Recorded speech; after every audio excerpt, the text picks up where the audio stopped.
The traffic light glowed red, holding back the crowd of pedestrians waiting impatiently for the signal to change. Among them stood a young man absorbed in the screen of his phone, his expression twisted with irritation as he read the messages. Someone reminded him that today was June's birthday. He replied that he already had plans, but they insisted he at least bring a gift.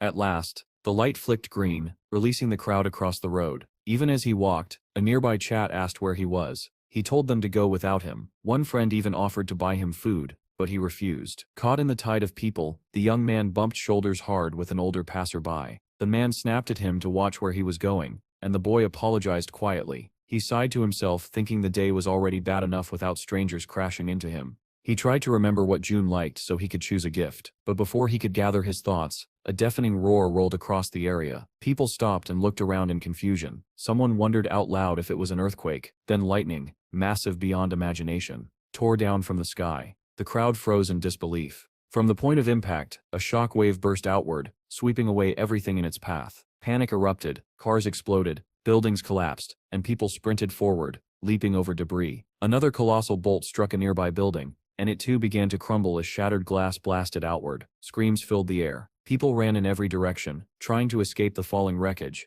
but not everyone managed to get away. A man clutching his head called out to a woman who lay unconscious. Smaller bolts of lightning began to rain from the sky, each one carving destruction wherever it fell. People and cars were tossed like toys. Covering his head, the young man ran with all his strength, dodging burning vehicles and the stampede of terrified pedestrians. A girl burst out of the metro station, screaming for help, not knowing where to run. He shouted to her and beckoned her toward him. She rushed forward, but before she could reach him, an ambulance plowed through the street and struck her. He kept running, unable to understand what was happening, desperately hoping this was all a dream. Lost in his thoughts, he reacted too late when a truck came hurtling toward him. His life flashed before his eyes. He threw an arm over his head, a useless gesture but braced for impact. It never came. He slowly opened his eyes, trembling. His fear gave way to confusion as everything around him blurred. His body twisted, his mind spun, as if he had been tossed inside a washing machine. A flash of lightning lit the sky once more, followed by another earth-shattering strike somewhere in the distance.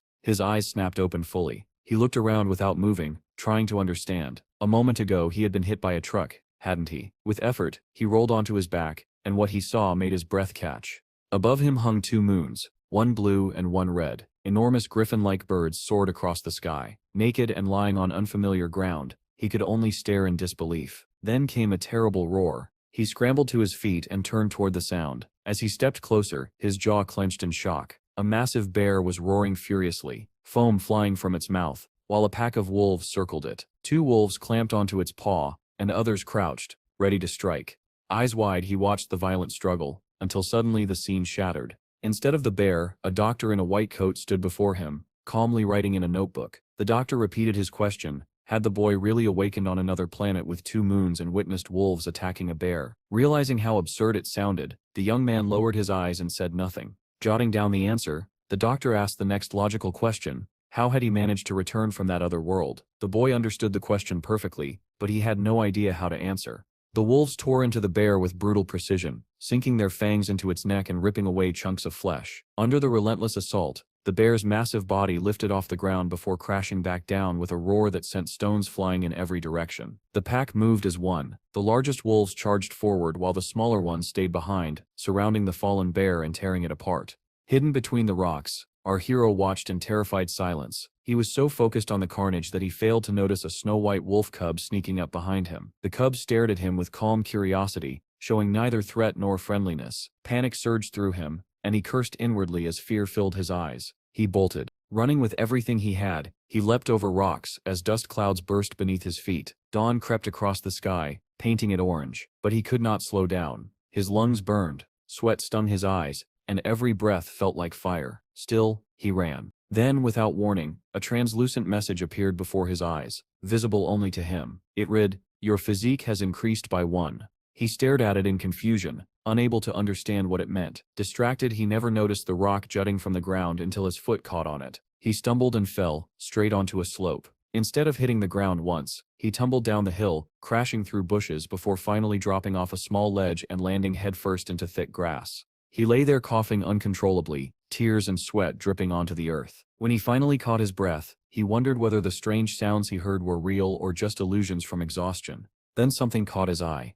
Bushes around him were heavy with red fruit, shaped like a cross between tomatoes and apples. His stomach growled loudly. One fruit lay on the ground, ants crawling across its skin. Seeing the insects unharmed, he reasoned the fruit probably wasn't poisonous. Kneeling, he grabbed one and bit into it hungrily. But midway through chewing, he froze. Something was watching him. He felt the gaze before he saw it. The grass rustled, and a deep rumbling sound rolled out from the shadows. Then a single massive red eye appeared, a vertical slit pupil staring straight at him. Terror pinned him in place. A giant snake with shimmering blue scales lunged from the grass, jaws wide.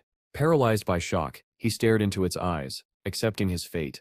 But before the snake could strike, a huge frog burst out of nowhere, clamping its jaws around the snake's throat. The two creatures tumbled away, the frog dragging the writhing serpent with it. Our hero sat frozen, fruit still in hand, listening to the grotesque sounds of the frog devouring the snake. He hiccuped, finally closed his mouth, and told himself this world was insane, or perhaps he was the insane one. Rain began to pour, drenching the strange forest. Water slid down enormous leaves, collecting in a puddle before dripping in a narrow stream. Perched on a tree branch, a makeshift cloth tied around his hips, our hero leaned back against the trunk and opened his mouth to catch the water. He drank greedily. 67 days had passed since he arrived in this alien world.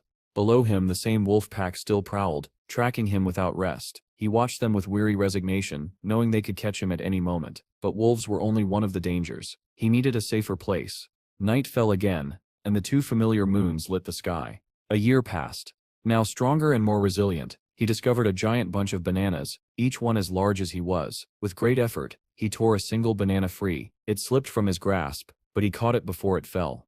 Another message appeared. Your strength has increased by 1. Feeling the truth of it in his muscles, he hauled the enormous fruit onto the branch. While eating, he reflected on how he had managed to survive, or perhaps simply adapt to the madness around him. Below, the white wolf cub stood beneath the tree. It had been following him persistently for months. With cheeks stuffed full of banana, he realized he had almost grown accustomed to its presence. He might even miss it when it wandered out of sight.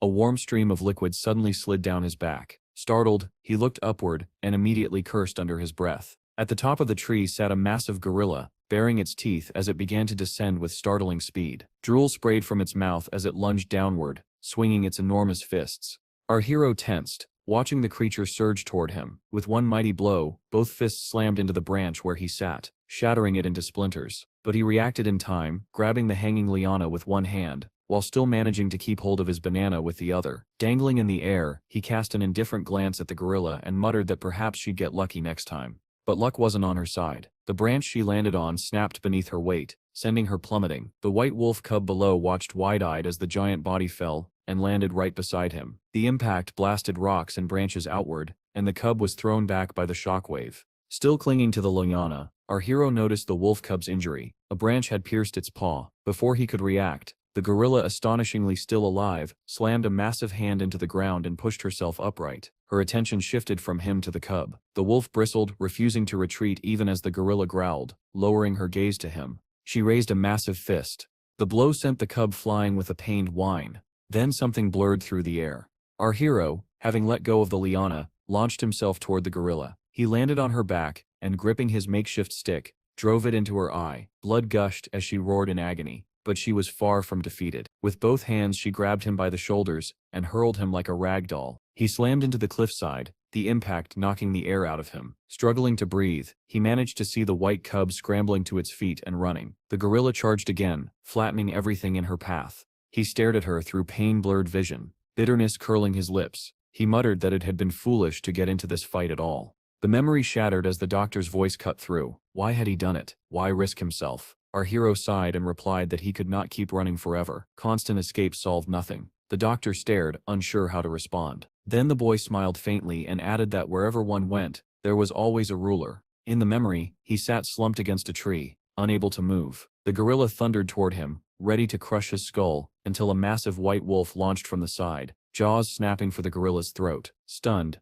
our hero watched as the pack closed in, attacking from all directions. Blood smeared his own face, but he barely noticed. Darkness overtook him, and he lost consciousness. When he awoke, he realized the wolves had not harmed him. The cub had circled him protectively. He concluded that the pack believed he and the cub belonged together, and so they defended him. Soon he learned the truth. The white cub was the pup of the Crimson Wolf Pack's leader. Under the dual full moons, their howls echoed across the forest. The wolves stood atop a high ridge and howled in unison, They sprinted through the forest with fierce harmony, and he ran with them, the white cub at his side. He wasn't just surviving anymore, he was becoming part of their world. Gasping for breath on a hilltop, he stopped. The cub stopped with him, tongue lolling as it panted. He scooped the cub into his arms and carried him as he ran once more with the pack. Time passed. The cub grew into a massive white wolf, and our hero remained by his side. 2 years had passed since he had arrived in this strange world. A lone wolf howled atop the hill, and the crimson wolves answered in perfect unison. He lifted his head and howled with them. He often thought the wolves must have accepted him as one of their own. Over the years he grew stronger, strong enough to sprint up sheer cliffs without struggle, and that was no surprise. It had already been 31 years since he first arrived in this strange world.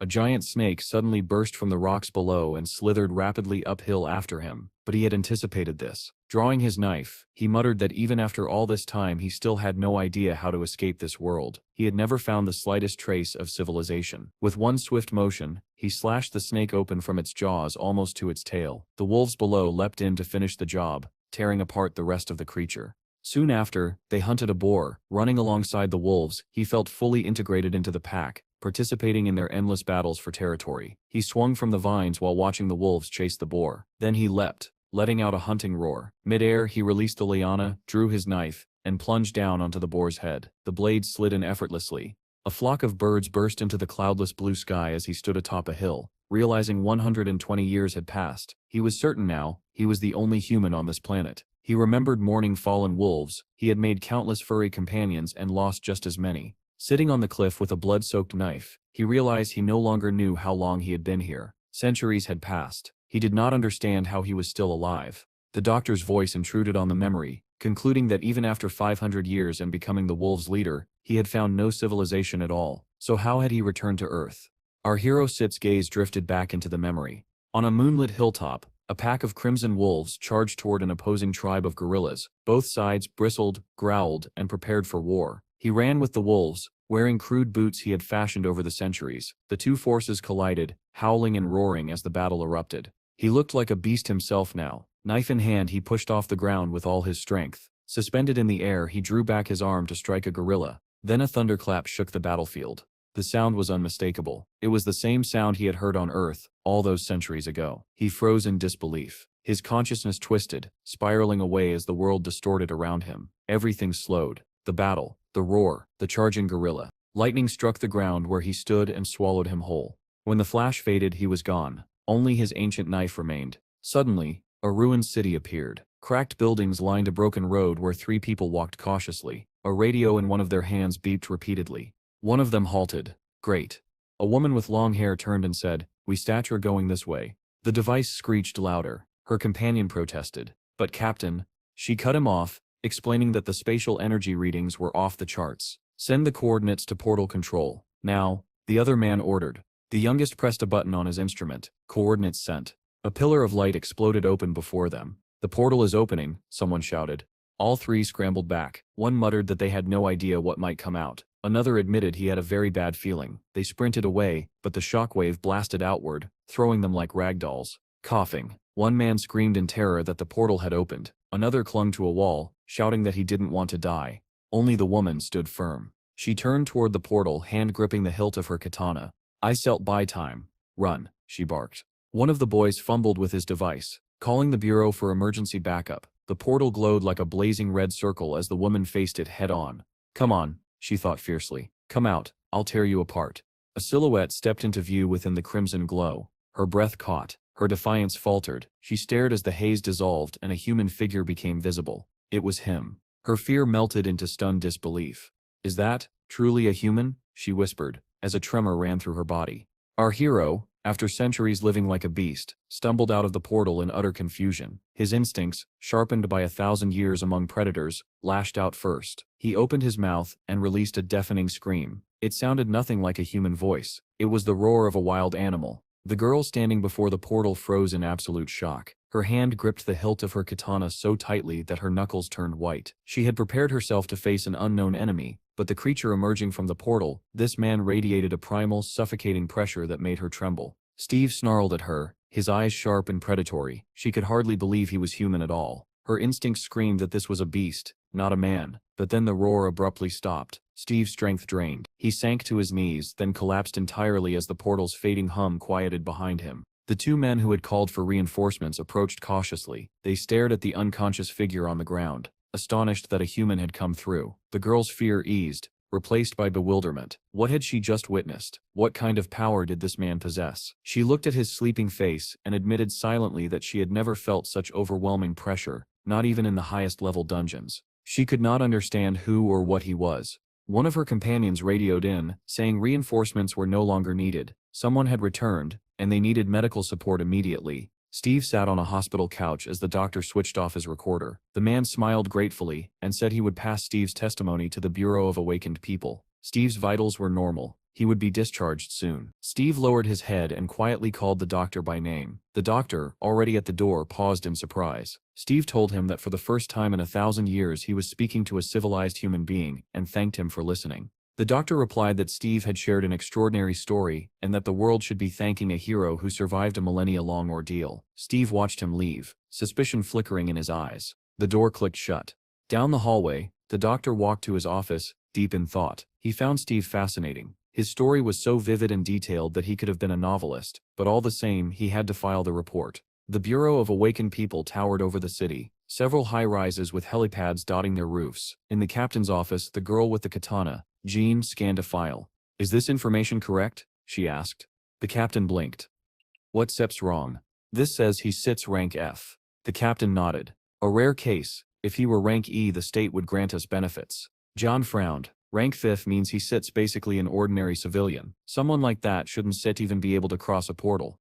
"Are you certain this isn't sit, an error?" "Maybe he was lucky," the captain suggested. "Or hiding. He could have stumbled across a return stone by accident." He handed her a tablet. "Here." The doctor sips report from the hospital. The diagnosis listed post-traumatic stress disorder and a prescription for antidepressants. Jean Sip's eyes narrowed at a specific line. "He exhibits wolf-like behavior." She remembered the man emerging from the portal, that overwhelming pressure, those wild eyes.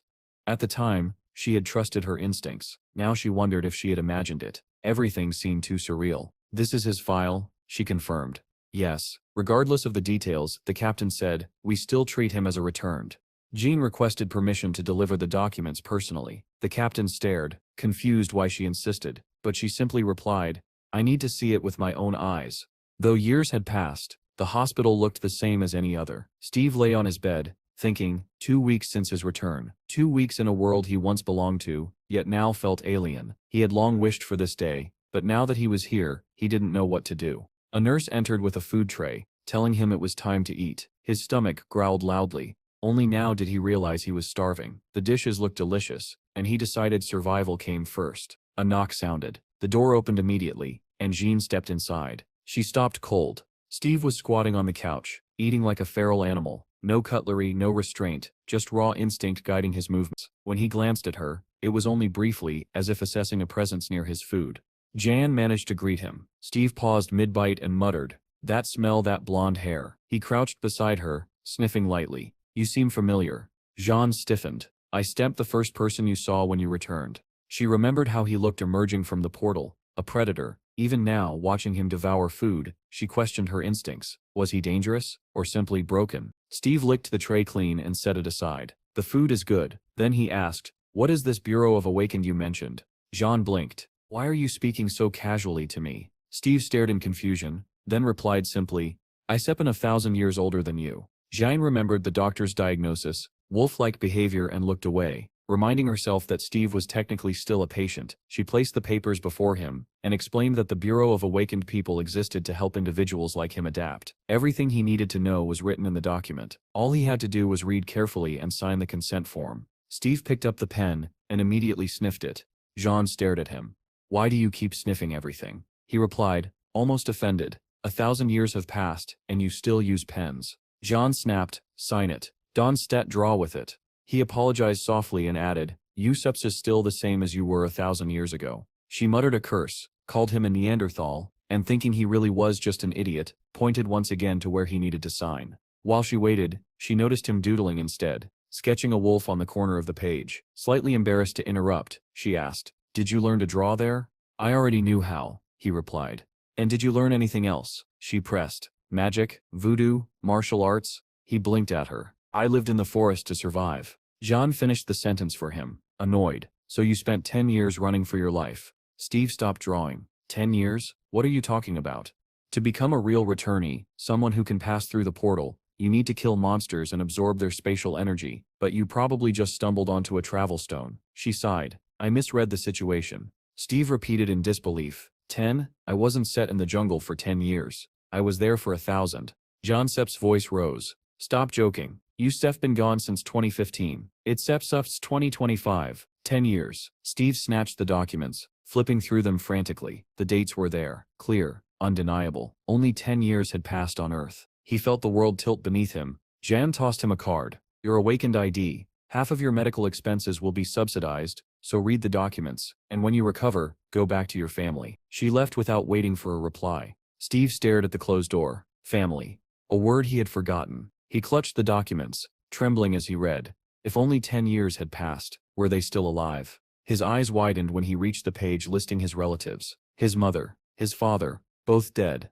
The words echoed in the empty room. He whispered it again, hollowly. They Sept are gone. Hands shaking, he flipped through the document, until he found his younger brother's name. Chad, alive. Steve surged to his feet and ran from the room. He only had one thought. Find Chad. Nurses called after him, but he didn't stop. He burst into the doctor's office and shouted for Dr. Baldy. The nurse scolded him, but Baldy only looked up, startled. Then he smiled kindly. What Sep's wrong? Steve stood firmly. I need your help. My brother is alive. I have to find him. Please discharge me. The doctor folded his hands calmly. You stir healthy enough to return to society, but why not wait until your brother comes to visit? He stir calm. You don't understand, Steve insisted. I stem not here to ask permission. Baldy chuckled at his defiant tone. Is that so? He paused, running a finger down the crease of his trousers as he considered something. Then he said, all right. Steve blinked. Really? Yes, but on one condition.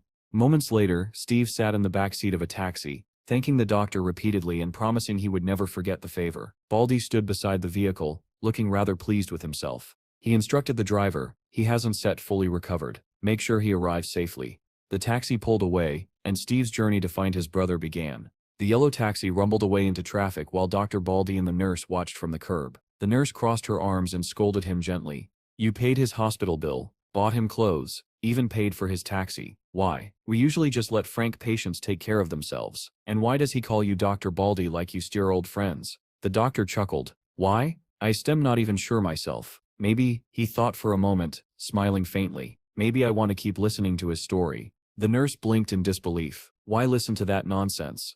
They returned to the office. The door handle hung mangled, flattened like clay. The nurse sighed. I already called a repairman. I still don't know how it broke like this. A sudden image flashed, Steve gripping the handle in panic, crushing it as easily as a twig. Dr. Baldy didn't answer right away. He sat down slowly, hands on the chair Sip's armrests, closing his eyes. This was the second door handle Steve had destroyed, and the doctor realized something unnerving. He hadn't smelled anything strange about Steve, yet the man had monstrous strength. Meanwhile, the taxi crawled through evening traffic. On the tablet mounted to the dashboard, breaking news interrupted the broadcast.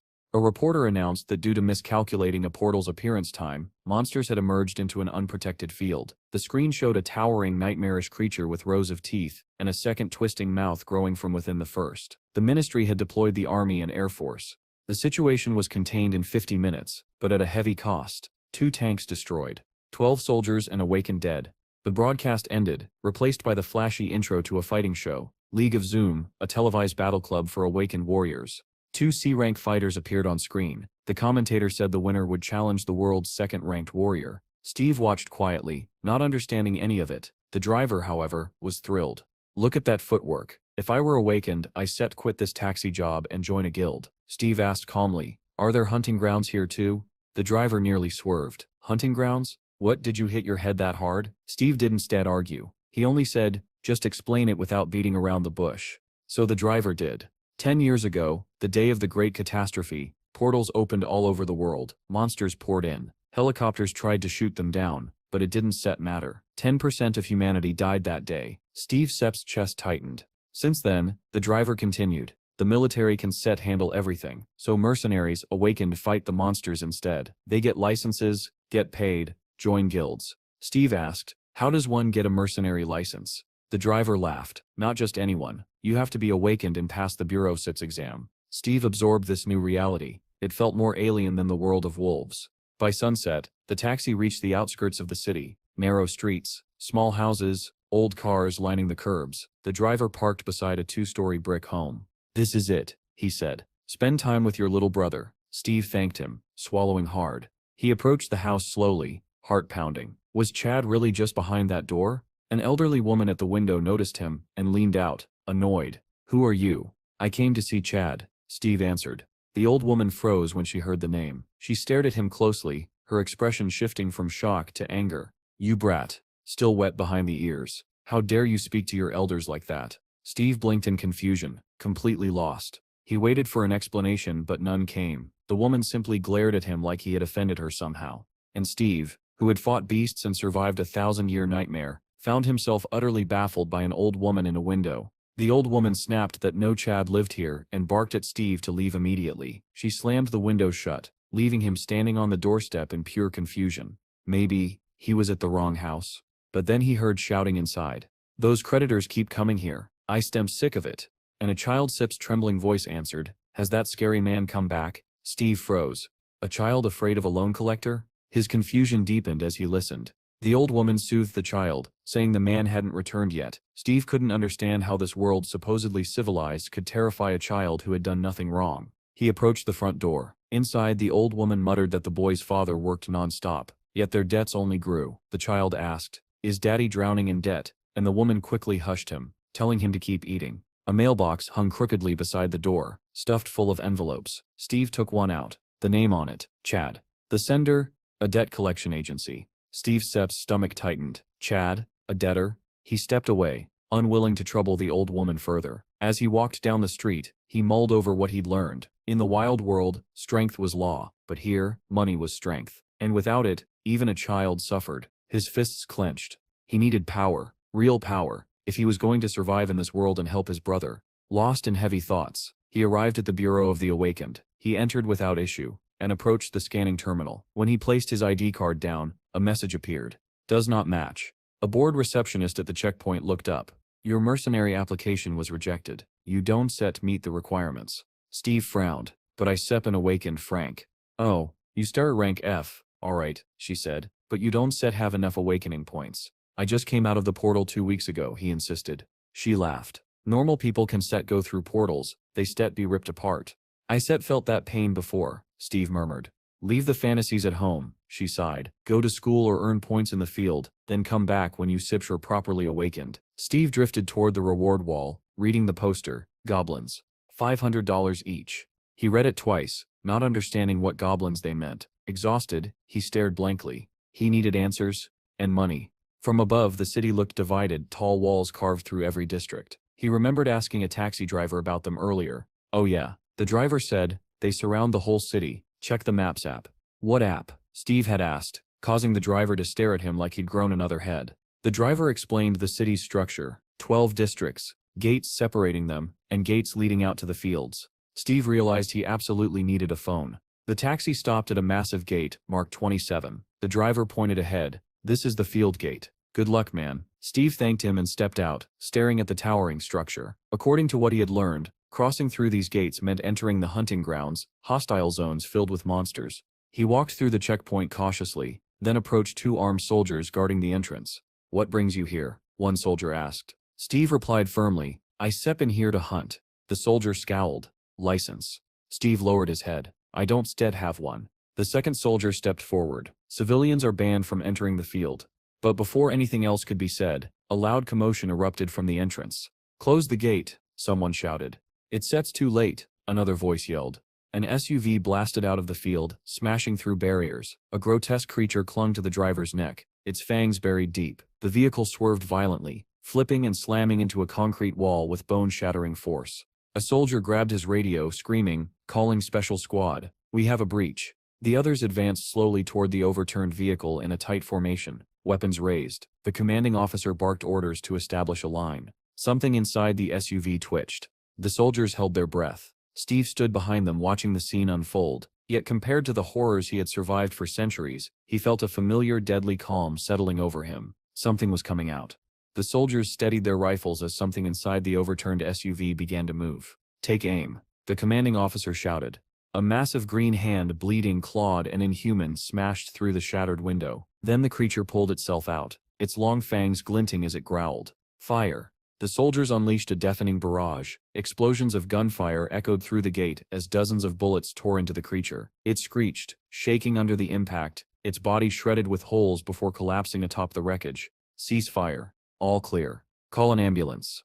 Only then did one soldier notice something strange. "Where steps that guy? The one who came in a taxi? The crazy one? He ran away. Must have been scared." But Steve hadn't set run from fear. He had slipped through the gate. He walked slowly down the broken road, whispering to himself, "Is this really a field?" He closed his eyes and let his senses open. He could smell everything, hear everything.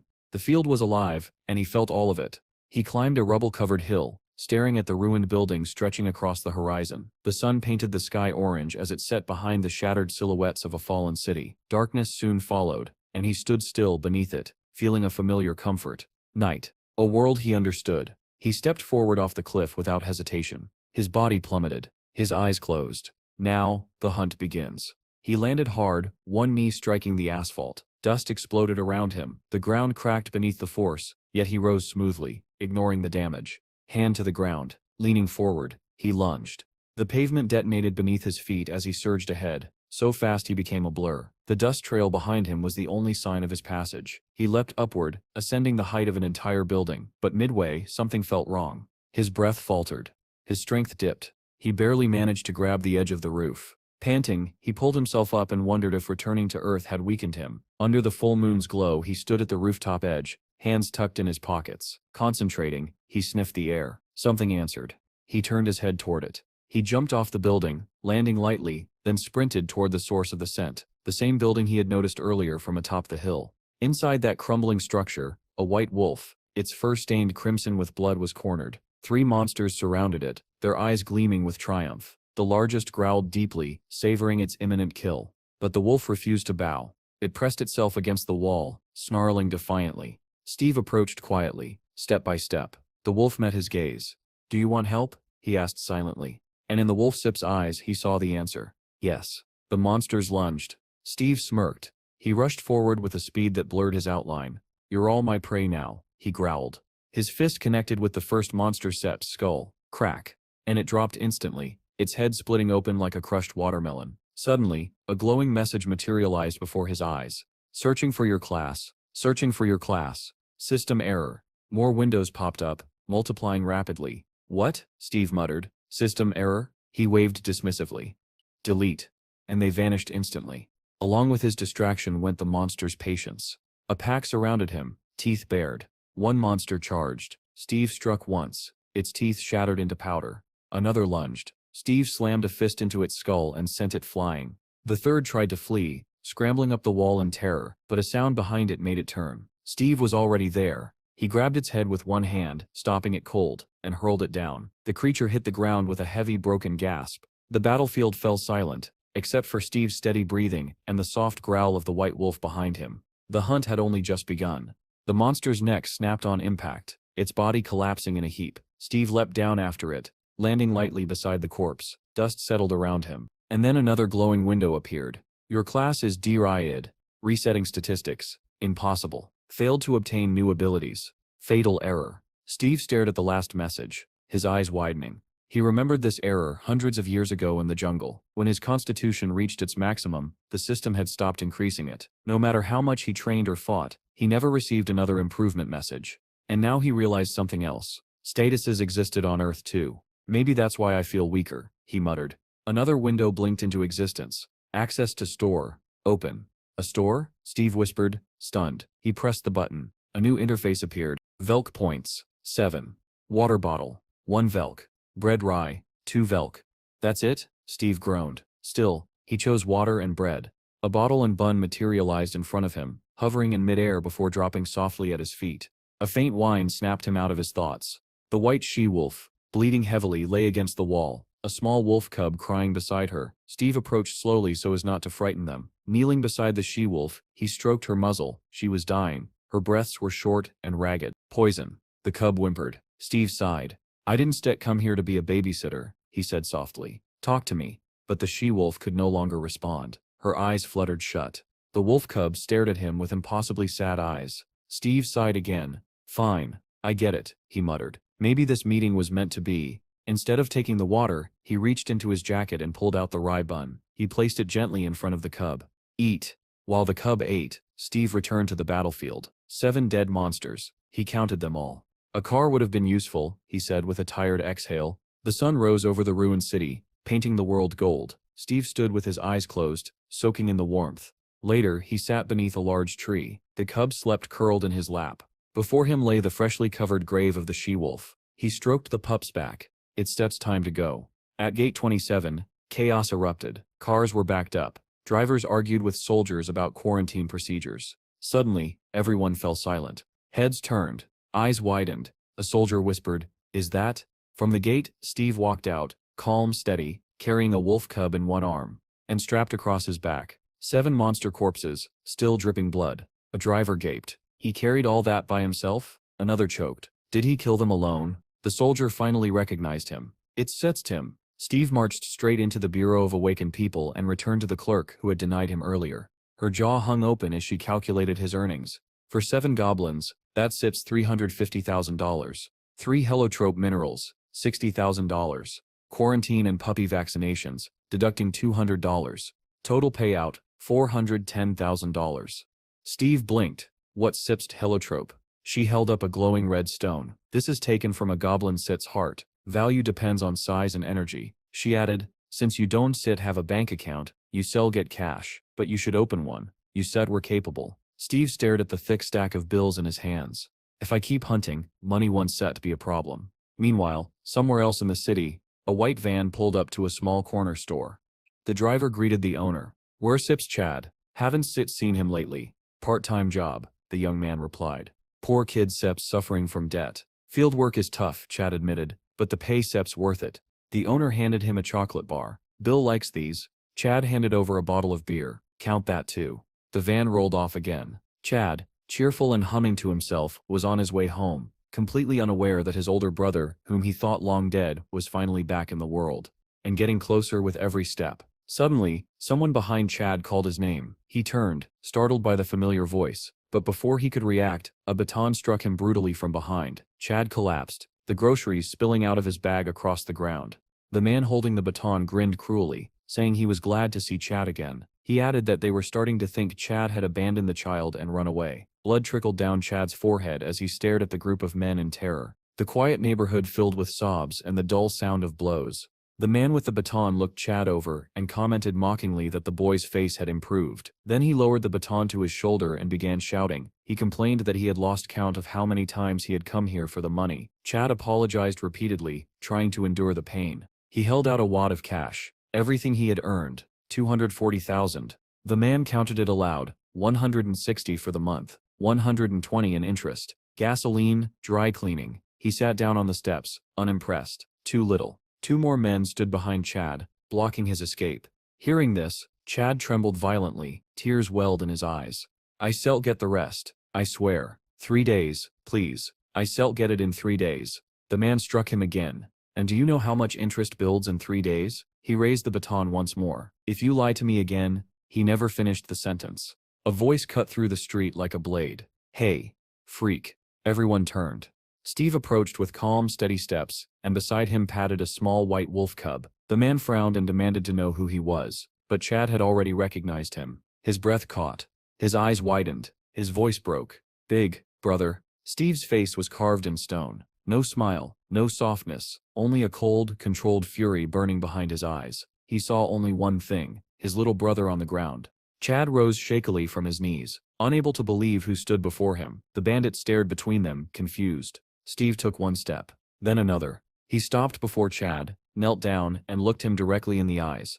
Chad, he whispered with a tenderness that contradicted his intimidating presence. Is it really you? Chad stared back at him, overwhelmed. The only word he could form was brother, and with that single word old memories resurfaced, memories Chad had buried long ago. He remembered being beaten by 4 bullies at school. One searched his pockets while another mocked him. Chad pleaded that he had nothing left. The boys didn't believe him. He looked up then, and saw Steve walking by holding bags of trash. Steve, Chad screamed. Help me.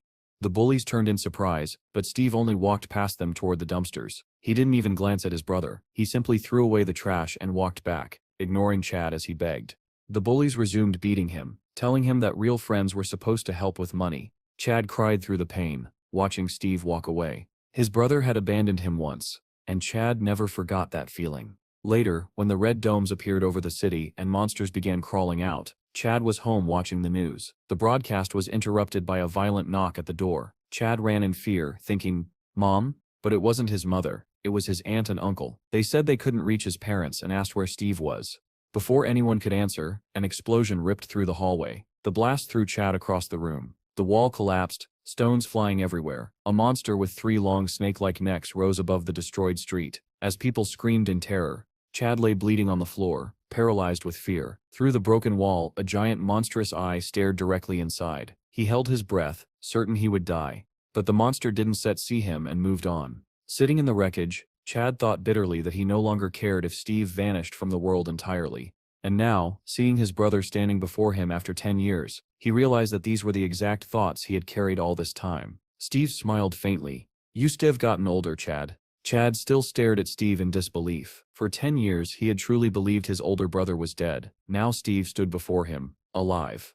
Their reunion was interrupted when the bandit crouched beside Chad and mockingly asked if he had hit his head. Pointing at Steve, he sneered, "How could this brat possibly be your older brother?" That was the moment Steve's expression changed. Before anyone could react, Steve grabbed the man's head and slammed him toward the ground. Then, with effortless force, he hurled the bandit backward. The man flipped through the air and crashed against the wall, knocking a stack of wooden rods onto himself. Chad watched, stunned. He had never seen anyone move like that. The 2 other thugs growled at Steve, furious that their leader had been tossed aside so easily, but Steve didn't even acknowledge them. He looked only at Chad. "Are you hurt?" Chad shook his head. "I stamp fine."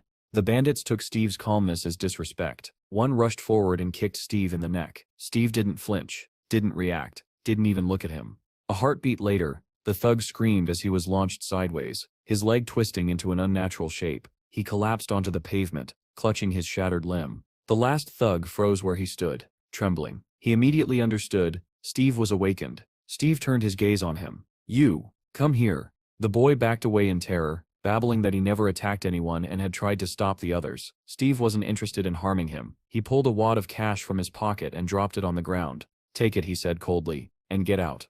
The boy bowed repeatedly, scooped up the money, and fled. Steve helped Chad to his feet. Together they walked home in silence, the wolf cub trotting happily beside them. When they arrived, it was already dark. Stars glittered above the small old house. The same elderly woman who earlier shouted at Steve now stared at the brothers in complete shock. She looked from Steve, to Chad, to the wolf cub, then back to Steve. Is this really your older brother?" she whispered. Chad grinned and nodded. "Yeah, it's Steve." Steve handed her a bag. "This is beef." Suspicious, the woman opened it. Fresh, good quality meat filled the bag. Her eyes widened before she muttered a quiet curse under her breath. She sighed and ushered them inside. "You should have told me sooner you had family." The boy fell asleep waiting. Inside, Bill, the little boy, slept on the floor. The wolf cub immediately padded over, sniffing his hair curiously. Steve knelt beside him. "Is he your son?" "His name is Bill," Chad said softly. "He sets everything to me." "What about his mother?" Chad's smile faded. "She chose a different life." "It's my fault." The wolf cub gently licked Bill's head, comforting him even in sleep. Steve watched them both with sadness. "Let's get a drink," he suggested quietly. Chad accepted. Later, in a small diner, the brothers clinked glasses. Neon lights reflected off the table. Chad still couldn't believe Steve had returned, and returned stronger than any awakened he had ever seen on TV. Steve Sepp's tone shifted seriously. "How much do you still owe?" Chad hesitated. "About $5,000. Steve grinned. That amount didn't worry him anymore. "I can cover that, now that I have a job." Chad blinked. "A job? What job?" Steve tilted his head. "You tell me. What's your job?" Chad drank from his glass, embarrassed. "I loader, a delivery driver. No one else takes the dangerous routes, so they pay me well." "Is the truck yours?" Steve asked. "No, it belonged to the old lady Sepp's son. She lends it to me." "And what does her son do now?" Chad's face darkened. "He died during a delivery. She took care of his boy Bill, like her own. She saved us." Before Steve could respond, Bill woke up back home. The wolf cub licked his face, making him giggle. He ran into the kitchen with the pup in his arms. "Daddy." Chad turned, smiling brightly. You, star awake. Bill stared curiously at Steve. Who sets that? That Sep's your uncle, Chad said proudly. Bill shyly waved. Can I play with the puppy? Steve couldn't set help but smile warmly. Of course. Bill Sep's squeals of happiness echoed through the house. As he played with the cub, Chad laughed. He Sep's wanted a puppy for years. Yusef made his whole world. Steve didn't respond at first. He simply watched them, his family, with a quiet, unfamiliar warmth growing in his chest. After a moment, he looked at Chad. Why don't Set we work together, he said. Chad blinked, stunned by the offer. Work, together? What do you mean? Steve insisted he would handle everything himself. All Chad had to do was help with the truck. Chad blinked in confusion, asking what job Steve was even talking about. With a dark, confident grin, Steve revealed his plan: monster hunting. Chad was sure he'd misheard and asked again, only to get the same answer. The next day, Steve arrived at the Bureau of the Awakened. The receptionist looked over his documents with clear excitement. She told him he was officially registered as an Awakened, and immediately boosted his level. He received his new identification card, stamped with his class, Druid, rank F. She explained that he would now receive government payments directly to that card. Then she handed him a box containing a phone, a gift for newly awakened hunters. She reminded him to download the mandatory application, which would send him mission details and available hunting locations. If he captured enough monsters, his rank would rise to E, earning him extra bonuses. She added that with persistence like his, people like him could help save the land. Finally, she informed him that the system errors in his status screen had been resolved and told him to try opening it. A translucent window appeared before Steve, filled with numbers and attributes he didn't fully understand. Some values, like harmony, were shockingly low, and he wondered how difficult it would be to raise them. Meanwhile, on a sunlit highway, a white delivery van sped between mountain shadows. Chad's phone, mounted on the dashboard, rang. The screen displayed a single word: brother. Chad congratulated him on the new phone and asked if he had finished registering. He explained he had only one last delivery before coming to meet him. When he learned Steve still needed to pass the mercenary exam, he warned him that being rank F would make killing monsters difficult. But Steve cut the call short, irritating Chad, who wondered how his brother could have changed so drastically. As Steve walked through the city checking his phone, he received a notification for monster hunting bonuses, and unknowingly passed by an active portal. At the gate's entrance, traffic was backed up. Drivers honked and shouted for the line to move faster. Among the stopped cars sat a green SUV that blended easily into the crowd. Inside were young men in white jackets. The man in the passenger seat stared tiredly out the window, while the three in the back trembled nervously, preparing for their first real battle. The driver tried to calm them, reminding them that as awakened, they had nothing to fear. If they passed this trial, they would be accepted as core members of the Shinra Guild. Determined, they promised to do whatever it took. The man in the passenger seat scowled at their enthusiasm. He believed they had no real ability, and were only present because of their wealthy families. In his mind, they were destined to fail again. At the checkpoint, a soldier reviewed his monitor and called for the next person. When he looked up, he was startled. Steve stood alone in a fresh tracksuit with no visible equipment. The soldier asked if he was entering the gate by himself and requested his pass card. When Steve tapped it to the terminal, it flashed green. The soldier noted his name and rank F status. As Steve approached the entrance, the soldier tried to stop him, asking if he understood how dangerous the gate was. Inside the SUV, the passenger noticed Steve walking straight toward the gate. The soldiers debated whether they should even allow someone with no equipment to go in alone. Then another soldier recognized him as the man who had killed 7 goblins at Gate 27 the previous day. The SUV's occupants overheard this, stunned that he intended to enter again and without gear.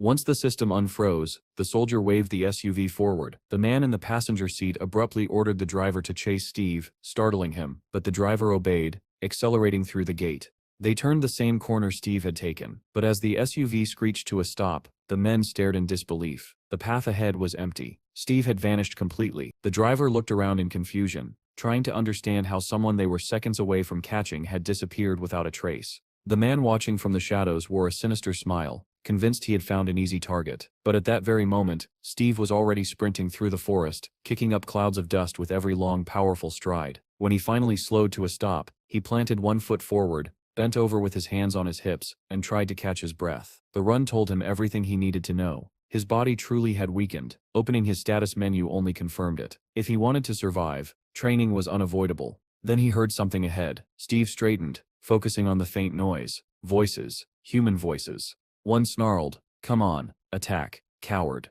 Another shouted back, "Do you want to die?" From the sound of metal clashing, Steve guessed they were sword fighting. He glanced left, pinpointing the direction, and a predatory smile crept across his face. This wasn't monsters fighting. This was a clash between awakened. He couldn't resist watching. A scream cut through the forest as a severed hand, still gripping a sword, sailed through the air trailing blood. Someone roared, "Attack!" Steve broke into a run and climbed onto the top of a ruined building overlooking the scene. Below, chaos unfolded. 3 men in green uniforms were surrounded by a group of rough-looking bandits dressed in brown, while one bandit barked threats, demanding they drop their possessions and leave. The men in green clearly didn't want to fight. Steve watched silently, noting their trembling stances and unwillingness to engage. A blue pickup truck suddenly pulled up beside the confrontation. A large, muscular man stepped out and planted his foot in the dirt. "Why is it taking so long to deal with them?" he demanded. The boys in green froze when they saw him. Someone whispered his name. Shiek, the notorious C-rank robber, with a 400 million bounty on his head.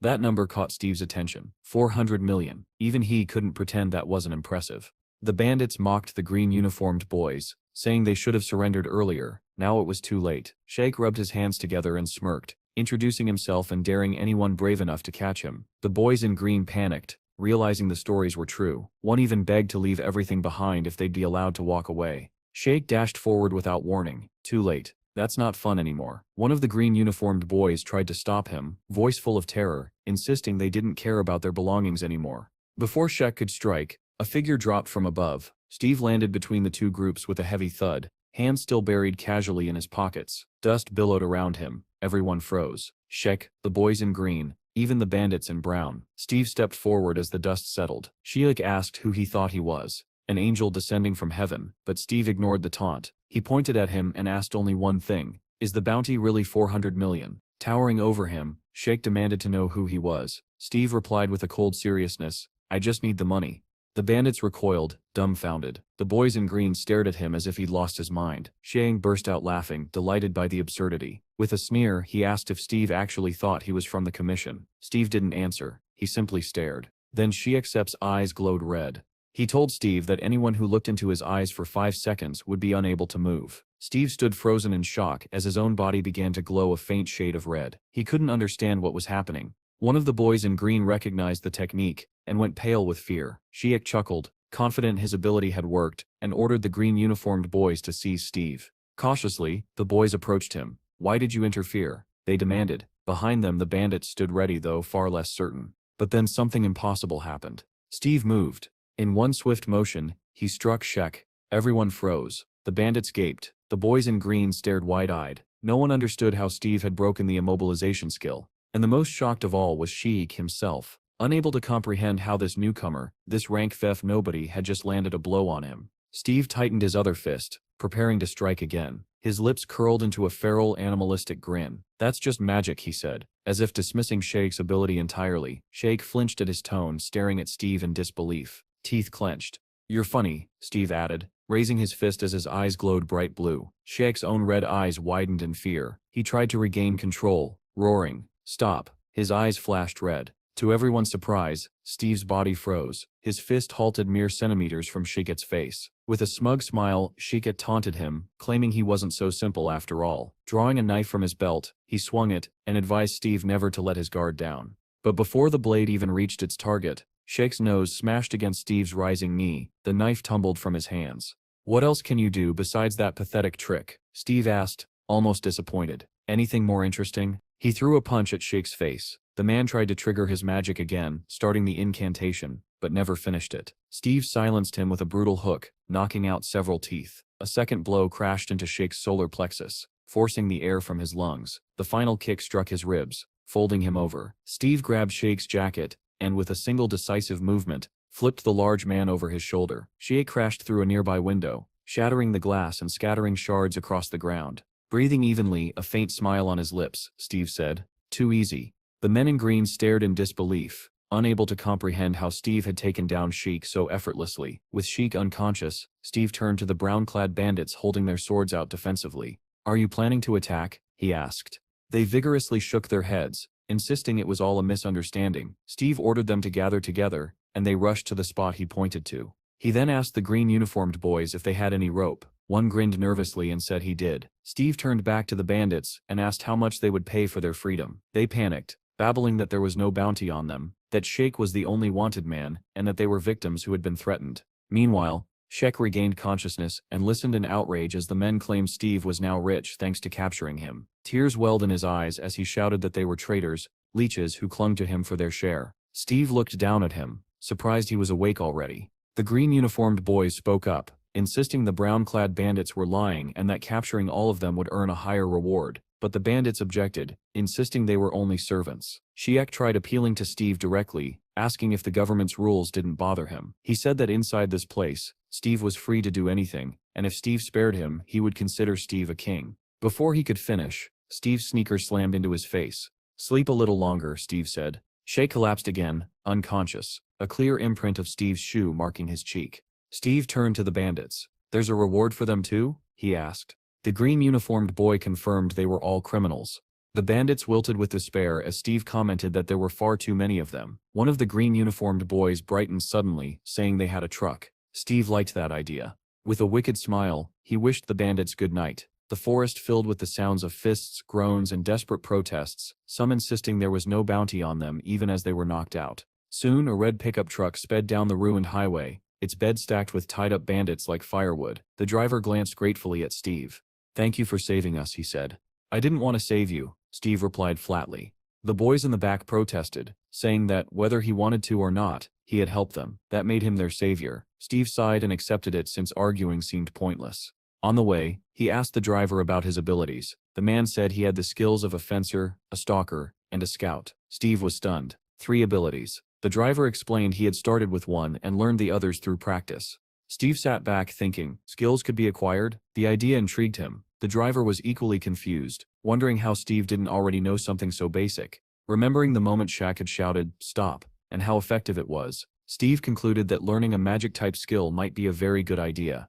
As the pickup sped through the ruined forest, something ahead caught Steve's eye. Through the cracked buildings and leaning trees, a massive blue dome shimmered against the pink sky. The truck was heading straight toward it.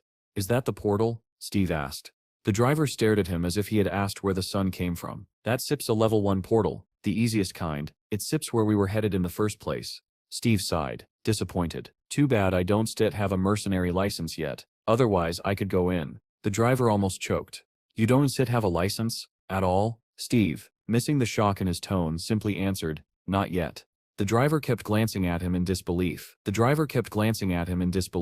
He explained that when portals opened, the military would bombard them first. Only a fraction of monsters survived the initial strike. Level 1 portals gave very little experience. To grow stronger, hunters needed level 2 portals, but those were filled with terrifying creatures. That was why the driver couldn't understand how someone who had never cleared even a level 1 portal had managed to defeat a level C criminal like Shek. Only now noticing the man's expression, Steve asked, "What SIP's wrong?" The driver struggled for words and finally managed, "What level are you?" "F," Steve said. The driver nearly veered off the cliff. Before he could say more, Steve leaned forward. "I have a request." The driver tensed.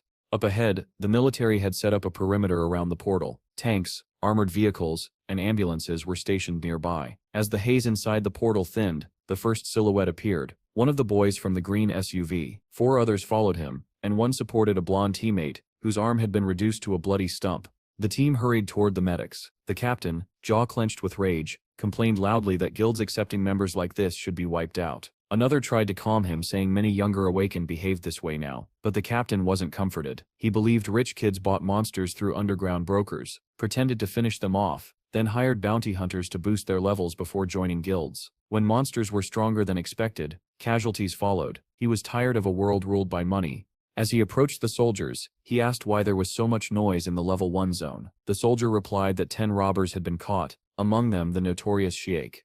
The captain was stunned. Who captured him? Someone high-ranking? No, the soldier said. A boy, rank F.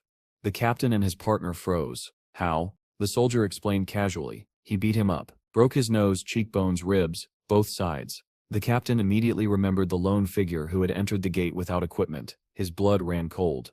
"Where is he now?" he demanded. The soldier pointed toward the portal. "He entered just now, I think." Without another word, the captain sprinted toward the portal, ignoring his partner calling after him. He needed to see the truth for himself.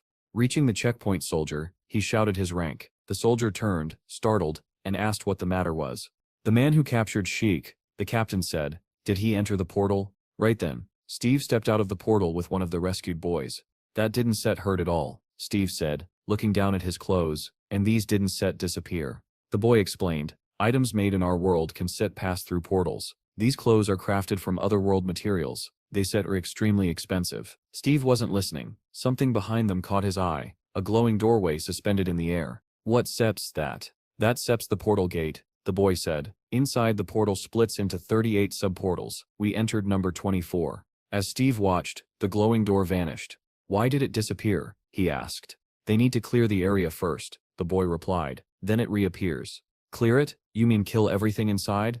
No, just the boss. Steve rolled his shoulders, warming up. Wait here. I still be quick. Wait, what? How could I stay here alone? But Steve was already sprinting forward, ignoring him entirely, ready to dive into the next fight. A crater blasted open where Steve had stood, dust rising in thick pillars. The boy he left behind watched him vanish into the portal's interior, stunned. What kind of person was he? Perhaps one of those exceptional fighters, but then he reminded himself, someone who defeated Shikaran Says could surely handle a level 1 dungeon. Suddenly, horror struck him. He had forgotten to tell Steve something vital, the location of the exit door after the boss died. If Steve didn't reach it in time, he would be trapped in the dungeon forever. Panic poured through him as he sprinted forward, praying he could catch up. Meanwhile, at the portal control booth, a soldier stared at his monitor reading door 24 closed. He reported the update to the captain. The captain cursed loudly. Steve was sealed inside. Inside portal number 24. A faint fog drifted through the forest. 3 goblin-like monsters patrolled between the trees, weapons raised. One heard a noise and spun around with a growl, only to have its head crushed by a single punch. The second monster was struck in the gut and flung sideways. The third collapsed when Steve drove a blow into its stomach, dropping its knife. Steve picked the weapon up, examining it with mild interest. Pretty good, he muttered. He crouched beside one corpse and stabbed the knife into its chest. Even behind his bandana, the rot smell of monsters filled his nose. He retrieved a red mana stone from the creature and studied it. 1 stone from 3 monsters. Money isn't a problem anymore. His priorities had shifted, but leveling up is more important. The boy finally reached the battlefield and stared at the heap of slain monsters. How many had Steve already cut down? His eyes glowed white as he activated his tracking skill and located Steve's direction. Steve, meanwhile, was examining his status screen. He had enough points to buy 2 skills, Beast Taming and Tree Spirit Summoning. He opened the description for Beast Taming, but 2 monsters crashed down on him from above. Steve sensed them instantly. He spun, smashing one in the face with his fist and striking the other with his elbow. Both monsters spiraled away through the air. A new notification appeared. Achievements, 545, breaking another monster sip's jaw. Steve grinned. He leveled up again, but then a red error message flashed. Irrecoverable error. Additional synchronization initiated. Again, Steve groaned. But this time, after the glitch, his stats increased. His level rose by 1. He unlocked the skill menu. Tree Spirit Summoning, 100 points. I'll take it. A bright orb appeared before him, glowing softly. Inside floated a tiny winged creature, a fairy-like being Steve vaguely remembered seeing near the jungle before, thinking it was a firefly. Tree Spirit, he said, find the remaining goblins. The spirit darted off and hovered, projecting a beam of light into the soil. It read the memories of trees and plants, but slowly, its level was low. Steve browsed the remaining skills and bought reconnaissance with the rest of his points. Kneeling, he placed his hand on the ground. White light filled his eyes. Tracking. The information came, but it was all about the dead. Then, something deeper in the forest caught his attention. Not goblins. Something bigger. Something hostile. He grinned. Without hesitation, he bolted toward the sound. After sprinting across the forest, Steve climbed a small rise and scanned the clearing. Below, the boy who had followed him was pinned against the ground. A massive goblin, twice the size of the others, was about to drive a spear into him. Steve appeared beside him in an instant. "What are you doing here?" he asked calmly, as if they weren't seconds away from disaster. The boy's eyes widened with relief the moment Steve appeared. A massive goblin hovered over him, its knife descending toward his face. Steve frowned. "I told you to wait for me." The boy trembled, clearing his throat. I was attacked." Obviously, he muttered in a helpless plea for help. Steve smiled faintly. "Yeah, I see that." The knife crept closer, grazing the boy's skin. He screamed as the blade nearly touched him. At that exact moment, the goblin sensed danger and spun around. It barely managed to lift its shield, just in time to block Steve's brutal kick. The shield saved its life, but not its balance. The force hurled the monster several meters sideways. The goblin staggered up, refusing to surrender, shield raised as it prepared to counterattack. It never got the chance. Steve's kick shot upward, smashing into its jaw. Bone cracked loudly, and the creature flew backward into a boulder. Stones shattered around it. Steve didn't set pause. He sprinted after it. Bleeding heavily, the goblin bared its teeth in desperation. Steve leaped high, raising the stolen knife overhead, and drove it down into the creature's chest. A notification flashed. Level up. Plus 120 experience. Steve chuckled. Generous today. Behind him, the boy stared, stunned by Steve's effortless brutality. Steve turned. So, will the exit door open now? The boy snapped out of his daze. Yes. Of course. Right on cue, the door reappeared. The two stepped through and returned to their world. Soldiers noticed them immediately. Hey, isn't that the guy who caught Shiek? One asked. Yeah, the other replied. The captain said's been looking for him. He glanced at the monitor, then laughed in disbelief. No way he cleared it that fast. The rescued boy thanked Steve and returned to his group. Steve simply nodded. Good work. Feeling hungry, he headed toward the storage room to retrieve his belongings. The captain approached him, an imposing man with a sharp expression. Good to meet you, he said. I Stemp Morris, commander of the 27th Attack Squad. Steve blinked. Who? Morris smiled and introduced himself again, handing over a business card for Sillig Guild. Then he invited Steve to talk. They sat in a diner, sipping coffee. Sillig is a top guild, Morris said proudly. You Stet have excellent opportunities to grow. Steve calmly shook his head. Not interested. Morris stared at him, baffled. No one refused invitations from major guilds. He tried again, leaning forward. If you Citra already committed somewhere else, we can offer formal transfer terms, very generous ones. No. Steve took another sip of coffee. Morris sists patience frayed. Sillig is ranked 4th nationally. That is not a low standing. Whatever you want, the guild can match. Steve set his cup down sharply, smiling wearily. I just don't want to work for anybody. Morris froze, unable to respond. He had never met someone so strong yet so uninterested in power or prestige. With the conversation over, Steve stood and left. Steve arrived at his younger brother's house, but no one was inside. He looked around. Guess they steer out. He climbed to the roof, lay back on a table, and basked in the warm sunlight. Maybe Chad and his son were spending time together. The thought made him smile. An elderly woman climbed up with a basket of laundry balanced on her head. What are you doing lazing around in the middle of the day? She scolded. Steve grinned. Perfect weather for a nap, Granny. Wanna join? She huffed. Can't sit, you see, I sit been busy hanging laundry. Steve stood and began helping her. She supervised, occasionally correcting his technique. After a moment, she became strangely serious. Are you really Chad Sit's older brother? Yes, Steve said, still hanging clothes. Her face brightened. Amazing. You actually grew up. Steve pretended to be offended. I've grown up plenty. You rascal, she laughed. Steve couldn't help smiling back. The old woman shook a sheet, her voice softer now. She said it would have been strange if Steve hadn't changed. After all, monsters had attacked. People had died and the world itself had turned upside down. Then, thoughtful and worried, she added that since he had returned after 10 years, he needed to take care of himself so as not to cause Chad grief. Steve realized she wasn't worried about him. She was worried about his brother. He gave her a grateful smile. I'm fine. I won't die that easily. Those who say that, she replied dryly, are the first to die. Chad and his son Bill came home just then, greeting the old woman on the stairs. When she told them Steve was on the roof, they hurried up. Bill rushing ahead with the puppy. Steve placed an envelope on the table. Chad held it, confused. What sep's this? $40,000, Steve said casually. Pay off all your debts. Chad opened the envelope, stunned. Where did you get this kind of money? Steve only smiled. Go pay it off. Then let's have dinner. Chad Stitt's eyes grew misty. How can I repay you? Steve looked at Bill rolling around with the puppy. I don't need anything, just come back soon. Chad turned away, wiping tears, murmuring that he understood. Steve suddenly called out in a conspiratorial tone. Chad turned, still sniffling. Pick up some meat and booze on the way? Chad laughed through his tears. I'll get everything. Watch Bill for me. Steve agreed. While Bill played with the wolf cub on the roof, Steve opened his status menu. Object detected. Assign name. He turned to the boy. What should we name him? Pecky, Bill answered immediately. Steve repeated it. Pecky? Yeah, that sip's good. He confirmed the name. A window appeared. Pecky. Level 1. Combat power. 3. Steve threw a ball, and Pecky shot forward at incredible speed, startling Bill. The boy praised him, calling him back, and Pecky returned wagging his tail happily.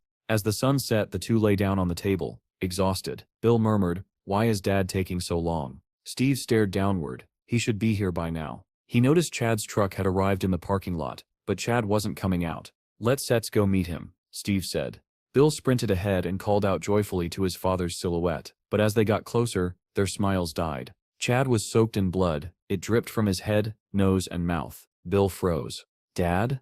Chad swayed, barely staying upright. He whispered his son's name before collapsing. Bill screamed and ran to him. Steve froze in shock. Then something in him snapped. Bill's desperate cries pulled him back, and anger surged through him like fire. Across the city, in a dim shop on the first floor of an old apartment block, a sign hung, "Trust interest-free loans. Instant approval." Inside, men in suits played cards while another worked at a computer. "How's betting this week?" the computer operator asked. His partner listed numbers. They discussed match results. Male versus Jorans, the insane upset from last time, the guild beyond the horizon, and the gambler's expectations.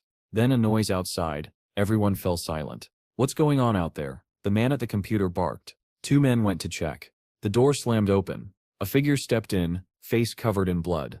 They stared at him. "It seems," the man said shakily, "Yusuf got a problem."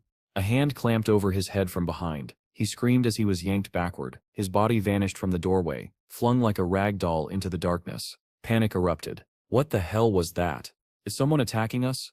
This is an intrusion. Two men rushed forward, only to have the wounded man's body suddenly drop on top of them, smashing them into a table and scattering cards everywhere. The remaining men grabbed weapons, shouting at the unseen attacker to show himself. Then, slowly, a silhouette filled the doorway. Only the eyes were visible. Glowing blue. Steve stepped into the loan office like a storm breaking through a wall. Literally, he tore the front door off its hinges with one hand and lifted it above his head. The suited men stared in terror. "Psycho," one yelled. The door flew at them the next instant, smashing into bodies and furniture alike. Men toppled like toys. Windows shattered. Glass rained across the room and the office dissolved into chaos. Steve didn't slow. He tore through desks, overturned chairs, and slammed anyone who stood into the floor. His foot came down on one man's face, blood pooling from the crushed nose. The man at the computer trembled, unable to look away from the carnage. He and his assistant watched as Steve approached with cold fury. "Who is this guy?" the man whispered.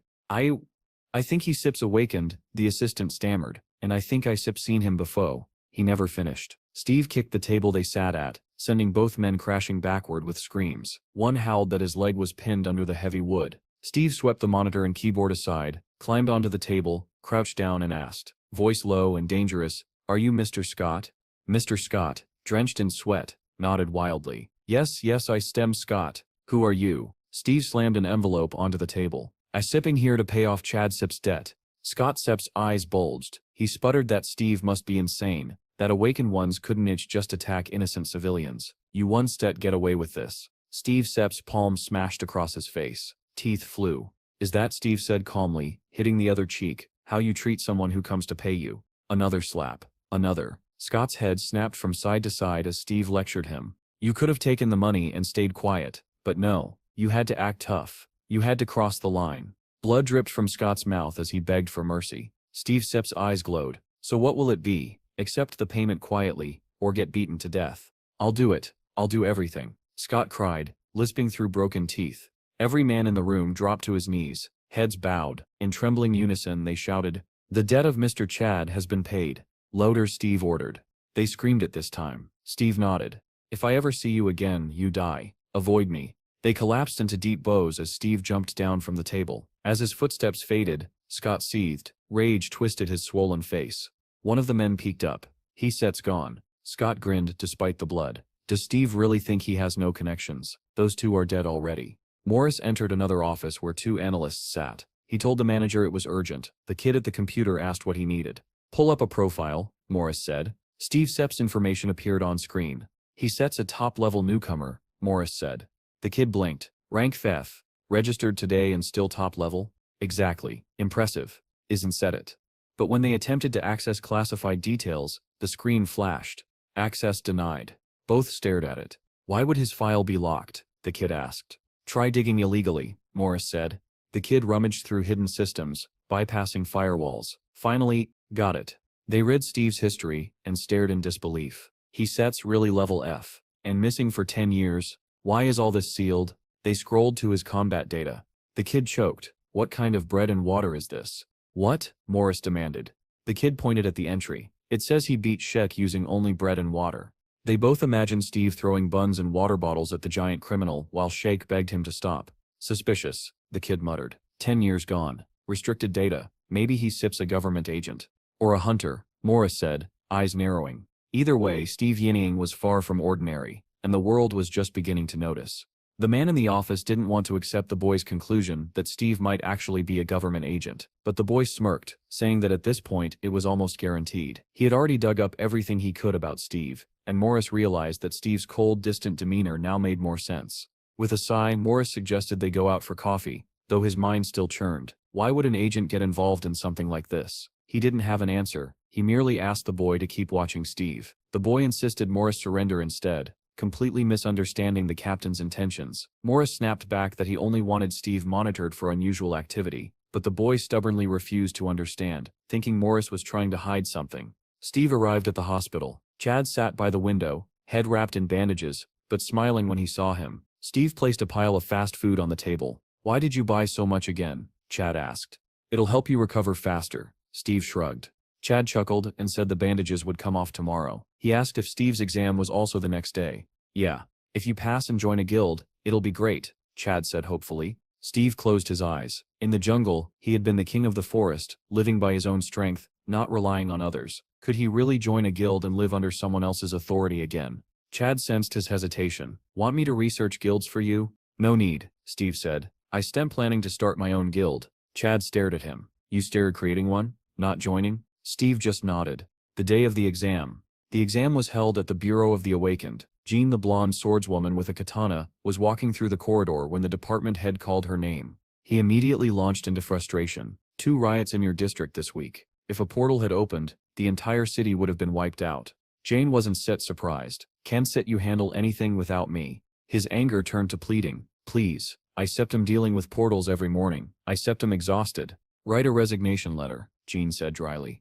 The man pretended not to hear her. Then he suddenly snapped again. "Why are you destroying perfectly good swords?" "Again, I just can't focus lately," she answered calmly. "I've had enough of your stories," he shouted, shoving a paper into her hands. She looked at it and scowled. "You stir sending me out again? I wanted to rest today." "You're not the only one suffering. And it's not your first mission," he complained. Jean sighed heavily and turned away. "I've had enough." "Enough of what?" he yelled after her. "The whole atmosphere is suffocating. And stop firing the new recruits. We need one more in the team." Jane shot back that when they took anyone they died on missions. That only angered him further. Inside the exam hall, crowds filled the hall, buzzing with tension. Some muttered that they had to pass this time. Others groaned that it was already their 4th attempt. A young livestreamer talked to his camera. "I set him at the Awakened exam. Wish me luck. If I pass, I said I'll start filming hunting content. Thanks for the $20 donation. Link is in the bio." Just then, 3 exam instructors in red caps entered. The boy cursed filming was banned. He cut the stream and turned around, only to see Steve standing silently behind him staring at the phone. "You've never seen someone broadcast before?" the boy asked. Steve blinked. "Who were you talking to?" The boy waved him off. "Forget it, old man." "Old man," Steve repeated. "Used are interesting," Steve commented. "Used are weird," the boy shot back. The show began on the podium as the instructors stepped forward. The lead supervisor addressed the crowd. "I shall be overseeing your 3-day exam. These 21 guards behind me will accompany you for the next 3 days and 2 nights." The hall fell silent. The survival test was about to begin. The hall erupted into movement as examinees formed lines. Everyone prayed not to end up under Jean's supervision. Her squads were notorious. Anyone assigned to her was usually thrown out immediately. The man on the podium announced that all entrants had received numbered tickets. Assignments would be decided by a lottery. As he read off names, each person hurried to their designated overseer. Donnie, the live streamer, heard his name and wilted when he was placed under Warden number 15. Steve Sepp's name followed. He approached Station 15 and froze in pleasant surprise. Standing beneath the sign wasn't just any warden. It was Jean. The blonde swordswoman stared straight ahead, ignoring everyone, until the sense of being watched pulled her attention sideways. Then she saw him. Steve, smiling at her like they were old friends. Her eyes widened. She couldn't believe it. The assignments finished, and examinees were sent to their dormitories. Groups murmured anxiously, complaining loudly if they had drawn the blonde. Others peeked around curiously at the rooms, impressed there was even a training hall. Donnie walked with his head down. He muttered to himself that he must have cursed his luck. Assigned to Jean again, in front of his subscribers he'd bragged, but in reality he felt doomed. Examinees filtered into room 15. Some changed clothes, others sat nervously. Steve noticed Donnie sulking on a bench and sat down across from him. "You were giggling a minute ago," Steve said. "Why so sad now?" Donnie glared. "Why should I be happy?" "What do you mean?" Steve asked genuinely. "Do you even know what that blonde is like?" "They call her a witch," Donnie snapped. Steve frowned. A witch? Jean? Donnie groaned. If she steps in a bad mood, she sets a ruin the whole squad. There goes my $2,000. Steve didn't set understand. If you fail, that means you set her weak. What does the warden have to do with it? Donnie stared at him as if slapped. What did you just say? He decided instantly that he hated Steve. Why are you talking to me like that? Donnie barked. You look younger than me. Steve smiled. Want to deal with me? This is the perfect place. The locker room went silent. Donnie shot to his feet. You think I septum weak? Are you serious? Yes, Steve answered calmly. The word lit Donnie Sepp's fuse. You stir dead. Come on. He stormed toward the training room, tearing off his jacket. The others, excited and terrified, followed. Inside the cage, Jean entered the locker room and found it empty. Her irritation flared instantly. Where did everyone go? Meanwhile, her entire squad crowded into the training hall around a massive metal cage. Donnie and Steve stood inside. If we get caught, we're finished, someone whispered. Another sighed. We star in the Blonde Sips squad. We star if finished anyway. Donnie scowled at Steve. You jerk, acting all cool. You haven't heard of Stone TV, a rising YouTube fighter. What Sep's a YouTuber? Steve asked. Some kind of food? That nearly made Donnie faint with rage. You stir mocking me. Behind them, the crowd cheered. Go Donnie, get him. Donnie threw a series of flashy punches at the air. Straightening out idiots like you is my hobby. I've got tons of views on my exam videos. Steve listened quietly, expression unreadable, and then said, interesting. Donnie Sepp's vein popped. Stop talking nonsense. You psycho. He lunged. Take this. He swung at Steve Sepp's face with everything he had, and Steve didn't move an inch. Then, enough. The voice cracked through the air like thunder. Everyone turned. Jan stood there, eyes cold as winter. Donnie swallowed hard. Blonde witch. Out, she barked. Every examinee exploded out of the training room as if chased by demons. We stir dead. We stir so dead. Jean strode toward the cage, glaring. Do you idiots want to be eliminated on the first day? Donnie forced a smile. No, of course not. Just stretching. Jean cut him off. Then let's get rid of one of you immediately. Both boys froze. A sinister smile curved on her lips. Whoever loses is expelled. Begin. Silence shattered into panic. The fight, now official, was about to start. Donnie forced a shaky grin. She's insane, he thought. But Steve understood the order perfectly, and had absolutely no objection to carrying it out. Donnie puffed up his chest and glared. You asked for this. Donnie set cry afterward. Steve smiled warmly. I actually feel sorry for you. Shut up and move already. Donnie shouted, swinging a wild punch. He never finished. Steve's fist slammed into Donnie's face faster than anyone could follow. The boy collapsed flat on the mat, unconscious in a single hit. Silence. Steve kept his fists raised, expression calm. Jean's eyes widened. She had expected Donnie to lose, but not like that. She looked sharply at Steve, instantly convinced he was the instigator. She remembered him from the portal, the strange smell, the unsettling sense of familiarity. From day one, he had irritated her. But Steve only tilted his head and asked, what about you, want to try too? Jean blinked. What? If you want, he repeated, you can come up here. Understanding dawned and fury followed. Steve offered a deal. If he won, she wouldn't expel Donnie. Jean stared at him as if he were an idiot. Impossible. Still, she removed her katana, set it aside and stepped into the cage. She moved like someone born in battle. Tilting her head, she asked, are you unusual? Steve blinked. What do you mean unusual? She didn't answer. Instead she attacked. Survive, she said, and I still tell you. She burst forward. Steve dodged the first blow easily, slid aside from the second and blocked a third with effortless precision. Jean accelerated, fists, elbows, knees, striking with deadly rhythm. He avoided everything. Then she switched to kicking, unleashing a flurry so fast the air cracked. Steve blocked them as if swatting away leaves. Then, Steve Sepp's posture shifted. He sensed danger. Jean's eyes flashed. She prepared a technique he couldn't dodge. If you win, she whispered, you can ask for something else. She flipped backward through the air and kicked Steve full force in the chest. He flew across the cage, limp, showing no sign of life. She landed lightly. Something felt wrong. She turned her head toward the trajectory, only to hear a voice above. You stir stronger than you look. Steve had landed on the bars instead of crashing into them. Jane Sepp's breath caught. How did he withstand that? No time to think. She lunged. She was smiling now, alive, exhilarated. This time I won. Hold back. Her heel drove into Steve so hard the floor cracked, splinters bursting. Steve fell onto his back. Jean descended from above, ready to finish him. He rolled aside easily. Her punches rained down. He blocked each one. She spun into a low, sneaky kick. He stopped it with a single hand. Then he crouched, one hand blocking, the other curling into a fist. He smiled, waiting for his moment. He struck. Jean barely had time to curse. A blue glow erupted around her torso, a barrier formed by her awakened ability. Steve's fist smashed into it. The shield shattered like glass, sparks flying in every direction. She was thrown to the floor. Blue lightning like sparks danced around her as she struggled up, stunned. He broke my shield. Steve was already raising his fist again. My turn. John sat on the ground, staring at him. You Stetch are insane. But Steve only shouted with bright-eyed excitement. This is fun. A mischievous smile tugged at her lips. You really are unusual. My intuition was right. Steve didn't understand. He just blinked at her, confused, fist still raised to attack. She suddenly stood straight, extended her hand toward him, palm out. Her expression was serious. I lose, she said. Steve froze. Why? It was just getting fun. But Jean had made her decision, and the entire squad would soon learn why. Jean let out a long exhale and said the fight had to end. Not because she couldn't continue, but because the room was far too small to use real skills. Next time, she added, we shall fight somewhere with more space. Steve nodded with a sad little smile, genuinely disappointed. He hadn't planned to continue the fight anyway. Jean growled in irritation. Say whatever you want. I already admitted defeat. Steve looked at her curiously. Are there many strong women like you in this world? I don't think so, she answered. Steve Sepp's eyes lit up with satisfaction. Then I choose you, he said. Please bear my child.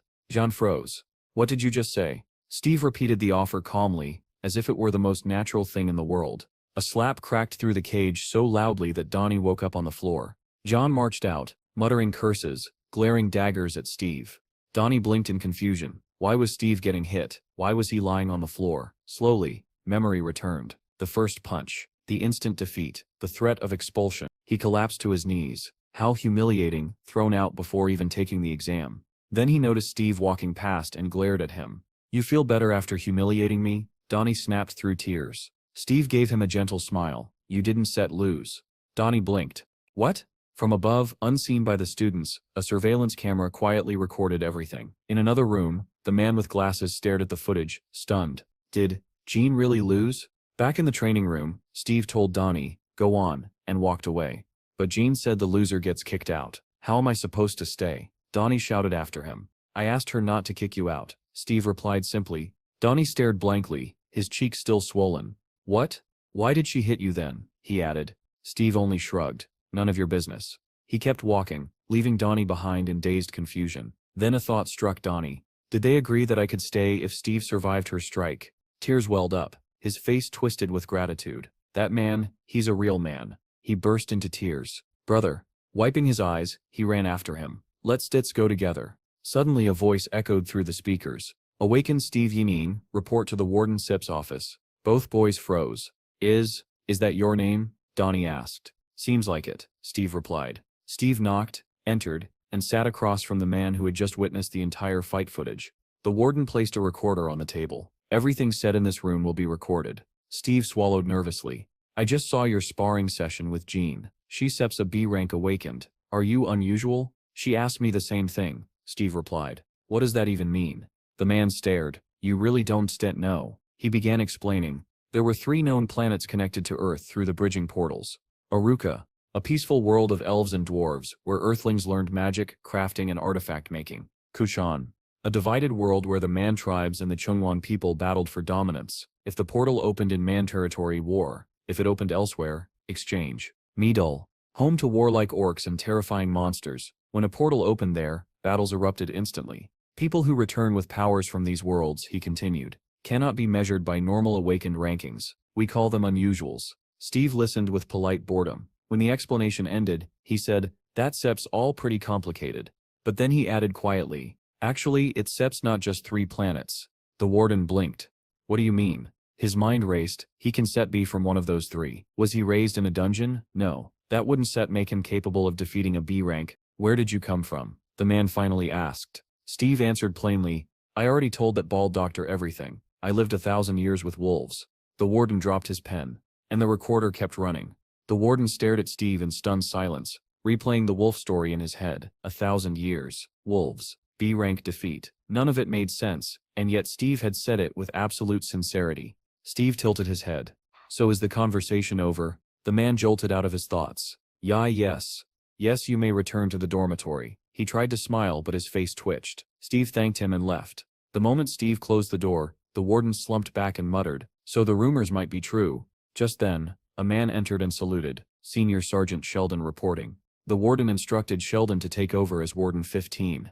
Sheldon blinked. Jan isn't set coming? The warden clicked his tongue. She ran away. Ran away? How? The warden adjusted his glasses. Because Steve is in Team 15. Sheldon stiffened. He was ordered to keep a close watch on Steve during the entire exam and file a detailed report afterward. A voice echoed through the dormitory. All examinees, put on your uniforms and assemble at the stadium. Groans erupted. It begins. At the stadium, each warden stood beneath their squad numbers. Sheldon stood at 15, and the moment the group saw John wasn't there, cheers exploded. She sips gone. Thank the heavens. Sheldon replaced the witch. Sheldon introduced himself with a grin, and announced today's tests. Run 100 meters, in 9 seconds. Complete 40 triathlons in 1 hour. Easy, right? The group erupted in complaints. That sip's unfair. People have different builds. Not everyone is a sprinter. Nearby, a chubby girl finished the 100 meters in 13 seconds. Eliminated, the warden declared. I am a healer. Lower the bar. Monsters won't slow down for healers, he replied. Then he called, Group 15, Donnie, to the start. Donnie swaggered forward.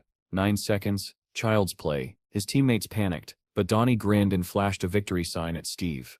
The whistle blew. Donnie exploded forward, feet kicking up dust. He crossed the finish line triumphantly. 8 seconds, Sheldon read. Passed. Donnie cheered, until Sheldon called the next name. Steve Yaning. Steve stepped up calmly, set his feet on the blocks, and stared down the track. Donnie yelled, Let's go, brother, while the rest watched nervously. The whistle blew, and Steve vanished. All they saw was a shockwave of dust exploding behind him. The finish line sensor beeped before anyone could register what had happened. Donnie Sip's jaw dropped. He Sips not human. Inside the administration office, a phone rang. The warden picked it up. Sergeant Sheldon Sip's voice came through. Sir, Steve passed. His results are beyond shocking. Sending video now. The warden tensed. What about journalists? Sheldon turned, and froze. Journalists were already alive with excitement. Cameras aimed at Steve like hunters spotting prey. A phone rang again. A woman answered. Returnee Management Bureau. This is Manager Kim. This is Major Swan, the caller said. ISEP sent you 2 videos. Please review immediately. She opened them. Steve's run captured in full detail. Her eyes widened. What? What is this? On screen, Steve's figure tore across the track at impossible speed. The Major Sep's voice echoed through the phone. Seems the doctor wasn't lying after all. Manager Kim bit her lip. If this man is truly unusual, if his answers were real, then Steve may be a returnee from a 4th unknown planet. She slammed her hand down. Stop all journalists. Block all access immediately. The assistant checked his phone. Too late. There's Sep's already an article about Steve Sep's record-breaking run. Shut it down, she snapped. Clear every article. But outside it was too late. Journalists surrounded Steve like bees around nectar, cameras flashing, microphones shoved toward him. Just one comment. Sir, how did you run that fast? Please give us a moment of your time. Are you the returnee from the unknown planet? They piled closer and closer, and Steve stood at the center of the storm, as calm as ever. Steve stared blankly at the wall of shouting journalists, unable to understand why they were screaming his name. He didn't say a single word, he simply blinked, confused. Meanwhile, Manager Kim was piecing everything together. The timing of the portal incident, the unexplained energy dispersion, the chaos at the center. If Steve had crossed a 4th unknown world without a protective suit, the system would indeed have registered him as F rank. That meant every strange error in his data matched the theory. It also meant her department would gain full authority over him. But before she could strategize further, a squad of security guards stormed into the stadium and began dragging journalists away. They blocked every passage, ignoring the reporters' desperate pleas for interviews. Inside the cafeteria, the examinees gathered at tables, buzzing about how Steve had drawn such media attention. Behind the frosted windows, journalists hammered at the glass, shouting questions. Steve didn't care. He calmly devoured a mountain of food while Donnie stared with sparkling admiration. Of course, Donnie thought, I couldn't have been knocked out by some normal kid. I should have recorded that fight. Steve caught Donnie staring. What are you looking at? Finished eating? Donnie jumped. I still get you something to drink. You story probably thirsty. As Steve polished off the last of his enormous lunch, Donnie hurried away thinking, just looking at the way he eats, you can tell he's built differently. Back in the locker room, Steve sprawled across a bench. Donnie sat opposite, scanning the half-empty rows of lockers. So many people failed already, Donnie muttered. Then he gasped, remembering something. Steve sat up. What is it? The next exam is a dungeon. It seems better to go in a big group. I hope they redistribute squads. Steve lay back down and closed his eyes. It sets fine, I don't need anyone. Donnie nearly applauded. He seems so confident. And he has every right to be, he thought. Yeah, but dungeons are unpredictable. Different skills help. Steve answered, that sips, and cut himself off, suddenly switching topics. When we first met, you were talking to yourself on your phone. What was that? That, YouTube. Steve sat up. What is YouTube? Donnie stared. You really are from the mountains, aren't you? You could say that, Steve replied. To demonstrate, Donnie showed him his phone. This is YouTube. This number is subscribers. This one is views. Steve pointed to a particular video with hundreds of thousands of views. What is that? A mukbang. People eat a lot of food on camera. On screen, a woman lifted a huge piece of meat and bit into it. Steve leaned forward, fascinated. Donnie sweated nervously. His appetite really is inhuman. I know a lot of YouTubers like this, Donnie said. I could get you into a collab video. Steve nodded firmly. I remember the promise. Donnie blinked. His enthusiasm, his intensity, it was overwhelming. You're a good guy, Steve said out of nowhere. Donnie flushed, remembering how much attention Steve had drawn from journalists. He really could become a superstar. Strong, handsome, viral potential. Steve added, join my clan. Donnie froze. Your what? My clan, Steve repeated calmly. I am creating one. You can join.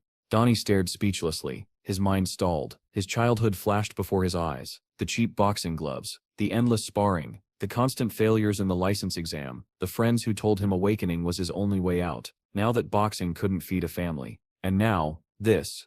The most talked about awakened of the year, asking him to join his clan. Donnie Sip's breath hitched. His eyes trembled. Steve waited patiently for his answer. Donnie had clung to YouTube like a lifeline back when none of his friends believed he could succeed. And now, watching Steve, he felt as if luck had finally started favoring him. This was the kind of content people loved, and he was thrilled. With absolute sincerity, he declared that he'd follow Steve to the ends of the world. Steve said he appreciated that, then gently reminded Donnie about the mukbang video. Tears welled up in Donnie's eyes as he promised he wouldn't forget. In his heart, he whispered to himself that success was built on connections. Steve noticed the sudden tears and asked why Donnie was crying, but Donnie brushed it off and asked him not to pay attention. Then he composed himself and explained something important. You could only start your own clan with 3 members.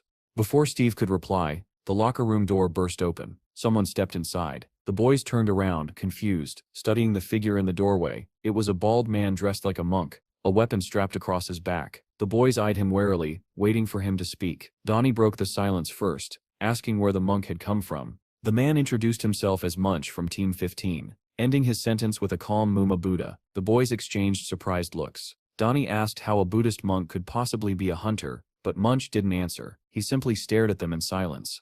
Before the tension could settle, a voice echoed through the speakers. Everyone was ordered to assemble in the briefing room after changing into their combat suits. The boys were stunned. Donnie grumbled that not only were they being dragged out at night, but they also had to show up in combat gear. Steve wondered aloud if the dungeon raid wasn't supposed to happen tomorrow. Munch quietly explained that depending on the situation, the raid could be moved up. Mumata Buddha, he added again. Donnie was horrified. How could they start a raid without proper warning? In the briefing room, the head warden announced that it was time to begin. The major stepped forward and explained that their test would take place inside a dungeon located at the 5th station, currently under the supervision of the Phoenix Guild. When Steve asked about the guild, Donnie explained that although the Phoenix Guild wasn't among the top elites, it was still quite respectable. But Steve focused on something else. He asked what under surveillance meant. Donnie was baffled by the question and finally became convinced that Steve truly wasn't from around here. He explained that the state couldn't manage all the portals that appeared and disappeared daily, so it hired private clans to guard them. When a clan signed a contract with the government, it became a guild. The more dungeons a guild managed, the more people it attracted. Steve summarized it simply. It was like a hunting game where the state earned money. Donnie confirmed it. Hearing this, Steve thought about his own desire to form a clan. He missed the feeling of being part of a pack. He even joked that maybe he could rule an entire state someday. Donnie continued explaining that owning a dungeon was great, but only if you had the proper permissions. Steve barely reacted. He was already fixated on their real goal, creating their own guild. Donnie laughed nervously and reminded him they had to pass this exam first. Steve stared blankly, and Donnie wondered if he was dealing with an idiot. The Major resumed the briefing. On the screen appeared an image of the dungeon abandoned for 15 days, level 1, and structured like a labyrinth. He explained that weaker monsters meant less danger, but also meant a greater abundance of spatial energy. The raid briefing officially began. Donnie swallowed hard. The problem with labyrinth dungeons wasn't the monsters, it was getting lost. One wrong move and you were trapped. Clutching his head, he muttered that he could really use an intelligence-type skill right about now. Steve overheard and casually revealed that he had such a skill. Donnie was thrilled for a moment, then froze. The exam hadn't even begun, and Steve already had a skill worth more than 20,000. A dangerous thought crossed his mind. What if Steve was actually rich? Meanwhile, Munch sat quietly, lost in his own thoughts. Donnie turned to him next and asked what his awakened skill was. Munch hesitated, debating whether he should speak. Finally, he answered with just a single word, but that one word drew him deep into his own memory. He remembered the temple, the Buddha statue, and the Tibetan bowl in his hands. He had been meditating, producing a resonant sound that echoed through the hall, but the sound had drawn something else. Monsters began gathering outside, dozens, then hundreds. Another monk had rushed in, shouting for him to stop immediately. Confused, Munch had asked what was happening, but the man only yelled for him and the other monks to escape. Behind the monk, a monstrous creature emerged, ready to strike. Munch's mind snapped back to the present when the Major announced that the briefing was over. Donnie whispered to Steve that something was seriously wrong with this guy. The Major laid out the final instructions. They would proceed to the target point, engage the monsters under guard supervision, and read the manual carefully. He wished them luck, and the buses rolled out. They soon arrived at the portal, glowing with blue light while a helicopter hovered above. Guards hurried the boys along, warning them that anyone who wasn't prepared would not make it out alive. The warden checked on Team 15, and Donnie leaned toward Steve, advising him to secure his gear properly. Sheldon told them that once they entered the dungeon, they could act freely and pretend he wasn't even there. But he also warned them that even if the team performed well, they could still be left behind because the exam was based on individual scores. Donnie grew uneasy. With only 3 people on their team, he asked if Sheldon would help them if something went wrong. Sheldon just gave a knowing smile, said nothing, and told them to keep moving. When they stepped off the bus, Steve asked Donnie why he looked so nervous. Donnie forced a guilty smile and insisted he wasn't scared, though he failed to finish his sentence. Even Munch, the monk, remained calm as he asked the warden whether he could use his personal weapon. The warden confirmed that he could, and the boys headed out. Donnie was stunned. This was only an exam, yet the monk already carried a weapon made of dimensional matter. At the portal, the guard directed the 14th team inside, then told Team 15 to proceed through the right entrance. Sheldon smiled with satisfaction and ordered them forward. As they stepped into the portal, the warden announced that their team had officially entered. Steve took the lead, which made Donnie panic. Why was he walking in front? It was dangerous. Donnie hurried to warn him but instantly regretted speaking. Making noise before reaching the safe zone would lower his score. Suddenly, a skeletal monster in a robe lunged out from the side. Steve didn't flinch. With a single blow, he shattered the monster's skull. Donnie said the creature must have been attracted by his own scream, but at least they took it down. Impressed, he declared Steve perfect. As expected, Donnie then asked if Steve would use his recon skill if anything else went wrong. Before Steve could answer, a soft click echoed through the hall. A tile under Munch's foot began glowing. Donnie recognized it instantly. He opened his mouth to explain, but he didn't even finish the word trap before a storm of arrows came raining down. Munch reacted immediately. He reached behind him, grabbed his weapon, and began deflecting arrows with incredible speed. The moment triggered another memory back at the temple, when his meditative chant had drawn a horde of monsters. The military had responded with missiles, and his mentor, badly wounded, had fought desperately to protect him. Munch had begged for forgiveness, believing the catastrophe was his fault. The missiles wiped out the monsters, and the temple along with them. Back in the present, Munch continued deflecting arrows with that same weapon he had carried ever since. Donnie watched in awe, praising his skill. Then another click sounded. A second tile lit up bright white. The floor beneath the boys dissolved, sending all 3 plummeting downward. They hit the bottom hard. Steve and Munch landed on their feet, but Donnie lay in a heap of rubble, groaning loudly. He stared blankly at the ceiling, mourning the fate of his ambitions, but then a growl echoed from deeper within the tunnel. Donnie jumped up, horrified, and declared that they must be cursed magnets for monsters. Munch apologized, explaining that his monk abilities naturally attracted them. Donnie froze. His skill attracted monsters? Steve, on the other hand, was delighted. To him, this was perfect. Now he wouldn't even have to go looking for enemies. He stared ahead with a calm smile and said it was even better this way. He was too lazy to hunt them one by one. Munch stared at him, stunned. Steve suddenly leapt upward, flipping effortlessly through the air as though weightless. Donnie gasped and wondered aloud if Steve was even human. Standing atop the rocks, Steve told Munch that he liked him and invited him to join the clan. Munch blinked, unsure he'd heard correctly. Meanwhile, the sound of dozens of approaching monsters filled the tunnel. Steve turned to face them, eyes narrowing. He activated his reconnaissance skill, and a blue glow flickered across his pupils. Instantly he located the primary target, a skeleton draped in a red robe. In a single burst of inhuman speed, Steve sprinted toward it. Donnie stared at the horde in horror, convinced they were doomed. Just then, a long staff crashed down in front of him. It was Munch's. From above, the monk shouted for Donnie to grab it. Donnie seized the staff without hesitation. Setting aside all fear, he suggested they lure the monsters into the pit, and then hunt them from above. Groaning, he hauled himself out of the hole with Munch's help. Once they climbed out, they stared at the battlefield in disbelief. Dozens of monsters lay dead. They could hardly speak. Donnie whispered that it was insane. Up ahead, Steve calmly told them to clean up the monsters along the route and follow him. Inspired by his confidence, Munch and Donnie charged forward. Donnie grinned and said with absolute conviction that Steve was definitely crazy, and somehow, that made him the perfect leader. Munch effortlessly scattered the attacking monsters with sweeping strikes of his weapon, sending them tumbling in every direction. As he fought, he wondered if Steve had detected the trap using his reconnaissance skill. The monk was impressed, both by the speed of the reaction and by Steve's overwhelming strength. One of the monsters crept toward Steve from behind, crawling along the wall. Steve defeated the creature in front of him, then turned toward the faint sound behind him. The skeletal monster didn't get the chance to reach him. Munch's staff shot through the air and buried itself in the creature's neck, all while Donnie shouted encouragement. Steve finished the job with a single kick that sent bones flying across the stone floor. Far away, at the observation headquarters, a soldier suddenly reported that a team was exiting the dungeon. His partner was confused. Only 30 minutes had passed. Major Swan approached, explaining that teams were usually allotted 5 hours. He asked which team it was. Watching the footage of the boys walking out of the portal, the soldier replied that it was Team 15 and that their vitals looked normal. Swan immediately called Sergeant Sheldon, demanding to know why the boys were already returning. Sheldon, who had been monitoring them, casually explained that they were done. He added that it was hard to gauge level 1 stats from the footage, but even so, Steve's performance was exceptional. Meanwhile, the city street buzzed with activity. People strolled, rushed, talked,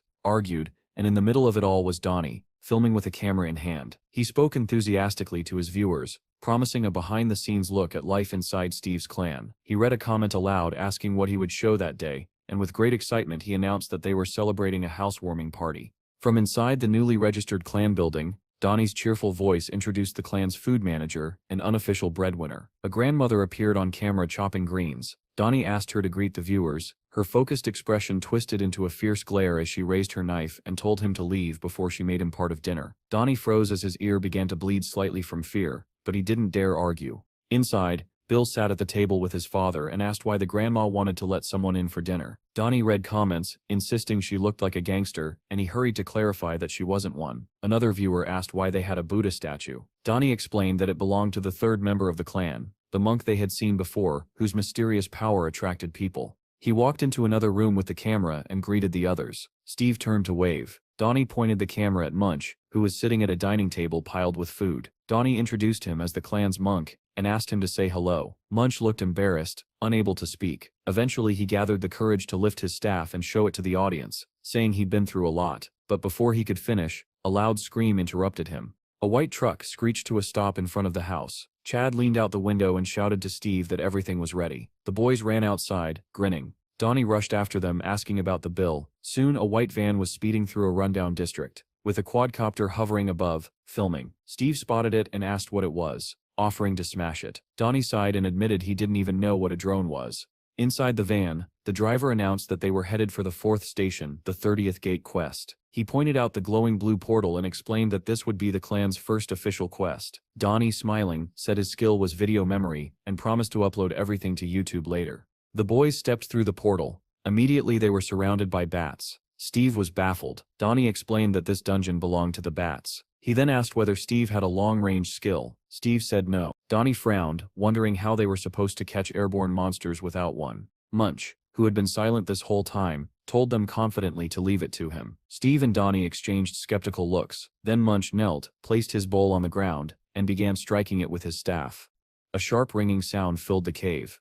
Above their heads, the bats began to move strangely, forming tighter and tighter clusters. Donnie stared upward, asking if the monk's ability was causing this reaction. The bats gathered into a massive flock, and then dove toward the boys.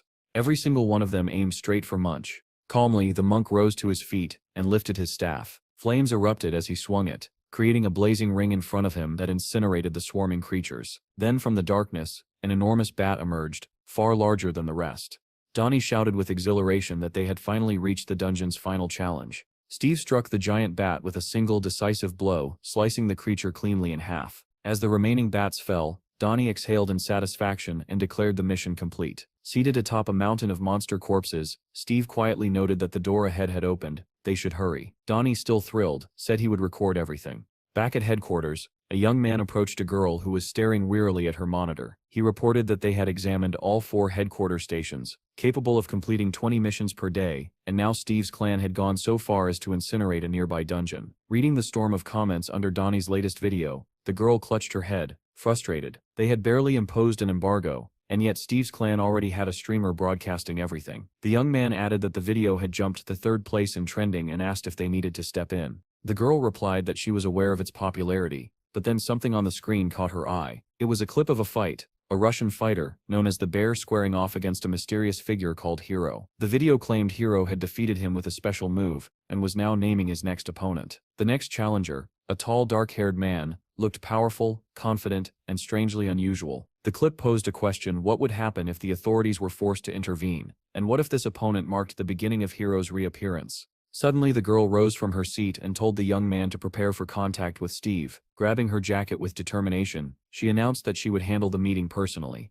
The market square bustled with life, vendors shouting, customers bargaining, children running between stalls. Steve, Donnie, and Chad sat together at a cafe table. Chad asked if Munch was joining them. Donnie confirmed he was, though he wondered aloud where the monk had disappeared to since there were no temples nearby. Chad explained that Munch was living in the city with the surviving monks from his temple. Donnie complained that without Munch their efficiency dropped dramatically. Chad suggested taking a day off since their clan's progress had been extraordinary. Donnie lit up at the idea. Chad added that their capital had already reached 80,000. Donnie cheered again. He had earned 2,000 simply collecting stones, and now they could enter second-level dungeons. Steve raised an eyebrow at Donnie's proud grin. Donnie proudly looked at his monitor, admiring the reward he'd earned. Next to his name, Steve noticed Donnie's rank and profession displayed on the screen. Steve folded his arms, thinking to himself that he had spent only 3,000 on skills, and already surpassed most people. With that in mind, he smiled and agreed today would be a day off. Chad shut his laptop and said he planned to take his son and grandma to the park. Steve's eye caught a sign beside him that read "No information." The grandmother entered carrying food for the puppy, and the same message appeared next to her. But next to Pecky, the puppy, there was detailed information on level and power. Steve wondered if dogs could awaken too.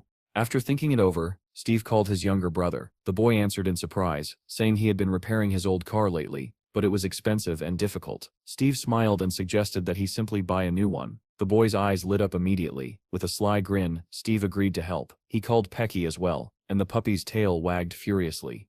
At the dealership, the manager presented a blue Hyundai Dragon. Chad's face glowed with excitement. Every mercenary dreamed of owning one. The manager explained that it ran on heliotrope fuel and cost 80 million, making it the best machine on the market. Steve asked his brother if he liked it. The answer was immediate. Of course. Steve told the manager he would pay in cash, and asked if they could take the car immediately. Soon the brand new blue car shot through the ruins of the city. Chad was ecstatic, declaring that the vehicle was incomparable to his old van. Steve agreed, saying even the passenger seat felt incredible. He added that he should have bought something like this sooner. Chad finally asked why they were headed toward the 4th station, entrance 23, an area that had been closed for a long time. Steve grew serious. He explained that a long time ago Chell had told him he couldn't awaken because he had no money. Chad's smile faded. He looked at Steve, confused, not understanding where the conversation was headed. With that same steady seriousness, Steve replied, "He will awaken today." Chad froze when he heard Steve's words. Sweat broke across his face as the blue car continued down the ruined road, passing collapsed buildings overgrown with grass. His hands trembled on the steering wheel, fear and panic rising in waves, but he kept driving. He didn't dare say anything. Suddenly, Pecky, who had been quiet in the back seat, bristled and let out a low growl. Steve smiled faintly and asked the pup whether he could smell goblins. Chad's voice trembled as he insisted he wasn't ready, begging Steve to leave before anything happened. But Steve ignored him. He stepped out of the car, saying he'd be back soon and instructing Chad to wait. Panicking, Chad lunged toward the door and begged him not to go. But the only thing left where Steve had stood was swirling dust. Steve had already vanished into the rain. Chad stared at the empty air, overwhelmed. His brother's speed was unbelievable. Meanwhile, at the instant loan office, Steve and Chad's video had caused quite a stir. The employees had watched the YouTube clip over and over. One asked if that really was Steve. Another confirmed it, adding that he was now a growing internet star. The supervisor growled that someone like Steve couldn't be measured or controlled. The men argued about how dangerous this made him. Finally, the man at the computer ordered a list of cooperating guilds. The other replied that if this was Station 4, then the job would fall to Mr. Vincent, a mercenary known for removing debtors without hesitation. He'd already taken care of 6. The supervisor smirked darkly and commanded them to call Vincent and pay him whatever he asked. Thunderclouds rolled across the sky, gathering into a storm that promised violence. Rain caught Chad's grandmother as she shopped with his son. She urged the child to hurry. Then a black car slid to a stop in front of her, blocking the road. 3 people in black suits stepped out, 2 men and a woman. The woman approached, flashed an ID, introduced herself as part of the bureau, and asked where they could find Steve. The grandmother said nothing. She simply stared at the badge in silence. The same storm hammered down on Chad, still waiting in the new car while rain smeared the windows. He muttered that he couldn't see anything, and that Steve had been gone for 30 minutes. Once again, Pecky growled at something ahead. Then the head of a giant goblin slammed into the car door window, shocking Chad into a scream. The monster's body slid down the glass, leaving only a clawed hand and harsh breathing visible. The car door suddenly swung open. It was Steve, telling Chad to get out. Chad stumbled out, still shaking but calmed slightly when he saw his brother standing there. The wounded goblin lay on the ground, growling and trying to rise. The monster lunged at Chad. The boy screamed and shielded himself with his arms. A knife dropped onto the wet pavement, the metallic clatter echoing through the empty street. Steve turned to Chad and ordered him to follow and kill the monsters. Chad picked up the knife with trembling hands and begged Steve to stop. Steve turned sharply and demanded to know what was wrong. Stammering, Chad asked if he truly had to awaken now. But Steve was unyielding. "If you are weak," he said, "and you one set survive, then kill." Chad lowered his head in despair. There was no arguing with him. Suddenly the goblin sprang upward again, jaws wide. Little Pecky stood between them, baring his teeth and ready to fight. Before Chad could react, Steve commanded, "Pecky, bite." The pup hurled himself at the monster, sinking his teeth into its arm. Despite the creature's massive size, the goblin seized Pecky's head with its huge claws, trying to rip him off. Steve didn't move. He calmly stated that Pecky was still young, and that if Chad didn't intervene, the puppy would die. Crying, Chad begged Steve not to force him to do this. Lightning tore through the sky. With it came Steve Sip's roar. "Kill him." Chad's breath came in panicked bursts. He stared at the knife, clutching it with both hands. The goblin ripped Pecky free and prepared to bite down. Chad screamed as he swung. He knew that if he didn't set act, Pecky would die. The blade drove into the goblin's skull. Blood exploded across the pavement. The monster collapsed, lifeless, freeing Pecky. But Steve wasn't finished. He shouted at Chad to continue. Fueled by fear and rage, Chad struck again and again, stabbing until he could no longer lift his arms. At last he threw the bloody knife aside. Rain mingled with the stream of blood on the ground. Chad fell to his knees, gasping for air. He stared at his stained hands, trembling, horrified by what he had done. Steve stepped in front of him, towering over him, and ordered him to hold the blade again. Tears ran down Chad's face as he shook his head, saying he couldn't. But Steve refused to relent. "If you don't set kill," he said coldly, "they will kill you." Pecky suddenly leapt forward, growling with a ferocity Chad had never heard from him before. Chad's eyes widened in fear as he realized the puppy was growling at another monster creeping toward them through the rain. Steve's voice came cold and emotionless. He told Chad to kill the monsters quickly. They didn't have much time. Without looking back, Steve turned and walked away, abandoning his younger brother in the storm. Chad called after him, voice trembling, but Steve didn't stop.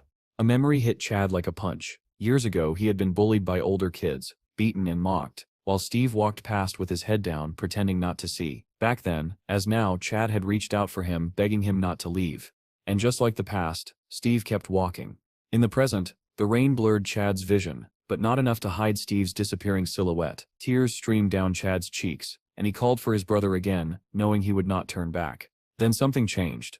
The fear on Chad's face hardened into determination, and his trembling gaze sharpened. He no longer called for Steve. Chad reached down and picked up the blood-soaked dagger he had thrown earlier. The goblin facing him growled, snapping its teeth, ready to kill him. Moving like someone in a trance, Chad slowly rose, gripping the dagger tightly. He whispered to himself, not to anyone else, that Steve had always been like this. Lightning split the sky, and Chad burst forward with a scream. He drove the knife into the goblin's skull with such force that the blade pierced through the other side. His eyes snapped wide open, glowing red, while he hissed at the monster to shut up. The goblin shrieked, but Chad only shoved the knife deeper into its mouth, unaffected by the blood spraying across his face. There was no fear left in him, only pure, burning hatred. He pressed harder, shouting for the monster to be quiet. The blade burst out of the back of the goblin's head, splitting its skull in half in a fountain of blood. But Chad wasn't set done. He leaned over the corpse screaming "Die!" as he stabbed the dead body again and again, slashing wildly until the ground was painted red. At last he stopped, panting, the rain mixing with the blood on his hands. Lightning flashed again, revealing Chad's deranged smile as he raised the dagger. He looked unhinged, almost joyful.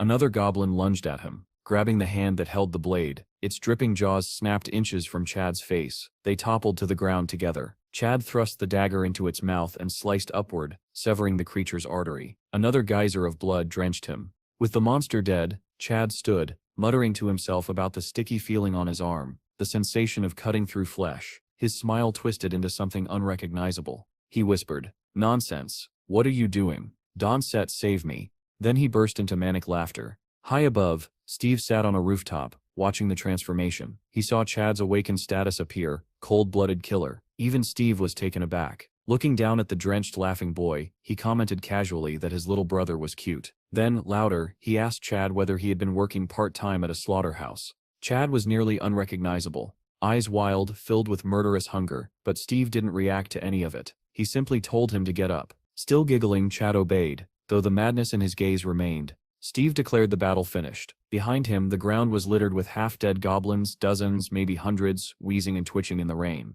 After clearing the monsters, the brothers headed to the Bureau of the Awakened. They approached the front desk. Steve looking annoyed, Chad drenched entirely in blood. The receptionist stared in disbelief before asking why they were there. Steve pointed at Chad and said he had just awakened.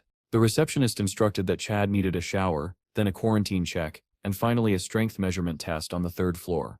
As they climbed the stairs, Chad asked what the measuring room was. Steve explained that there was a device that measured physical strength. If the number exceeded 100, Chad would be officially registered as an awakened fighter. Steve added he had scored 96 last time and failed. Chad didn't believe him. Inside the measuring room, Chad lay on the device wearing a special suit. The machine activated and displayed 111. The examiner told him he was eligible to proceed to the Hall of Ability Manifestation. The doctor then turned to Steve and asked if he wanted to test his strength as well. Steve agreed and lay down on the device Chad had just used. Steve closed his eyes as the machine hummed around him, measuring his strength. Suddenly a strange vision flashed before him. Countless eyes watching him, and a message saying someone was observing him, yet large parts of the information were hidden. When he opened his eyes, the number 189 glowed on the screen, but even that impressive score didn't shake him as much as the eerie vision he'd just experienced. The doctor examined the readings and murmured that the rumors were true. Steve's strength was rising at an impossible rate, and soon he would reach level E. Steve wasn't interested. Instead, he asked who created the machine. The doctor laughed at the odd question, saying it was built by scientists. Steve frowned and asked again which scientists specifically, but the man only chuckled.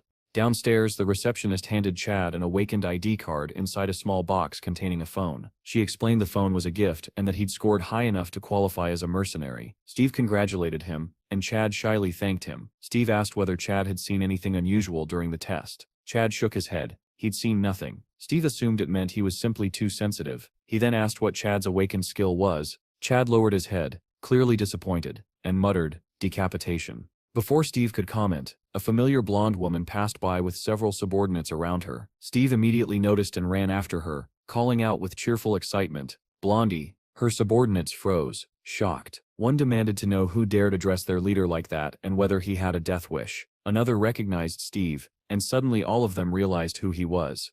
With an innocent smile, Steve apologized casually for his earlier words, explaining that he wasn't used to speaking with civilized people, but the woman cut him off, saying she understood, and suggested they never meet again. She walked off with her group. Her subordinates gossiped while following her, saying something had to be going on between the two of them. One even joked she was practically getting married, while another insisted Steve would be the one to save them all. Jean snapped at them to hurry, and they immediately picked up the pace. Steve watched her leave, muttering that it was a shame she had the temper of a shrew. A black car sat parked outside the building labeled Steve's Clan. Inside, Grandma and Melissa, the same blonde, sat together at the table. They clinked glasses, almost spilling their drinks. Melissa tasted the strawberry liquor with delight, saying it was perfect. Grandma grinned, explaining that young people always loved it, though her son-in-law had begged for it for 10 years and never managed to try any. Melissa finished the drink and declared passionately that she wished all monsters would die. Grandma praised her for speaking beautifully. Then Melissa tasted the dumpling soup, calling it the best she'd ever had. Grandma nodded, saying it paired perfectly with the drink. Melissa glanced at the door, noting that Steve was late. At that moment, Grandma announced that he had finally arrived. Steve and Chad walked into the room, surprised to see Grandma and Melissa sharing drinks. Bill ran over joyfully, excited that his dad and Pecky were back. He jumped into Chad's arms asking why he took so long. Chad asked if he'd had fun while they were gone. While father and son talked, Melissa approached Steve. He tensed and asked who she was, but he already saw her name and rank displayed above her. Rank A2. She introduced herself as Melissa, a manager from the Bureau of Awakened Repatriate Administration. Steve asked why she had come, and she said she wanted to make a deal with him. Steve blinked, unprepared for that answer, and asked what she meant.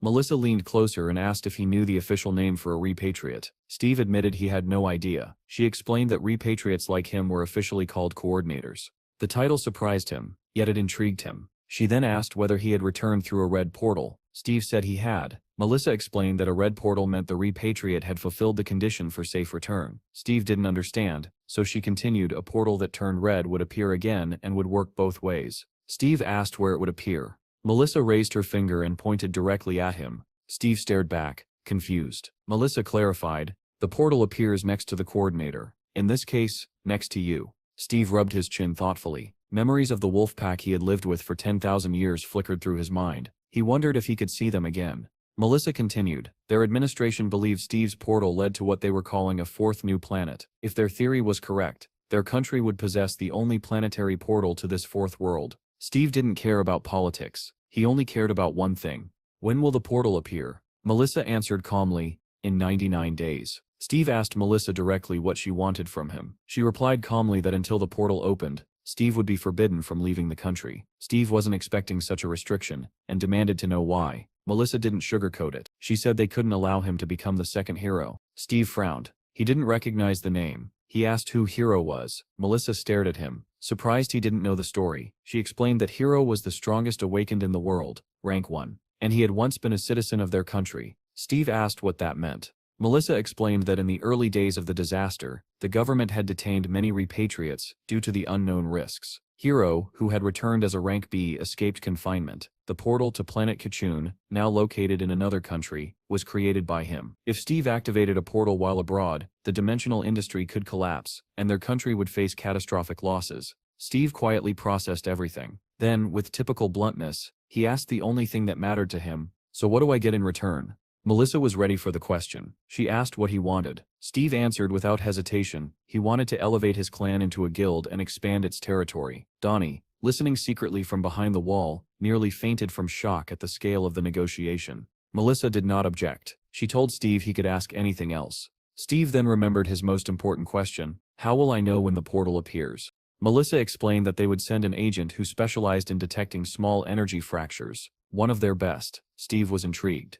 Meanwhile, elsewhere in the bureau, Jean was training furiously in the gym, still angry about Steve's earlier comment that they should have children together. She punched the bag with so much force that its stuffing exploded out. Her colleagues watched in disbelief, wondering what had triggered her this time. Jean muttered that he should have been charged with harassment. Melissa appeared beside her and calmly asked who she planned to charge. Jean dismissed the question, saying she was simply in a bad mood. Melissa asked when she wasn't. Jean snapped at her to stop stalling and explain why she was here. Melissa handed her a mission file. Jean read it, and began trembling with anger. She demanded why she had been chosen. Melissa answered without hesitation, she was picked because she was a professional. Jean asked again, louder. Melissa replied because she was the best. Jean glared at her, wishing she could overturn the assignment by sheer force of will. Melissa asked what Jean thought would happen once the portal opened. Jean had already seen the footage, and answered quietly that hell would break loose. Melissa nodded. If Jean detected spatial cracks, she was to leave immediately with Steve. Until then she would have to stay with him at all times. With a mischievous grin, Melissa repeated, always, emphasizing every syllable. Then she walked out laughing, leaving Jean fuming and threatening to file her resignation. Elsewhere, Chad sat in his room, clutching his head as obsessive thoughts circled through his mind. Don't leave, they'll kill you. Don't leave, they'll kill you. His son's voice finally snapped him out of it, calling him to dinner. Later, the clan gathered at a cafe beneath the newly hung wall clan sign. Someone inside shouted in excitement. Chad asked what was going on, and Donnie proudly announced that their clan was thriving, now eligible for second-level dungeons. Steve was pleased by the progress, but Chad pointed out they needed rank D to enter those areas and didn't yet have enough fighters. He suggested they farm first-level dungeons for a while. Donnie agreed, but added that with Steve around, second-level dungeons weren't a problem. Steve decided they would build up funds and strength in first-level dungeons first, then recruit new members. Everyone agreed. Footsteps approached their table. Donnie turned. Munch stood beside them, greeting everyone with folded hands and saying, "Save us, great Buddha." Donnie asked if he had eaten. Bill waved in excitement. Munch replied that he had and suggested they depart. His level indicator showed F5. At the dungeon entrance, traffic was backed up. Cars honking, people yelling. Many teams crowded near the portal, eager and energetic. In the bustling crowd, one man recognized Steve's group and called out to them. The four entered the dungeon together, with Chad taking up the rear. The man greeted Steve warmly. Steve shook his hand, and the man happily said he'd heard all about the creation of Steve's clan. The adventure continued. Steve asked Jim what happened to the teammates he'd been with last time. For a moment, Jim's smile faded and a rigid seriousness crossed his face. He hesitated, deciding how much to say, then forced a smile again and claimed everything was fine. Steve pressed further, asking why he was alone. But before Jim could answer, his new teammates called out that it was time to enter the portal. Avoiding the question, Jim excused himself and promised to contact Steve later. Steve waved and said he'd wait. Munch asked who the man was. Steve replied that Jim was a friend he'd met in a previous dungeon. The four stepped into the portal together, their bodies engulfed in a blue glow. All of them were filled with enthusiasm and ready for battle. None of them noticed the figure watching from a distance, the mercenary Vincent, observing Steve's clan with sharp interest. In another part of the crowd, Jim's own team prepared to depart. One teammate recognized Steve, while another said they needed to hurry. Jim, however, was troubled. He couldn't bring himself to tell Steve the truth about his clan's collapse. Two of their core members had quit under the excuse of needing rest. When the core left, the entire clan dissolved overnight. Null clans were easy to form, but just as easy to break. The stress of killing and nearly being killed had shattered his former partners. They might never return to mercenary work at all. Entering the portal, Jim's captain called him to the vanguard, hoping he could carry the team. In this world, clanless mercenaries formed temporary one-day parties to clear dungeons. Some of them forged bonds and eventually rebuilt new clans. Jim hadn't given up. He vowed to start again. Meanwhile, a motorcycle sped through the city. Jean rode it, crimson suit gleaming in the wind. She reported that she had left Steve's clan headquarters and heard they went into a dungeon in the morning. Melissa replied that she would send the coordinates to her. When Jean received the location on her helmet display, she accelerated toward the site, her long hair whipping behind her. Inside the dungeon, Steve's team fought fiercely. Monsters flew in all directions, as Munch unleashed a powerful spell. A dragon, glowing blue, surged across the battlefield, his brand new summoned spell Dragon Chase. Nearby, Chad slashed through enemies with his knife. Donnie narrated proudly, explaining that he recently earned a clan nickname, Bounty Hunter, and his new skill, Chase. Donnie warned Chad to look behind him. A monster dove at Chad from above. Chad reacted instantly, thrusting his blade upward and tearing open the creature's belly. A feral smile spread across Chad's face, one dangerously close to a beast's grin. Donnie saw it and wondered in fear if Chad actually enjoyed the killing. Up above, Steve watched the battlefield with satisfaction as his teammates handled the monster horde together. Not far away, another team wasn't so lucky. A series of explosions ripped through the forest. One reckless mage hurled fireballs at a swarm of frogs, giant monsters with long red tongues, without caring that his own teammates were caught in the blast. Jen fell, injured, cursing the mage for nearly killing him. Before he could get back up, a frog monster wrapped its tongue around the mage's waist and dragged him away. The rest of the team was devoured as they screamed for help. Jen, barely conscious, thought of Steve's clan and felt a painful twist of jealousy. Surely they wouldn't accept a washed-up E-class mercenary like him. By then Steve's team had already finished and stepped out of the portal, glowing in blue light. Donnie said happily that this run saved them time and spared them exhaustion. Munch added that he had tested skills he didn't even know he possessed. Steve praised them and said they would begin splitting into groups to attack more efficiently. At that moment, a stranger approached them and asked if they were Steve's clan. Steve immediately asked who he was, eyeing him with suspicion. The man introduced himself as Vincent from the BDG guild and handed over his business card. Donnie nearly choked. BDG was a rank 5 guild. They owned 4 stations and even possessed a personal portal. They ranked 20th on the national list. Steve examined the business card and asked what Vincent wanted. Vincent smiled politely. He said that since BDG shared territory with Steve's rising clan, they wanted to give them a welcome gift. Everyone was stunned. Vincent explained that he'd heard the clan leveled up recently and wanted to congratulate them by offering tickets to a second-level dungeon under BDG's direct jurisdiction. Donnie's eyes sparkled. Second-level tickets were extremely valuable. Vincent asked if they wanted to go immediately. Chad hesitated, pointing out they should probably prepare first. Vincent waved the concern away, saying BDG would provide everything they needed as part of the gift. Donnie was amazed. Such support guaranteed success. But Steve declined.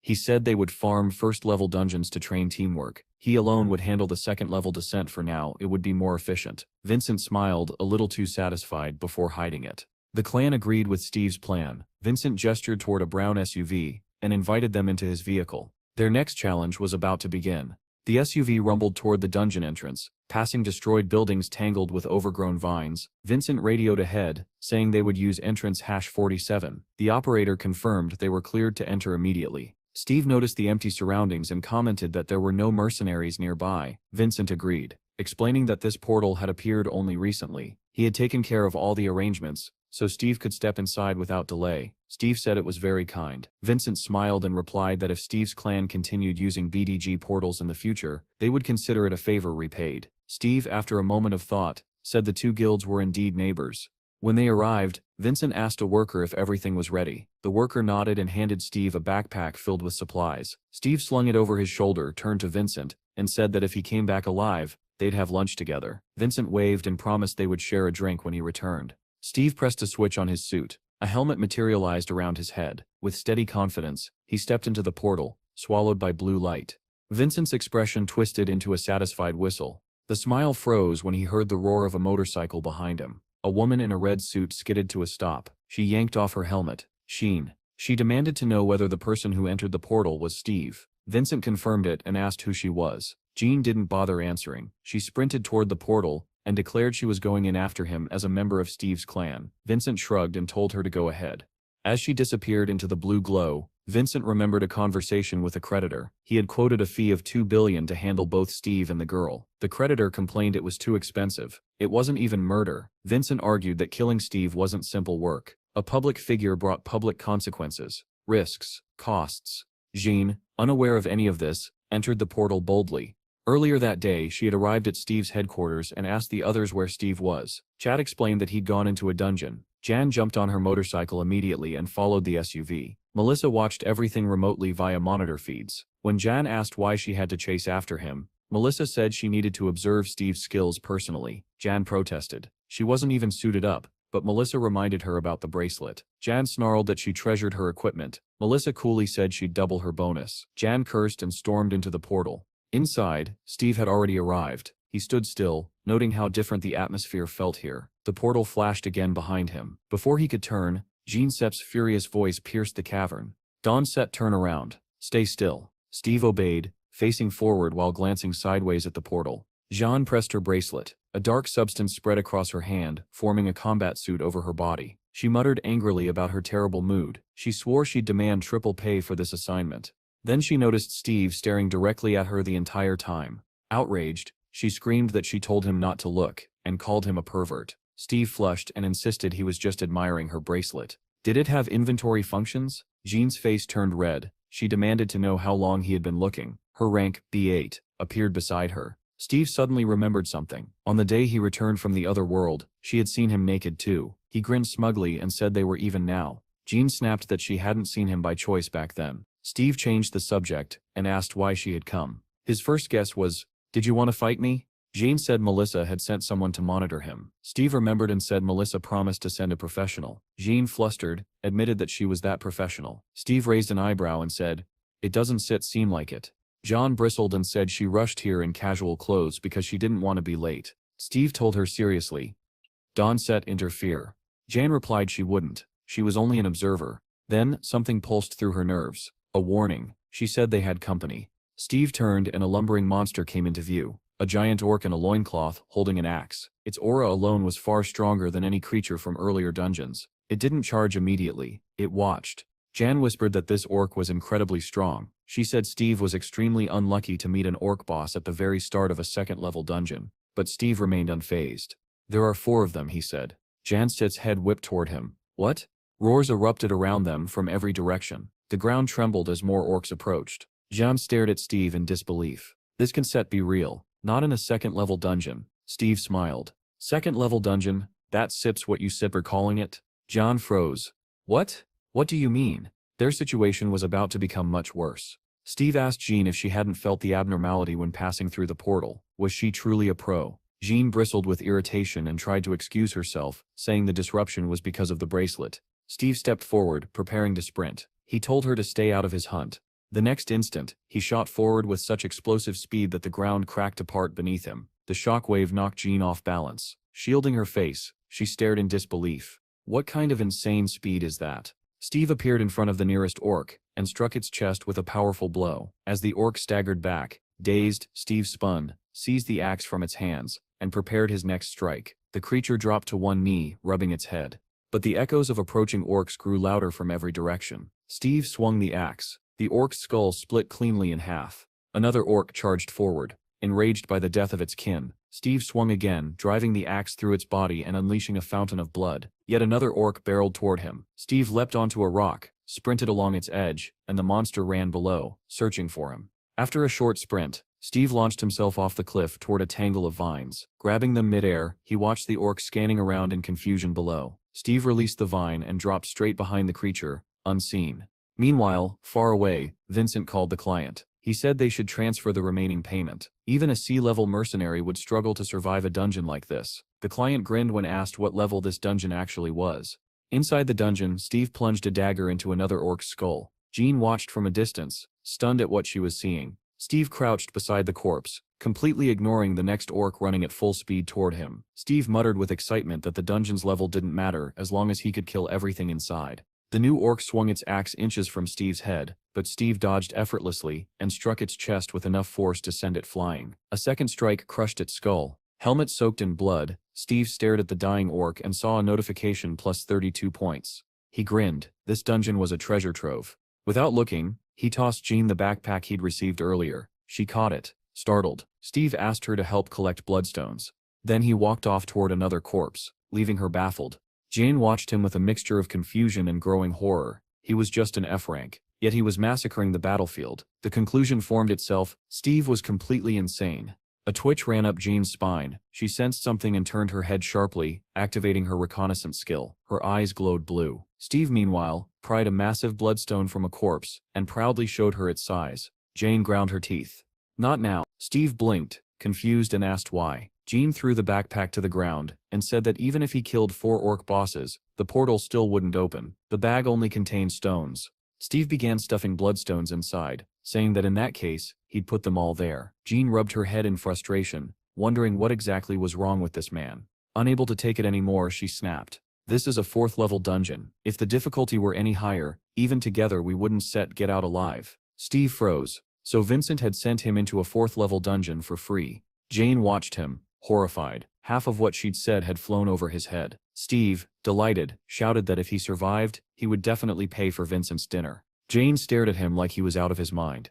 Are we actually idiots? A sudden pressure hit her senses. Jean spun around just as a monster lunged at her with a weapon. She reached instinctively for her sword, but the sheath at her hip was empty. She'd forgotten it on her motorcycle in her rush. Before she could react, Steve slashed the monster's head clean off. The corpse collapsed beside her, splattering blood everywhere. Steve smiled and told her he was strong, though he'd been stronger before. Jean stared at him skeptically. Another pulse. Jean's eyes widened. She and Steve turned simultaneously. Jean activated her clairvoyant skill. Her eyes shone blue. Through infrared vision, she saw dozens of monsters rushing toward them. She cursed. A mob of orcs was closing in, and fast. Their path was sealed. Jean asked in panic if there truly was an entire army of them. Steve only smiled.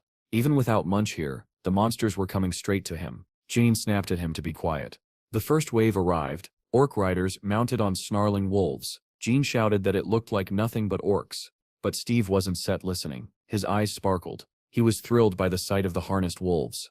The ogre drew closer, raising its massive weapon. Steve dashed forward, telling Jan not to touch his monsters. Jan snapped back that he should be worried about other things, but still activated her shield skill, successfully blocking an incoming strike. Steve didn't stop. He rushed past her, splitting the next orc's skull cleanly in 2. Before its body even hit the ground, Steve was already charging another target. Jean summoned her sword from her inventory and struck the orc attacking her, but the monster merely stared at the shallow cuts on its body, confused. Jean clicked her tongue. She had grabbed only the blade, not the heavier weapon she usually carried. Before she could finish the thought, Steve bounded toward them shouting, "I told you. Don't touch mine." He leapt from above and kicked the orc off its wolf mount. The beast crashed to the ground, rolling across the dirt. Steve landed lightly behind Jean and launched himself forward again, cutting through the approaching monsters like a falling meteor. But then, everything shook. A colossal club slammed into Steve's side, sending him skidding violently across the ground. The attacker was enormous, even compared to the other orcs, draped in a fur mantle with ornaments hanging from his neck. He looked every bit like a commander, if not the orc general himself. Steve hit the ground hard. His dagger slipped from his hand. The ogre general loomed over him. But Steve sprang up, grinning in excitement. "So you stir the boss of all of them?" The orc general didn't answer. He simply stomped, sending dust exploding upward, and swung his club again. Jane sprinted toward Steve, shouting that they had to eliminate the general first. The club crashed down, but Steve dodged. The second strike barely missed him as he vaulted upward, ending up above the giant Sip's head. He plunged his dagger down with every bit of strength, and it lodged deep into the monster Sip's skull. Sean gasped. He actually did it? Steve yanked the blade free, and saw it had snapped in half. The orc general, still alive, finally connected a blow. The club smashed into Steve's stomach, launching him backward like a rag doll. Jane froze. Steve had actually been struck. Meanwhile, at the Bureau of the Awakened, Melissa received a call. Her subordinate hesitated. "May Stom isn't set something strange." Melissa asked what he meant. The man said that Steve and Jean's phones were now far apart, too far, and neither device had sent any signal for nearly an hour. According to their data, Steve appeared to be in a level 1 dungeon. Before he could say where Jean was, he faltered. Melissa felt a growing dread. "What are you talking about? They should be together." Elsewhere, Steve's clan returned to their truck to rest. Donnie peeked into the SUV and saw Steve's phone still lying on the seat. Jean's phone, still on her motorcycle, rang endlessly. Melissa, unable to reach her, ordered her subordinate to check again. Where were they? He swallowed and answered. "I found Jean in a 5th-level dungeon." Melissa's stomach dropped. She remembered Jean forcing her way into the portal. Was it worth risking so much for this mission? She steadied herself and demanded to know who managed that dungeon. The subordinate replied, it belonged to the DGB Guild, and sent their details. Melissa immediately ordered a full history of all entries into 5th-level dungeons, then told him to connect her to the guild leader immediately. Back inside the dungeon, Steve crashed into a stone wall and slumped, dazed. More monsters surged forward, growling with weapons raised. Jean screamed his name and sprinted toward him, but Steve didn't respond. Then a voice echoed in Steve Sepp's mind. "Get up." His eyes snapped open. He saw the mob of monsters rushing at him, and his grin returned. This is getting fun. He dug his hands into the ground, sprung upward, and grabbed the nearest monster. With a twist of his body, he hurled it into another orc. Both tumbled away. Steve snatched 2 axes from the ground and leapt into the air, hurling them with immense force. They spun through the air and buried themselves in 2 orc skulls. Those 2 fell instantly. But the rest kept advancing, undeterred. The real fight was only beginning. Jean sprinted toward Steve as a rain of arrows fell from above. She was stunned. This orc army even had archers. She rolled into a forward somersault, narrowly avoiding several arrows, but stopping even for a moment allowed a swarm of monsters to close in around her. She didn't panic. Activating defensive bomb skid, she released a burst of blinding light from her hands. Every monster caught in the blast disintegrated into dust, but more surrounded her immediately. Just as the circle closed in, Steve grabbed her wrist and yanked her forward, dragging her through the gap. The orc boss watched their escape from afar, letting out a furious roar. Jean demanded to know what Steve was doing. He told her they needed to run without letting go of her hand. She shouted angrily that they were surrounded. How exactly were they supposed to run? Steve pulled her toward the mountainside, saying it was empty. She looked ahead and saw only a cliff, and answered in terror that she couldn't go there. "That's why we are going there," Steve replied. When they reached the edge, Steve suddenly lifted her into his arms. Jean screamed, asking what he was doing. Steve only told her to hold on tight. Without hesitation, he leapt off the cliff.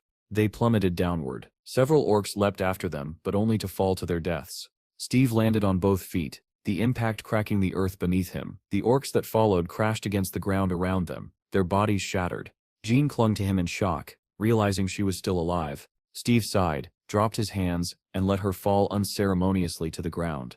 "We're still going to die," he muttered, already walking forward, leaving her stunned and breathless. When she finally looked up, she saw the dizzying drop they had survived. The orc boss glared down from the cliff above. Somehow, she and Steve had lived through that fall. Brief rest, and a grim realization. They found a cave to rest in. A long howl echoed through the barren forest. Inside the cave, Jean hugged her knees, complaining that the monster's cries were unbearable. Calling Steve Mr. Unusual, she asked what his plan was. Steve answered simply, "We kill more orcs, then we level up and push forward." Jean sighed heavily. Level ups had no limit, but stat increases did. Steve shrugged and replied that he had no limits at all. Jean stared at him, confused, and asked what he meant. Steve only gave her a calm smile. Meanwhile, the world outside fell into chaos. 2 military vehicles sped toward the dungeon entrance. Crowds of journalists, soldiers, and onlookers swarmed the site. The authorities pushed them back from the portal. A reporter explained, they were at the 5th-level dungeon managed by the DGB Guild, where a deadly incident had occurred 2 days prior. Steve's clan knelt nearby. Donnie was crying hysterically, terrified for Steve's safety. Police dragged out Vincent in handcuffs. He claimed Steve and Jean had entered the dungeon voluntarily, but after interrogation, he finally confessed. Reporters shouted questions, demanding to know Steve's last words. Vincent growled in frustration. He had no idea Jean was from the bureau. The reporter continued explaining that Steve drew so much attention because he was believed to be a repatriate from the 4th planet, which had massive political and scientific implications. Back at the bureau, Melissa burst into her superior's office, furious. She accused him of allowing this disaster to happen, and demanded the criminals be arrested. The chief said they had already detained most of the conspirators, except for one assistant who escaped. Melissa argued that this was a 5th-level dungeon. How could the guild treat it so lightly? The chief countered, asking if shutting down the entire guild would bring Steve and Jean back alive. She exploded at his indifference. He said the belief that Steve came from a 4th planet was only a theory. Perhaps he originated from a dungeon instead. Melissa was horrified by his skepticism. A news broadcast declared that the government would impose stricter regulations on illegal guild activities, frustrating the chief even further. Melissa barely heard him. She broke down crying, confessing that she was the one who sent Jean after Steve. The chief looked at her in surprise. He tried to calm her, saying all they could do now was believe and wait. The reporter outside concluded grimly that survival chances inside this dungeon were extremely low. Melissa collapsed to her knees, sobbing uncontrollably, her mind filled only with thoughts of Jean. Fog thickened through the ancient forest. The trees were bare, though red and yellow leaves still clung to some bushes. Orc patrols searched relentlessly for Steve and Jean. One orc checked the area, axe ready. Suddenly a tiny fairy appeared before him, glowing a faint blue. The creature floated toward his face. The orc lunged to grab her, but she darted away. Frustrated, the orc roared an incantation. His axe glowed yellow as he swung wildly, trying to hit the elusive fairy. She flitted into the bushes, disappearing from sight. The orc growled, stepping forward, and Steve's blade dropped from above, splitting his head cleanly in 2. Steve wiped the blood from his face and grinned. 3 more to kill. Then I level up. Jane used clairvoyance, her eyes glowing in blue infrared. She saw another orc hiding roughly 100 meters ahead. She relayed the information to Steve, who was already poised to sprint. The moment he heard it, he vanished, leaving a shockwave behind him. Jen gasped and ran after him, screaming that it was a trap, but it was too late. The orc triggered the mechanism beneath Steve's feet. Sharpened logs shot up from below and struck him mid-charge, hurling him backward. He slammed into a stone wall, the wind knocked out of him, and his dagger fell from his hand. Jen froze in horror as the orc grabbed a horn and blew a thunderous signal. All around the forest the orcs heard the call and understood exactly what it meant. Steve had been found. The ground trembled as several hidden orcs emerged from underground, having lain in ambush. Jane sprinted towards Steve, shouting at him to get up. Her voice jolted him awake. He turned, anger flashing in his eyes, but his body felt strangely heavy and unresponsive. His limbs trembled, his vision blurred. The orcs closed in. Steve grabbed his chest, confused at why his strength was failing. His senses dulled, his stamina dropped sharply. Then it hit him. He had not eaten in 2 days. Jean arrived just as the first orc swung at Steve. She activated Defense Bomb, unleashing a violent burst of energy that vaporized the front row of monsters and mortally wounded the rest. The blast consumed her strength and she collapsed. Steve rushed to her side, scooping up a fallen axe as he passed. In one sweeping strike, he cut down 2 orcs. A wicked grin crept across his face. "One more," he said. "Just one more." He leapt toward the final target, but a massive blur struck him mid-air. The orc boss sits club. The blow drove into Steve's chest and sent him tumbling like a rag doll. At that moment, Jean regained consciousness. Groggy, she lifted her head and found a towering orc, the boss standing over her, growling, club raised. She muttered bitterly, "Just a fat guy." Meanwhile, Steve flew across the battlefield and crashed into another orc. The axe in his hand slipped and sank straight into the monster's skull, and Steve received a notification. Level up. Flat on his back, Steve stared at the glowing prompt. You have unlocked a new skill. beast transformation. He blinked in surprise. Should he use his newly gained points on this? Before he could decide, the orc boss loomed over Jean. She struggled to her knees, summoning her sword. She refused to die without fighting. Back in the city, the clan's home was quiet. Granny called Pecky, setting down a bowl of red stew. The puppy barked joyfully, unaware of the danger his master faced. Granny's voice cracked as she told the little dog they didn't know whether Steve was alive or not. Pecky happily dove into the food, not understanding any of it. In the dungeon, Jean parried the orc boss's attacks with the last of her strength. Steve activated beast transformation. Pecky, still eating, suddenly floated upward, glowing blue. Granny backed away in shock. Black smoke poured from Steve's back. Jean dodged a massive swing by leaping into the air. Steve's face distorted, elongating into a snarling fanged shape. Smoke wrapped around his body. John desperately tried to buy time, but the orc boss held overwhelming power. His swings were effortless. The smoke cleared. Steve Sepp's black fur changed to snow white.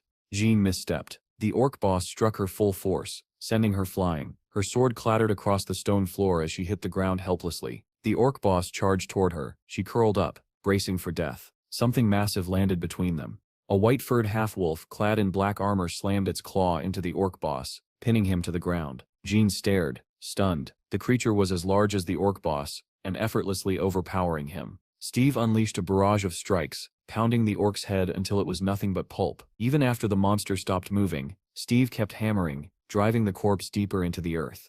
John could only watch in horrified awe.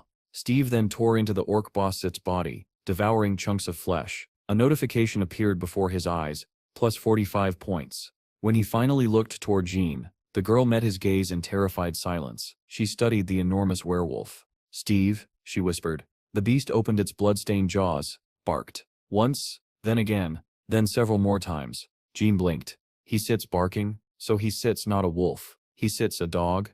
The beast barked again, as if confirming it. A reporter announced that 3 days had passed since Steve and Jean fell into the dungeon, and neither had emerged. A lone motorcycle stood abandoned at the entrance. The reporter questioned the head of the Awakened Bureau. He explained to the audience, "This place is known as Orc Castle. It is recommended that at least a 30-man party, including no fewer than 10 A-rank mercenaries, enter." Yet Steve and Jean had entered alone, and no one knew if they were still alive.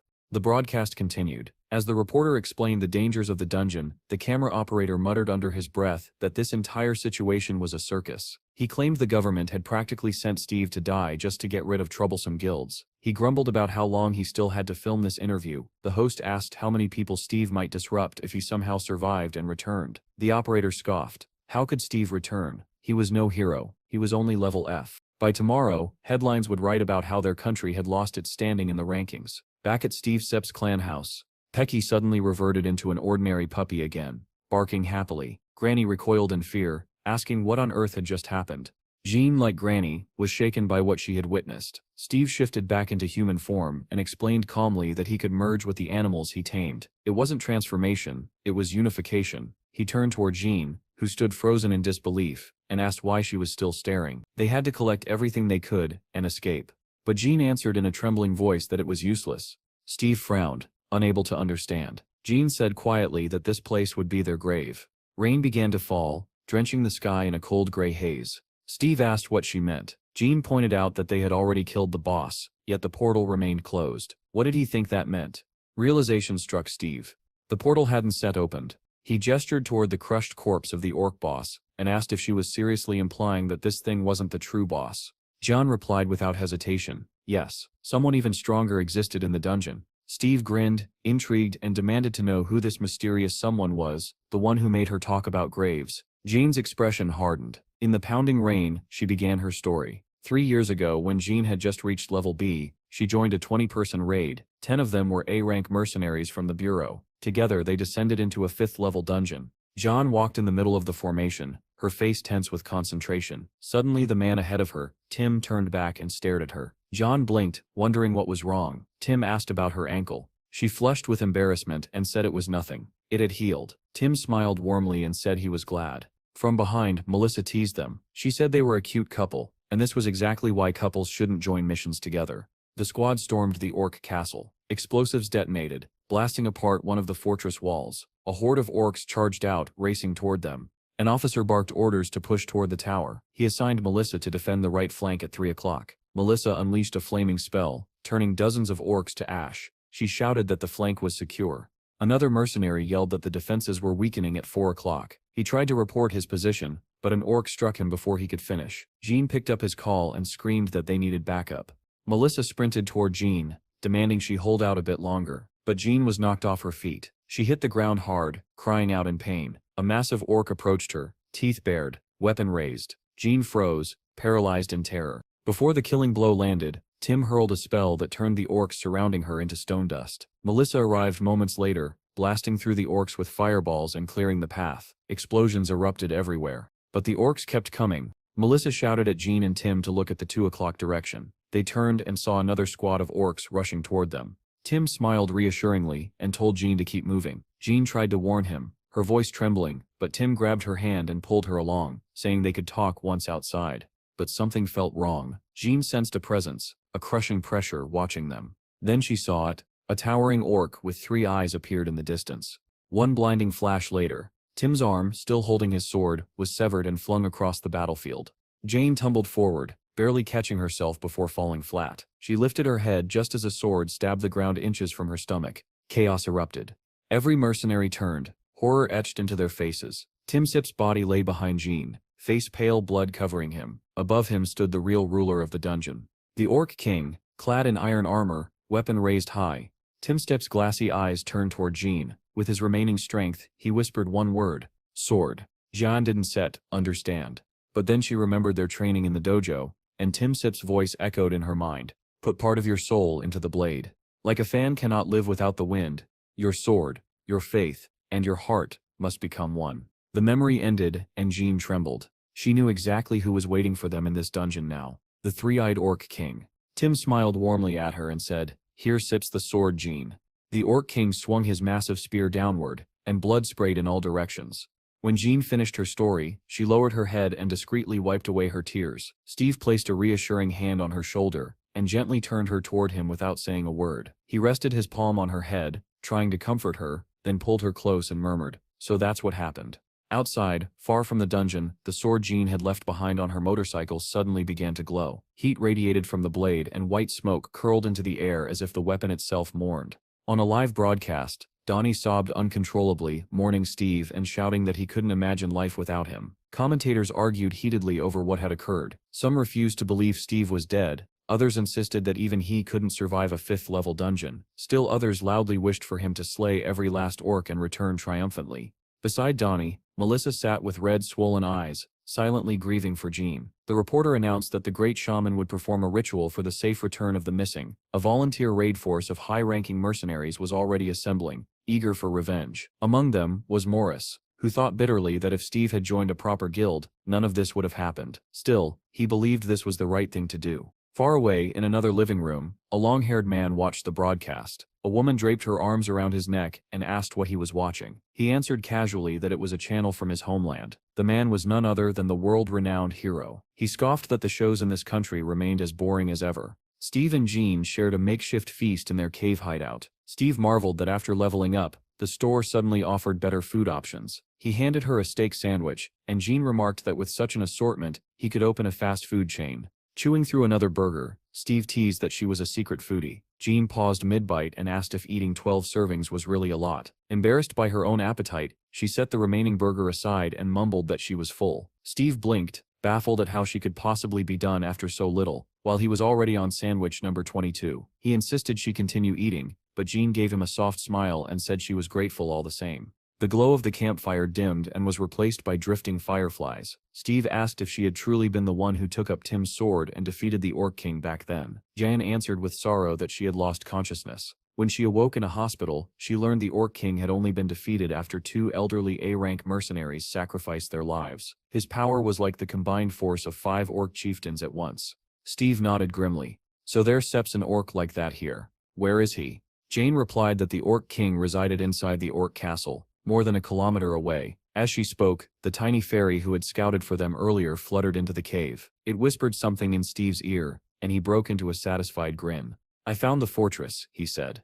Jen Sip's eyes widened. "Already? That fast?" Steve stood, confidence filling his expression.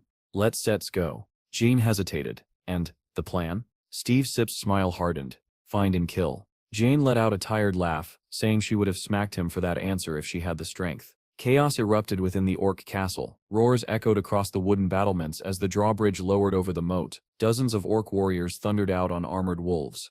Then Steve burst from the bushes in the form of Taki, the great wolf, Jean gripping his mane tightly as she rode on his back. They sprinted at full speed toward the still open gate. The goblins stationed on the walls spotted them instantly. The mounted warriors turned back, raising weapons as they prepared to intercept. Jean shouted that an entire army was chasing them, and urged Steve to speed up. Ahead, the gate began to rise. Archers atop the walls knocked their arrows. A hail of arrows rained down, but Jean's shield spell blossomed like a dome, deflecting every projectile. They reached the half-closed gate. Jean screamed for Steve to jump. He leaped upward, catching the rising gate just in time, pulling them both through while the pursuing warriors stayed behind. But inside the walls, another battalion waited. Jan hurled a defensive bomb spell. A burst of light exploded outward, blowing apart the front line of orcs and clearing a path. Steve dashed through, dodging the survivors. Straight to the center, Jean shouted. Hold on tight, Steve told her silently. He surged forward, the shockwave knocking aside any orcs behind them. Running parallel to the wall, he used the stone as a ramp. Jean tightened her grip on his mane as several orcs leaped down from above. One collided with her, knocking her off Steve's back. Jean plummeted but twisted midair and grabbed hold of a nearby platform's edge. She hauled herself onto it just as a mob of orcs charged toward her. She didn't hesitate. Her sword materialized in a burst of blue lightning, illuminating her stance as she prepared to fight again. Steve continued running up the wall, while the orcs below could only watch and snarl helplessly. At the very top of the spire stood a solitary throne, exposed to the open air, with no walls surrounding it. Seated upon it was the three-eyed orc king. His eyes, once closed, snapped open as he sensed an approaching presence. Rising from his throne with regal menace, the monster strode toward the edge to see what had disturbed him. At that instant, Steve burst forth. With jaws spread wide and fangs gleaming, he lunged at the orc king, clamping down on his throat and savagely tearing at his neck. The impact sent both of them tumbling from the tower. As they fell, the massive body of the orc king was impaled upon a towering spire below, his chest pierced clean through. A message flashed before Steve's eyes, informing him that his level had increased. Fragments of stone broke loose from the shattered tower and rained down like hail upon the orcs gathered beneath. Suddenly, a violent explosion erupted from another tower. The orcs turned in alarm as bodies were flung into the air. Orcs and Jinn were hurled toward the ground, and amid the chaos, the girl thought in despair that this might truly be how she died.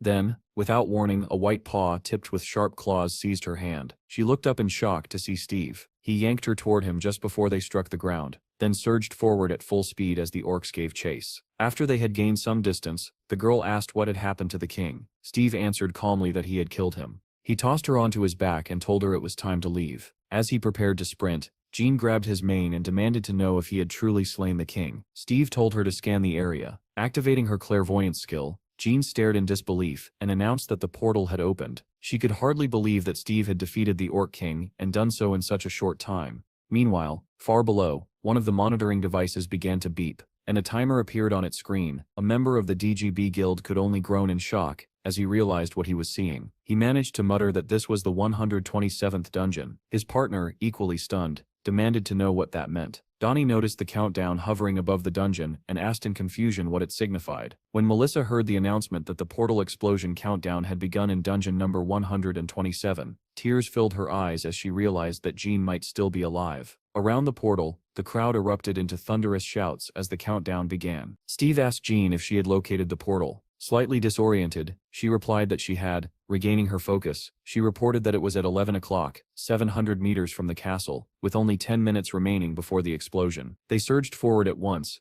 but the orcs were relentless and quickly closed the distance. Suddenly, Steve veered around a corner, catching a familiar scent. Jean demanded to know where he was going and warned that they did not have time for detours. Steve did not answer. He charged into a pen where a pack of wolves was confined and activated his taming skill, a sharp grin spreading across his fanged face. Jean cried out in disbelief, asking what he was doing and why he was taming them. At the command, the wolves froze, staring at him in stunned obedience. Steve turned and sprinted back toward the portal, ordering the wolves to follow. They leapt over the pens and ran after him without hesitation. Glancing back, Jean asked if he truly intended to take them along. Steve replied that he did, because from now on they were one family. This maneuver allowed the orcs to cut ahead, blocking their path. Jean observed that they were surrounded, as she had anticipated. Just then, a fairy fluttered up to Steve and whispered urgently into his ear. Steve relayed that there was a hidden passage nearby. Jean, surprised, immediately activated her clairvoyance and spotted a right-hand turn. She shouted for them to turn immediately, and Steve plunged into the passage, followed closely by the pack of wolves. The orcs stormed after them, roaring with fury. Ahead, Jean pointed to a massive gate and said they needed to reach it. Steve felt a surge of hope and declared that they were getting out.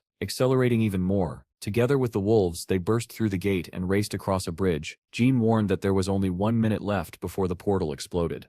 At that moment, a glowing blue door appeared before them. Overjoyed, Jean cried out that the portal was right there. She then shouted that only 23 seconds remained before it closed. From behind, one of the pursuers hurled a spear. Jean sensed the danger and turned just as Steve charged forward, unaware that the spear struck her squarely in the back. The impact sent her tumbling to the ground as the orcs rushed closer. The wolves had already vanished into the portal when Steve turned and realized that Jean had fallen. The spear had pierced her backpack, spilling stones that scattered across the ground and struck the approaching monsters as she struggled to rise. Steve wheeled around and sprinted toward her, rising onto his hind legs as he ran. Jean tried to stand, but her strength failed her. She lowered her head, accepting what she believed to be the end. Seeing Steve charging toward her, she shouted for him to stay away, but he did not slow down. He only ran faster, closing the distance with every stride. Jean screamed once more, desperately begging Steve to stay away. Instead, Steve seized the spear that had struck her down. An orc had already reached Jean and raised its weapon, preparing to deliver the final blow. Steve was faster. With a powerful throw, he drove the spear straight into the orc's chest, knocking it violently off its mount. On the other side of the portal, a reporter announced that only 8 seconds remained before the explosion. The crowd gathered around the portal began counting down together. Donnie and Melissa continued to cry as they waited, while an operator muttered that the situation looked grim. He added that the audience rating had reached 60%, and if the pair returned alive, it would become an unprecedented sensation. Steve rushed to Jean's side and lifted her up, carefully supporting her head. Weakly, she told him that only 4 seconds remained before the explosion, calling out to him by name. Steve's body seemed to glow faintly as he mentally urged her to hold on tighter. Another orc charged toward them and swung its axe. In the very next instant, the space where Steve and Jean had been was empty. A violent shockwave burst outward, hurling the attacking orc backward. The countdown reached 0. The crowd fell silent, unable to believe that no one had emerged. Near the portal, the orcs watched as its blue glow shifted to yellow. Moments later, the portal detonated. Orcs standing nearby were torn apart by the blast, and the survivors fled in panic. The presenter announced that the countdown had ended and that the spectators were frozen in stunned anticipation. Steve and Jean were nowhere to be seen. Then sudden flashes of lightning burst from the portal, igniting excitement among the onlookers. The first figures to emerge were wolves. Shouts erupted from the crowd as the entire pack poured out, one after another, leaving everyone staring in stunned silence. Immediately after them, 2 figures shot out of the portal at bullet-like speed. The viewers could barely discern who had appeared, unsure whether they had even seen a human form. Military personnel and reporters rushed toward the impact site. A crater had been blasted into the ground, and at its center lay Steve, clutching Jean tightly in his arms. The crowd exploded with cheers, shouting that they had survived and wondering how such a miracle was possible. The wolves joined the uproar, lifting their heads and howling loudly. Ambulances sped toward the scene as the presenter declared that a miracle had occurred. 2 people had escaped a 5th-level dungeon after nearly 5 days inside. Later, in an office, Melissa showed the gathered group photographs taken at the scene and explained that Steve and Jean had been transported to the hospital. When asked why they looked so battered, she replied that the conditions inside the dungeon had been far from ideal. She then displayed an article reporting the miraculous return, claiming that an F-level individual had cleared a 5th-level dungeon. Someone asked whether Hero had challenged him. The boss laughed nervously and remarked that the article was deliberately provocative. Melissa said irritably that someone had leaked the information, adding sarcastically that they had done an excellent job. The boss replied that their responsibility was to act, not to hunt down whoever was responsible, and suggested moving forward. Melissa continued, explaining that news of Steve's survival had spread rapidly, drawing members of various organizations into the country, all attempting to reach him. The boss cursed angrily, calling them shameless opportunists. Melissa displayed photographs of several men, identifying them by name and affiliation. When the chief saw one of the images, his expression darkened as he recognized a particularly notorious agent. Melissa confirmed that he had arrived as well, adding that he was the same man who had lured Hero away previously. The boss stated that their priority was to secure Steve and asked if there was any way to do so without using a contract. A doctor who had spoken with Steve after his return explained that Steve's family was already present and that he would not abandon them. The boss asked in disbelief whether Steve truly valued family over money. The doctor replied that Steve had lived with wolves for nearly 1,000 years and deeply missed his family. The chief added that when Steve returned to Earth, he missed the wolves just as much, making him difficult to understand. The doctor concluded that the most important thing to Steve was being with his family, which was entirely understandable. He suggested providing Steve with a place to live alongside them and leaving him undisturbed. Under those conditions, Steve would not oppose the government. The chief agreed and asked whether they should act regarding the foreign agents. Melissa brought up an image of an abandoned house near the city. Confused, the boss asked why she was showing it. Melissa suggested giving the area to Steve and assigning personnel to monitor it, noting that its isolation would make it safe even if a portal were to open. The boss remarked that the house looked decent, though it required repairs, and then asked about Jean. Melissa replied that Jean was among the best in her field. When the boss asked whether she was awake, Melissa answered seriously that Jean was still undergoing treatment at the hospital. Irritated, the boss asked whether she was truly spending her time writing reports about Steve and relaxing instead of focusing on the situation. Melissa displayed a single phrase on the monitor and remarked that some people were already saying the same thing about Steve, calling him a scumbag. The chief's expression hardened, and he immediately issued an order to begin work. The scene shifted to a roaring arena where the crowd was in an uproar. The host stepped forward, greeting all SPFC fans with boundless energy. Dressed in a bright, eye-catching outfit, he declared into the microphone that this was the greatest competition on Earth, and that the long-awaited main event, the Match of Champions, was finally about to begin. The audience erupted, boys and girls shouting, waving their arms and screaming themselves hoarse. In the darkness, the silhouette of a man appeared. He wore a cloak, and his long hair was tied back into a ponytail. Standing beneath a blazing spotlight, the host announced that the champions would now be introduced. A massive screen lit up, displaying the figure of a man as the presenter proclaimed that he was ranked #1 in the world, 211 victories, champion among all 45 SPFC divisions. The host shouted that he was the strongest man alive, and the hope of humanity. Continuing the introduction, the presenter added that he was an extraordinary SS-level fighter, the strongest magical swordsman. The long-haired man appeared clearly on the screen, dressed in a classic black suit. Black smoke gathered around his hands as the host called out his name, Hero. At the sound of it, the crowd exploded into thunderous applause. The smoke in Hero's hand condensed into a sword, and as if responding to the cheers, the blade ignited with black flames. Among the spectators, a long-haired girl watched the scene intently. As the host continued speaking, Hero leapt down from the pedestal, his body engulfed in black fire. Someone in the crowd exclaimed that this was the famous Phoenix Flame. Another voice expressed surprise that Hero intended to end the fight with a single sword, especially since he was facing male. Hero landed in the ring with tremendous force, cracks spreading across the floor beneath his feet. The host announced that he had officially entered the ring. Hero stood silently, unmoved by the deafening cheers, showing no reaction to the screaming fans. The presenter commented that Hero had appeared with his signature Phoenix Flame. The host then began introducing the second participant, a man-machine Class C, a rising star with 13 victories, ranked 32nd, the Russian brown bear, Mikhail. Mikhail appeared on the podium and was greeted by the crowd. He easily jumped down into the ring, the ground cracking beneath him as well. The presenter announced that he too had entered the ring. Male immediately charged forward, the weapons in his hands beginning to glow. Wearing a vicious grin, he told Hero that this would be the end for him. The weapons continued to charge as Male leapt into the air and slammed them down where Hero had been standing. Stone fragments flew in all directions, and Male was forced backward by the shockwave, raising his arms to shield himself from the dust. Seeing that Hero had dodged, Male cursed him as a little rat and opened fire. The host announced that Male had begun mana shooting. Shrapnel struck even the fence, yet Hero weaved through the barrage with astonishing speed. Spotting the next attack, the presenter shouted that Male was using a mana bazooka. A blast of terrifying power tore through the arena, obliterating everything in its path. Hero evaded it once again and closed the distance. The host exclaimed excitedly that Hero's sword strikes were landing, forcing Male to respond with frantic mana shots. Hero attacked again, but Male barely managed to block. Cracks spread across Male's weapon, and his breathing grew ragged. Hero gave him no chance to recover and pressed the assault, leaving Male with no choice but to defend. Suddenly a blade extended from Male's weapon, and he slashed at Hero, but the attack was effortlessly avoided. In an instant, Hero appeared behind him, both swords raised. Moving with blinding speed, Hero struck Mikhail repeatedly. When Male finally halted, he realized his entire body was bound in steel chains.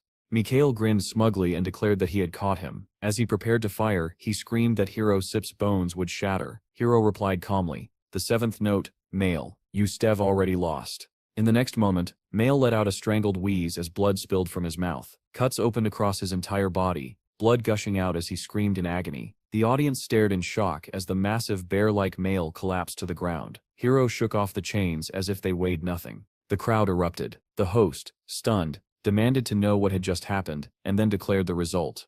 Male had lost. The host announced that Male, who had been determined to win, had lost and could no longer get up. The match was immediately halted, and medical personnel rushed into the ring. Several men surrounded Male, attempting emergency treatment, but he showed no signs of life. One of the experts eventually shook his head, signaling that regeneration was impossible. The screen lit up with the result, declaring Hiro the winner, and the host confirmed that this marked his 202nd victory. After leaving the stage, one of Hiro's attendants quietly asked whether he had used a new method. Hiro replied calmly that he had struck with nothing more than an ordinary sword. He thanked everyone for their efforts and promised to have a drink with them later. However, the moment he entered the waiting room, a girl who had been watching the match threw her arms around him. Sadness filled her eyes as she asked if he had killed his opponent. Hiro answered just as quietly that Mikhail was one of the 7 evils of the future. The girl told him that he should not carry all the burden alone. Taking him by the arm, she asked if something else had happened. Hiro questioned her in return, and she said that nothing unusual had occurred, aside from a call from the administration. When he asked who had called, she replied that the boss had contacted her, told her to take care of herself, and advised her to pack up and leave. As Hiro changed his clothes, the girl mentioned that the man who had been trapped in a 5th-level dungeon had gotten out alive. Hiro froze and looked at her in surprise. She showed him her phone and explained that the man could become the second hero, and that the news was already dominating every channel. She added that his name was Steve. She asked in disbelief whether Hiro truly did not remember him, reminding him that she had even collected articles about the incident. Hiro studied the photograph carefully, and said that he did not recognize the man at all. The girl asked again, astonished, whether he really did not remember him in the slightest. She suggested that Steve might be an awakened swordsman, but Hiro replied that such an awakening would only occur in a year. She then said that Steve was a druid, and if he truly returned from where the reports claimed, it might mean that a portal to the 4th planet could be opened. Hiro did not show it outwardly, but the mention of the 4th planet deeply unsettled him. The girl added that Steve was only F level, making his return all the more unbelievable. Listening to her, Hiro concluded that it was simply impossible. He reflected silently that he had lived for over 500 years, and experienced 25 regressions. Because of this, he knew all the major awakenings and critical events in history. Yet Steve's name was absent from all of them. In all that time he had never heard it once. History could change slightly, he admitted, but the butterfly effect had limits. Mikhail was supposed to die 10 years later. Anna being alive, despite her destined death 2 years earlier, could still be attributed to that effect. However, the major events, such as the appearance of the 7th-level dungeon or the connection to the 4th planet, had never changed. This meant that the 4th planet would not appear within the next 5 years. The girl asked whether it would not be better to draw Steve to their side. Hiro thought for a moment and answered honestly that he did not know. She added that, for the moment, Steve was the most talked-about man in the country. Hiro replied that they should simply observe him for now. As terrifying memories of giant monsters surfaced in his mind, Hiro felt that the end was approaching. Monsters devoured humans like snacks, and humanity, which had survived the initial cataclysm, began to collapse under the endless assault of dungeons. Enormous red wyverns filled the skies, attacking people and breathing fire, as monsters overwhelmed both land and air. Mercenaries fought desperately, but for the awakened, survival often depended on the country they chose to flee to.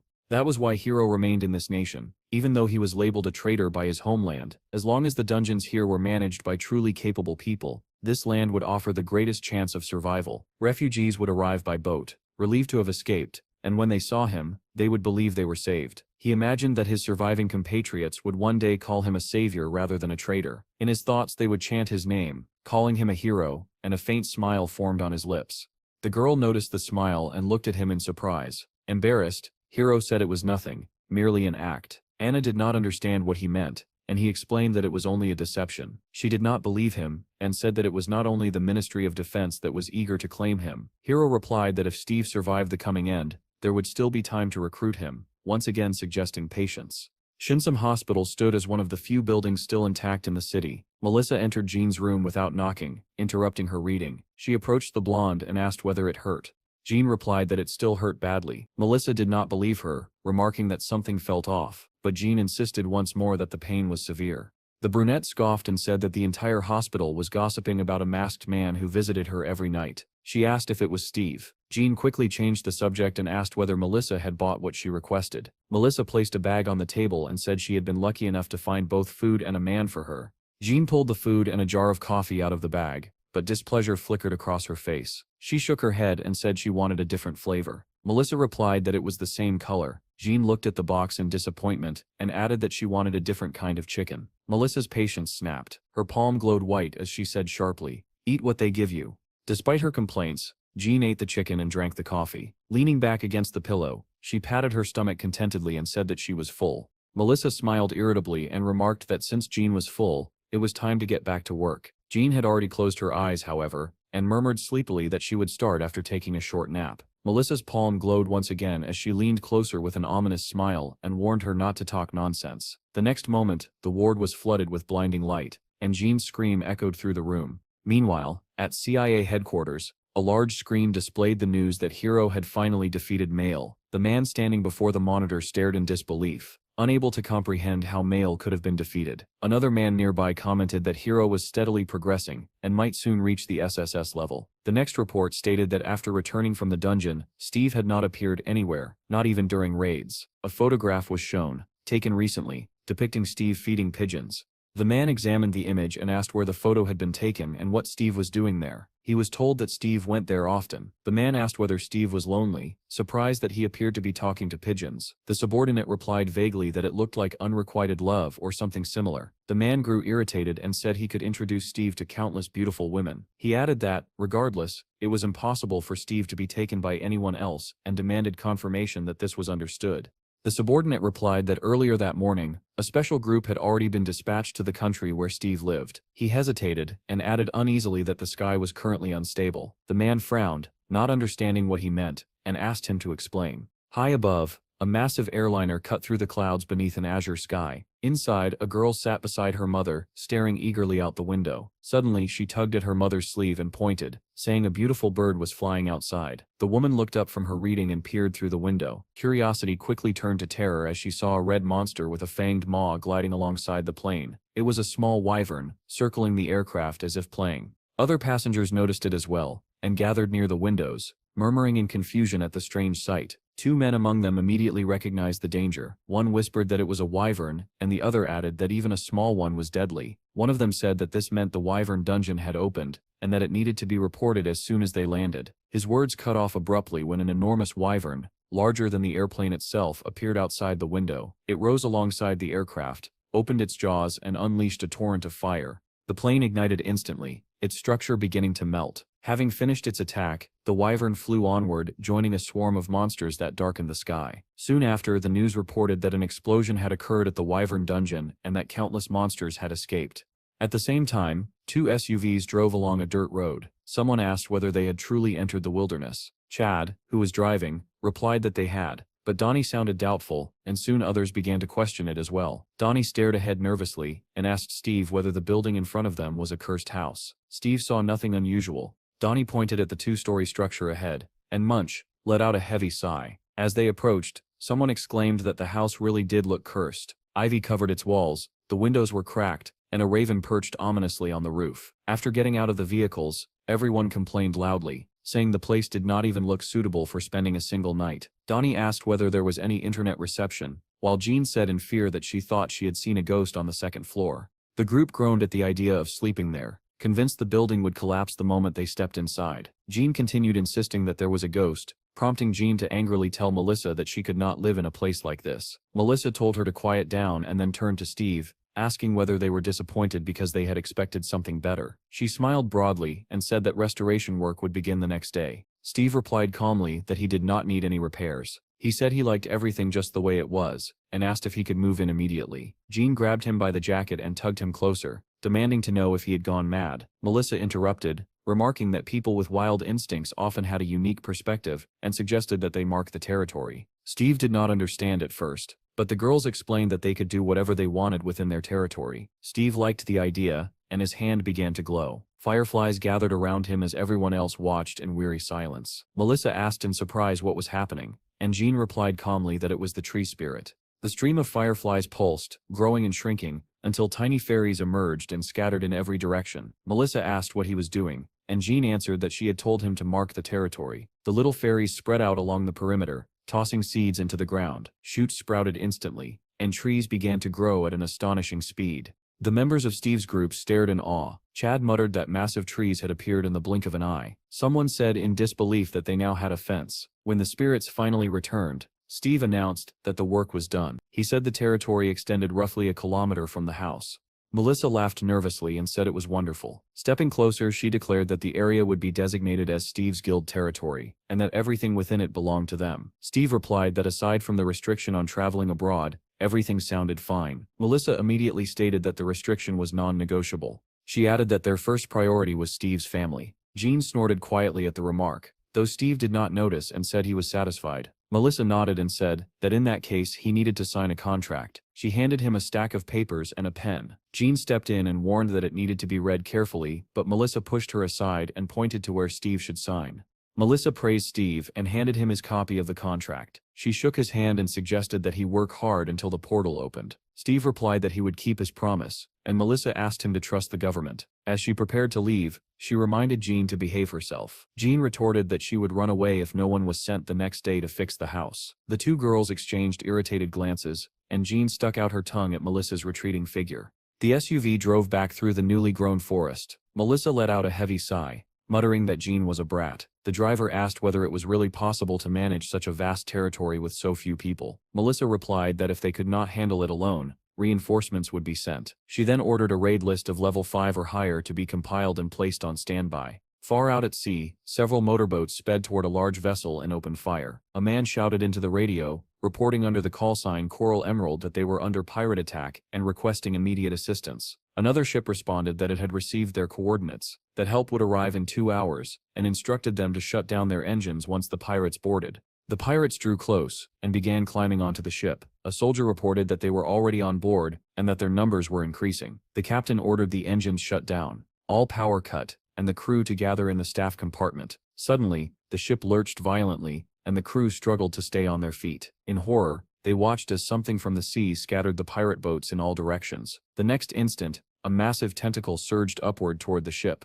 Red tentacles wrapped around the vessel, crushing the deck as if it were made of paper. Crew members were flung through the air as glass shattered around them. Within seconds, the monster tightened its grip, tearing the ship apart. Survivors fell into the water, only to find an enormous open mouth waiting beneath the surface. Compared to it, a human was no more than a grain of sand, with no chance of escape.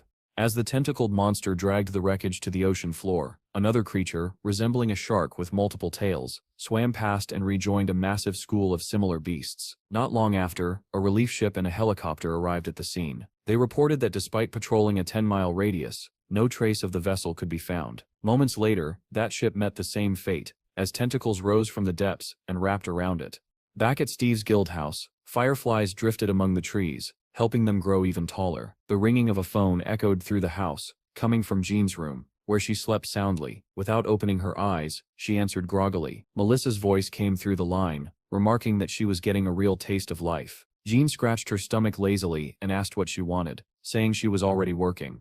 Melissa demanded to know whether Jean was with Steve or not. Jean murmured that she did not know, still half asleep. Melissa lost her temper and shouted that the sun was already up, and Jean still refused to get out of bed. Jean glared at the phone as if her annoyance could travel through it, then hung up.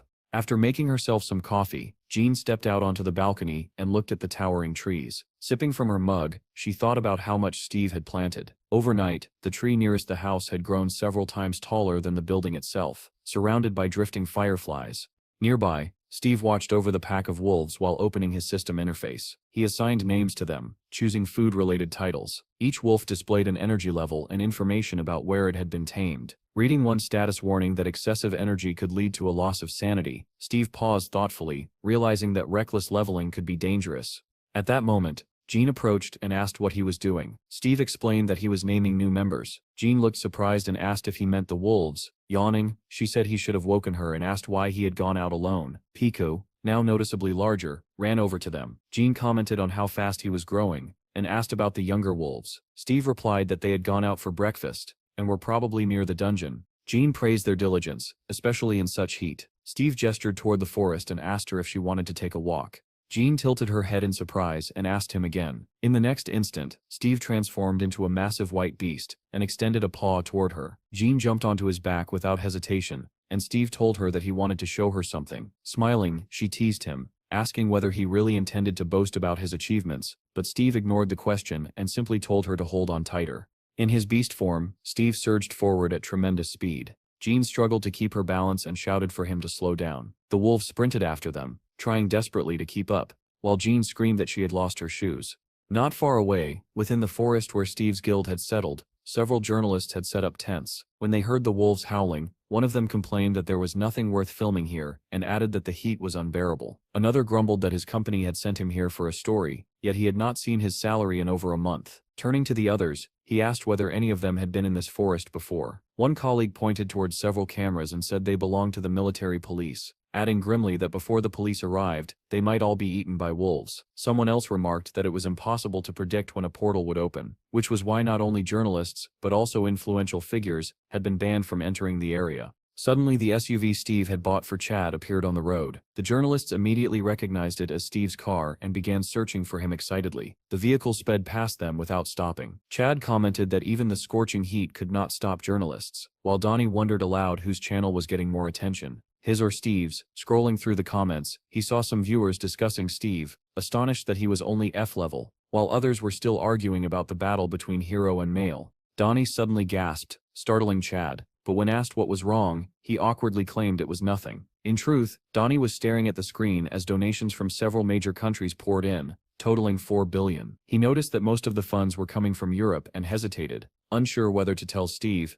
At that moment, the SUV pulled alongside a pack of wolves, led by Steve. Donnie shouted in surprise. Jean spotted the car and waved enthusiastically from Steve's back. Donnie waved back and jokingly called her his brother's wife, shocking Chad with the remark. Jean immediately clenched her fist and shot Donnie an angry glare. Donnie only grinned and said that they used the same toilet, ate together, and slept under the same roof. He then looked resentfully at Jean riding Steve and complained that he had never been allowed to ride like that. Steve suddenly accelerated, overtaking the SUV and leaving the two men stunned. Donnie laughed and urged Chad to push harder. Chad replied confidently that they would not lose. He shifted into sport mode and floored the accelerator. The car surged forward, briefly overtaking the wolf. Donnie shouted that the loser would buy dinner, and joked that moving at the speed of light was against the rules. All at once, Jean sensed something and excitedly called out to Steve. Steve remained calm and asked whether she felt it too. Jean's eyes glowed blue as she confirmed that a crack had been detected within a 200-meter radius. Her thoughts drifted back to a conversation in the hospital, when Steve had quietly approached her. Exhausted at the time,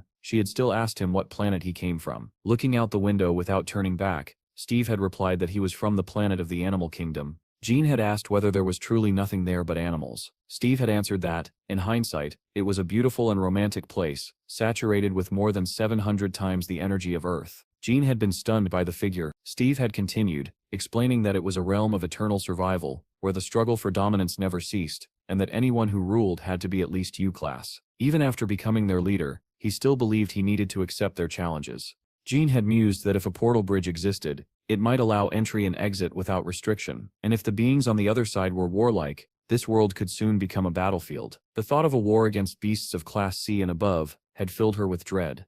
At the same time, Melissa sat in a cafe with her superior. He asked whether Steve's planet was friendly. Melissa replied that the risk was high, but the man said that was not what he meant. Raising his glass, he stated calmly that on that planet, Steve had been a king. Back in the present, Jean stared at Steve in horror and asked how he could say that so casually. She reminded him that he had been their king, so why could he not simply return? Steve replied quietly that if they realized he was no longer strong enough, would they not want to kill him? Jean cursed under her breath and demanded to know how things had turned out this way. Gripping Steve tightly, she ordered him to run at full speed toward the northeastern field, away from the city. Our hero rushed in the direction John pointed, his charge sending towering columns of dust into the air. Chad asked in shock where they were running, and Donnie immediately ordered him to follow. A massive bolt of blue lightning split the sky. Jean shouted that it had begun. Space itself was starting to twist and warp. Back at the office, Melissa answered John's call and demanded to know what was happening. Jane shouted over the noise that they were already near the lightning, and that a portal was forming right in front of them. Melissa, stunned, asked her to repeat that. Jane yelled for her to immediately send the portal's coordinates to the backup unit. Military vehicles were already racing toward the location. They screeched to a halt. Rocket launchers were deployed. and the commander reported that the brigade was ready to fire. As Steve approached the forming portal, he calmly stated that this was not the planet he had come from. Jane looked at him in surprise and asked how he could be so certain. Steve stepped closer and said he could feel it. This was not his world. Jane speculated that it might be because he could sense spatial gates used by repatriates. Then she remembered that when Steve returned previously, the energy of that portal had exceeded even that of a portal bridge. She dismissed the thought, assuming the device back then must have malfunctioned. Looking at the current phenomenon, she noted aloud that the energy was not nearly as oppressive. Steve confirmed her conclusion, saying that this was a dungeon portal. The journalists had seen the lightning as well. One asked whether it was a spatial wave, and another quickly agreed. Moments later, cars from the Bureau of the Awakened sped past them, followed by helicopters, leaving the journalists stunned. One muttered in disbelief whether a portal to a new planet was truly opening. The lightning condensed, forming a massive glowing sphere. Steve and the others rushed toward it, and Steve reverted to his human form. Jean stared at the portal, uncertain, wondering if it truly led to a dungeon. For the first time, she realized that Steve's perception might even surpass her own, despite him not being a trained specialist. An SUV pulled up near the portal, and an odd exclamation came from inside. Donnie jumped out and ran toward them, asking excitedly if this was a gateway to a new planet. Before anyone could answer, 2 more Bureau vehicles arrived. Soldiers stepped out, carrying equipment cases, and announced that they were the 11th team and would begin installing the measuring device. When asked what it was for, Jean explained that it calculated the dungeon's level and remaining time. She and Steve watched as the device was activated. A number appeared on the screen, 4,280. Jean froze in shock. The soldier explained that this indicated a 4th-level dungeon and added that it was not especially high tier. Jane let out a disappointed sigh, while Steve smiled faintly and said it was enough. Melissa, however, was the most disappointed when she received the report. As material spread over Jane's hand from her bracelet, she relayed Steve's earlier words. He had said this was not the place he came from, and they would need to enter to confirm it. The boss exploded in rage upon hearing that it was a 4th-level dungeon. Melissa insisted that nothing was certain yet, and that they needed verification. The boss snapped that enormous sums had already been invested. Melissa repeated that Steve's displayed abilities were far beyond 4th level. The boss countered that if the first portal to appear after Steve's return was merely a dungeon, then it meant he had come back from a dungeon, and asked if she understood what kind of people had trusted them with their money. Melissa asked whether they were not investing in probability itself, reminding him that Steve was abnormal and therefore valuable. The boss replied that if Steve emerged from the dungeon, the company's stock would skyrocket, and ordered her to stall for time. Melissa could only sigh heavily. He warned that if they failed to satisfy the investors, both of them would pay the price. Jean reported that there were 50 days left before the portal exploded, and requested that mobilization be suspended. At that moment, one of the soldiers turned to Steve and asked in surprise what he planned to do. He explained that a 4th-level dungeon usually required 5 or 6 clears, and asked whether Steve was afraid with his current strength. Steve replied calmly that he was not afraid at all. He added that it did not sound bad and casually asked how much the equipment cost.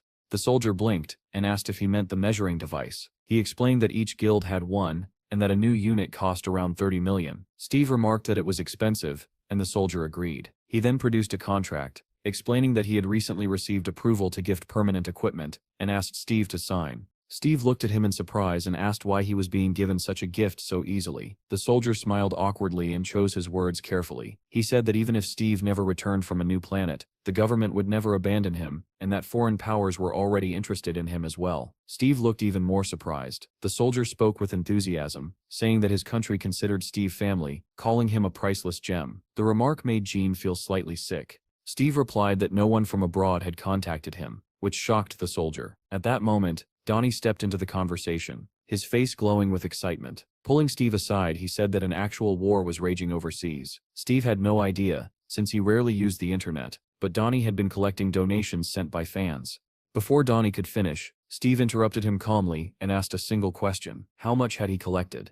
Donnie replied sheepishly that he had collected around 500 million. Steve placed a hand on Donnie's shoulder and turned to face him. He advised him not to become a slave to money, adding that a day would come when he would choose something far more valuable than 500 million. Donnie lowered his head and said he understood, then smiled awkwardly, and admitted that he should have shown Steve the proposal 3 months earlier. Steve looked at him in confusion. Donnie asked nervously whether the hitman would kill him for failing to show the offer. Steve suggested that Donnie simply say he had shown it, and that Steve had not responded. Donnie's face lit up at once. As he left, Steve told him to get ready together with Chad. Donnie replied that he would spend a little of the money and deposit the rest into the guild's account. Steve agreed and then walked toward the portal. Donnie watched him go with a bright smile. thinking how terrifying Steve was, and how merely staying close to him brought profit. He skipped back toward the car, already calculating how much he would keep for himself. Steve's suit nearly enveloped his body as he announced that if everyone was ready, they could proceed. A soldier shouted that a team from the bureau was on its way, and suggested entering together. Steve replied that it would not be possible, surprising the soldier. He explained that the contract allowed only 2 people from the mobilized personnel to enter,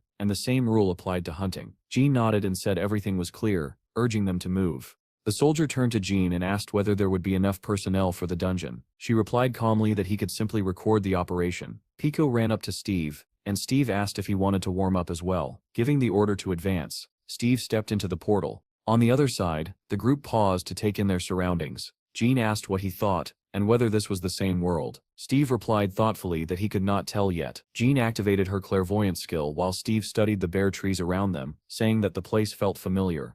The soldier asked Donnie anxiously whether they could just keep walking without forming up. Donnie answered calmly that as long as Steve was in front, they only needed to follow. Suddenly Jean raised her fist and shouted for everyone to stop. The group tensed and stared into the forest ahead. She reported that a monster had appeared 70 meters away, or rather 3 of them. Donnie stepped forward, drawing his dagger and preparing for combat. The soldier also drew his sword and asked whether that was enough. Donnie snapped at him irritably, telling him to stop pestering. A monstrous howl echoed from the forest. Chad pulled out his sword as well, giggling as he advanced, which startled the soldier. He asked in fear what had come over Chad, but Donnie said nothing. Still laughing, Chad hurried after Steve. Seeing his younger brother's state, Steve struck him sharply on the neck with the edge of his hand. Chad collapsed face first onto the ground. The soldier stared in shock as Donnie stepped forward. Steve ordered Donnie to revive Chad and administer a sedative. When the soldier demanded an explanation, Jean replied that Chad had a mental illness. Whenever he held a sword, he became a psychopath. Donnie struggled to give Chad the medicine and bring him back to his senses. Meanwhile, Steve continued forward, eyes fixed ahead. He told everyone to stay behind him and drew his dagger. At that moment, a monster burst from the forest with a deafening roar. 3 lizard-like creatures wielding spears emerged from the trees.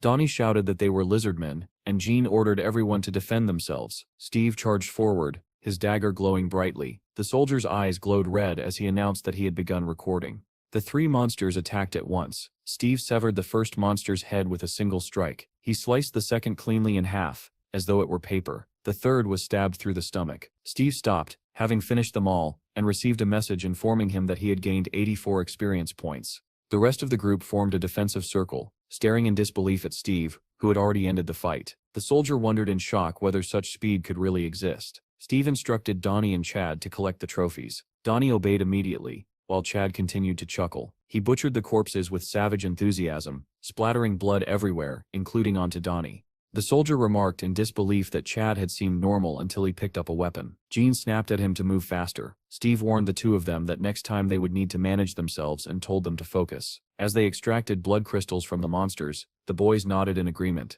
The soldier was deeply unsettled, wondering whether Steve truly intended to leave a fool and a psychopath alone among mid-level monsters. Steve then called Piku over, and the creature happily bounded to him. Steve ordered the little beast to head into the forest and lure more monsters back. The soldier could hardly believe his ears, but Piku understood perfectly and barked excitedly. In the next instant, he rushed into the forest, barking loudly and drawing attention. The soldier asked nervously whether this could be considered animal cruelty, and questioned Jean about what would happen if Piku brought back an entire army of monsters. Jean replied calmly that he should focus on filming. Donnie suddenly grew serious and shouted that the monsters were coming. From deep within the forest came groans and distorted, incomprehensible sounds. Hearing the sounds from the forest, Chad began to giggle even louder, baring his teeth in a crazed grin. The soldier was horrified and thought Chad was having another seizure. Donnie rushed toward him, offering another sedative, but Chad no longer heard him. Laughing wildly, he charged straight toward the approaching monsters. Steve turned back and shouted to Donnie, warning him that the monsters were closing in. Donnie immediately understood and sprinted forward. At the same time, Pecky burst out of the forest. While the growls of the monsters grew louder, Chad suddenly hurled his dagger forward, startling Steve.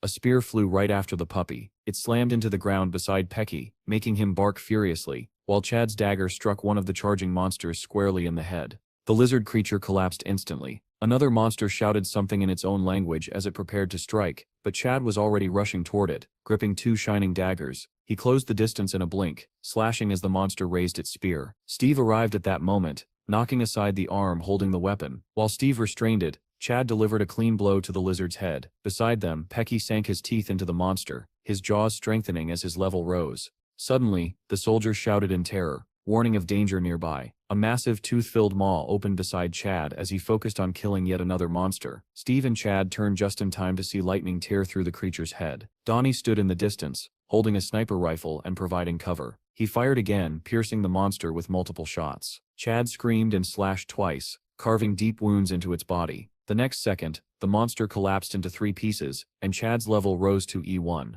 Chad continued to grin madly as blood poured from the corpse. Donnie also leveled up to E9 and laughed in delight. The soldier asked in disbelief whether this was truly a 4th level dungeon. Gene shot back, asking if he seriously thought it was 3rd level. Donnie exclaimed cheerfully that he was not worried at all, while Chad kept chuckling to himself. Gene cut them off, telling the soldier to stop talking and keep recording. Pecky suddenly bristled and growled, then rushed off again. Gene shouted to Steve that they were being attacked from all sides. Steve spun around and saw one monster charging at him with its mouth wide open, another rushing in from the opposite side, and a third leaping down from above with a long spear raised high. Steve was already prepared, dagger poised in his hand.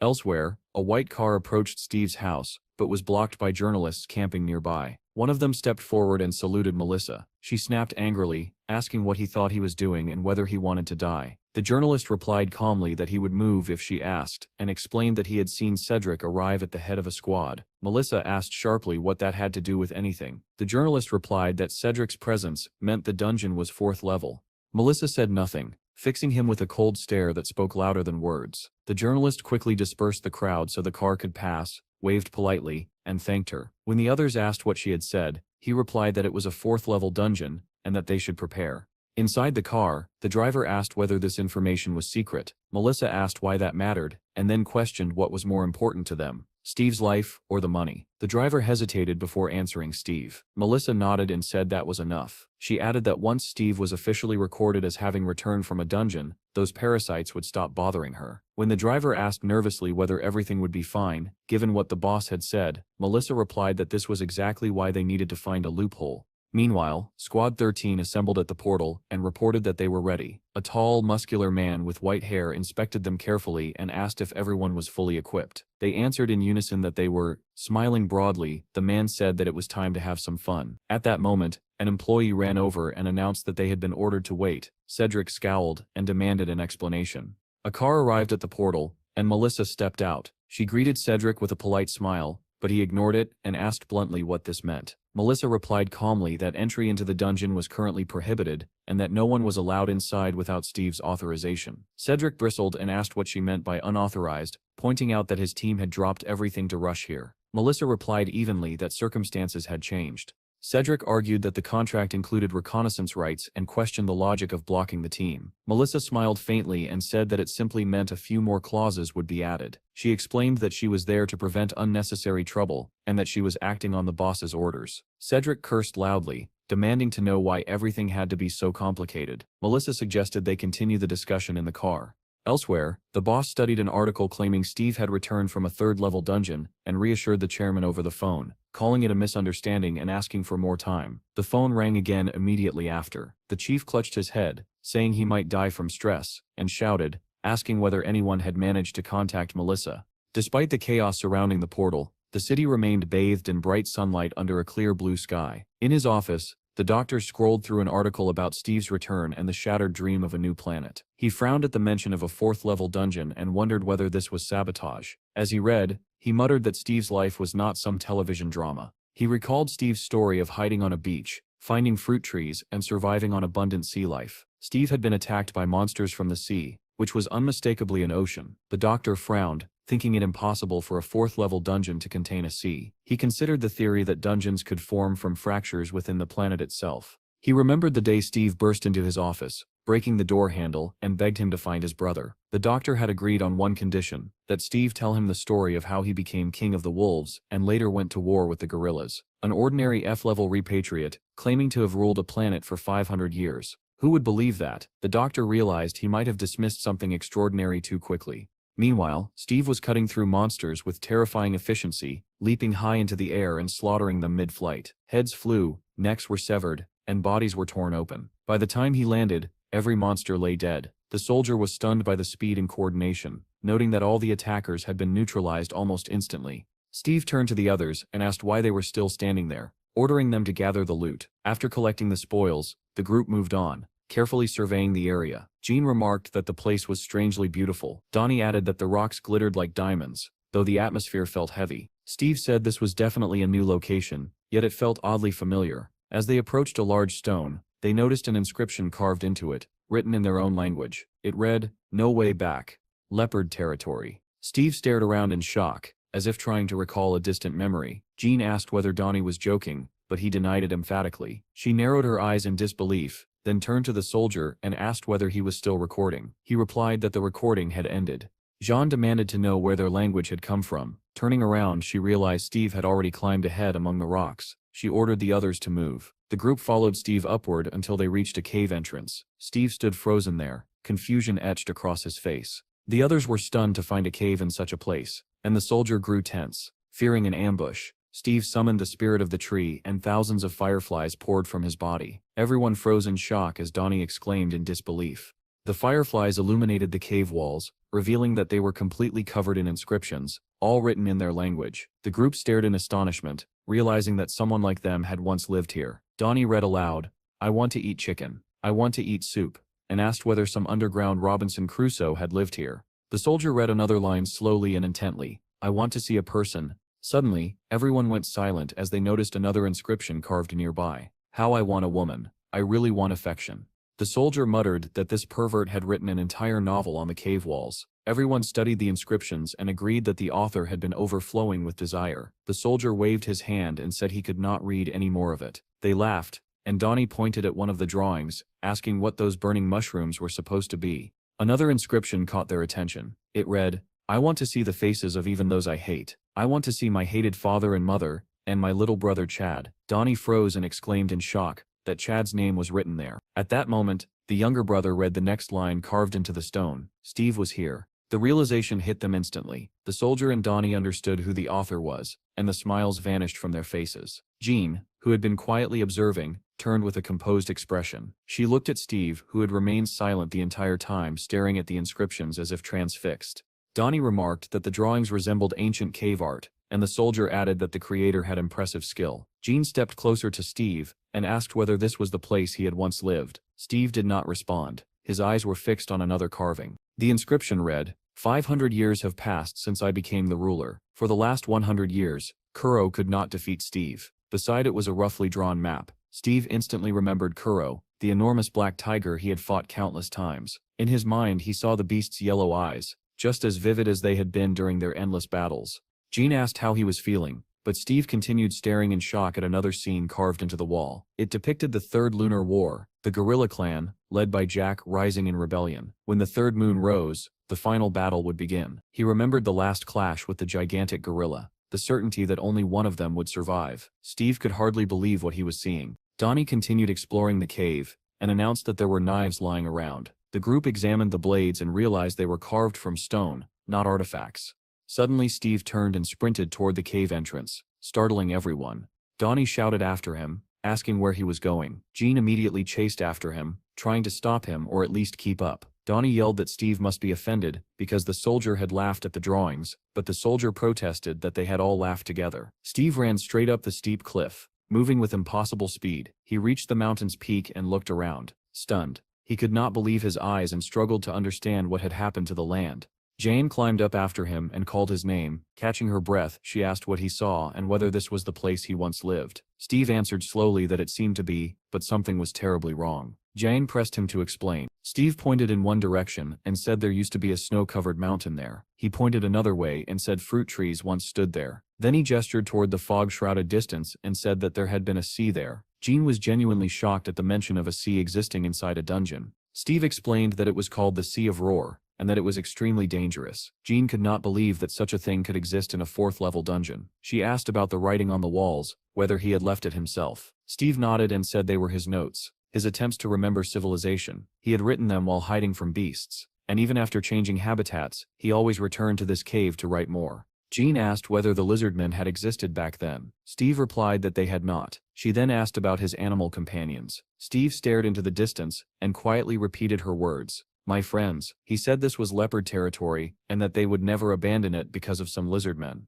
Jean pointed toward the fog beyond the mountains and said that past that point was the end of the dungeon, an ordinary dead end. Steve was deeply shaken. He could not believe that where a vast sea once existed, there was now nothing. Suddenly, a noise echoed from below. Jean shouted that lizardmen were approaching. She activated her clairvoyant skill and reported that they were closing in. Counting quickly, she said there were more than 80 of them. The others climbed up toward the peak where Steve and Jean stood. Donnie said that if they were not together, they would all die. Jean shouted that 102 lizardmen were advancing. Furious that they were attacking all at once, she drew her sword. At the very bottom stood an enormous red lizard. Jean shouted that it was the Lizard King. The creature snarled, baring its teeth, and on its head was something like an animal skull mask. When Steve looked closely, his heart sank. The skull looked unmistakably like that of a leopard. Without warning, Steve told Jean to stay with the others. Before she could respond, he leapt from the mountaintop, shocking everyone. Jean screamed down at him, asking what he was doing, but there was no reply. At the same moment, far away in the city, an old woman fed a pigeon, smiling as she asked whether it was enjoying the food. Suddenly, the bird began to glow blue, lightning crackling around it, leaving the woman frozen in astonishment. Back in the dungeon, Jean stared in disbelief as Steve transformed in midair. Massive wings burst from his back, and he flew toward the advancing monsters. The Lizard King swung his enormous spear, hurling it at Steve. The weapon missed, slicing through the air as Steve descended and stopped directly before the king. Pecky began to glow as well, lightning dancing around him just as it had around the pigeon. In the next instant, Steve transformed into a massive white beast, bearing his fangs. He seized the Lizard King by the throat, and together they plummeted down the mountainside. They crashed into the forest below with an impact like an explosion. Jean watched in shock and muttered that Steve was a psychopath. The others reached the peak moments later. Donnie said awkwardly that no matter how embarrassing it was, Steve should not have jumped like that. Chad stared in disbelief and asked whether that had really been his brother. Donnie added that it looked like Steve had taken a hard fall, which made Jean snap at him, shouting that Steve was fine. While they argued, the horde of lizardmen drew closer. Jean shouted that the enemies were only 30 meters away, and ordered everyone to prepare for battle. The soldier hefted a massive rock and yelled that he was ready. Donnie raised his rifle, aimed it at the advancing monsters, and shouted for them to come on. Chad picked up a rock as well, but his attention remained fixed on his brother and the reckless leap he had taken. Donnie opened fire, cutting down the advancing lizardmen and sending several tumbling off the cliff. Below, Steve was locked in battle with the Lizard King. He smashed his elbow into the creature's jaw, followed by a crushing punch that made the monster's eyes bulge. Steve unleashed a relentless barrage of blows, beating the Lizard King into a bloody wreck. He bared his fangs and let out a furious growl. Grabbing the half-dead monster by the neck, Steve shook him violently, trying to force him back to consciousness. He tore the mask from the creature's face and flung it aside. Digging his claws deep into the lizard's flesh, Steve demanded to know where the leopards had gone. The monster did not answer. Instead, with what little strength remained, it clenched its fist and weakly struck Steve on the head. That feeble blow only enraged him further. Steve snarled, baring his teeth as the ground around them began to tremble. Wind howled violently as he rose onto his hind legs. Without releasing his grip on the Lizard King, Steve shot into the sky, leaving a streak of blue light behind him. On the mountain above, the others continued hurling stones at the lizardmen scrambling upward. There seemed to be no end to them. One boulder knocked a monster down, but two more immediately took its place. Donnie kept firing, screaming for them all to die. Under the combined barrage of bullets and rocks, some enemies fell, but it was impossible to stop them all. The soldier suddenly asked whether melee weapons might be more effective than ranged ones. Donnie replied grimly that firepower had its limits, and that efficiency dropped sharply depending on level. It was a hopeless situation. Jan gripped two swords and shouted at the others to focus and hold their ground. Chad drew his daggers, a manic grin spreading across his face as laughter escaped him once more. Donnie shouted that Chad had lost control again and warned that they could not let him charge forward. Someone suddenly cried out. Steve appeared in midair beside them, holding the Lizard King by the throat. Blue light wrapped around his legs as he swung the monster's body back, preparing to throw it. The group stared in stunned silence as the horde of lizardmen closed in. Steve hurled the Lizard King with all his might. The soldier realized what was about to happen and screamed for everyone to run. The body smashed into the mass of lizardmen, obliterating them and tearing the mountainside apart. Steve received a level-up notification and deactivated his wind control. The impact sent monsters flying in every direction as the mountain itself began to collapse. Cracks spread beneath their feet. Donnie screamed that they were falling. Jean lost her footing and only managed to shout for everyone to take care of themselves.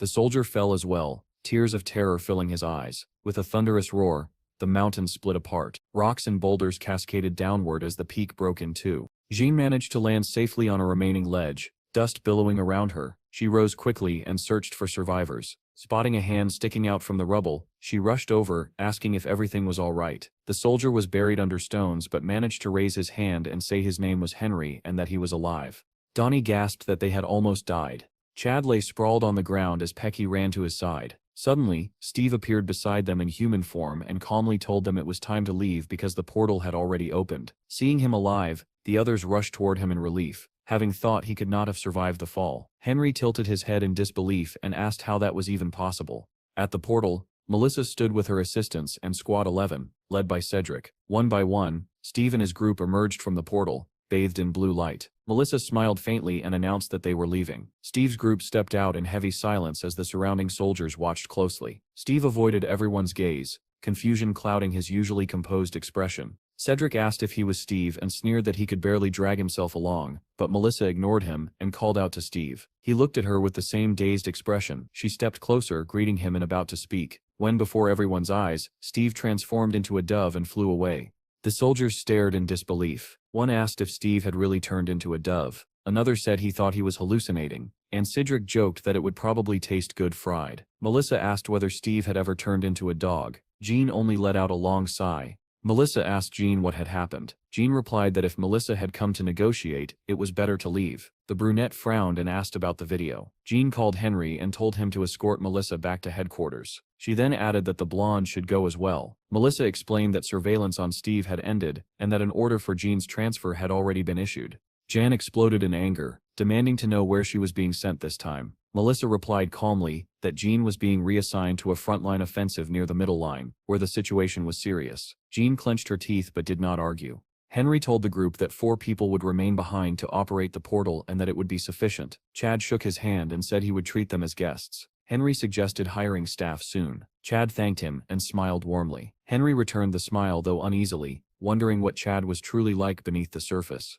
Nearby, Cedric shouted in confusion, asking what return they were talking about. He complained that Melissa kept saying she needed to talk to Steve. Melissa replied that it would be better to return to headquarters and begin negotiating squad salaries. As she headed for the car, she said the boss was waiting. Cedric shouted after her that Steve had not even agreed to speak with them, furious that the guild had entered the dungeon alone. Donnie glared at him, and Chad curtly told him to leave. Melissa called her boss from the speeding car. He immediately began shouting, asking whether she had told everything to the journalists. Melissa replied that everyone except the management team was leaving, and that the situation could still be fixed. She suggested discussing it in person. The boss fell silent for a moment, and then asked what she meant. Sometime later, the group returned to the Bureau of the Awakened to submit their report. Henry displayed the cave inscriptions on the screen and said quietly that they were Steve's diary.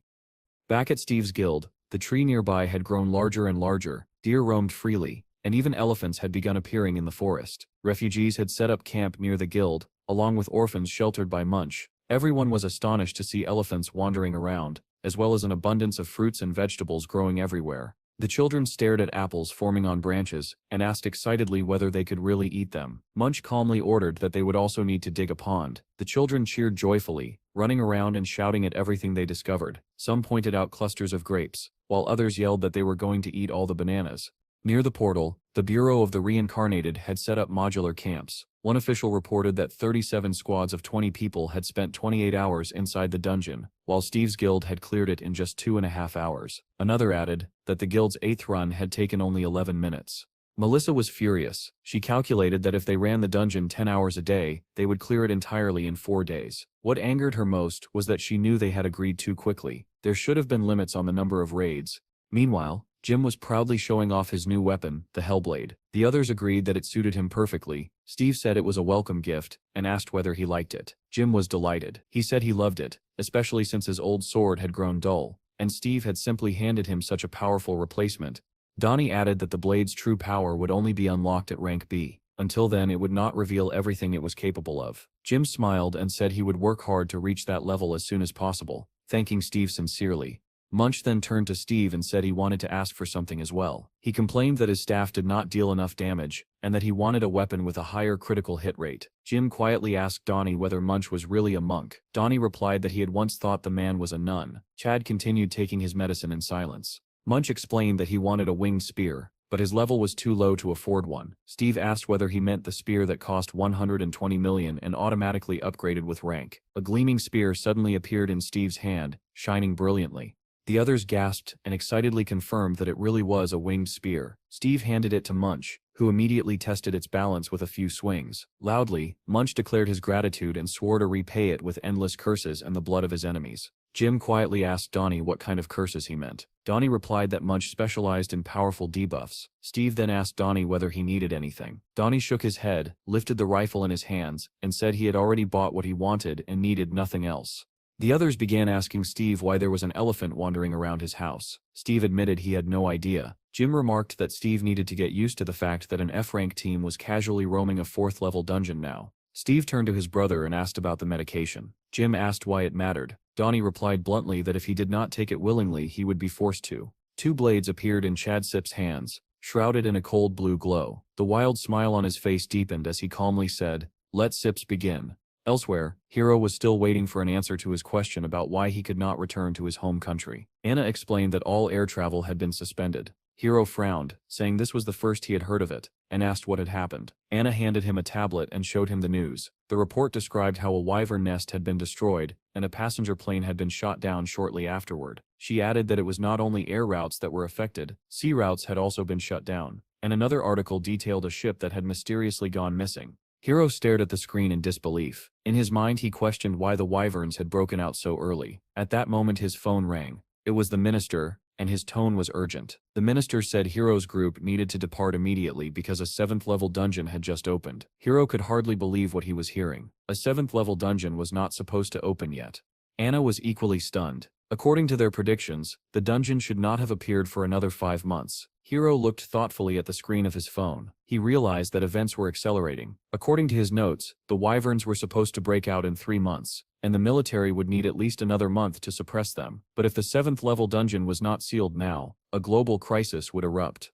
Everything was becoming tangled and chaotic. If things continued at this pace, he would not have enough time to prepare. There was only one explanation. Steve. He must have returned from the future. If that were true, then the people around him could all become exceptional beings. Hiro thought of the time stone. There was only one. Had Steve gone back 20 years as well? Or had he come from a different timeline entirely? If so, Steve might know about Hiro and his future plans. Hiro clenched his fist. He could no longer ignore Steve. He had to meet him as soon as possible, and if Steve's goals conflicted with his own, then for the sake of humanity, Hiro would have to eliminate him. Turning to Anna, Hiro said that they would head to the 7th-level dungeon first. Anna nodded and said she would continue gathering information about Steve. At the same time, Steve was already inside a dungeon. He instructed Munch to gather the monsters together. Munch began striking his bowl rhythmically, murmuring prayers under his breath. Donnie ran up to him and shouted for him to hit the bowl harder and pray louder. Jim stared in confusion at this strange tactic, but still reached for his sword. Donnie peered through the scope of his rifle and warned that the enemy was approaching. The entire squad focused on the depths of the forest. Donnie called out that the distance was 40 meters. Chad drew his blades, chuckling softly, and Jim unsheathed his sword as Donnie announced that the enemies were now 30 meters away.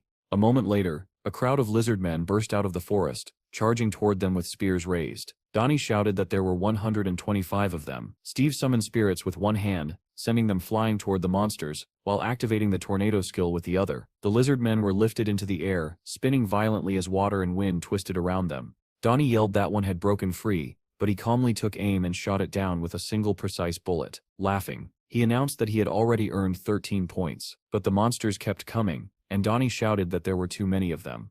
At that moment, Munch activated his Dragon Break skill. A massive blue dragon surged upward, lifting the horde into the sky. As the monsters began to fall back down, Chad rushed forward, plunging into the fray. Donnie turned to Jim and snapped at him, asking why he was standing there like a pillar instead of hunting. Jim had indeed frozen, but Donnie's shout snapped him out of it. The lizard men regrouped, glaring at them as they prepared to attack again. Donnie fired continuously, yelling for them to die, while Chad slashed through the monsters, severing arms and limbs. Suddenly, one lizard man slipped through and rushed Donnie, thrusting a spear toward his head. Jim reacted instantly. He sliced the spear in half and beheaded the monster in a single motion. Donnie grinned and thanked him, then turned just in time to see Jim finishing off another monster in shock. When a third charged at them, Jim focused and cleanly severed its head as well. Donnie was astonished. The Hellblade was far more effective than he had imagined. Watching Jim fight, he felt as though the man had reached a completely different level. Jim himself recalled his past. when he had applied to a major guild and attended an interview at the Scylla Guild. No other guild would have sent an E-rank swordsman into a 4th-tier dungeon. With a satisfied smile, he realized that Steve's guild was different.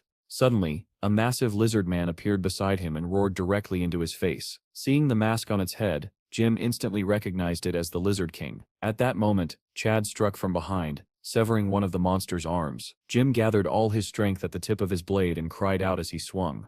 A flurry of slashes followed. The Lizard King's body exploded into pieces, shocking everyone present. Blood poured from the decapitated corpse as it collapsed. Jim stood there in disbelief. He could not believe that he had killed the Lizard King so easily. Donnie, however, let out a sorrowful complaint. He asked why they had to kill it so quickly, lamenting that now all the blood crystals would be wasted. It took Gene a moment to understand what Donnie meant, but when it clicked, he smiled awkwardly and apologized, saying he had gotten carried away. A portal opened beside them, and a voice announced that there were 5 minutes left before it closed. Steve ordered everyone to leave. The group obediently headed toward the portal. Donnie kept glancing back at the corpses, muttering that there were at least 400 million stones left behind. Chad told him to forget it, reminding him that they could come back later. Donnie said he was craving fish pies and suggested that Chad should have some too. Amid their chatter, no one noticed that Munch had slowed down. Sweat trickled down his face as pain flared in his bitten leg.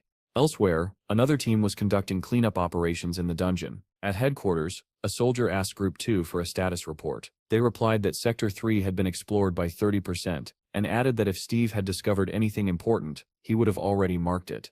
The soldier added that they had checked all the cave drawings and were now moving on to the next sector. Suddenly, a report came in from headquarters. One of the operators said that 6 targets had been detected moving 70 meters away. At 4 o'clock, Cedric heard the information and calmly acknowledged it. He dispatched 2 soldiers with orders to eliminate the targets quietly and retrieve the blood crystals immediately. Cedric then contacted the base and asked for the current location of the Lizard King. The response came quickly. The reconnaissance team had spotted it moving through Sector 12. Cedric acknowledged the report, set down his coffee mug with a heavy sigh, and wondered how long it would take to find anything truly valuable if they continued clearing the dungeon at such a slow pace. Just then, a strange sound echoed nearby. One of the soldiers turned his head sharply, asking what was happening. Another report came in, stating that 8 lizard men were approaching the base from 70 meters out. The soldier remained calm, clearly prepared for an attack, and asked whether the monsters had been spotted visually. He glanced toward the bushes, where a red dot glowed faintly. Holding a remote control in his hand, he muttered that if they came any closer, he would turn them into minced meat. At that moment, something sticky dripped down onto his face. He froze, then slowly looked up. Sitting on the ceiling above him was the Lizard King itself, baring its teeth as it stared down at the soldiers. Elsewhere, Cedric's squad was efficiently cutting down lizard men and extracting blood crystals. Suddenly, Cedric sensed something wrong. He turned sharply toward headquarters and demanded to know what had happened. A frantic transmission crackled through the radio, reporting that the base was under attack, and that all units were to immediately switch to defensive mode. Almost simultaneously, a violent explosion rocked the area. Cedric cursed under his breath and sprinted toward the blast, his squad charging after him. More lizard men rushed in from the sides, and Cedric swung his axe without hesitation. He cut through the monsters effortlessly as he pushed forward, shouting for everyone to hurry back to the base. They had to make it in time. Above them, helicopters and drones from Group 707 circled the landing zone. Another wave of infected approached the soldiers. One man reported that the necroils seemed to be retreating, while another shouted that a helicopter needed to evacuate the wounded immediately. The soldiers opened fire relentlessly, trying to prevent the infected from escaping and shooting down everything in their path. Valentine told Jean that they had received an SOS signal mid-mission and had arrived just in time. Jean replied that they had been planning to join forces with the SDS group anyway. Valentine added that the entire SDS was already mobilized, since they were simultaneously handling multiple 5th-level dungeons. Suddenly, everyone looked up. A blazing fireball streaked through the sky and slammed into one of the helicopters. The aircraft exploded, breaking apart in midair and raining debris down below. Shock rippled through the soldiers. Moments later, an enormous monster emerged from the trees, hurling fireballs in all directions.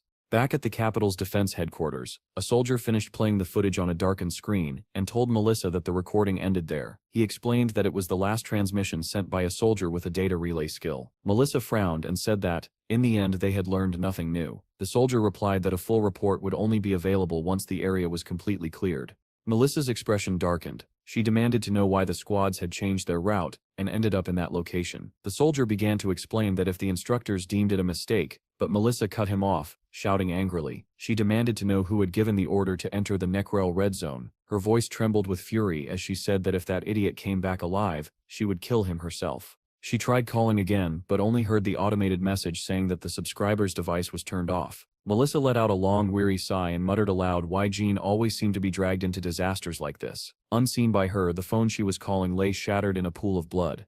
Inside the dungeon, the base had been completely destroyed. Equipment lay overturned and splattered with blood. A soldier missing one arm was thrown violently out of the field headquarters building, barely suppressing a scream. The Lizard King charged after him and easily caught up, pinning the wounded man's head to the ground with a massive claw. The soldier, however, had been waiting for this moment. With a twisted grin, he pressed a red button on the remote in his hand. The Lizard King sensed danger and turned its head, just as the soldier whispered for it to die quickly. In the next instant, flames engulfed the monster's entire body. It began to disintegrate, collapsing into ash and scorched remains.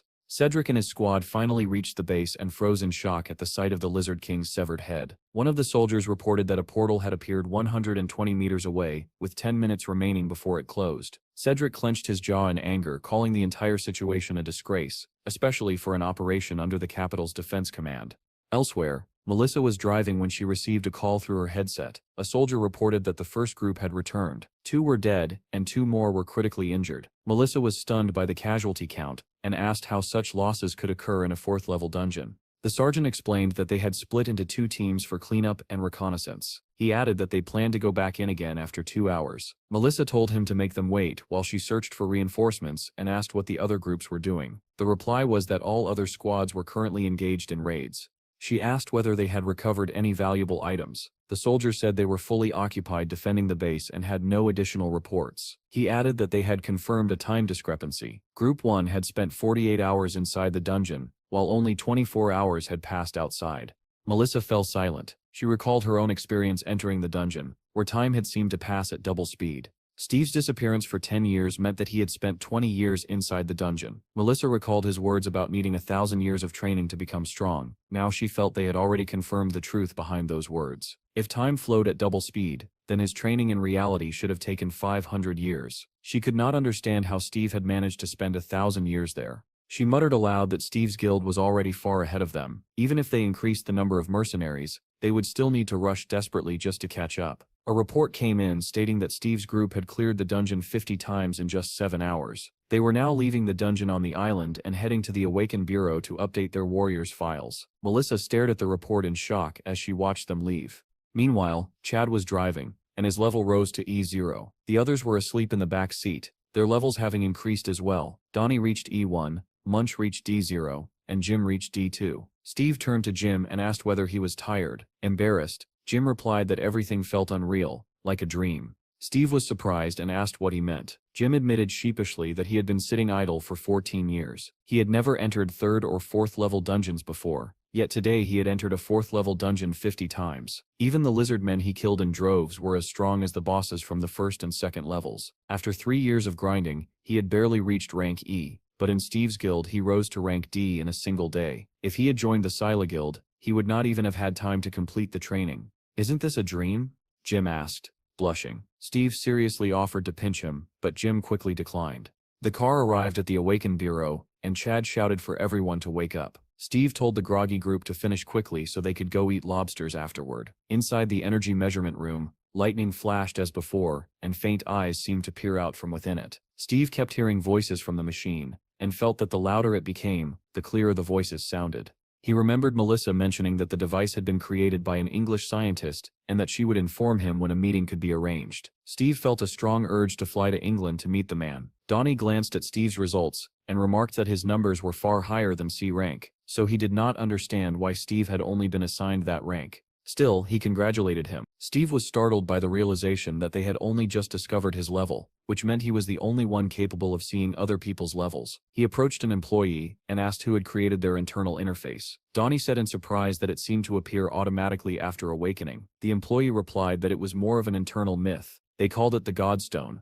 After the Great Disaster, this object had been discovered and had led to the development of spatial engineering. Donnie said he thought he had heard of it before, and Steve asked what the Godstone actually was. The employee explained that after the Great Disaster, a red stone covered in inscriptions had appeared somewhere in Europe. After its emergence, all European awakened individuals gained access to the interface. Survivors believed the stone was a divine message, engraved with covenants. After deciphering those covenants, fragments of the stone were distributed across the world. Thanks to them, awakened individuals could use the interface. One fragment of the Godstone was embedded in the Bureau's computer processor, allowing them to regulate and control the awakened interface. The group was stunned by the explanation. They admitted they had never heard any of this before. Steve asked what had been deciphered so far, and the scientist replied that it included the fundamentals of the dungeon world, leveling systems, and the use of spatial energy. Steve quietly wondered whether all of this was part of some divine plan. After leaving the office, the group excitedly discussed everything they had learned. Steve asked how one might meet God, and Donnie casually replied that it was probably after death. Steve mused aloud whether it was possible to create an awakened person by inscribing something with atomic energy during a raid, but Donnie dismissed it as fiction, saying special conditions were required for awakening.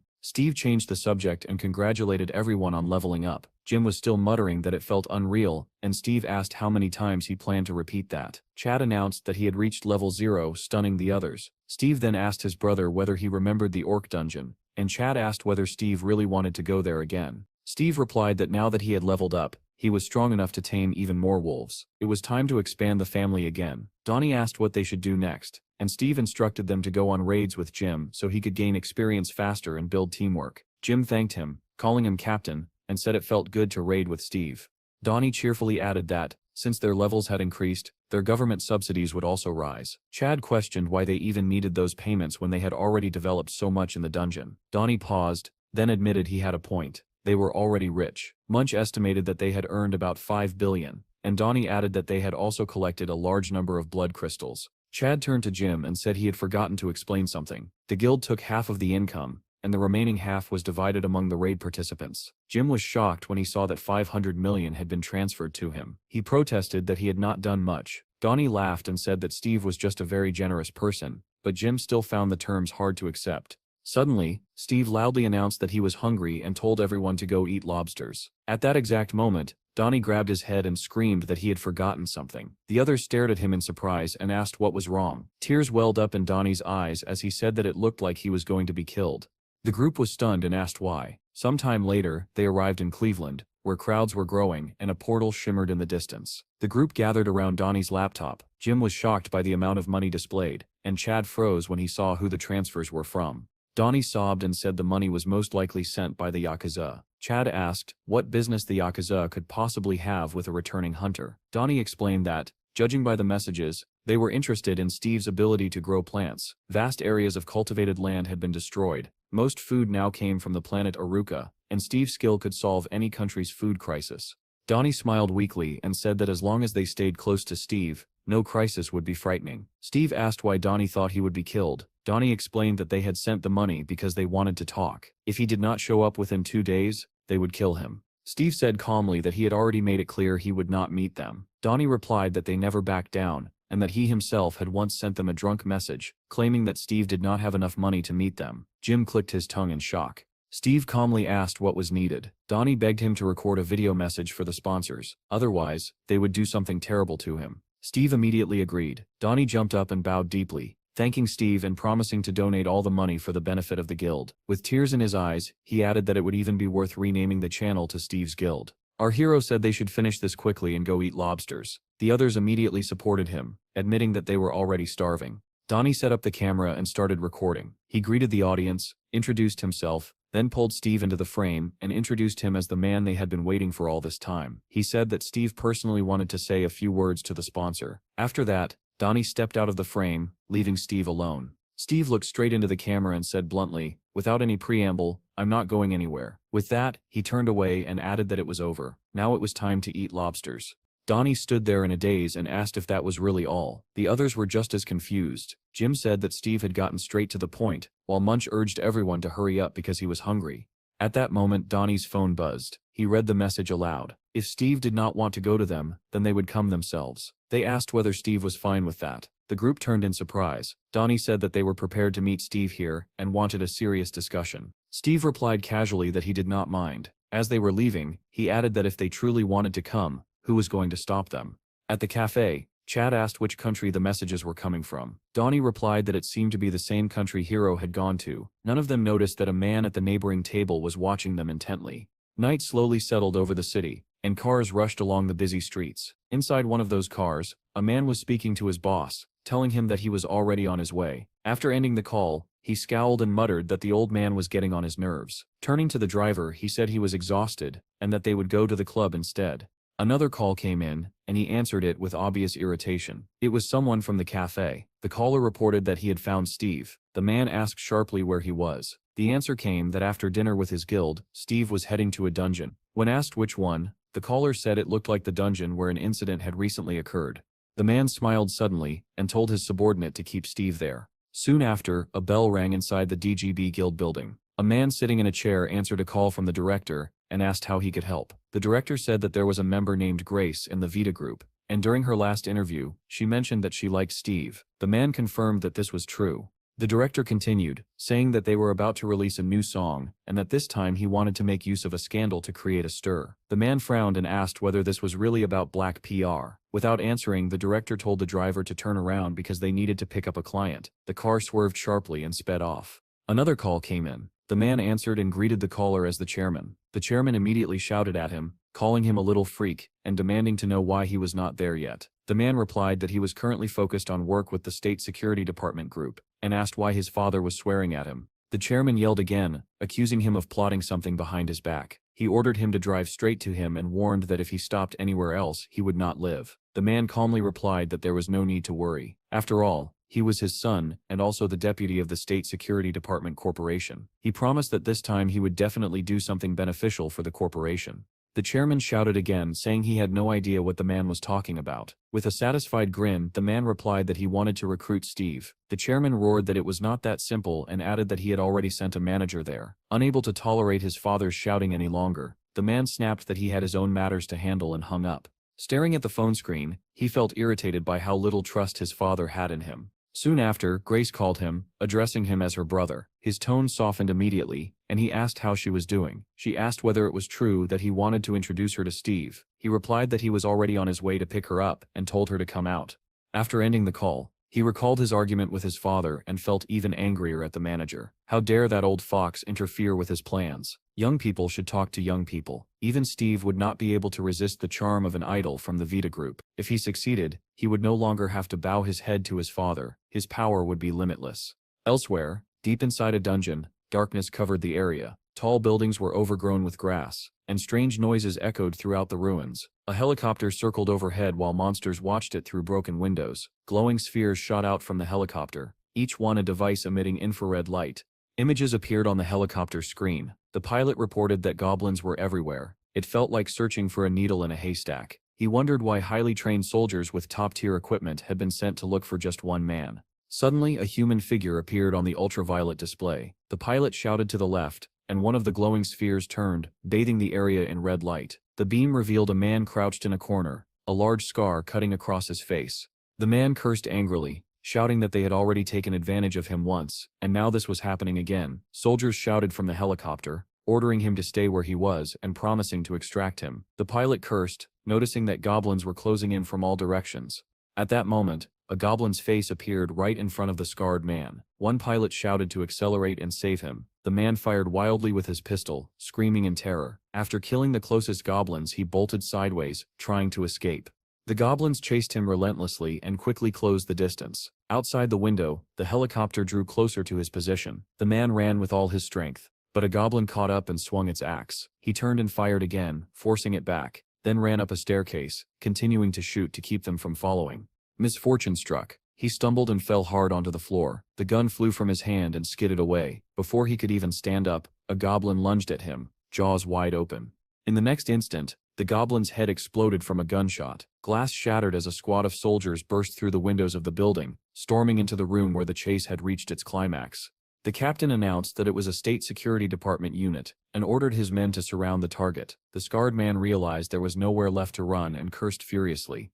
At the same time, a black car sped through the city streets. The phone rang, displaying Group X. The man inside answered and heard the familiar voices of his former team. They reported that the target had been successfully captured. The man smiled and praised their work, ordering them to send the target to storage. Elsewhere, the director was berating a manager, demanding to know what he had done. The manager replied angrily that he had only been following orders, explaining that he had been told to detain Steve until the director arrived. He recalled the moment Steve had walked toward the portal amid shocked cries, heading in alone. The manager had called out to him, handed him a business card, and introduced himself as a representative of the DGB company, but Steve never listened. He stepped into the portal, his figure blurring and vanishing in an instant. The manager apologized repeatedly, saying Steve had disappeared before he could even finish speaking. The director turned away, saying he did not want to hear any excuses. He asked how long it had taken them to clean up last time. The manager replied that 2 people had done it in 4 days. The director grimaced and said it would take him 8 days alone. He muttered that Steve must be insane, going alone into a 5th-level dungeon. At that moment, the car window lowered, and a girl asked when she would be able to see Steve. The director closed his eyes, turned his back to her, and muttered something about trouble he did not need. Meanwhile, Steve was already deep inside the dungeon, standing atop a mountain of goblin corpses. He calmly studied their traits. He had gained all the druid points available, but he still needed more experience. Just as he was thinking this, he felt movement beneath his feet. Smiling broadly, he asked if anyone was still alive and activated his search skill. A single goblin lit up within the corpse pile, somehow still alive. Steve rushed forward without hesitation and brought his axe down. The strike crushed not only the goblin but several bodies around it. Steve retrieved the bloodstone and saw the notification. He had gained 23 experience points, exactly what he needed. The stone vanished from his hand and instantly appeared in the guild's main account.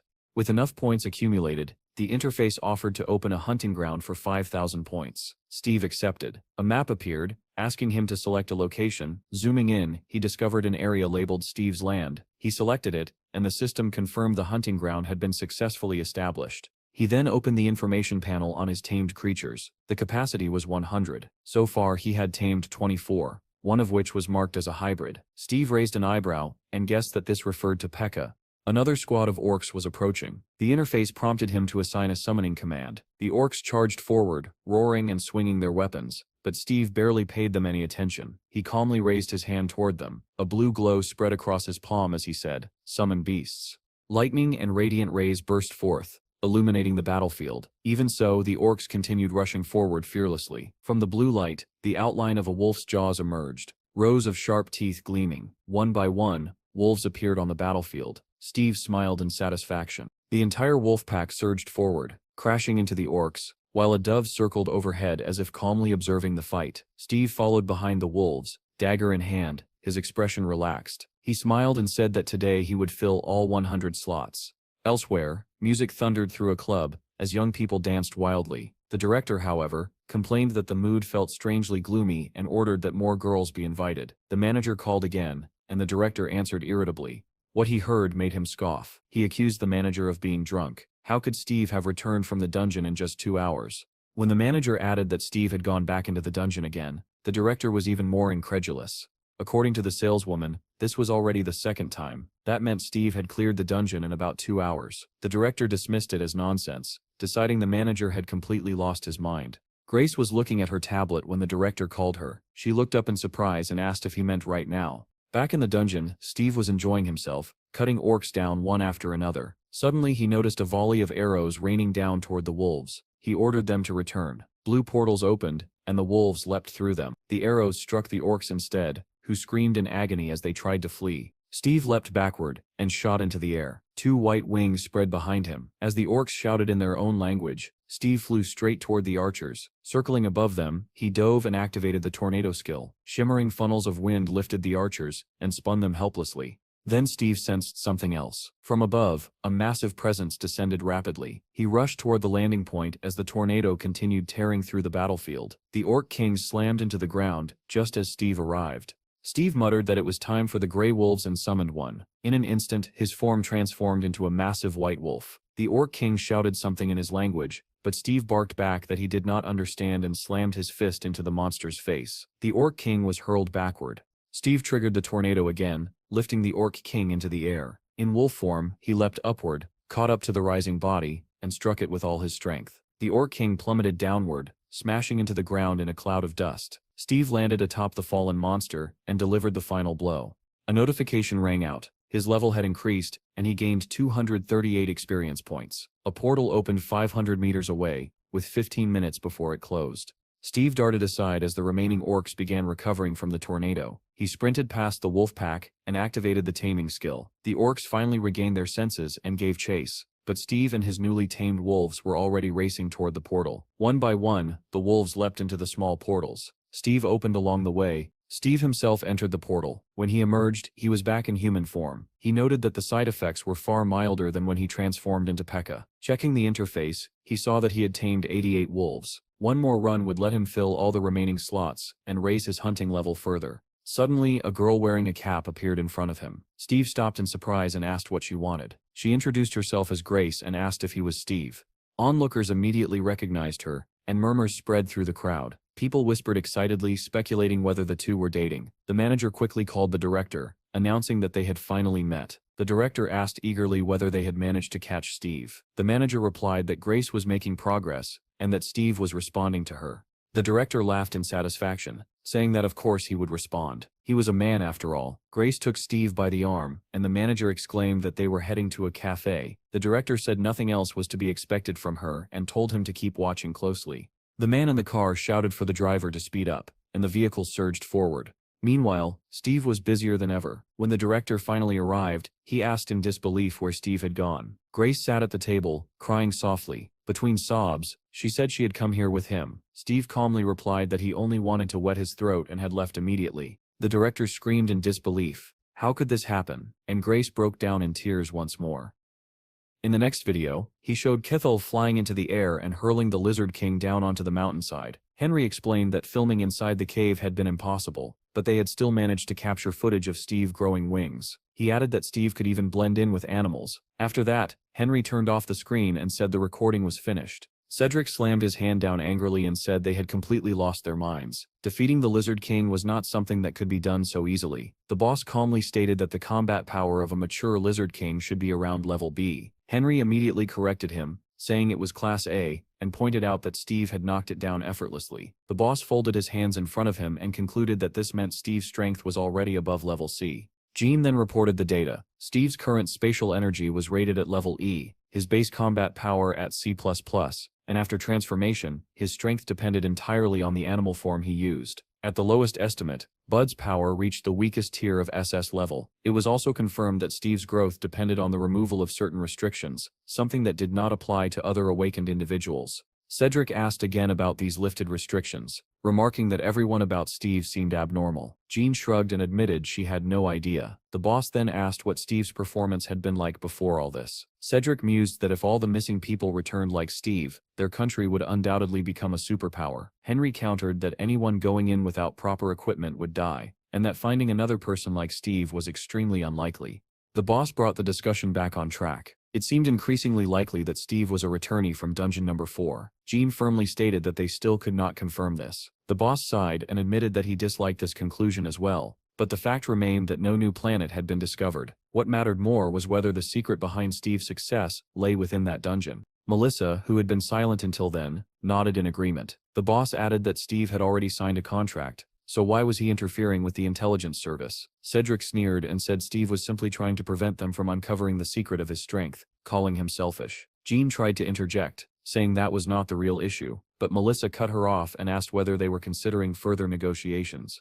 The boss bristled and demanded to know what other negotiations there could possibly be, given how many they had already held. Melissa only smiled, and attempted to explain her thoughts, but the boss refused to listen, repeatedly asking what she was getting at. Jean suddenly stormed out of the room like a bullet, shouting that everyone was an idiot, and ranting about secrets of power and strength. At that moment, Melissa finally laid out her plan and asked whether it was not tempting. Cedric said that if they staffed the riot squad with personnel at sea level and above, he would personally take charge of the search, solving the chief's problems at once. The boss smiled in satisfaction and said that even if Cedric took all the loot, it would still be immensely profitable. Cedric added that the bonus would be 780% of the salary. The boss waved it off, saying that if everything went smoothly, it would be a mere trifle. The boss then asked Melissa what they should offer Steve in exchange for unlimited access to the dungeon. She replied vaguely, saying they needed to give back what was left. The boss frowned, confused, and asked again what exactly was left. Far outside the city, surrounded by neatly kept gardens, stood a small house. Munch walked ahead while several boys followed him, asking whether they were going to pick tomatoes. The monk laughed and told them to pick potatoes and peppers as well. The boys immediately began arguing about who had planted more potatoes and tomatoes, while Munch listened with a gentle smile. He opened the door to the warehouse filled with bags of fertilizer and gardening tools. The boys rushed inside, discussing how many tomatoes they would harvest and what they would cook for dinner. Munch told everyone to grab a hoe and head to the garden. None of them noticed the figure standing outside the window, watching with wide-open, blood-red eyes. Elsewhere, a military detachment was preparing to depart. A report came in that there were 10 minutes remaining before departure. One officer ordered the group commander to check passenger numbers and equipment status. Both commanders reported that everything was normal and that they were ready. A soldier called out to Team 11, but Jean did not respond, her eyes fixed on her phone. Another soldier called her again, and she looked up in confusion. Realization dawned on her, and she quickly reported that Team 11 was ready. Satisfied, the officer gave the order to begin the operation. Military vehicles and tanks rolled forward toward their destination.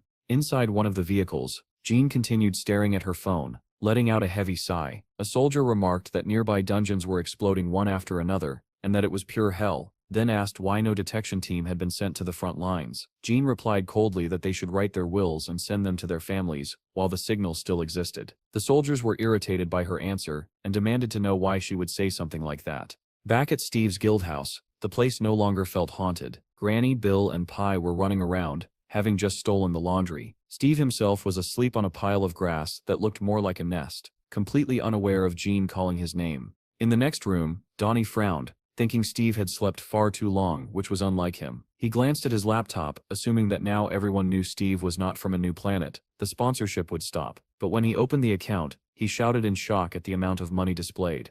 At that moment, Chad walked in, startling him. Donnie snapped that Chad should knock next time. Chad smirked and asked whether Donnie had been watching adult films. Donnie retorted that it was broad daylight and asked how Chad could even think that.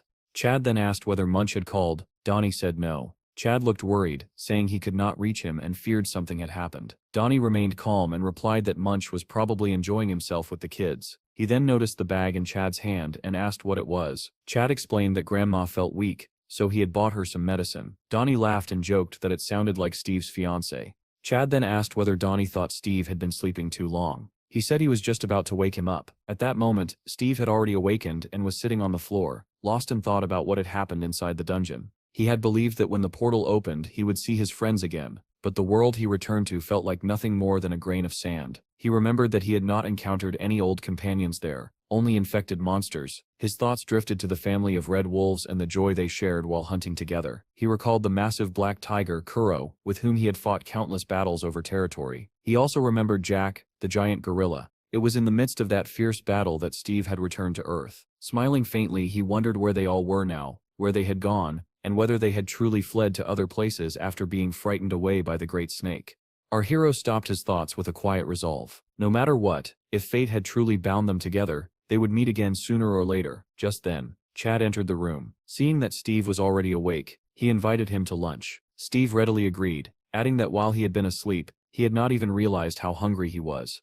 At that moment, his phone rang again. The screen displayed the name Lundy, but Steve did not hear it and left the room. The boys soon gathered around the table. As they sat down, Steve casually asked where Blondie had gone, since she loved eating lobster. The others froze in surprise. Something suddenly dawned on Donnie, and he stared at Steve as if he were seeing him for the first time. Steve noticed the look, and asked in confusion what was wrong. Donnie narrowed his eyes and asked whether Steve truly did not know the girl's name. Steve was puzzled and replied, "Isn't her name Blondie?" Donnie could hardly believe he was serious, and said that her name was actually Jean. Steve clearly heard the name for the first time, and Donnie asked in disbelief whether they had ever met before. Steve grew even more confused and asked what Donnie was talking about. Donnie blurted out that they had met and even talked about having children. He immediately stared at Steve in shock, deciding that the only things inside Steve's head were hunting and reproduction. Seeing the awkward silence, Chad quickly changed the subject. He explained that Jean had gone to the region on a mission. Chad continued, saying that Jean had been unable to contact Steve and had called him instead, asking that someone be brought into the guild. Steve frowned at the proposal and asked whether it was really necessary. Chad replied that it was unavoidable. They needed someone to operate the measuring equipment, because they had no idea where or how the portal might erupt. Steve turned to Donnie and asked whether he had anyone suitable in mind. Donnie hesitated, then said that perhaps one of his friends from boxing, or even someone he followed on YouTube, might respond. He added that there was no one like Steve, then remembered that Steve himself had only just returned. While biting into the lobster shell, Steve asked whether there was any news from Munch. Chad looked surprised and said that Munch was not answering either. He added that the monks had taken the children from the orphanage and should already be in the city. Donnie dialed Munch's number as well, shook his head, and said that it was not like him to ignore calls. Meanwhile, military vehicles rushed through the ruined city toward their destination. Inside one of the cars, the soldiers heard an announcement stating that they were entering the red zone of Necroville and were ordered to turn off all communication devices. Jean held her phone tightly as the others discussed the mysterious red zone that did not even exist on the official maps. She tried one last time to reach Steve, failed, and pressed the power button. The screen went black. At the same moment, Steve picked up his phone and noticed several missed calls from Blondie. He immediately called her back, but a mechanical voice informed him that the subscriber was out of range. Vehicles sped through the forest, where zombie-like monsters roamed between the trees. Only one of them stood still, watching the military convoy closely with glowing red eyes. Steve stood in the room, listening to the endless beeping tone on his phone, unaware that on the other end, the device lay in a pool of blood. He muttered that she was not answering, put his phone away, and began to feel uneasy. Not long after, Melissa and Cedric arrived at Steve's guild house. Melissa called Chad and asked whether they could see Steve. The white-haired man smiled faintly, glanced aside, and remarked that this was a dog man. Not far away, beneath a tree, Steve sat with his head tilted back. They soon sat down together to talk. Steve asked in surprise what kind of research they were referring to. He said that this was not the planet they had been searching for all this time, so why were they so obsessed with exploration? Melissa replied that they wanted to uncover the secret behind Steve's strength, and that the answer lay there. Steve responded calmly that if one trained for 1,000 years, everything would naturally work out, and asked why they could not believe that. Cedric frowned and told him not to behave that way in front of his fellow countrymen. He explained that it was not simply curiosity, but a matter of stopping a national crisis. Cedric went on to explain that the number of 6th-level dungeons was increasing, while the time needed to clear them was shrinking. The number of infected people had risen sharply, and food shortages were becoming severe. Training high-level individuals like Steve had become a matter of survival. Steve caught the word infected and asked what kind of infection it was. Cedric explained that after the cataclysm, an unknown virus had begun spreading among people living underground. Those infected did not die but instead attacked and infected humans and animals alike. They were called necroils, creatures resembling zombies with red eyes. Melissa showed a map, pointing out the red dots that marked their zones. If those areas expanded, it would become increasingly difficult to block dungeon breakthroughs. She added that it was believed the virus originated from portals, but the infection rate was so high that response times were dangerously insufficient. After listening carefully, Steve said that in exchange for permission to explore the dungeon freely and hunt without limits, he wanted 2 gifts. Melissa replied that the first would be raising Steve's guild to level 5. Steve asked whether that meant they could enter 5th-level dungeons, and she confirmed it. Melissa narrowed her eyes slightly and asked whether it was not attractive. Steve did not respond immediately, and instead asked what the second gift was. Melissa said that the second gift would be territory. Steve was genuinely surprised. She spread out a map, pointing to an area north of their current territory, and asked whether it would suffice. Steve studied the map and said that since it was farmland, it had already been abandoned. He asked whether they were talking about protecting the city from the west. Melissa explained that aside from a few towns, the land had been abandoned and turned into empty fields. Those who remained after the cataclysm had moved in search of safety, and the cities no longer had enough space to accommodate them. Steve smiled and asked whether they truly wanted to settle those people there. Melissa replied that if people moved in, they could restore the city, clear dungeons, and cultivate the fields. If the guild gained recognition for managing attacks, the profits would be substantial. For now, they could rely on modular facilities to prepare, and if a long-duration portal opened, the guild would strike it rich. Steve found these prospects appealing, and said that the conditions were not bad. He then asked about the current situation in the neighboring country. Cedric replied that most of the cataclysm's victims were there. A coup had taken place, the system had collapsed, and survivors now lived in scattered groups. The situation was completely out of control, and it was only a matter of time before they fled south. The 3 of them fell into a heavy silence, faint, calculating smiles on their faces. Steve wondered whether he was being lied to, or whether he himself was the one deceiving them. After a moment of thought, he nodded and said that everything was fine, then agreed to sign the contract. Melissa was clearly pleased with his answer and said that he had made the right choice. Steve then asked whether the requirement to remain in the country for 100 days had been lifted. Melissa nodded and confirmed that it was true. As he signed the contract, Steve added that he wanted to make 2 additional requests. First, he wanted to meet the scientist who had developed the spatial energy meter. Second, he wanted help locating Munch. Melissa was surprised by the request, and Steve explained that the monk had disappeared and was no longer answering calls. Melissa said she understood and assured him that both tasks would be easy to handle. Cedric, who had remained silent until then, finally stood up with a satisfied smile and said that he would begin the operation at once. Inside the towering headquarters of the Sela Guild, Several people were seated near the recruitment office. Among them was Jim. He reflected that this guild was one of the largest and most influential. Recruitment only happened twice a year, and many mercenaries never even passed the preliminary screening. Sela Guild was known as a harsh proving ground, but those who were accepted received tremendous support.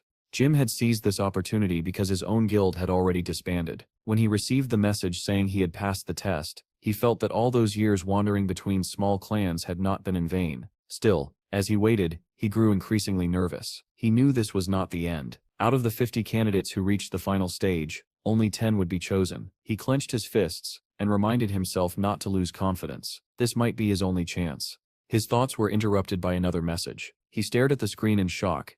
Inside the room, one of the committee members dismissed the candidates, saying they could leave for now. An elderly man scoffed, claiming that this batch was extremely poor, and that only criminals had shown up. Another added that even a child could have done better. Morris, however, pointed at a questionnaire and said that one swordsman was not bad.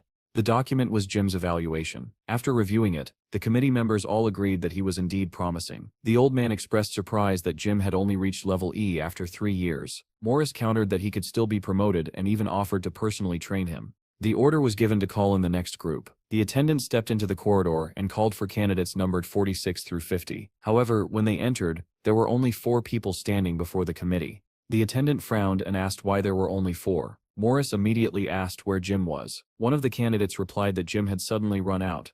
In truth, Jim had received a message that read, "If you want to join my guild, come to the specified address in the city of Cleveland." Without a moment's hesitation, Jim sprinted out of the building. There was no need to think twice. The message was from the Savior himself, the most talked about man in the entire country. Meanwhile, military vehicles continued pushing through the red zone, passing clusters of Necroville-infected creatures. The driver glanced at the monitoring screens, then turned to tell the sergeant to look. The sergeant laughed coldly, remarking that those monsters were said to have experience, yet they scattered in panic. The driver said that nothing was clear yet and suggested eliminating them the same way the sergeant had once wiped out 2,000 enemies. The sergeant shook his head and ordered them to stay on the planned route, warning that any deviation would prevent them from reaching their destination on time. Suddenly the driver fell silent and called out to the sergeant. Something was blocking the road ahead. The sergeant tensed instantly and cursed under his breath, as he demanded to know what it was. As the vehicles drew closer, they saw several infected creatures devouring the carcass of a massive bear. The headlights illuminated the scene and one of the infected turned around,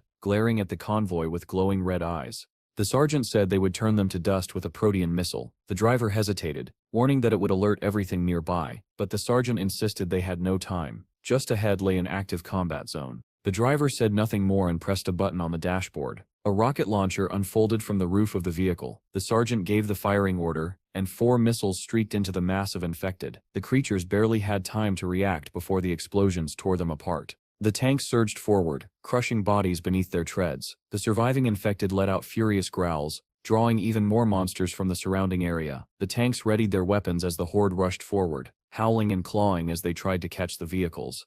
The sergeant shouted that they were advancing and ordered all units to open fire. Gunfire erupted in deafening volleys. Bullets shredded the infected, carving a clear path through the road. Far away, a white van sped along deserted country roads. Behind it, a growing mass of Necroville infected gave chase, their distorted forms flooding the road as they surged relentlessly forward. Suddenly, an icon on the dashboard lit up, warning that the fuel was running low. The driver cursed under his breath and shouted that they were almost out of gas. Munch immediately urged him to head straight for the camp. The van surged forward, speeding past a roadside sign that pointed the way. Behind them, the monsters continued their relentless pursuit. Munch yelled that if they kept going a little farther, they would reach the mountain camp. The driver apologized repeatedly, admitting that he had insisted on coming here and never expected the monsters to have already spread this far. Munch moved closer to the senior monk and said that he had only wanted to prepare fresh vegetables for the children. The elder monk felt awkward hearing this, yet he was deeply grateful for Munch's intentions. Munch added that there was still a great deal of fieldwork to do,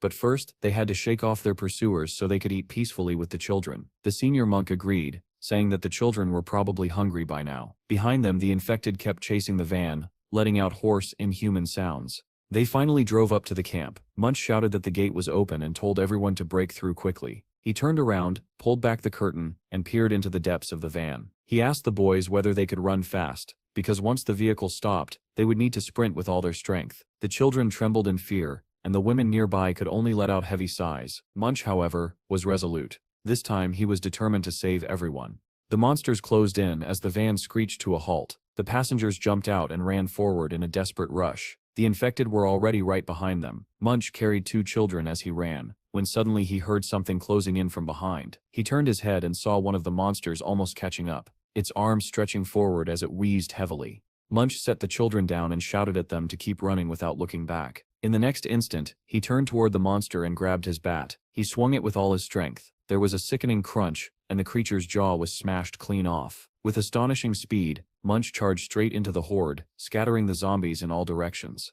After breaking through the first wave, he stopped and stared at the mass of infected still approaching. There were simply too many of them, and there were still 6 minutes left before the dragon's dash could be used again. Just then, something caught his eye. Tiny fireflies began to appear around him, drifting through the air and surrounding both Munch and the zombies.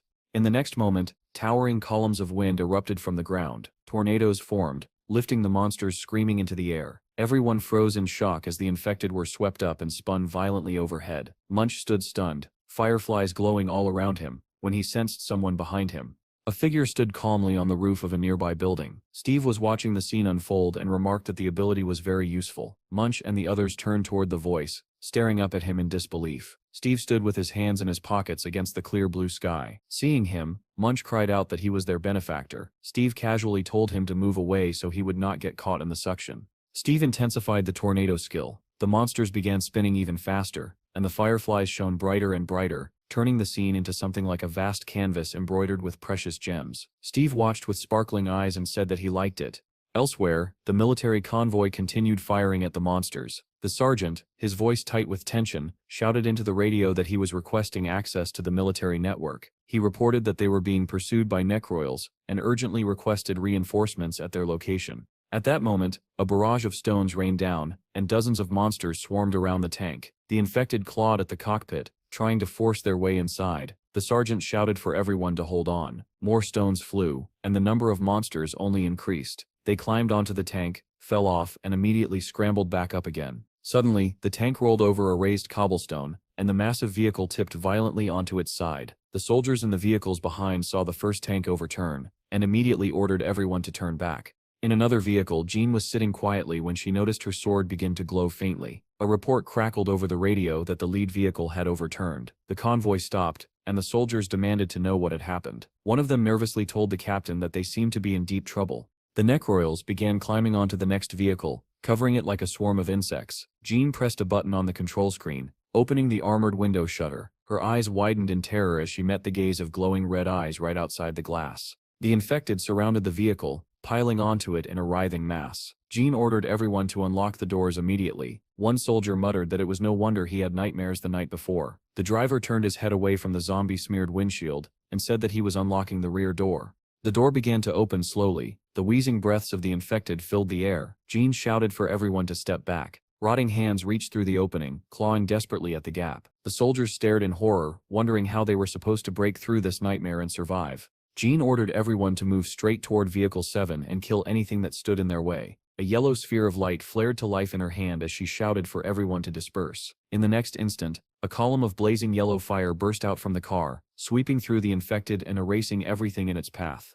The soldiers stared in shock at Jean's power and shouted that the rear route was now clear. Jean did not hesitate. She ordered everyone to rush for the exit, warning them that the zombies were closing in again. She told the driver to get out as well, declaring that they were abandoning the vehicle. One of the infected suddenly leapt down from the roof, lunging straight at Jean. She reacted instantly, drawing her sword and cutting the monster down with a single swing. More infected swarmed toward her from all sides, and she cursed in irritation. Spinning in place, she slashed her blade in a wide arc, scattering the monsters in every direction while shouting for the others to move away. The sergeant from the overturned lead vehicle fired back at the approaching infected and ordered the gunners to form a defensive circle around the car. One soldier volunteered to check the second vehicle for survivors. After peering inside, he reported grimly that both the driver and the front seat passenger were dead. The infected showed no sign of stopping and were drawing closer by the second. The soldiers tried to open the door, but it would not budge. One of them shouted for a burner to be brought over. Identifying himself as part of Group 7, he yelled for the others to clear back as they prepared to force the door open. The remaining soldiers provided cover, desperately trying to keep the zombies away from the trapped survivors. However, their numbers were insufficient. The infected broke through the defensive line and began attacking them directly. The surviving soldiers shouted in fear that they were being overwhelmed and could not hold on much longer. The captain barked back at them to stay calm and insisted that they only needed to endure a little longer. A soldier with clairvoyant abilities suddenly shouted a warning, saying the infected were only 30 meters away. The horde grew denser, completely surrounding the soldiers who continued firing non-stop. The sergeant pulled out a dagger and ordered everyone to prepare for close combat. Just then, flashes of blue lightning appeared behind the mass of monsters. Bolts of electricity ripped through the infected, tearing their bodies apart and flinging shattered remains in every direction. The lightning multiplied rapidly, soon engulfing the entire horde. The soldiers cried out in shock, demanding to know what was happening. Someone suddenly shouted for them to look at the sky. Several figures were descending from quadcopters, and the marking 707A was clearly visible on their gear. The captain broke into a relieved smile and said that those lunatics had arrived just in time. One of the Special Forces soldiers landed atop a vehicle, startling the troops below. Meanwhile, Jean continued fighting, cutting down infected one after another, unaware that reinforcements had arrived. She turned to strike again,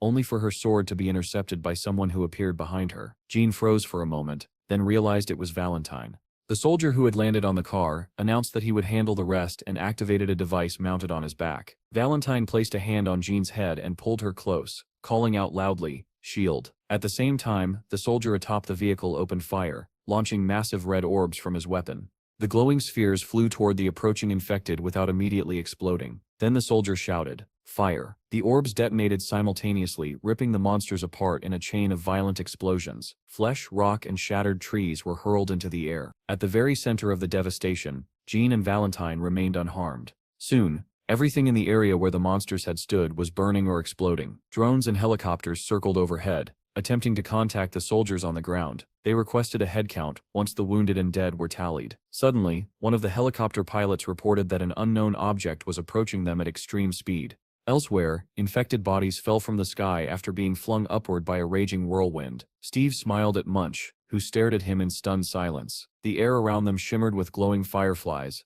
and the corpses of the infected rained down around Munch like a grotesque hailstorm. The orphans watched the scene with a mixture of awe, joy, and terror. When it became clear that no monsters remained, the children rushed toward Munch, shouting excitedly that all the monsters were dead. Steve smiled and told Munch that it had been fun, but now it was time to go home. The monk turned to Steve, calling him a benefactor, and asked how he had managed to find them. The other monks and children gathered around, staring at Steve and asking who he was. Munch began to speak with a satisfied smile, saying that he wanted to properly welcome him, but his words were cut short. One surviving infected suddenly clamped onto Munch's leg, sinking its teeth into his flesh. Munch looked down in horror as blood began to spill. At the same time, in a neighboring country, a new portal opened. The ground collapsed, swallowing cars whole as a massive monster emerged, triggering widespread panic. A fleeing woman stumbled and fell, and the stroller carrying her sleeping child rolled away. It was stopped just in time by Hero, who arrived at the portal's edge.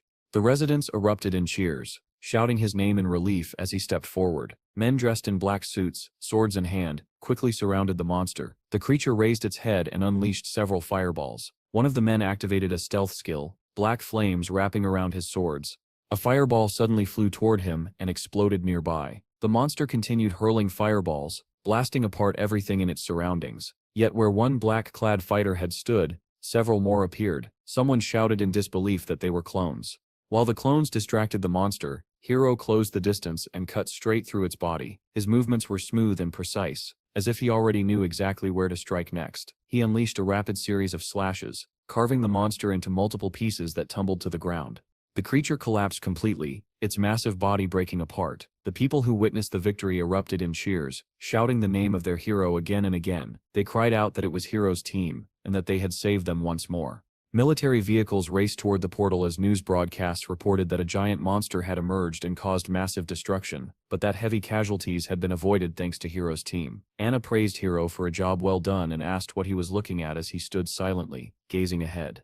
The girl said that the video was about Steve and asked whether Hero, the druid she had been talking about, remembered him. With a faint smile, Hero asked what was wrong with Steve this time, wondering whether he had gotten himself stuck somewhere again. The girl replied that he had just returned from a dungeon. Hero watched the story with mild indulgence. He had been through similar experiences himself, and saw no reason to make such a fuss. Then something caught his attention, and he asked her to scroll down. She stopped at a general photo labeled as an in-depth analysis of Steve's guild. Hiro stared at the image in disbelief, because he recognized one of the boys immediately. The girl asked whether Hiro recognized anyone in the photo. Hiro sat frozen, shock flooding his mind. That boy was the eighth evil. He was certain of it. The child must have recently lost his father and ended up in an orphanage. That explained why Hiro had wanted to kill him before. That boy was supposed to be a terrifying villain. The eighth evil. Why was he here? Another face in the photo caught his eye. It was a newcomer named Jim, introduced as a new member of the guild. Hiro remembered him clearly as a hellish swordsman. He also recognized Monk,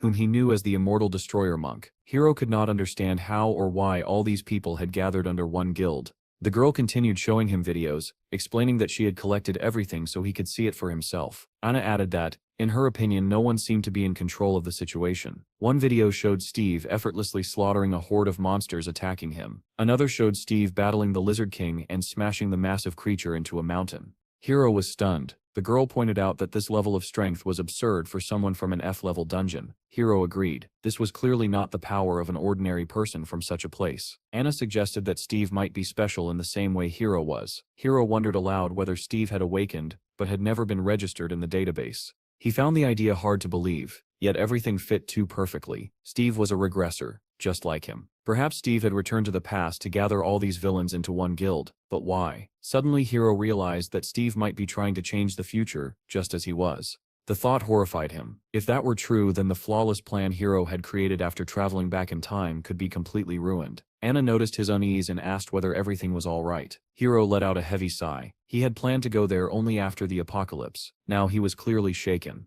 When the girl asked what was wrong, Hiro replied solemnly that he needed to return to his home country. He said he had to speak with Steve. Anna immediately responded that it was impossible at the moment, and Hiro asked why in surprise.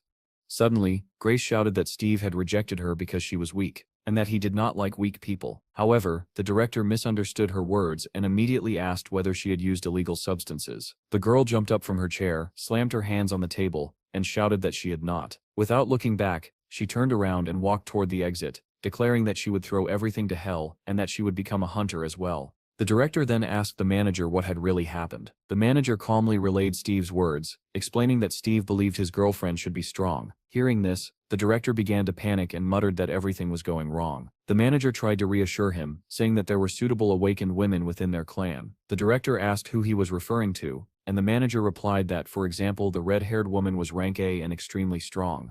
This only angered the director further. He demanded to know where the manager had developed such thoughts, and abruptly asked where Steve was now. The manager answered that Steve had gone back into the portal. The director grabbed his head in frustration, realizing that nothing was going according to plan.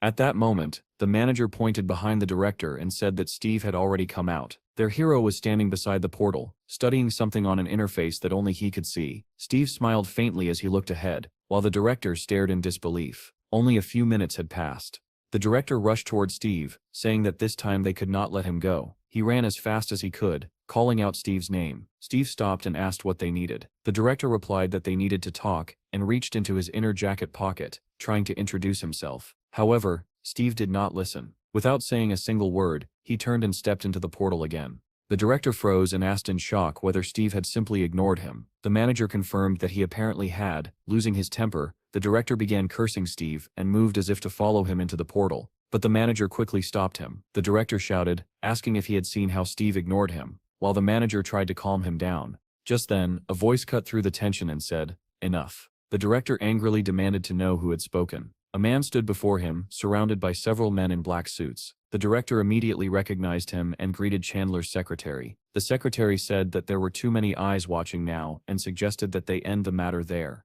Around them, the crowd of onlookers began to whisper. Someone asked if Steve was the chairman's son. Another person added that the director had gotten so angry that he had refused Steve. Someone else sneered, wondering what the director would do this time, and giggled unpleasantly. Hearing this, the director realized that if things continued, he would be in serious trouble. The secretary remarked that the director had been unlucky today, and suggested that he take a rest, assuring him that he would handle everything. The director was furious, but he still forced himself to speak calmly, insisting that he was, after all, in charge of this case. The secretary praised him, saying he had done a great job, and added that he would still have an opportunity to get closer to Steve. The director hesitantly asked if that was true, and the secretary confidently confirmed it, saying that he would not bother him anymore today. The secretary took his leave. As he walked away, the director muttered angrily that he was already fed up with that freak. Meanwhile, Chandler contacted the chairman and reported that he was waiting at the entrance to the dungeon. The chairman asked whether his son Howard had caused any trouble. Chandler replied that what mattered more were Steve's dungeon clearing abilities, which had far exceeded all expectations. The chairman was pleased and said that this was exactly why they invested so much money in him. At that moment, Steve emerged from the dungeon once more, surprising Chandler, who was still on the phone. Steve immediately began studying his interface again. He had finally tamed 100 animals, and at the second level of hunting, he would be able to control 200. After reviewing everything, he formed a plan of action and decided that it was time to rest and eat. Steve did not even notice that several people were standing in front of him, hidden behind his interface. Chandler greeted him, and Steve replied that he seemed to be in high demand today. The man introduced himself as the secretary of the State Security Department. Steve remarked that it seemed this guild was running the dungeon, and the secretary confirmed that it was. The secretary explained that he had come to apologize for an incident that had happened earlier. Steve did not immediately understand which incident he meant, and asked again. Then it dawned on him, and the secretary clarified that he was referring to the moment Steve had found himself in the 5th-level dungeon. Steve asked why they were only apologizing now. The secretary replied that it had taken time to prepare more than just a verbal apology.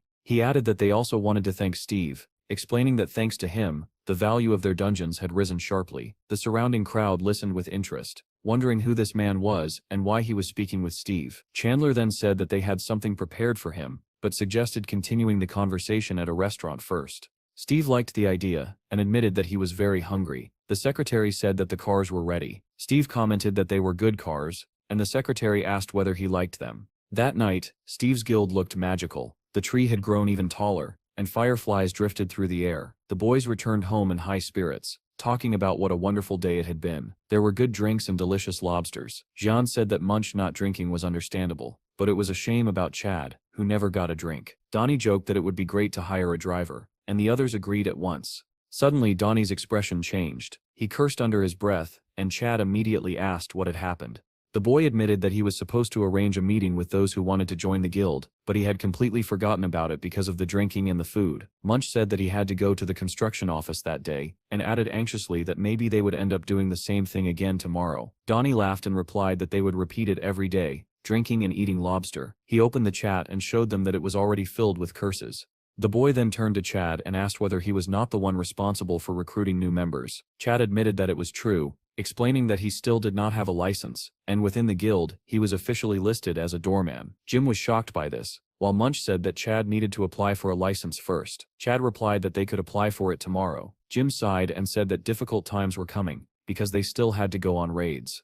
Chad apologized to the others, but Donnie waved it off, saying that Steve would think of something. Munch agreed and added that the boss always handled issues like this. At that moment, Bill ran out to greet the boys, rushing toward his father, while his grandmother looked down at them with a gentle smile. Chad happily hugged his son, and Donnie was delighted to see his grandmother holding a box of lobsters in her hands. The grandmother asked where they had been for so long. They replied that they had been working first, then stopped for a drink, and brought lobsters as a gift. Steve placed a hand on his stomach and said that everything was great, and the secretary was pleased to hear that he liked it all. Steve then asked whether it was not too much to show such gratitude, with the most expensive dishes and even modified SUVs. Chandler replied that Steve had risked his life, and in such cases there was no such thing as too much. He added that they also had a few more gifts prepared. Somewhere outside the city, a muffled scream echoed from red containers, marked with the inscription DGB. A voice screamed hysterically, begging to be killed, blood spilling from a shattered mouth. Steve asked in surprise whether the apology was simply an excuse to have fun. The secretary smiled and said that Steve had a great sense of humor. Steve's expression turned serious as he asked what they really wanted from him. Chandler also grew serious and said that they wanted to establish an official partnership with Steve's guild. He explained that the city was divided into 12 sectors, but the DGB did not control a single one, because they lacked a 6th-level combat team. Even with all their resources, they simply could not form one. Steve remarked that this must be a painful blow to their pride, and the secretary agreed, saying it was especially true for CEOs. Steve apologized and said that he had no intention of becoming a representative of one of the sectors,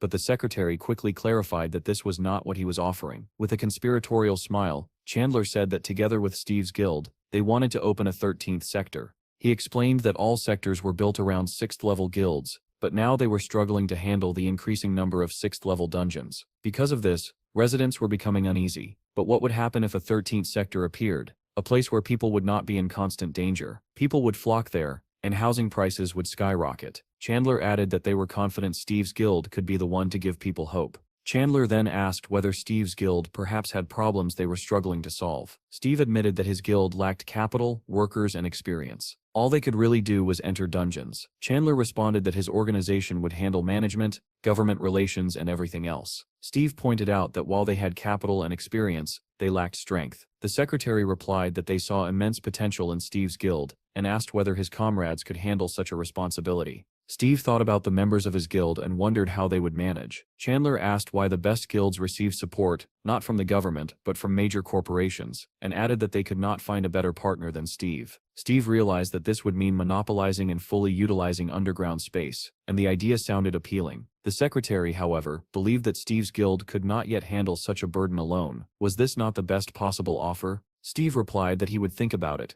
since the 13th district would not be built overnight anyway. Chandler was surprised, but he thanked Steve and thought to himself that rumors described Steve as a simple-minded glutton who loved gifts. Perhaps the gifts had not been impressive enough. Steve stood up and said that it was time for him to leave. The secretary asked whether he had forgotten about another gift. Chandler said that it had been quite difficult to find the man, and Steve asked in surprise who he was talking about. Chandler explained that as soon as the man had been placed on the wanted list, he fled and went into hiding. However, their intelligence agents had managed to locate the former director of the debt company. Steve was startled by the mention of that person. The secretary explained that they had officially declared him dead during the arrest, and that he was now completely under their control. Steve said that the man had caused great harm to many people and told the secretary to deal with him. However, he saw fit. Chandler was surprised by this response. Steve added that the man was going to die sooner or later anyway, so there was no need to waste effort on him. The secretary asked whether Steve wanted to meet the man after all the suffering he had caused. Steve replied that this was too much even for him and suggested throwing the man back into a dungeon instead. Suddenly Steve had an idea and asked them to wait. At the same time, Chad was being playfully attacked by his son, who was showing him all the tricks he had learned at school, when the boy's phone rang. The boy answered a call from his brother. After listening to Steve's words, Chad asked in surprise, "Right now?" Steve confirmed that it was right now. Chad asked what was happening there, and was stunned to hear that someone wanted to meet him. Steve said he would send the address, and advised Chad to take a pill before leaving. He mentioned a company called DGB, but Chad did not recognize the name and asked what it was. Chad then got into the car and fastened his seatbelt. The secretary wished him a safe drive. Through the car window, Steve said that his friend would take care of everything. The secretary nodded, saying that he understood, and added that Steve could contact them at any time. Despite the late hour, every window of the DGB company building was brightly lit. The chairman called Melissa's boss and asked whether he was still in the office. The man replied that he was there and had no intention of leaving, then asked what was needed. The chairman said that they had managed to meet Steve, that everything had gone well, and thanked him. The boss sounded puzzled and asked what he was being thanked for, saying that he simply wanted to recover his investment, because soon everyone would begin migrating to Steve's land. He added that they would urgently need to rebuild infrastructure and residential complexes. The chairman replied that moments like these were exactly when they should help one another. Meanwhile, Chad had already arrived at the correct address. He was met by two men who, just to be safe, verified his identity and confirmed that he was indeed Chad. One of them then led him toward a container and told him to follow. From inside the container came screams and curses. The man inside shouted that he was starving, swore violently, and promised to kill everyone once he got out. Suddenly, the door opened slightly and his tone changed at once. He began shouting that he did not mean it, begging for forgiveness, and claiming that he was only very hungry. Chad stepped inside the container. The man froze in shock and asked who was there. When he recognized Chad, an evil smile spread across his face. Chad quietly greeted him and asked what he was doing there. The man replied that he had been told someone wanted to meet him. He said he was the same as always, and asked whether Chad's friend had come with him. Chad answered that he had not. Hearing this, the man smiled with clear satisfaction. The man then asked what Chad wanted. In a serious tone, he said that he wanted to apologize. He explained that on the day he beat Chad, his friend had beaten up the collectors, and in the chaos, he had simply lost his temper. Chad said that he understood, and that it was all in the past. The man thanked him and added that, in any case, it had not been him who sent Chad to the 5th-level dungeon. Seeing Chad's distrust, he asked him to think carefully about whether a simple debt-collecting thug could really have arranged something like that. Chad considered his words. The man continued, saying that it had all been the work of the Bureau and the DGB, who wanted to use Steve for their own benefit, and that he had merely become a scapegoat. Chad listened in silence and remarked that it must have been unpleasant for him. The man replied that it had been extremely unpleasant. His business had been destroyed, he had been running around abandoned areas with goblins, and he had truly believed he would die there. Chad said that it was all very sad and asked whether that was all. If so, he would leave. The man suddenly became frightened and asked whether Chad could help him get out. He reminded him that he had given him money and had even helped Bill's mother find a job. He stopped abruptly, lowered his head and said that he had forgotten because she had asked him not to tell Chad about it.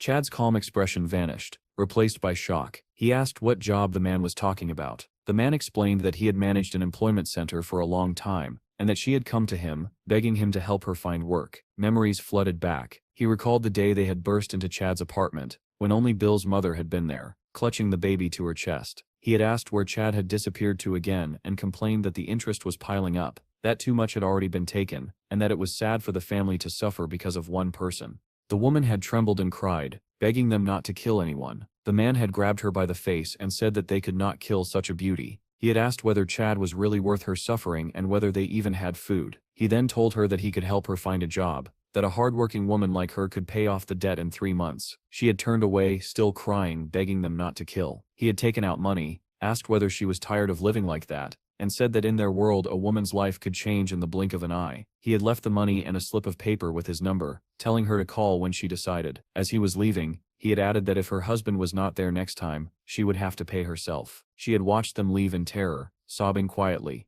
After hearing the story, Chad asked in disbelief whether she had come to his office after that. The man said that she had come when Chad went missing, begging him desperately to help her find work. Holding Bill in his arms, Chad found himself unable to speak, but the pain in his eyes said more than words ever could.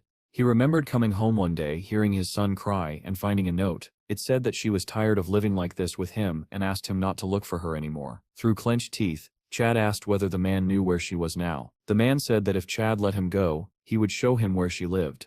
Chad's heart pounded wildly in his chest, but he had already made his decision. Elsewhere, Steve was riding in a car, staring at the image of the beaten man on his phone, when he received a message from Melissa. Dr. Toddler was ready to meet in England. Steve was overjoyed by the news and said that he finally had an answer. He remembered Melissa's story about how the force-measuring device and the blood crystal generator had sparked an era of discovery. Steve hoped that he might finally understand what kind of rift it was, what planet the boy had ended up on, and perhaps even find his brothers. Eager to share the news, Steve dialed a number, but the answering machine informed him that the subscriber's device was switched off. Steve turned to the driver and said that they needed to change their route. When the driver asked where they were going, Steve replied that they needed to return to the DGB container. Meanwhile, the blue SUV drove away, and the man with the scar on his face shouted for everyone to go to hell. He continued to curse loudly, then suddenly turned around and thanked Chad. Chad replied simply, "You stir welcome." The blue SUV moved along the indicated route, cutting through the city's night streets. When the car finally stopped where the man had directed them, Chad said that they had arrived. The man stretched lazily and said that he had slept well, adding that the car was impressive. With a sly squint, he remarked that Chad seemed to be doing well. Chad ignored the comment entirely and asked where Bill's mother was. The man replied that his people would bring Chad to her soon. "Here they come," he said, pointing toward a group approaching the car. He shouted cheerfully to the bandits surrounding them, calling them brothers. Leaning out of the window, he waved and asked whether they had settled in yet. The bandits recognized him immediately and shouted that he was the boss. Some sounded shocked that he was still alive. One of them said they had already assumed he was dead, and the man laughed, replying that he had almost been. Another bandit peered through the window and asked who the kid was. Someone in the crowd recognized Chad and asked if it was really him. The name stirred the group, and they began loudly discussing him, calling him an idiot while marveling at his nice car. The scarred man said that he was looking for his wife and asked for help. One of the bandits leaned closer and asked if he truly meant his wife, saying that her name was UTA. Chad was told to get out of the car because she was in this building. Chad stepped forward, and behind him followed a crowd of bandits holding axes and bats. One of them shoved him from behind, mocking him and asking what he was so afraid of. Chad stumbled as he entered the building, almost falling. Laughter echoed behind him, and someone joked that he must be eager to see his wife. Another voice ordered the lights to be turned on.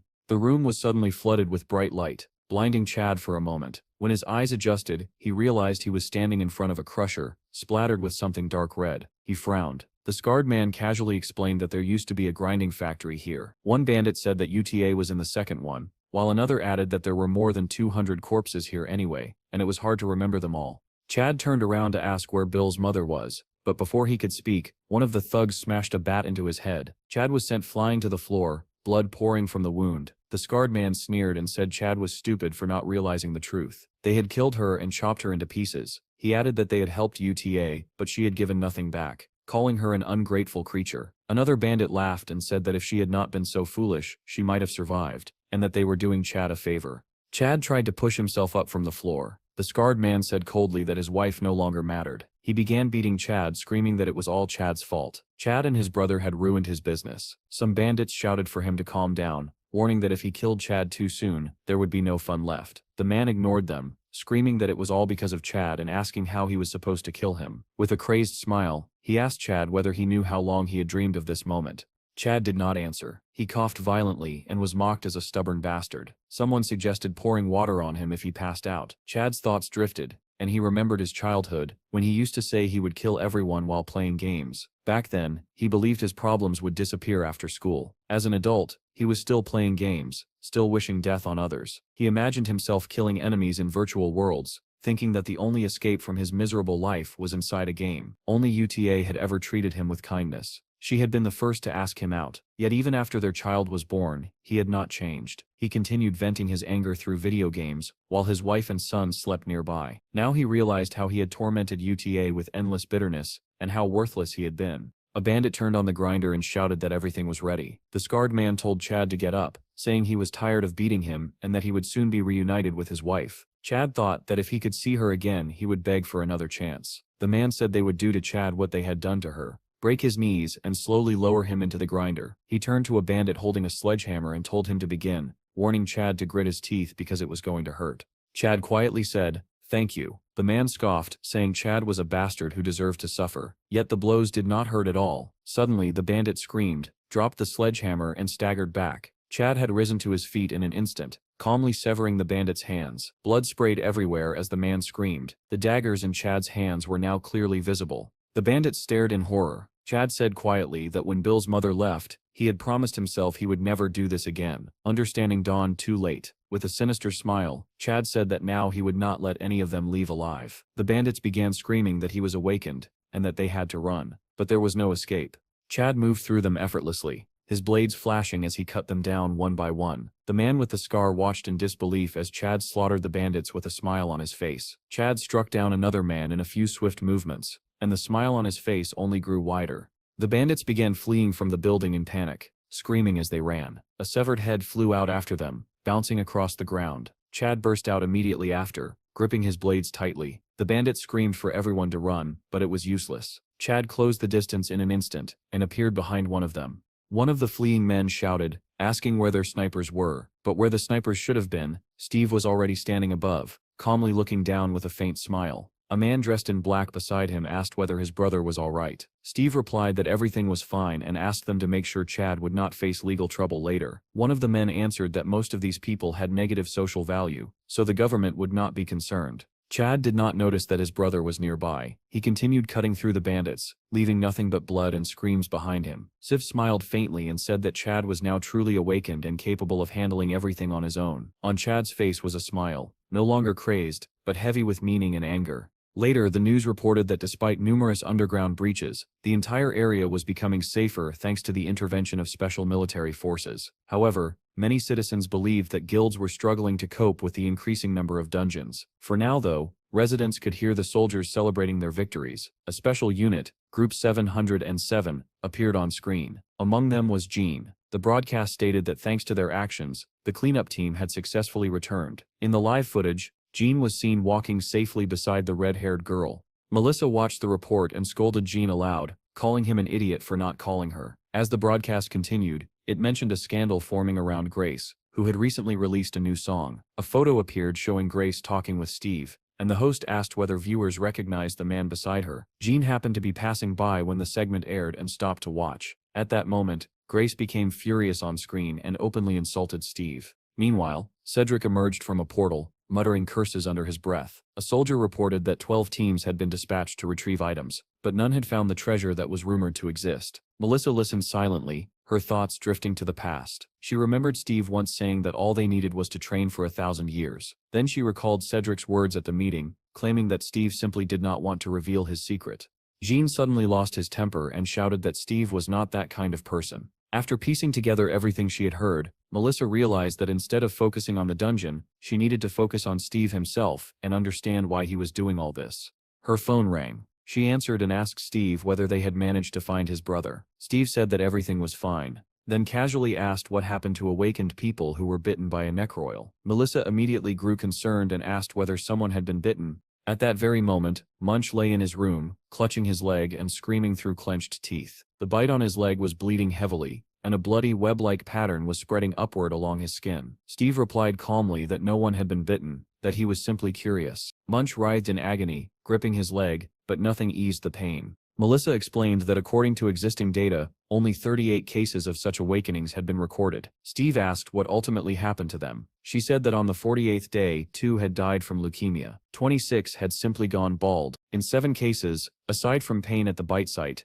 no side effects were observed. Only 3 had turned into necroils. Typical symptoms included fever, phantom pain, and reddening of the veins. She added that the lower the rank, the higher the chance of transformation. Steve asked what should be done after a bite, and whether the victim needed to be quarantined. Melissa replied that special institutions constantly monitored those who were bitten and conducted research to develop a vaccine. Steve ended the call, thinking grimly that these people were little more than test subjects.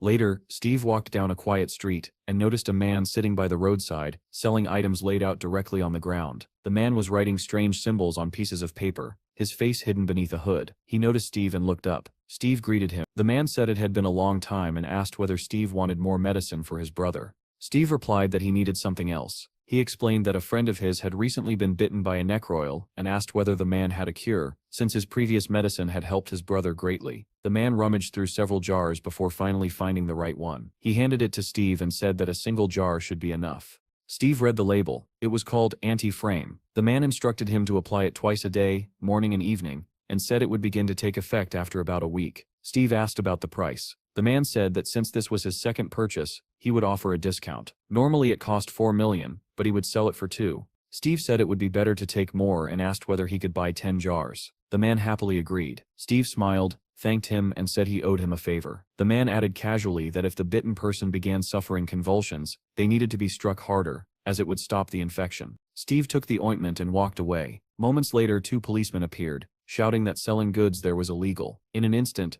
the hooded man gathered his wares and leapt away just as the police shouted for him to stop. When they reached the edge, one of them said he saw no one. Suddenly a large black bird burst upward from below, leaving the officers staring in confusion. Back at the guild, Munch lay on his bed, writhing in pain and clutching his bitten leg. Donnie, Jim and Bill stood anxiously outside the room, worried that Steve was taking too long. Bill stared at Munch in fear and asked in a trembling voice whether he was turning into a zombie.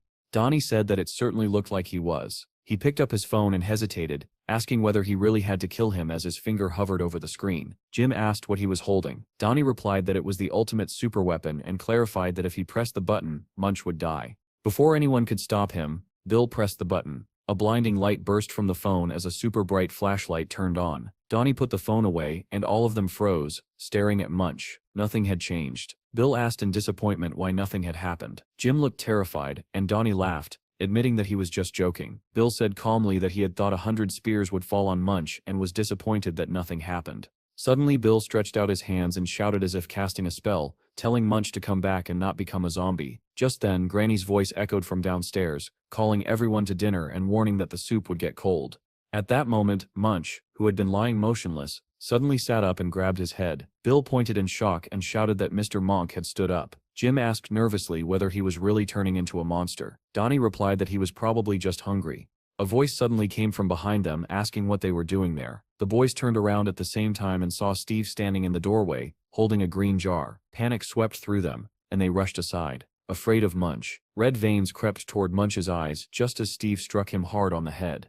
Elsewhere, a reporter was broadcasting live from the city where a 7th-level dungeon had just been cleared. The entire world was watching. It had been 10 days and 11 hours since Hiro and his team of 10 had entered the dungeon. Many residents had taken to the streets, gathering together and praying for the safe return of the heroic group. Suddenly, a silhouette appeared in the portal, and the crowd erupted with excitement. People shouted joyfully that they were coming out and called Hiro's name. The reporter announced that Hiro's battle group had emerged from the dungeon. It was a moment of great importance for all of humanity, proof that their main force of warriors had successfully completed the mission. As the crowd applauded, reporters shouted that Hiro's team had saved the city. Then, one by one, the fighters behind Hiro began to collapse. Medics immediately rushed forward to help them. Moments later, Hiro himself fell to his knees, stunning everyone present. The reporter wondered aloud whether the battle had truly been that brutal. Hiro then collapsed completely, losing consciousness. The reporter announced in horror that 7 members of the combat team had not returned.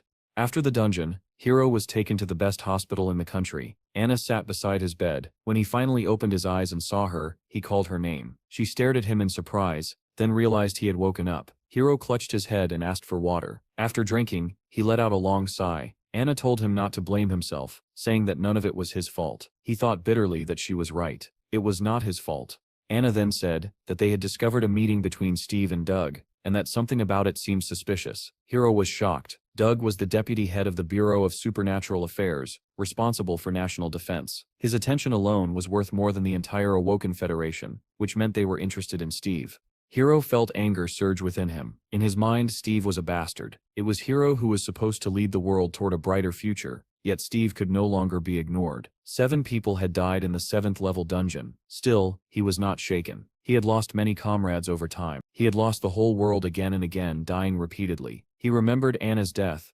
realizing that even she had died dozens of times. Hiro understood that his fury was real, and that it was all because of Steve. He could not risk humanity's future because of one unpredictable freak. Judging by Steve's actions, he was planning something terrible. For the sake of humanity's future, Hiro decided that Steve had to die. He called Anna and asked her to find any ship capable of sailing, even if she had to build it with her own hands. It was necessary. The next morning was crisp and clear in Steve's guild. Sunlight filtered through the leaves of the giant tree. Chad woke up with a pounding headache, and his grandmother scolded him, saying that this was exactly why he should not drink so much. She sent him downstairs for breakfast. Chad picked up the identification card from the table and smiled to himself, thinking that he was now a real mercenary. In another room, Donnie was already sitting at his laptop, busy with work. He thought that once everyone found out that Steve was only recently awakened, the number of views would drop. Even so, the channel already had 1 million subscribers and had earned more than 10 million. He admitted that he had never imagined seeing such numbers. It really was true that success depended on connections. Gaining the trust of a powerful person at the right time was a skill in itself.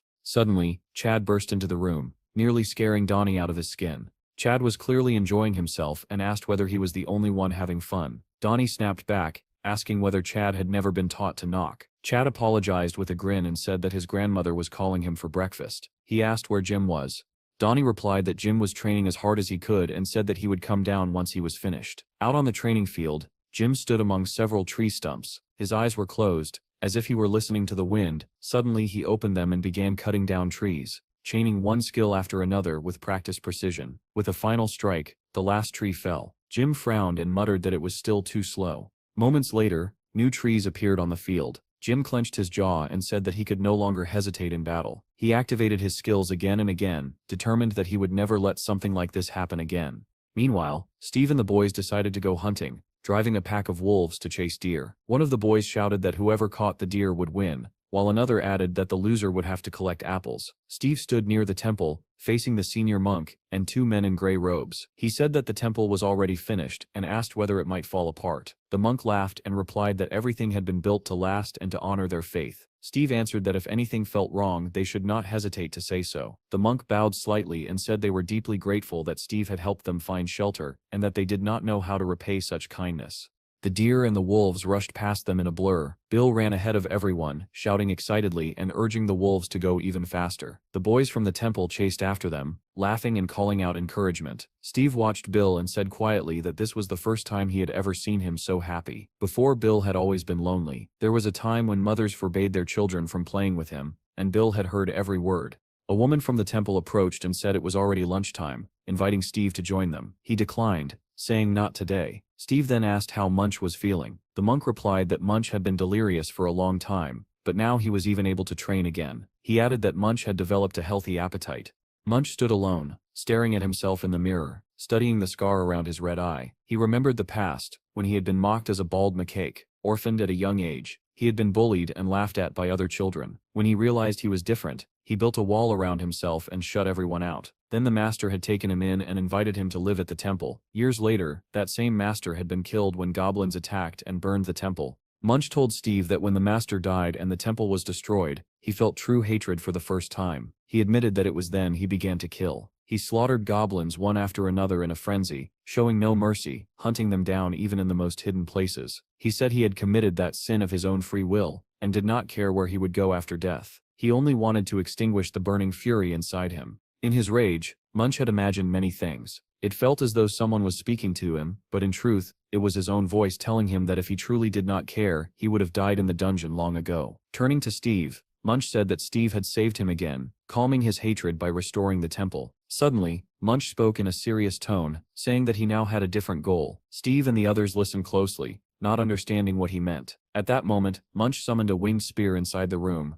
destroying everything around it. The boys jumped back in shock, stunned by the sudden outburst. With a sinister smile, Munch said that for the sake of all those who were oppressed, he would go through hell for them. Jim looked confused and said he did not understand what Munch was talking about. Donnie muttered that now they had two crazy people. From downstairs came the sound of an old woman charging upward with a knife, shouting, asking who dared draw a weapon inside the house. Before anyone could stop him, Munch leapt through the window, shattering it completely.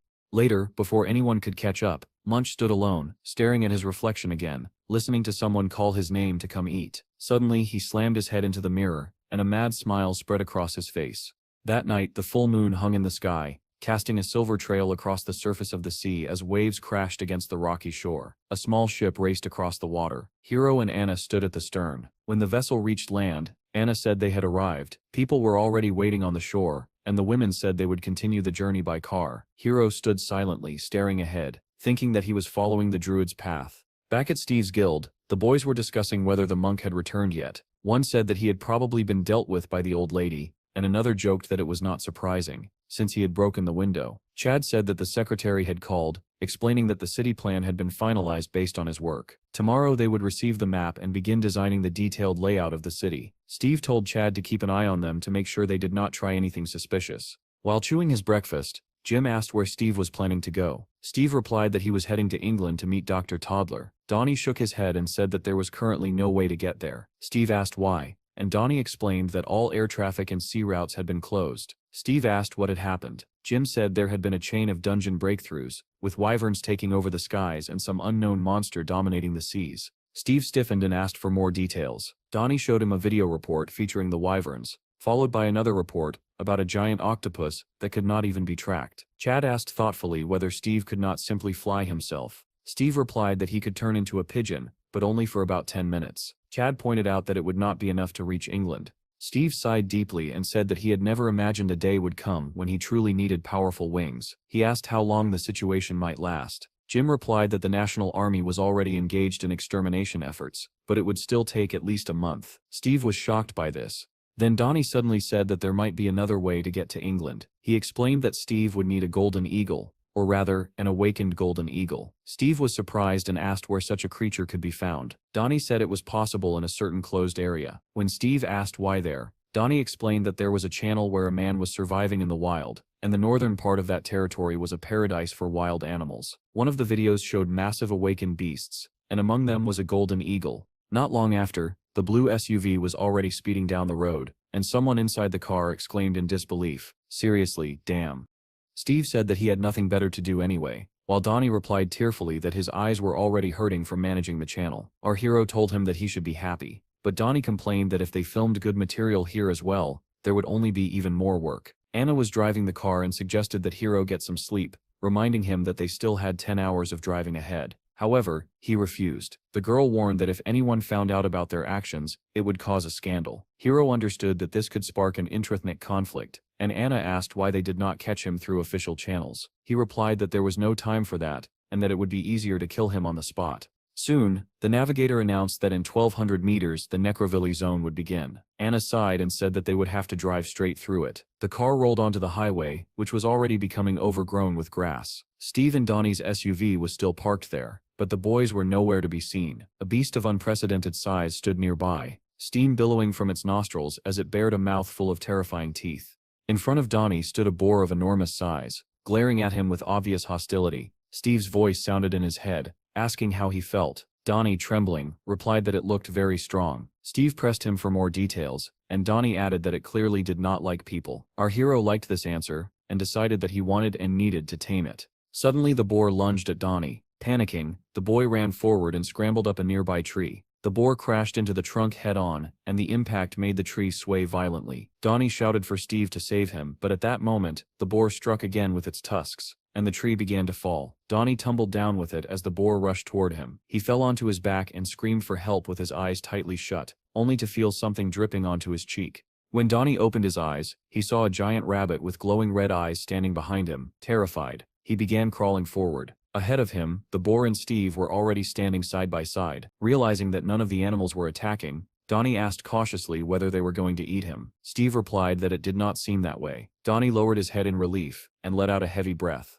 Pointing nervously at the rabbit, he asked Steve to send it away because it was frightening and its stats were absurdly high, level C, rank 2. At that very second, a blue portal appeared, and the rabbit jumped straight into it. Donnie then looked at the boar and asked why it had not left as well. Steve climbed onto its back and said that it would give them a ride, deciding on the spot to name the boar Yaka. Our hero rode on Yaka, while Donnie rode on the wolf. Donnie asked whether the transformations were really worth it. Steve replied that they only changed one's character slightly. Donnie said incredulously that it did not look that way at all, and Steve added that he never transformed animals stronger than himself. When Steve asked whether the rabbit had been that scary, Donnie admitted that it was not really. Steve then added that he himself had a higher rank than the boy, prompting Donnie to start whining that even the rabbit was stronger than him. Donnie noted that they had already found 2 strong animals, but there was still no sign of an eagle. He asked how much longer they were going to stay in this place. Soon the group reached a hillside overlooking the entire forest. Steve said that finding the eagle was the hardest part. He called Melissa,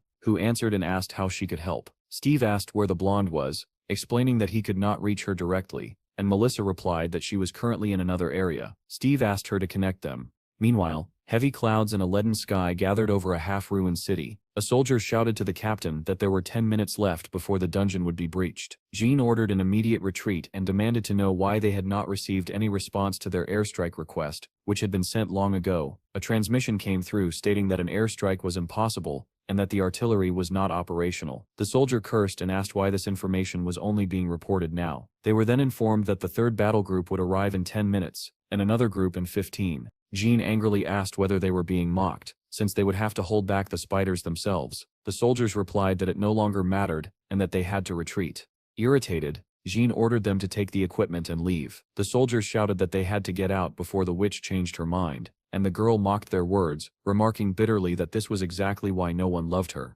At that moment, she received a call and answered, introducing herself as the captain of the 11th Reconnaissance Group. Steve greeted the blonde cheerfully, saying that it had been a long time since they last spoke. She was clearly surprised to hear his voice and fell silent for a moment. Steve explained that he needed to find a golden eagle and asked whether her group could help. The girl listened with clenched teeth, then suddenly screamed at the top of her lungs, "Fuck you, sex maniac," before hanging up. Steve stared at the phone in shock, unable to understand why she had reacted that way. Turning to Donnie, he asked what catching an eagle had to do with sex. Donnie, tense, stared ahead and asked Steve what that was in the distance. Beyond the city, a towering column of strange black smoke rose into the sky. Donnie picked up his phone and said in disbelief that it was starfish. Steve asked again what he was talking about, and Donnie showed him a news report stating that a starfish dungeon had been breached. The creatures were capable of shooting fire and exploding after death. Our hero was surprised that they could still interfere even after dying. While Donnie looked away in fear, he suddenly shouted for Steve to look at the birds.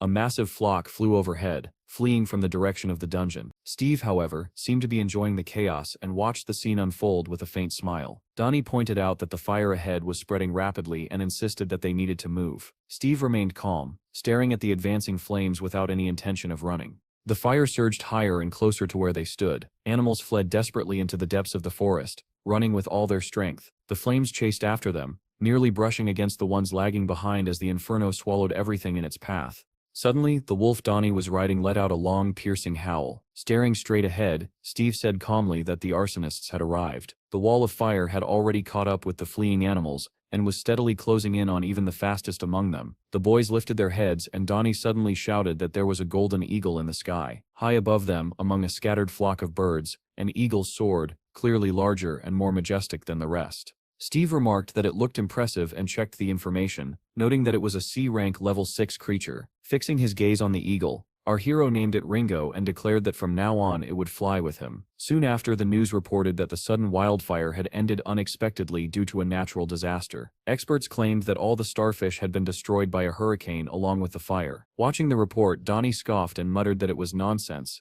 adding that this was exactly why no one trusted the news anymore. Pleased that the video had finally uploaded, Donnie said that now people would know the truth. The drone footage showed Steve, transformed into a massive boar, charging to the edge of the fire. He ran around the inferno at incredible speed, as if outlining its boundaries with the power of the earth spirit. Then he activated the tornado skill, causing the starfish to be consumed by their own flames. The video was titled "Steve has the tornado skill," and comments flooded in almost instantly. Some viewers dismissed it as fake, while others asked whether Steve was a god. Donnie was stunned to see that in just a few seconds, the video had surpassed 400,000 views. Another clip showed the fire already extinguished, with drones hovering over the scorched area. In that footage, Donnie could be seen rushing towards Steve, who lay unconscious on the ground. Donnie hesitated, thinking it would be better not to include the moment Steve collapsed, as it would reveal his weakness. Then he realized he could upload it as a separate video instead. At that moment, someone called out to him, and Donnie turned around in surprise. Holding a glass of coffee, he stepped onto the balcony and looked down to see Chad and Jim standing below. Donnie asked whether they were heading into a dungeon, and one of them replied that a second-level dungeon had opened nearby. Chad added that they still had 3 open spots. Donnie laughed and asked if they really could not clear a second-level dungeon on their own. Chad said confidently that he had the most skills, while Jim added that Munch was already waiting in the car. Donnie reflected that the boys had acquired a wide range of abilities, largely because their small squad was designed to cover as many roles as possible. He asked them to give him a little time to upload another video, promising to join them afterward. His fingers flew across the keyboard, and soon the screen displayed the words, "Steve, I invite you to London, Dr. Toddler." The video footage showed the Earth being ravaged by monsters, with the sky already lost. Even the ocean was now inaccessible, and nothing seemed capable of stopping the destruction. Steve stood with his back turned as a voice declared these grim facts. Then he turned around and said that he would be back soon,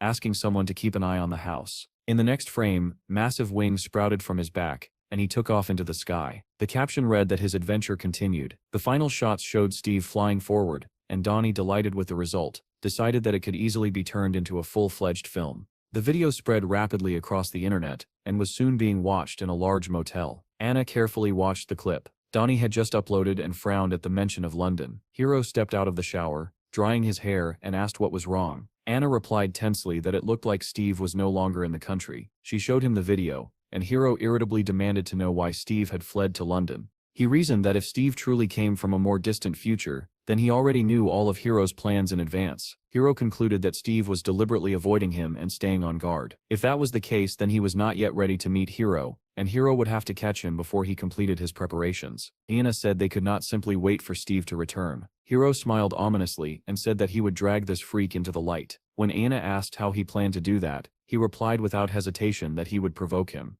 Unaware of any of this, Steve flew toward London in the form of an eagle. He thought that he could not possibly fly any faster, and worried that at this pace he would never reach his destination. Opening the interface, he was surprised to see the usage limit on Ringo. At the same time, a number of new fire skills unlocked, prompting Steve to wonder why they were so expensive. Suddenly, the system displayed a warning that there were only 60 seconds left until the transformation ended.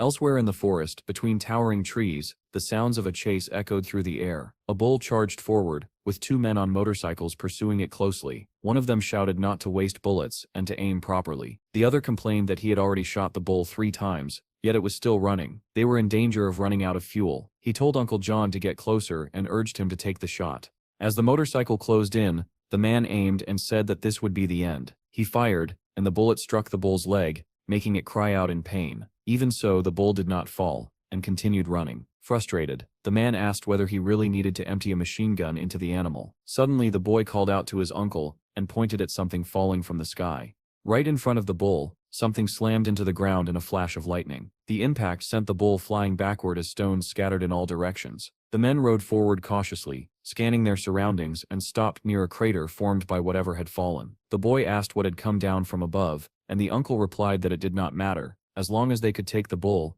Then a loud scream erupted from the pit, making both of them tense instantly. The boy asked what that sound was, and a blinding light suddenly flared within the crater. The uncle asked in horror what it could be. As lightning flashed repeatedly, the light grew brighter and larger, and the scream grew more intense. The boy asked whether a human could scream like that, and the man replied grimly that it might be some alien creature imitating a human voice. Suddenly, a human hand emerged from the hole, lightning still crackling across it. Uncle John instantly pulled out a knife, ready to defend himself, and both of them stared in tense silence, waiting to see what would appear next. A moment later, Steve climbed out of the crater, clutching his head and muttering that he thought he was going to die like that. He groaned in pain, and Uncle John asked warily whether he was really human, despite Steve insisting that he obviously was. Steve introduced himself by name and asked who they were. The young man introduced himself as Alvin, and immediately asked how Steve had survived falling from such a height. Steve replied that it had hurt like hell and then asked where they were now. Alvin named the area, mentioning that a river was nearby and that they were still within Steve's own country. He added that Steve sounded like a southerner and asked why he had fallen out of the sky. Steve laughed and said that first he had been flying, and then he fell. Judging by his words and the fact that he was not seriously injured, Alvin concluded that Steve must be a very strong awakened one. Steve hesitated, unsure how to respond, then admitted that he really was strong. Uncle John still held the knife at the ready, and asked whether Steve was alone or traveling with friends. Steve answered that he had friends, but he was on his own at the moment. The uncle said that they would not detain him. They explained that they had been chasing a bull, and that it should be somewhere nearby. Alvin looked around and said it could not have gone far. Steve thought about where he had fallen and wondered whether he had been flying in the right direction at all. He slipped his hands into his pockets, then absent-mindedly asked where his phone could have gone when he realized it was missing. Without thinking, he activated his clairvoyant skill to search for it. The phone was lying in the bushes nearby, but when he picked it up, he said irritably that it was broken. Meanwhile, the men found the bull, which had been thrown quite far by the impact. They doubted whether it was even alive. Uncle John was shocked that the bull had survived so many bullets, only to be killed instantly by a single blow from Steve. Alvin asked whether they would have to cut it up on the spot to carry it back. His uncle replied that they would spend the whole day skinning it, and would also have to fight off wild animals while doing so. Pulling out his knife, the uncle added that if they did not bring the bull back, the villagers would starve. At that moment, Steve suddenly appeared on a rock behind them and called out. He asked whether they had a blood crystal phone, since his own was broken. Alvin started to say that there was one in the village, but his uncle cut him off sharply. He warned that there were women and children in the village, and questioned how they could bring such an awakened one there. Realizing that he had spoken too freely, Alvin quickly apologized. While they were talking, Steve walked over to the bull, and lifted it over his head with effortless ease. The men were stunned by his strength. Steve then offered to carry the bull in exchange for the phone. They stepped aside to whisper among themselves. Alvin remarked that Steve was incredibly strong, and his uncle added that bullets would not even slow him down. Alvin suggested that they should take the bull back to the village first, otherwise the villagers would have nothing to eat. His uncle reminded him grimly of what awakened ones had done to their village the previous year, when they had been welcomed as nomads, only to return later with companions and slaughter everyone. Steve asked what they were talking about and whether they were leaving. The men replied that they were already heading back and told him to follow them. They mounted the motorcycle, the engine roared to life, and Steve began walking behind them with the bull in his arms. Uncle John told Alvin to hold on tight and said that Steve would not be able to keep up while carrying the bull, adding regretfully that they would have to abandon it. He twisted the throttle, and the motorcycle shot forward at high speed, leaving Steve behind. The uncle told Alvin to forget about him, saying they would find more prey by the river. However, their plan fell apart almost immediately, as Steve effortlessly caught up with them, still holding the bull. The men stared at him in disbelief. Steve warned them to be careful, pointing out that there was a cliff ahead. The motorcycle flew over the edge with a scream from its riders. Soon the village came into view in a state of chaos. The gates were broken, and people had gathered around. Recognizing Uncle John, they shouted in surprise and asked whether a bull was chasing him. Someone squinted into the distance and said that it looked like a man running with a bull in his arms. When Uncle John stopped the motorcycle, villagers rushed toward him joyfully. Confused, he asked what had happened and why the gate was destroyed. Villagers wrapped in bandages crowded around and hurriedly told him everything. The men were horrified as they listened. It looked as though a herd of bulls had rampaged through the village. One of the villagers approached Uncle John and said that everyone had gone to save Chloe. The uncle demanded to know what had happened to her and ordered him to explain immediately. The man said that a winged beast had suddenly attacked the village. It killed people, caused chaos, and could even spit fire. Despite the panic, one townsman managed to lead most of the villagers to shelter. When he turned back, he saw Chloe fall to the ground. The monster noticed her lying alone, attacked her, grabbed her by the arms and flew away, carrying her tightly in its grip. The man finished by saying that the creature had taken Chloe away from the village. Uncle John angrily demanded to know where the monster had taken the girl. The townsman asked him to wait, explaining that the elder had already taken several men and gone after her. But the uncle refused to listen, shouting and demanding answers. Finally, the townsman gave in and pointed toward a mountain, saying that the monster had flown behind it. Without hesitation, Uncle John jumped onto the motorcycle and sped off in that direction, ignoring the villagers' cries. Alvin turned to Steve, tears streaming down his face, and began begging him for help. He pleaded with Steve to save their Chloe, swearing that he would never forget his kindness. Steve did not need much convincing. To Alvin's astonishment, he agreed immediately. Our hero said that when he returned, they would give him the phone. Blue lightning wrapped around his back, and in the same instant, wings burst forth, lifting him into the air. The villagers stared in shock and asked who this man was. Edwin replied that he was a southerner and a young nomad. Watching Steve soar into the sky, he added that the man was also a beast master. At the same time, deep in the forest, a massive bear was rampaging, roaring and spraying saliva in all directions. Several men were trying to lure the beast into a trap so they could escape, when suddenly one of them tripped. Losing his balance, he tumbled across the ground, and the bear was already closing in. His companion could only shout his name in desperation. The fallen man struggled to get up, but the bear reached him and swung its enormous paw, sending him flying. The remaining men drew their knives and charged at the beast, shouting as they tried to avenge their comrade. However, the bear was far stronger and more agile. With a single swipe of its paw, it scattered them like toys. Someone shouted for a retreat, admitting that they were no match for the monster. Another man protested, asking if they were really going to run. At that moment, a warning cry rang out, and the bear struck again, blood spraying from its mouth. One of the men said grimly that at this rate, they would all die. There was no point in trying to save Chloe anymore. Too much time had passed, and the flying creature had probably already eaten her. Of all the awakened villagers, only 4 remained. They could not afford to lose anyone else. As the bear swung its paw once more, a claw nearly crushed one man's head, and he stared at it in sheer terror. Suddenly something slammed into the bear at incredible speed, hurling it aside. It was Steve, in the form of an eagle, who struck the bear squarely in the face and sent it flying. The men froze in shock, unable to comprehend what they were seeing. Staring at Steve's wings and the faintly shimmering aura around him, they asked in unison who he was. Someone muttered that he was a man, though at first he had looked like an eagle. Steve replied that Alvin had asked him for a favor and demanded to know where Chloe was. One of the men answered that the flying creature had taken her to its nest, somewhere on the mountain. He added that the bear had attacked them by surprise. Nearby, the injured men were rubbing their bruises. A bottle suddenly appeared in Steve's hand, and he said that since people had been badly hurt, they should use the potion. One of the men accepted it reverently, and said that such a potion was extremely valuable. Steve was still asking for more precise directions when the bear suddenly appeared behind him. Without even taking his hands out of his pockets,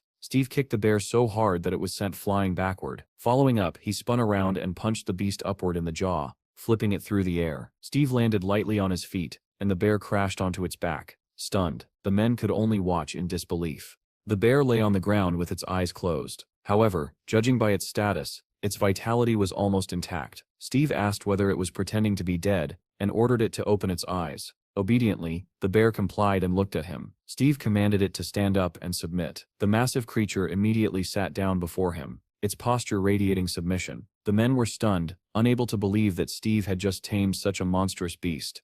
The system prompted him to choose a name, and Steve called the bear Cole. It turned out that Cole had once been the king of the forest, until a flying creature arrived, defeated him, and seized all his territory. Smiling, Steve said that in that case the bear would know where the creature had gone and suggested that they go and take revenge. The bear roared in response, clearly eager. At that moment, John arrived on a motorcycle and ran toward them. One of the men asked why he had come, and John replied that it did not matter. What mattered was where Chloe was now. The man hesitated, admitting that they did not know exactly. Steve told John that he would bring the girl back, but in return, John had to keep his promise. Only then did John notice Steve properly, and he was shocked to see what was happening. Steve surged forward and told Cole to lead the way. The men remained behind, staring in disbelief as Steve and the massive bear charged off together. Suddenly, Steve's entire body glowed blue, lightning wrapping around him once more. In the next instant, wings appeared on his back, and he soared into the sky. The men watched in awe, realizing that he could not only tame beasts, but also transform into them.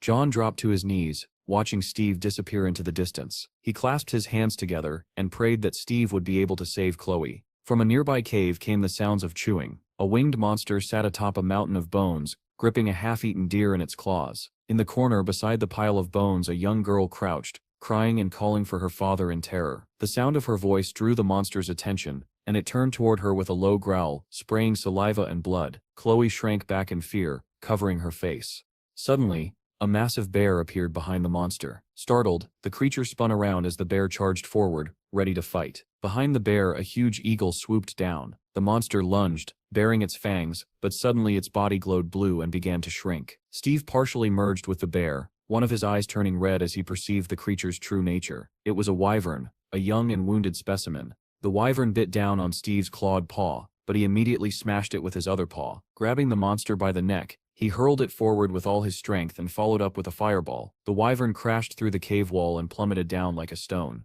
Steve turned to the girl and told her that he would save her, but for now she needed to stay there quietly. Just then, the wyvern dragged itself back into the cave, and Steve wondered whether he could tame it, now that his spatial energy was greater. Here, our hero saw the information stating that in order to tame a wyvern, its integrity had to fall below 10%, and he realized that it was possible. Suddenly, a violent thought surfaced in his mind, an urge to destroy the lizard. His hand moved on its own and struck the monster with full force. The wyvern smashed through the cave wall once again and was hurled outside. Its integrity dropped to 16%. Steve immediately understood that S's hostility was spiraling out of control, and that his emotions were becoming increasingly difficult to restrain. The urge to kill flashed through his mind again, and his body instinctively prepared to strike. Steve's furry leg slammed into the wyvern, and he screamed internally that he could not kill it. Realizing that the bear's instincts would not stop, Steve canceled the transformation, and Sui returned, leaping into a blue portal. The wyvern continued to fall, its body smashing against rocks as its integrity dropped with every impact. Steve watched carefully, knowing that the moment had come when its integrity fell below 10%. He immediately activated the taming skill. The wyvern froze in place, and an exclamation mark appeared above its head, signaling that the skill had succeeded. Without wasting a second, Steve activated instant recovery, and the wyvern's integrity began to rise rapidly. When 99% of its wounds were healed, Steve gave the order to fly. The winged creature was still plummeting with a furious roar, but it managed to slow down and finally stop its fall. Steve mounted the wyvern, and together they soared upward. Wrapped in a blue glow from the healing spell, the wyvern carried Steve toward the mountain peak. Below, the men froze in shock, clutching their machine guns tightly. John could no longer bear the strain. Tears streamed down his face as he begged his daughter for forgiveness. Seeing their uncle in such despair, the others lowered their heads, sighing heavily as they thought of the missing Chloe. Suddenly all of them stiffened and looked up in disbelief. Someone pointed ahead and asked if that was the flying creature. Another shouted that a state of emergency had been declared and that the shooters should prepare immediately. The men raised their weapons, ready to fire, when the village chief suddenly shouted for them to stop. Staring into the distance, he told them not to shoot. Confused voices asked what was happening, and the chief replied that there was someone on the creature's back. Another man squinted and confirmed that someone was indeed riding it. Then they saw Chloe. John could not believe his eyes as the wyvern landed before him with Chloe seated safely on its back. The girl spotted her father and leapt into his arms, crying with joy. John held her tightly and finally broke down in tears. That night, the entire village gathered around the fire. Meat was shared freely. Everyone ate until they were full, and they spoke excitedly about Steve and his new title, Dragon Knight. Another batch of meat roasted over the flames as someone joked that the child needed more to eat. While another admitted that he was still afraid to approach the wyvern, Steve watched as children played around the creature and realized that after being tamed it had become far gentler. Through the taming bond, Steve learned the wyvern's past. Her horde had been almost completely wiped out by the Air Alliance. Being very young, she had flown behind the others, which allowed her to survive the slaughter. After crossing the borders, she suffered from severe injuries and hunger. When she attacked the village, she later found Ugulo's den and settled there.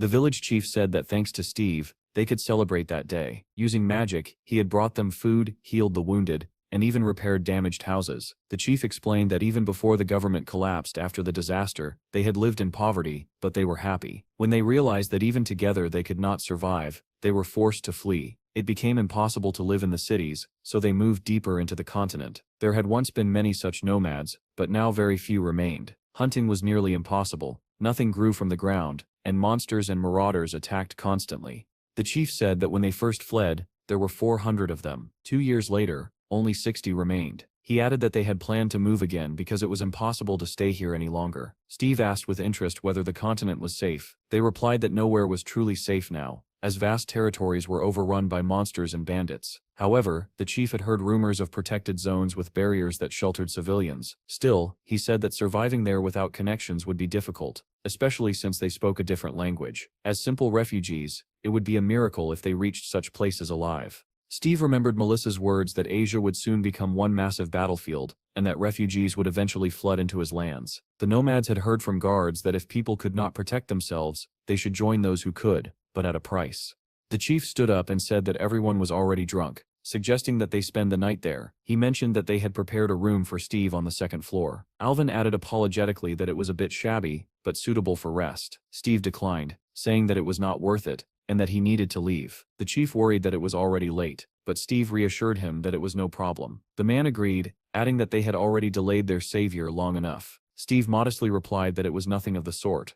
The chief asked Alvin to bring the blood crystal phone from his room, and Alvin hurried off. All the villagers gathered to see Steve off, and behind him, the wyvern was already prepared to take flight. Steve accepted the phone and confirmed that navigation and satellite communication were working, adding that he was heading off for a good cause. The chief told him not to thank them, as it was Steve who had saved the village. Suddenly Steve's hand began to glow, and a sphere of lightning formed in his palm. The villagers watched in awe, amazed that he was using magic again. In the next moment, dozens of blood crystals poured out of his hand. The men stared at the glittering pile in shock, fully aware of its immense value. As he turned to leave, Steve said that he hoped the crystals would help them as well, and bid them farewell. The villagers said goodbye with deep gratitude, wishing him a successful journey. Steve waved back, saying that they would meet again. The wyvern leapt into the sky, and Steve shouted that they were now heading to England. John held Chloe's hand, and together they watched our hero disappear into the distance.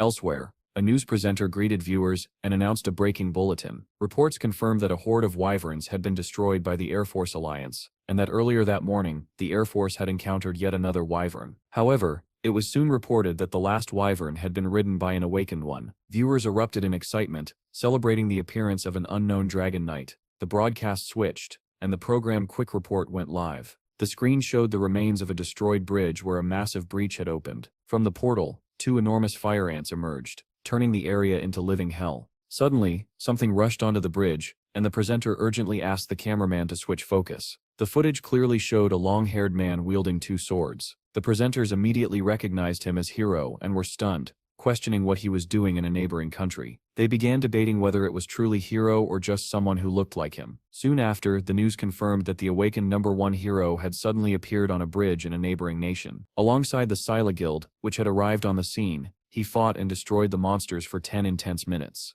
The commentators were sharply divided. Some praised Hero's actions, while others branded him a traitor. Meanwhile, another report stated that the Dragon Knight had supported troops during a Scorpion Purge, and that high-ranking awakened summoners were now gathering there. Everyone was asking the same question: who was this Dragon Knight? Soon after, yet another report announced that the Dragon Knight had once again supported military forces, this time helping them eliminate a group of ogres. As more information came in, it finally became clear that the Dragon Knight was Steve. Commentators erupted with praise, calling him a god, sharing details about his abilities, and even suggesting that Hero should surrender the title of #1 to him. Then came breaking news. The #1 hero, Hero himself, had publicly accused Steve. The host explained that Hero's sudden statement, combined with his unexpected appearance in the country he had once abandoned, had caused an uproar and invited viewers to watch the interview together. Reporters asked Hero why he was blaming Steve, and why he had returned in the first place. Hero replied that he had come personally to announce that Steve, whom people were calling the God of Wind and a legendary tamer, was nothing but a fraud. Journalists pressed him for details, demanding to know why he was calling Steve a liar. Hero claimed that Steve had fled the country the moment he learned that Hero was coming, out of fear that his lies would be exposed. A reporter asked whether Hero was suggesting that Steve's true abilities were exaggerated, and that all his videos were staged. Hero answered that Steve was merely a tamer whose abilities had never been professionally evaluated, and that the government was simply using him to make money. Another reporter noted that it sounded like a personal conflict, and asked whether Hero had a message for Steve. Staring directly into the camera, Hero asked whether Steve could see him and declared that if Steve wanted to prove him wrong, he would be waiting at the SPFC station. Elsewhere, Donnie sipped coffee from a glass and stared at the news in disbelief. He exclaimed that the media was already flooded with Hero's claims that he could deal with Steve using just one hand, and that he had openly challenged him to a fight. Another article claimed that the world-famous Steve had shown a friendly attitude toward the Russian president. Watching this, Chad asked in confusion how Steve had ended up in Russia when he was supposed to be on his way to England. Just then, Chad received a call and answered, saying that it was Steve's guild, and that Chad was speaking. When the caller asked about Steve's whereabouts, Chad admitted that he could not reach him either. Donnie asked whether it was the bureau director calling again, and Chad grimly confirmed it. Donnie was surprised that the director called every day, and Chad replied that sometimes he called every hour. Donnie remarked that just a couple of months ago he could not even look the director in the eye, yet now the man called them daily. They discussed how nothing of value had been found in the dungeons, and how Steve's recent actions had shocked everyone. A gloomy Cedric complained, and his colleague advised him to stop chasing cash and focus on collecting loot. Donnie said that Steve was really needed right now, and Chad asked what the issue was this time. The article they were reading stated that 7th-level dungeons were appearing more frequently. Residents were worried and hoped that Steve's guild would take responsibility for the 13th district. Chad added that lately many people wanted to move into that newly formed area of the city. Donnie remarked that the world needed a firm hand and that it should be used. Chad grumbled that the principal had told him the exact same thing, which surprised Donnie. The director had said that once the area was officially recognized, they would have to defend the land, while the bureau would handle taxes and the closure of simple dungeons. Donnie was taken aback by this, and asked what Chad had told the director. Chad replied that they were still considering it, prompting Donnie to say that they should have agreed immediately. The bureau wanted them to team up with a special unit whenever dungeons appeared. Chad admitted that while his brother was away, he could not make such a decision alone. He was not confident that they could manage the creation of an entire district and deal with 7th-level dungeons. Donnie reasoned that if they became a special squad, people's attitude toward them would change completely. However, it would also mean risking their lives far more often. And for now, that was unnecessary. He glanced at a photo of Steve standing beside the president, with a painted wyvern behind them. The world felt completely chaotic, with Hero's accusations, the creation of the 13th district, and Steve's current whereabouts unknown. Donnie asked Chad if they still could not get in touch with Steve, and Chad confirmed that they could not. At that very moment, in a ruined city far away, a lone car drove through the deserted streets. The man behind the wheel of a red car nervously called out to Steve by name, asking if he could see him and adding that he was already heading to the meeting point.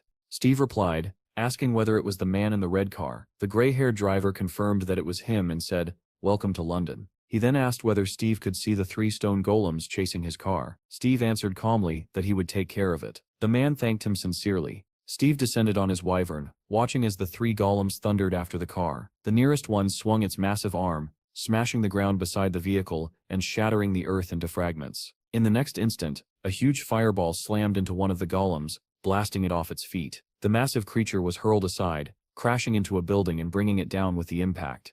The remaining 2 golems roared and turned toward the incoming fireball. At that moment, Steve flew past them on the wyvern, deliberately drawing their attention. He waved his hand and small flames spilled out, activating the fire fairy skill. Immediately after, he used the fire tornado skill, the wind sweeping up the fairy flames and turning them into a raging inferno. Unable to withstand such overwhelming power, both golems crashed to the ground. Steve walked up to one of the fallen monsters, and a pillar of fire burst from his hand, engulfing it completely. He then approached the second golem and kicked it in the head. The impact split the monster apart, its shattered jaw flying forward and smashing into the wall of a nearby building. Steve remarked that they were weaker than they appeared, and concluded that it was because their level was too low. At that moment, the wyvern landed beside him, stirring violent currents of air. Behind Steve, applause and shouts of delight rang out. He turned toward the sound and saw a gray-haired man taking photos of him, excitedly saying that Steve was exactly as the rumors described. Steve asked if he was Professor Toddler, and the man proudly confirmed that he was. The wyvern suddenly flapped its wings,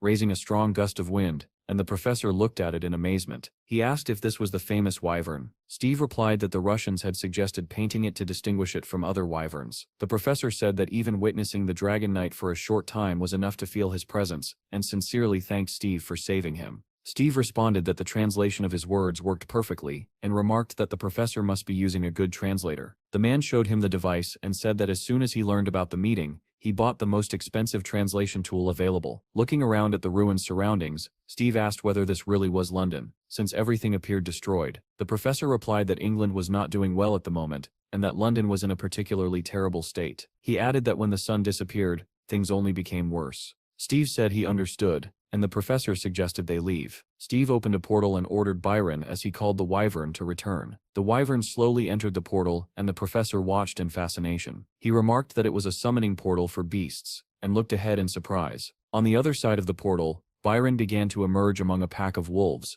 Workers nearby stared in fear as the enormous wyvern fully passed through the portal, which then closed, leaving the animals gathered around it. Suddenly, the wyvern let out a low growl and the pack of wolves answered with their own howls. Watching the animals, someone muttered that it was probably the same wyvern from the news, while another joked that there was a farm of domesticated animals somewhere, and that they were all cute there. Meanwhile, the red car sped forward, and the professor said he never imagined he would see such a scene in person. He added that if such a massive wyvern could pass through the portal, then the level there must be at least 3. Steve replied that he was well aware. The professor smiled and said that of course Steve was aware, since he was currently the main subject of the news. He added that he had been waiting for their meeting, and was very glad it had finally happened. Steve, however, did not share his enthusiasm and thought that it sounded like the man wanted to experiment on him. The car passed rows of destroyed houses and headed toward the coast, where enormous monsters swam through the river, Steve asked whether the professor's laboratory was in London. The man replied that London no longer existed, and that New Dover was now the capital of England, where his laboratory was located. Steve asked why they had not arranged to meet there instead. The professor explained that he had come here to collect materials, mentioning that there had recently been a massive bombing and that many blood crystal samples were now scattered throughout the area. The professor went on to say that he was researching the creation of instant teleportation stations that would function like portals for animals. He explained that monster portals operated in the same way during breakthroughs. Excitedly, he asked whether it was not wonderful to imagine a future where humanity could move freely without being blocked by monsters. Steve was not particularly enthusiastic and replied that it sounded good. The professor continued, saying that even now, water and air routes were blocked. At this rate, humanity would become isolated, and survival would be extremely difficult. The red car had already left the city and was racing across a bridge over the river, when the professor suddenly remarked that he might be talking too much. Steve, however, kept his eyes fixed on the road. The professor asked why Steve wanted to meet him so badly, but Steve suddenly said quietly, "Be careful," staring straight ahead. At that instant, the bridge split apart, as if something had struck it from below. A massive whale burst through the structure with its snout, sending the car flying backward. The professor clutched the steering wheel and screamed in terror that it was a whale. Steve saw not only the whale, but also its C2 level and the fact that its integrity was only 18%. Suddenly, a gigantic shark emerged from the water, with writhing tentacles visible nearby. The professor did not release the steering wheel, even as the car was hurled through the air, and shouted in disbelief that it was a megalodon monster. Beneath the shattered bridge, an epic battle erupted between the colossal whale and the megalodon. The car bounced violently, shot upward, then plummeted down. The professor screamed that they were going to crash. In the next moment, the car slammed into the water, followed by the whale. Military forces were already rushing toward the battle site, some in helicopters and others on waterboards. A voice from a helicopter reported that a small vehicle had been hit and ordered attempts to evacuate civilians. A soldier on a waterboard asked who was backing them up, and was told that the Muscle Queen, David and Silva were on the way. The two behind acknowledged the order, and the muscular man with a ponytail, known as the Muscle Queen, said that he understood. Turning around, he asked whether the red car belonged to Professor Toddler. Another man replied that it looked like his. David said that he would retrieve the professor and told the others to deal with the tentacled shark. He plunged into the water and began searching for the car. His eyes glowed like twin spotlights, illuminating the depths around him, and before long, he managed to locate the submerged vehicle. However, there was no one inside the car. David reported over the comms that the vehicle was empty. Scanning the area, he then noticed a gigantic shark relentlessly chasing a whale that was much smaller in comparison. The shark nearly caught up, its massive jaws snapping shut, but the whale managed to twist away at the last second and evade the bite. Immediately afterward, the whale surged upward, bursting out of the water, and the shark followed close behind. The whale erupted from the sea in a towering spray, and the military spotted the megalodon emerging after it. Orders rang out to open fire. Suddenly, one of the soldiers shouted for everyone to hold their fire, pointing out that there were people clinging to the whale's fin. It was Steve and Professor Toddler, both breathing a sigh of relief after narrowly escaping death.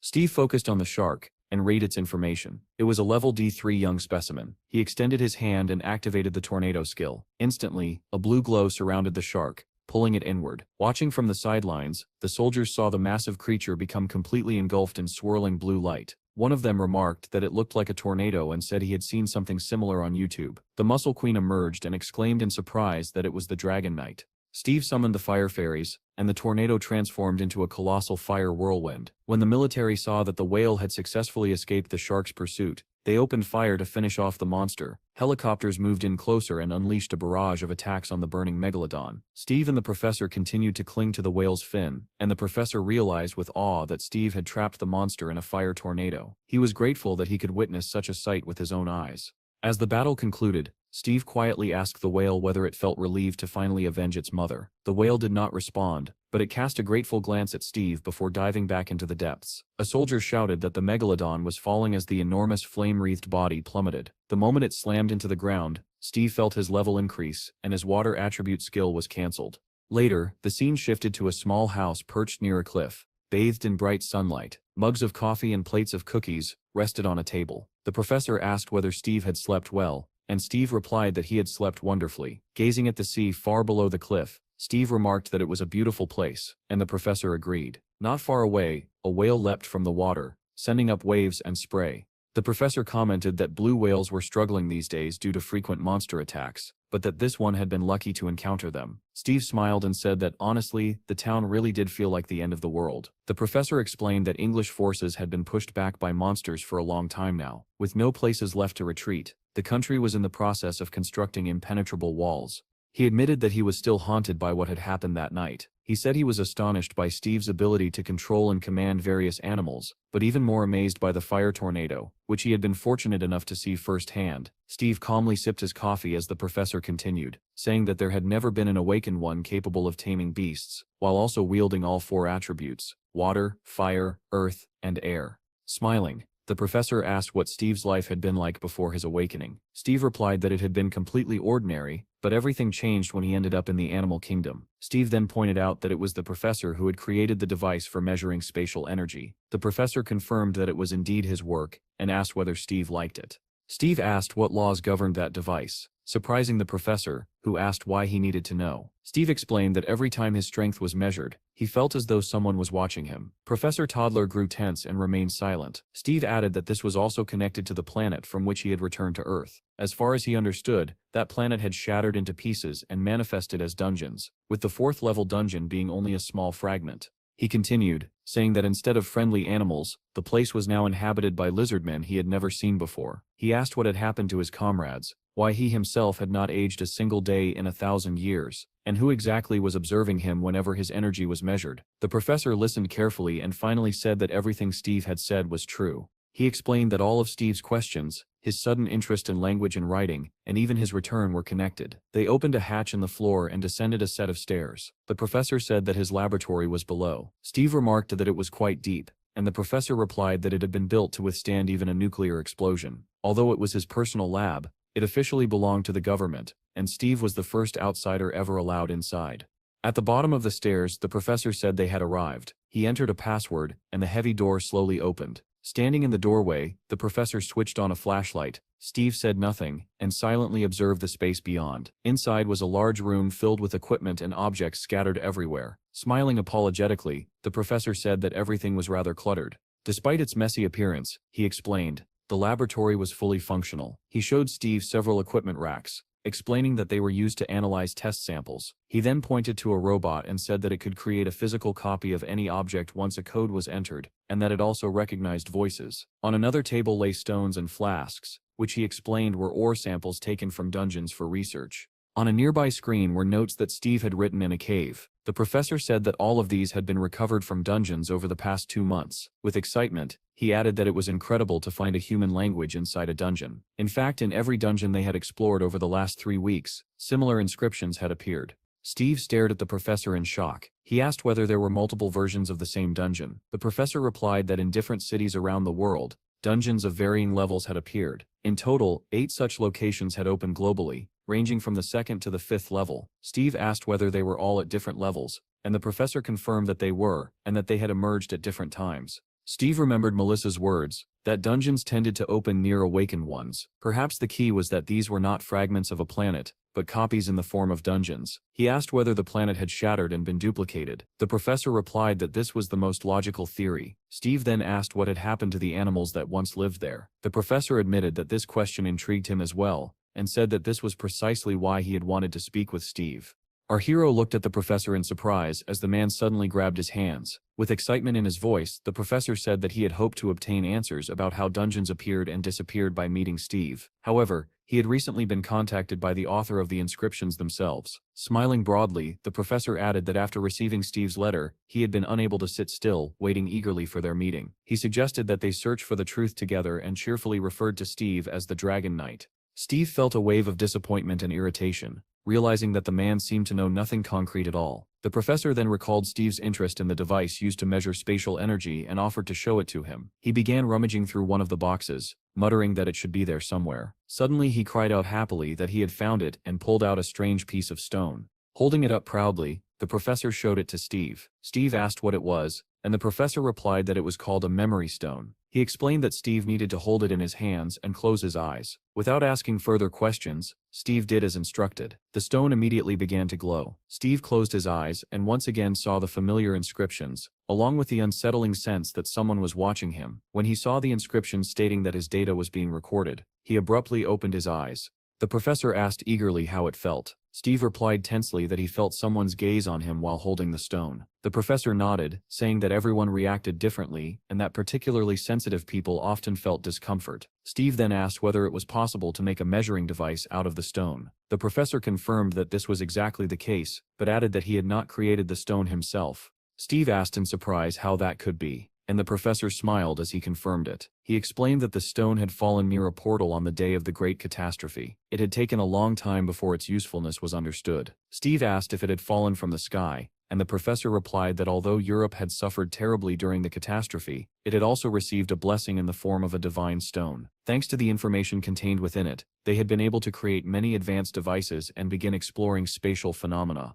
The professor then showed Steve a box containing several flasks. He explained that this was one of his inventions, a case for stones, into which he had embedded a memory stone. Steve showed little interest, but the professor added that he had managed to transfer all the information sealed within the stone. He explained that the stone absorbed information from any contact, and although it had limits, it was currently functioning well. He handed the box to Steve and invited him to touch it. Steve placed his hand on the device without hesitation. After seeing the results, the professor exclaimed enthusiastically that Steve had surpassed Brang's energy in just 3 months. He suggested that perhaps Steve was special, but even so, the speed of his growth was astonishing. Steve asked whether this was truly a portable measuring device. The professor confirmed that it was, and added that he still wanted to refine its size.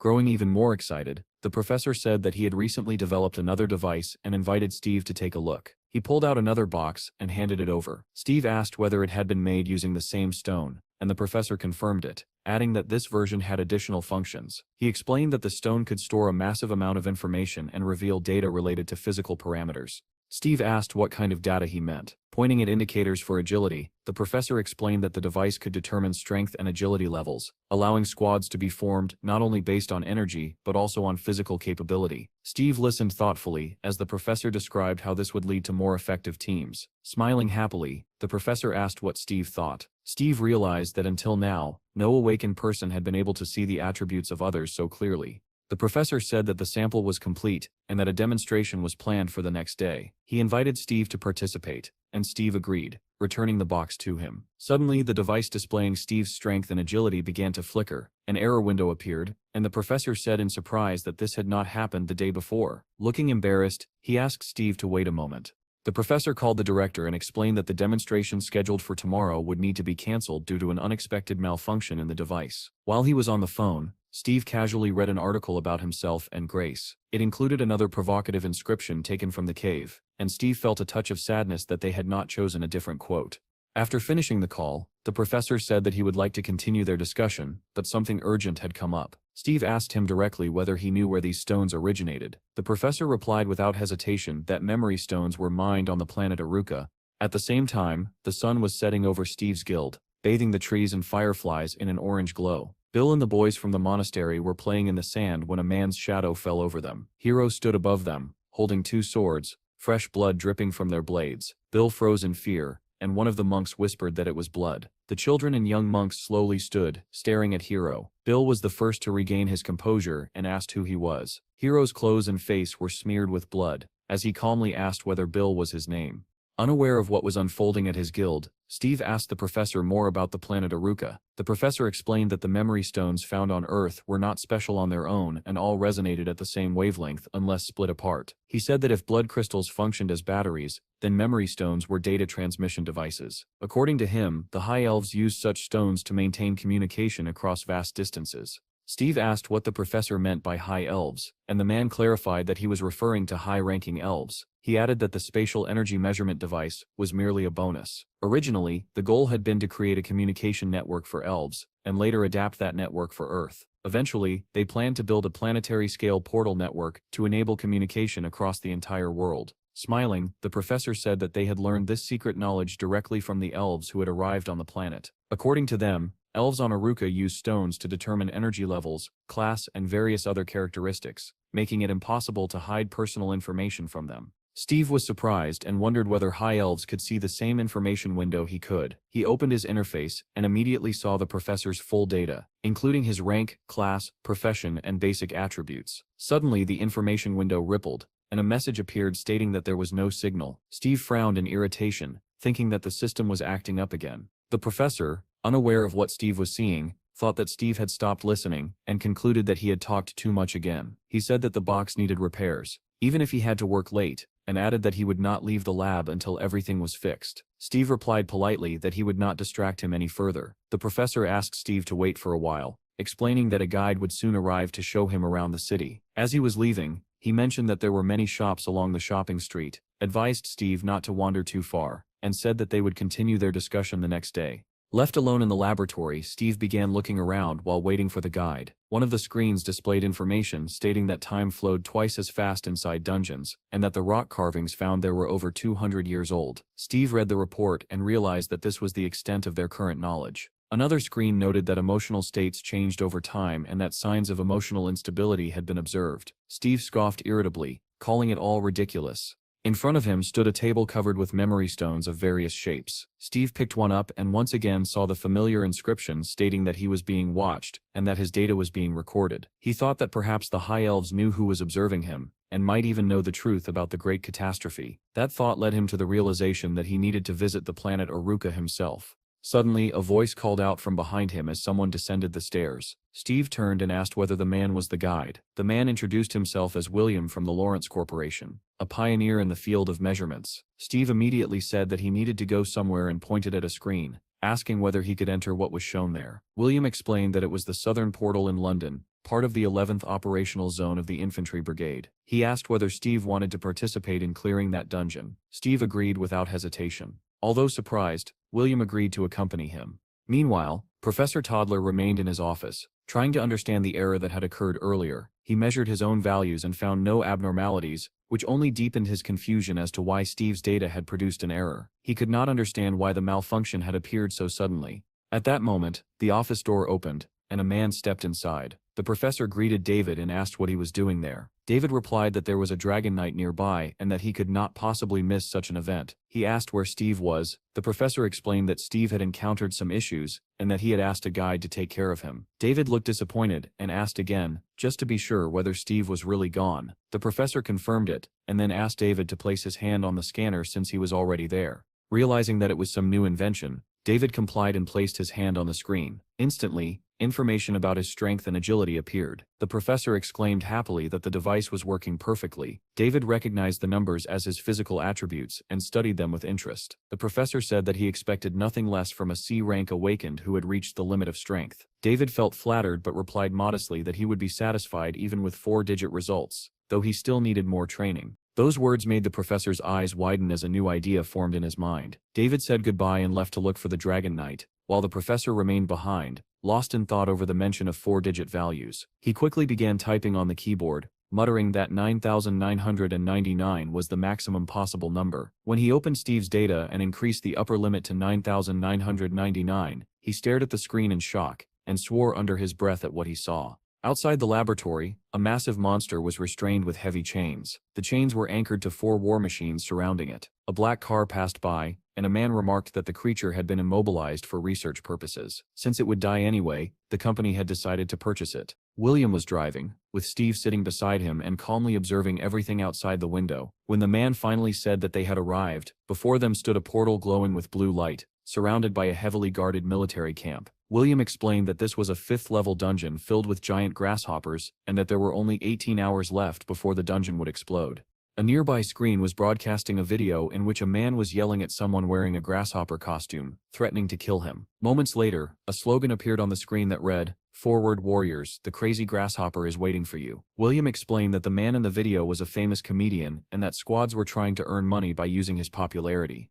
Ahead, Steve noticed a squadron of aircraft battling a massive wyvern in the sky. He asked whether the attack had really begun, and William replied that more than half of all territories were currently engaged in combat, yet dungeon raids had not stopped. Suddenly, a loud warning cry rang out. A damaged helicopter came spiraling toward them and crashed into the ground with a deafening roar. Its blade snapped off and flew straight toward William, but Steve calmly caught them with one hand and stopped them mid-air, shocking everyone who saw it. Shouts erupted as soldiers rushed to assess the situation. Someone reported that the helicopter had crashed, and that the rest of it had gone underground. Several soldiers stared at Steve, and one of them asked who he was. Another immediately recognized him, and said that it was the Dragon Knight. William thanked Steve, who asked why. William replied, still stunned, that Steve had just saved his life.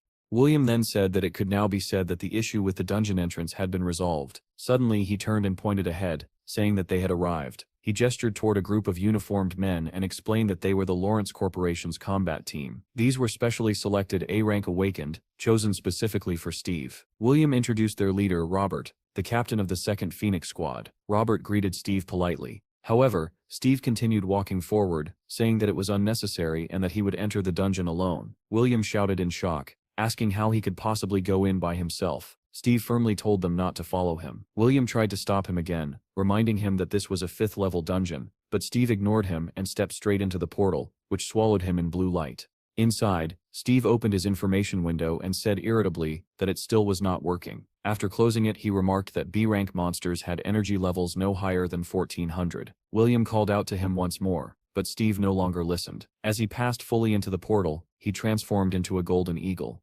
William stared at his retreating back in disbelief and let out a heavy sigh. Turning to Robert, he asked what they should do. Robert replied that there was no reason to follow him if Steve himself did not want assistance. Nearby soldiers began discussing the situation. Some complained that they were being devalued, while others argued that even if Steve was a Dragon Knight, they should still follow and support him. William apologized to Robert for the confusion, but Robert waved it off, saying that they were still waiting for the quest to officially begin. As the discussion continued, William grabbed his head in frustration, wondering what he was supposed to do. At that moment, a red SUV drove up and stopped beside them. Everyone turned to look, curious about the newcomer. David Dane stepped out of the car wearing a tracksuit and waved cheerfully at William. Approaching the group, he said that everyone had gathered and asked Robert why he was standing around instead of hunting grasshoppers.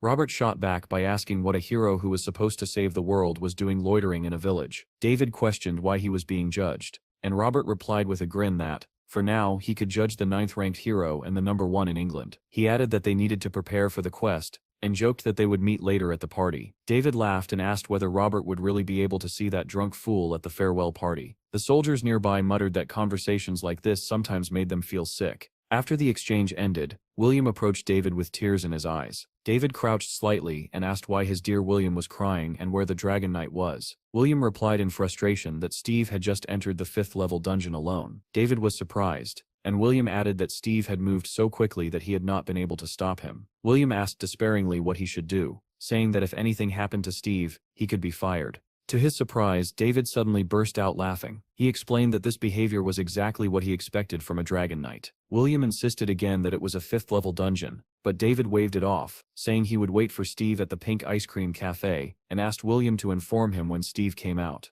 Suddenly, David froze and turned back, sensing something. He pointed at the portal and said that Steve had already returned. William stared in disbelief as Steve actually stepped out of the portal, calmly brushing dust off his suit. William screamed that this simply could not be happening. Nearby soldiers were preparing their equipment to enter the dungeon, and were discussing reports that incoming combat teams had been wiped out. They doubted whether the rift could even be contained. One soldier asked if the area would now be overrun with grasshoppers, and another replied that the National Bureau had already requested reinforcements. Someone nervously asked what would happen if the rift erupted while they were inside, and another soldier admitted that he tried not to think about it. Suddenly, one of the soldiers looked up and froze, asking whether he was seeing things. Another asked what he meant. The soldiers reported to Robert that Steve had already returned, but he could not believe it. William rushed toward Steve in excitement, and David loudly called out to him, addressing him as the Dragon Knight. Steve recognized David and remarked that he was the same strong man from before. However, they had no time to talk. A shout rang out across the camp, warning that the fire boar had escaped. David turned just in time to see a massive boar wreathed in flames charging straight toward them. William cried out in fear, saying that it was a fire boar, while David's expression darkened with rage. He shouted that this pig had destroyed his favorite ice cream parlor and declared that he would never forgive it. With that, he activated the Mega 10 strike skill. His fist glowed blue as it slammed into the boar's head, and in the next instant, the enormous creature was sent flying by the sheer force of the blow. Its massive body crashed into the nearby soldiers, who scattered in all directions. The soldiers burst into excited chatter, saying that this was exactly what they expected from David's thunderous strength, a problem solved with a single hit. Steve also approved of the strike, and remarked with a smile that it was powerful. David walked up to Steve, introduced himself despite the fact that they already knew of each other, and extended his hand. Steve shook it, and introduced himself in return. David said that he had been waiting for their meeting ever since that day. Steve did not understand why, and David explained that he had seen Steve turn the megalodon into fish food. From that moment on, he had realized that they were very similar. David asked whether Steve knew how he had built such muscles, and Steve replied by asking whether he really needed to know. David laughed and said that he had seen a cave drawing of Steve training with giant bananas. Everyone else had laughed at it, but David said that he had seen a kindred spirit. Inspired, he had started training with bananas himself. Steve asked in disbelief whether that was true, and David confirmed it. He even showed a photo, saying that it was what he looked like at his worst. Steve looked at the picture, pretending to understand, while David proudly explained that he had managed to get a job on a banana farm, and that bananas always gave him strength. Steve thought back to his own past, realizing that bananas had once saved his life as well. He found it amazing that someone had seen themselves in his drawings, which had once been nothing more than a joke to others. Because of that, Steve decided that he liked David. David suggested ignoring all the numbers, and asked whether Steve could destroy monsters using only the muscles he had built. Steve liked the question, and replied with a smile that he could do it easily. David said that he wanted to see Steve fight monsters in close combat without using any skills. Steve immediately accepted the challenge and said it was no problem. William tried to interrupt and asked them to wait, but the two of them no longer listened. Together, they stepped into the portal. William and the soldiers watched in awe as David and Steve disappeared inside. Soon after, the news was flooded with reports that David and Steve had saved England by clearing the dungeon 15 times in just 40 minutes, right before the rift collapsed. Every major association, including the Lawrence Corporation, publicly thanked Steve. The Queen of England herself presented him with a gift, and formally knighted him. Melissa and her superior read the news in disbelief, wondering what was happening. Melissa said that Steve had saved the country, but her boss simply grabbed his head in frustration. He asked whether there was still no news from Steve, and Melissa replied that nothing had changed and that she could not contact him either. The chief asked whether Steve's dungeon had been cleared, and whether they had found anything useful. Melissa said that nothing special had happened, and the man sighed heavily, having expected that answer. Melissa asked whether it would be all right to return the money. The boss replied that a 7th-level dungeon was about to appear, and that money was the least of his concerns. He sighed again and muttered that if only they could clone Steve 100 times. Melissa smiled and asked why he was so worried, since he planned to leave once the 7th-level dungeon appeared. The boss said that was not what he meant at all. Melissa teased him, asking where all that patriotism came from, and suggesting that he might know something she did not. The boss quickly changed the subject, and suggested that she focus on how to bring Steve back to the country as soon as possible. Melissa said not to worry, explaining that Steve would come running back as soon as he checked the internet. The boss asked what she meant, and Melissa replied that a new video had been uploaded to their channel an hour ago. With a knowing smile, she added that Hero had certainly caused a stir. The boss started watching the video and asked in surprise what it was all about. Elsewhere, helicopters fired at a massive monster, while nearby, a celebration was in full swing. People thanked everyone who had participated in clearing the dungeon, and champagne glasses clinked beneath a sky lit up by fireworks. David told Steve that this was the best day of his life, even better than the day he had caught the tentacled shark. Steve thanked him and said that his fists had proven themselves impressive as well. David asked whether Steve had met Sylvia when he was in Russia. Steve asked who she was, and David clicked his tongue, saying that she was a very famous tamer. He explained that she had dropped everything and flown to Russia as soon as she heard about Steve. At the time, many tamers had wanted to see him. Steve asked in surprise why, and David replied that it was because he was a dragon knight. He added that there was not a single tamer in the world capable of taming a wyvern, which was why everyone was so shocked. Steve did not understand the fuss and said that it had been easy. Suddenly David grew serious and warned Steve not to give in to provocations. Steve asked what he meant, and David suggested that he had not watched the news yet. An article had been circulating in which Hero claimed that he would not even need a single punch to defeat Steve. Steve was surprised and asked who that was. David was equally surprised that Steve did not know him. He explained that they were from the same country, but Hero had run away to another one.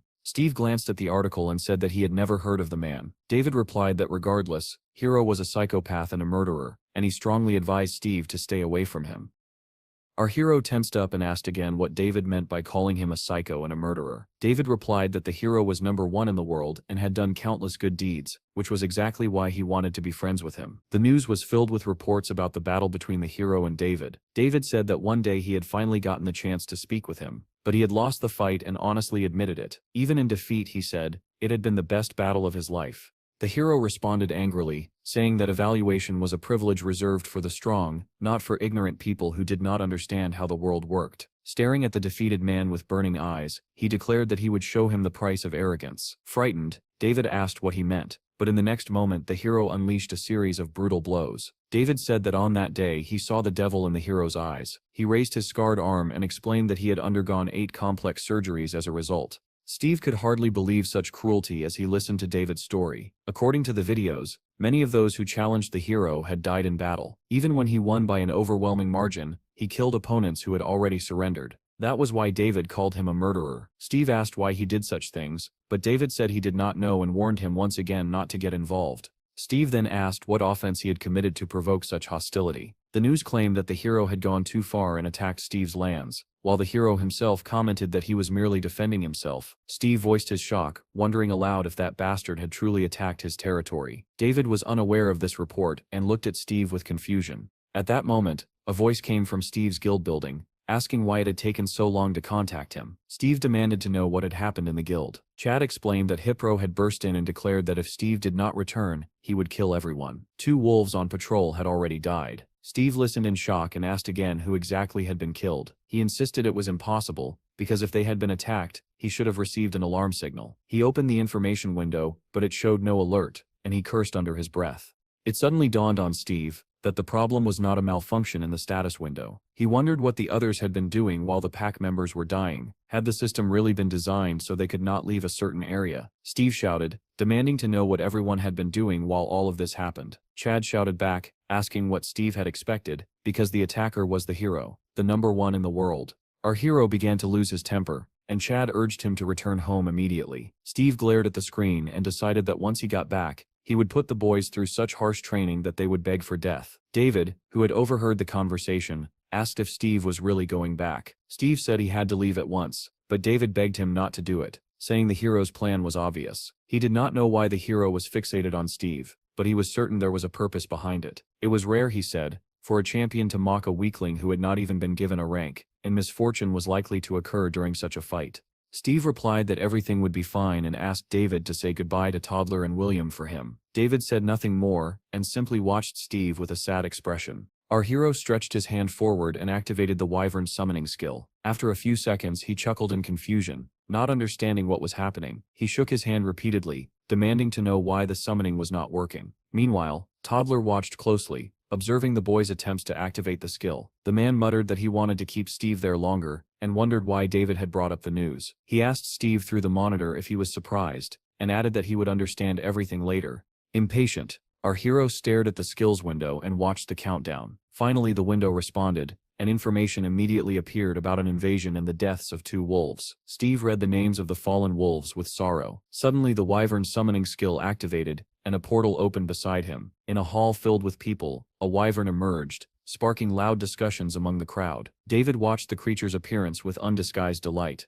The professor also observed the scene through a monitor. He noticed a message stating that the skill's cooldown would last 23 hours. Taking a stone into his hand, he watched as it began to glow with blue light. It turned out to be an artificial ore created by combining a memory stone with a takamite or rukamite. Reflecting on all of Steve's abilities, the professor realized they resembled those of the High Elves. Apparently, Steve's status window had malfunctioned after coming into contact with the Arukamite. The contact had caused an error, disabling all abilities that used spatial energy for about a day. The professor fell silent, pondering whether humanity's development might one day follow the same path as the elves and mysteriously come to a halt. At the same time, in one of the high-rise buildings, a telephone rang. David had called the director and asked if he was with Steve. The man then said that he had recently passed away and added that he had stored all possible information inside the stone. The director replied that he had left earlier than expected and ordered David to return to headquarters. The professor continued staring at the monitor when his phone suddenly rang. Toddler answered the call, only to hear the principal's voice on the other end. The mustached man asked what Toddler thought and whether the test had been successful. The professor replied calmly that everything had gone exactly as expected. The man then asked if he understood correctly, that if the experiment worked on Steve, it would also work on the inhabitants of planet Aruka. The professor confirmed that this was true. The director smiled evilly and said that it was probably time to teach those arrogant elves a lesson. The professor warned him that they were still close allies with the elves and needed to act carefully. The director scoffed, saying that no alliance lasted forever, and that the elves could turn against them at any moment. The professor replied that there were many unresolved problems before the venture could become profitable. The director countered that crime among the awakened was increasing rapidly, and that relations with the elves could collapse at any time. Toddler tried to argue, but the director cut him off, saying that the era when levels would directly translate into absolute power was approaching, and they needed a way to control it. After ending the call, the professor put the phone away and fell into deep thought. Steve's strength value was 8,000. Would that really be enough to put an end to monsters like him? Steve himself was unaware of what was happening, already flying on a wyvern in search of revenge. He wondered how Hero had dared to invade his territory and resolved that he would destroy him. Meanwhile, inside Steve's guild, Donnie asked Chad what Steve had said. Chad let out a heavy sigh and showed him the phone screen, saying they might be in serious trouble. The boys were stunned, and Munch asked what the message said. Chad brought the phone closer, and the boys stared at the screen in horror. There was only one message from Steve, a special training session for those who were guilty. The boys clutched their heads and screamed in despair. They demanded to know what they had done wrong. Donnie, on the verge of tears, asked what they could possibly do against a first-rank powerhouse who could easily handle even a C-rank opponent. Suddenly a photo appeared on the television screen, showing the three of them standing in front of Hero. Commentators beneath the video called it a disgrace to the guild, labeled the monk an imposter, and suggested that they leave the country.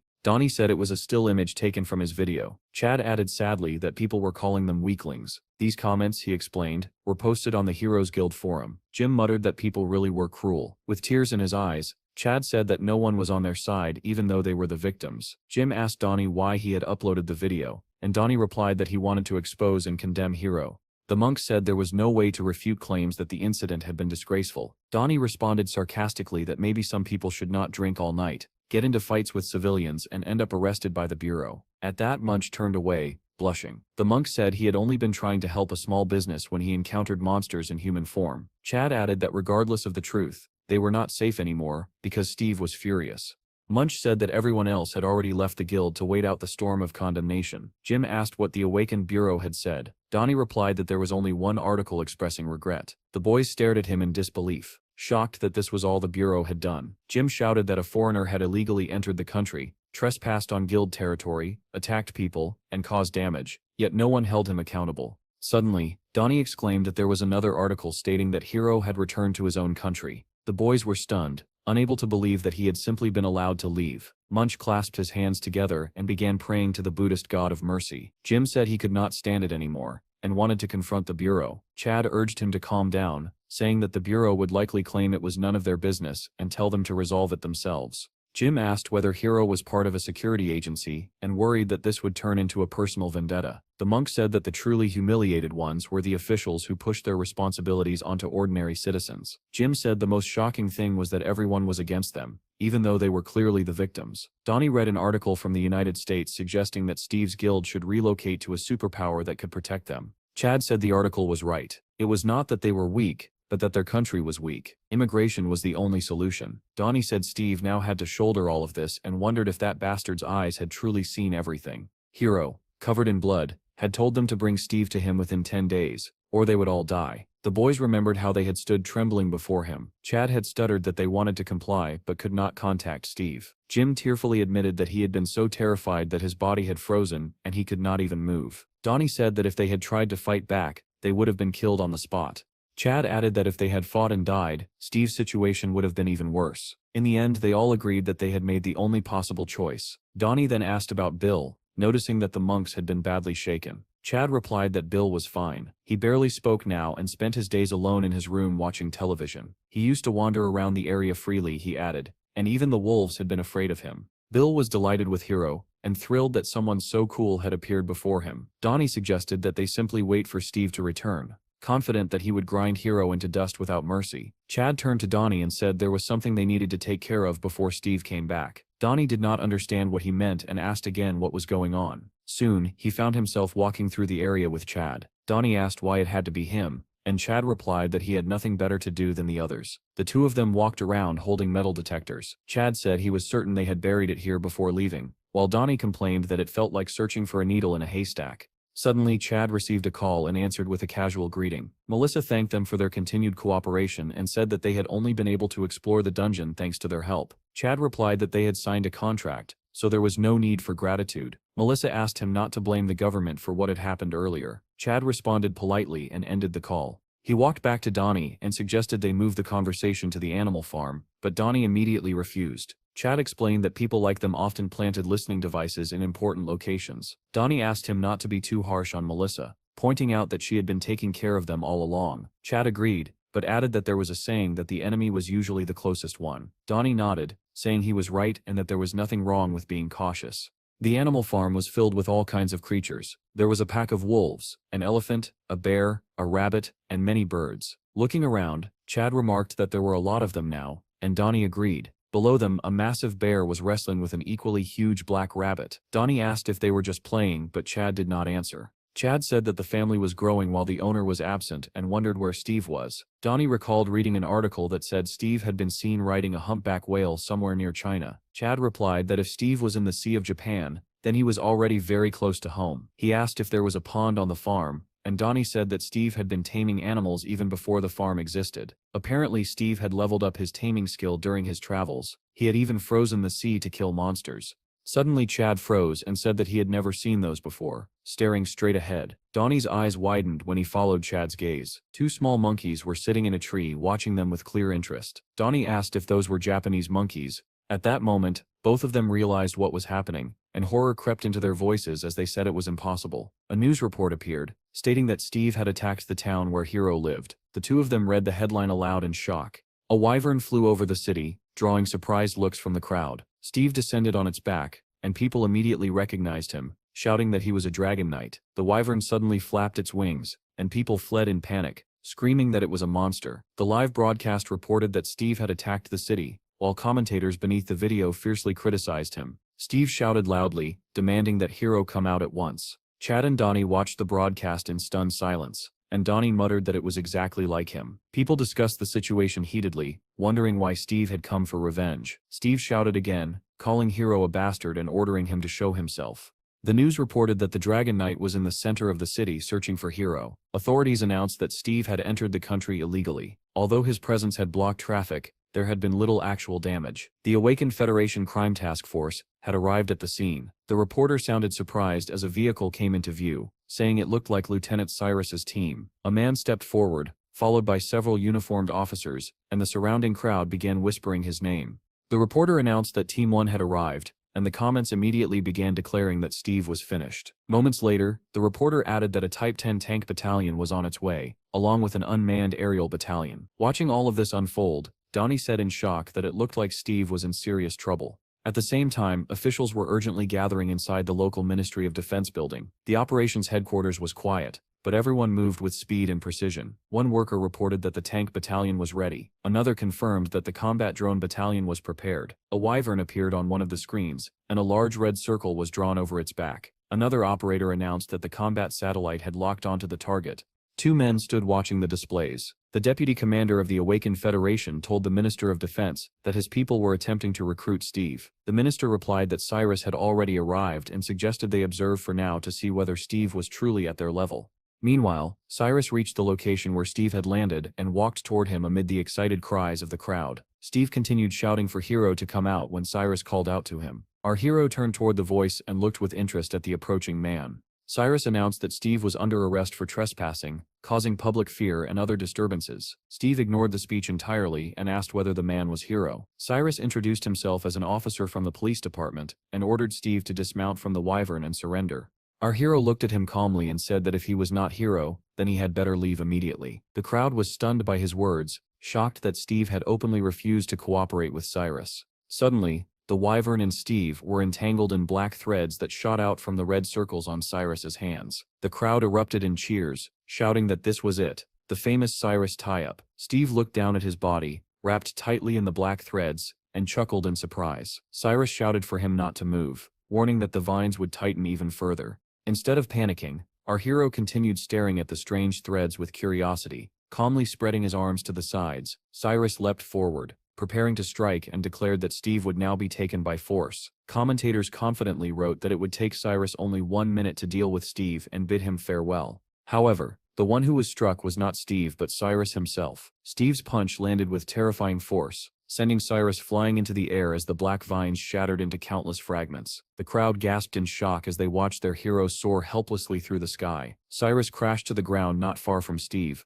landing flat on his back. It was a deceptive fall though, because he sprang up instantly and activated his trap skill, still unable to comprehend what had just happened. Blood began to trickle from his nose. Steve smiled faintly and said that this was how it should be. If your territory was attacked, you defended it with your life. As soon as he spoke, the wyvern flapped its wings and completely tore apart the remaining restraints, releasing a thunderous roar. Hearing that roar and seeing how easily his bindings were destroyed, Cyrus admitted that he was frightened. Everything he said was exactly as expected from a dragon knight. Steve was just as strong as the rumors claimed. If he had not activated a debuff the instant he was hit, his face would have been crushed. Steve replied that since Cyrus already understood this, he should leave. But instead, Cyrus launched another attack, shouting that Steve would now face an additional charge for assaulting a police officer. Our hero looked at him with open disdain and called him an annoying guy. The policeman leapt forward and screamed for Steve to die. At that very moment, Steve raised his hand and activated the air whirlwind skill. Violent streams of air burst forth, lifting a stunned Cyrus off the ground. The crowd gasped again, this time not in amazement, but in sheer fear. In the operations headquarters, the Minister of Defense and the Deputy Commander of the Awakened Federation watched in horror as the current spun Cyrus violently in midair. He was flung out of the whirlwind and slammed into the corner of a building, reducing it to rubble. Then he was hurled in the opposite direction, crashing through the windows of another building.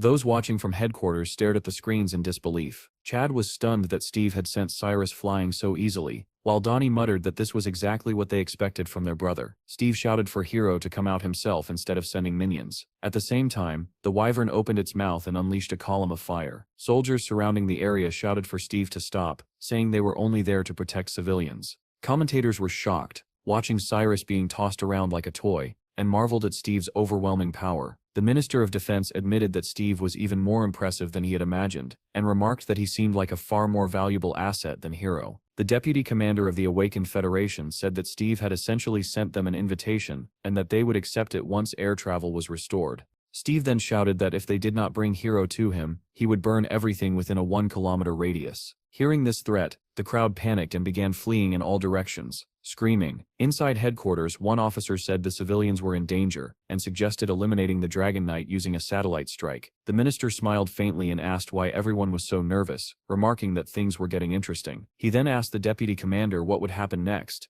and the man replied that Lieutenant Massey was preparing to intervene. At that moment, someone behind Steve shouted for him to stop. Steve turned around and saw a large man in uniform standing boldly before him. Checking his information window, Steve was surprised to see that the man was listed as an ordinary person. He asked who the man was, while the wyvern released a threatening burst of flame. The man showed no fear, and introduced himself as Lieutenant Massey of the police department, advising Steve to stand down. Steve replied that they should bring Hero here immediately, and declared that he was giving them 30 minutes. Massey said that Hero could not come right now. Steve asked why, and the lieutenant replied grimly that Hero was currently inside a 7th-level dungeon. Steve said aloud that Hero had gone hunting and asked exactly where. Massey explained that Hero would need 10 days to return. Steve was stunned that he had been provoked by someone who needed 10 days to clear a dungeon. Massey was confused by Steve's reaction and reminded him that it was still a 7th-level dungeon. Steve said coldly that he would return in 10 days when Hero came back. Massey agreed and added that Steve would have to pay for everything he had done today. Steve replied that this situation was their own fault, and said that stealing young beasts or eggs while the leader was away hunting was the behavior of petty thieves. Massey smiled darkly and promised to pass those words along. The wyvern beat its wings and carried Steve into the sky. As the terrified townspeople watched, back at headquarters, officials said they could not let Steve escape like this, as it would result in worldwide humiliation. The minister replied that using the army against a single awakened individual would cause even greater damage. He recalled that Steve had promised to return and ordered the Air Force to escort him out. Steve flew home, ignoring the helicopters that followed him. Suddenly he noticed a massive black portal on the ground below. As he passed it, he thought that it was probably a gate leading to the planet Kuchan. While Steve was returning, the news was already flooded with headlines claiming that he had declared war on Hero. When the members of Steve's guild saw the reports, they shouted joyfully and raised their bottles in celebration. This, they said, was exactly what they expected from Steve. He had made them pay everything back in full. The news also reported that Cyrus had been rushed to the emergency room with a concussion after being struck only once. The government officially labeled the incident an attack and demanded that Steve be handed over, threatening war if he was not. Ministers gathered for an emergency meeting, but no official statements were released. Commentators were once again divided. Some demanded that Steve be handed over, others asked what Steve had really done wrong when Hero had even killed wolves, and many feared that a war was coming. Donnie said it truly looked like a war might break out over Steve, and Chad asked excitedly what they should do next. Donnie suggested moving to the United States, saying no one would dare start a war with them. Jim suggested that they discuss everything seriously once Steve returned to the guild. Suddenly, a dove flew past the window, letting out a sharp cry. Outside, everything began to glow with a blue light that flooded the room. They heard Bill shouting that his uncle had returned. The boys immediately tensed. Steve's angry voice echoed, demanding to know where the answer and that bastard uncle had gone. Bill replied that they were drinking in the office. A few seconds later, the door burst open, and Steve stepped inside, his expression ominous. The boys grew nervous, and Chad was the first to speak, saying that his brother had finally returned. Steve's eyes glowed blue as he demanded to know what they had been doing. Someone screamed for everyone to run, and the boys rushed toward the window, desperately trying to escape Steve's fury. "Stop right there," Steve shouted in rage as he watched the boys scatter in every direction. They could not be stopped and leapt out of the window, shattering the glass as they fled. Meanwhile, in a large residence hidden deep in the mountains, many people had gathered. Men in yellow shirts argued loudly. Some insisted that Steve should be handed over, while others demanded to know why they should give in. Another voice shouted that if anything, Hero should be sent instead. The foreign secretary claimed the incident happened because Steve had always gotten away with everything and now believed himself untouchable. The Minister of National Security argued that Hero had started the conflict and questioned why Steve alone was being blamed. The foreign minister grew furious at those words, and demanded that he repeat himself. The argument escalated until someone asked why they did not step outside if they wanted to fight so badly. Suddenly, a man in a black suit announced that the president had arrived. Another man in yellow sat at the head of the table, and the room fell silent at once. The president asked whether Steve and Hero knew each other. The assistant secretary replied that there was no known connection between them. The president asked why Hero would do something like this, noting that no clear motive had ever been found. He said he had heard that Hero started everything and questioned why someone who had betrayed his own country would provoke a conflict with Steve. The head of the bureau said there were two theories. The first was that Hero envied Steve's rapid rise in popularity abroad. Someone scoffed at that idea, saying that if it were true, it made no sense for the top-ranked Hero to behave so childishly. The president then asked the Secretary of Defense whether they could win if it came to war. The answer was blunt. If this were 10 years ago, with a massive budget and a decade of preparation, they might have had a chance. Without hesitation, the president ordered them to hand Steve over. The Minister of Defense became visibly nervous, and asked whether that was truly acceptable. Voices rose around the table, insisting this was the best solution. If war broke out now, countless people would die, and the safety of the citizens had to come first. The president turned to the head of the bureau and told him to prepare Steve for deportation. However, the bureau chief stepped forward and said that the second theory was far more realistic. The president asked what it was. The bureau chief explained that this might be a deliberate scheme by the other government to pressure them into giving up Steve. The president narrowed his eyes and said that if this were true, then the threat of war was merely a trap. The bureau chief added that both nations were already exhausting their resources, and that war might be unavoidable, but Steve was a resource they could not afford to lose. The president asked whether Steve was truly that valuable, especially since he had not even been captured like Hero. The bureau chief said Steve was different from everyone else. The reason so many countries were trying to recruit him was because of his skills. When asked what kind of skills could cause such recklessness, the bureau chief answered that Steve was close to mastering all elemental powers possessed by the High Elves. Since news of Steve's ability spread, the number of awakened arriving on Aruki had surged, yet none of them possessed true area magic. The ministers were stunned at the mention of regional magic. The Minister of Agriculture immediately thought of high elf magic and its implications, hinting at instant harvests. The bureau chief confirmed it and said that Steve was a lottery ticket, capable of bringing unimaginable wealth. After that, the president and the ministers unanimously agreed that Steve must be protected, even if it meant going to war. The president ordered the Minister of Justice to place Steve on the VIP list, and forbid him from leaving the country. The bureau chief thought grimly that where money existed, war inevitably followed. Soon, news articles appeared stating that the ministers had refused to extradite Steve. Another report claimed that the DGB planned to build a massive grain storage facility on Steve's guild territory. A black car sped along the highway, and the man inside concluded that everything revolved around money. He asked why Melissa had said those things and declared that he was the one who had saved Steve from being sent away. Melissa asked if he was speaking with Steve, and the man replied that refusing their help would be pointless. They were keeping him out of prison and giving him a chance to make money. He instructed her to tell Steve that they would soon raise the guild to level 6.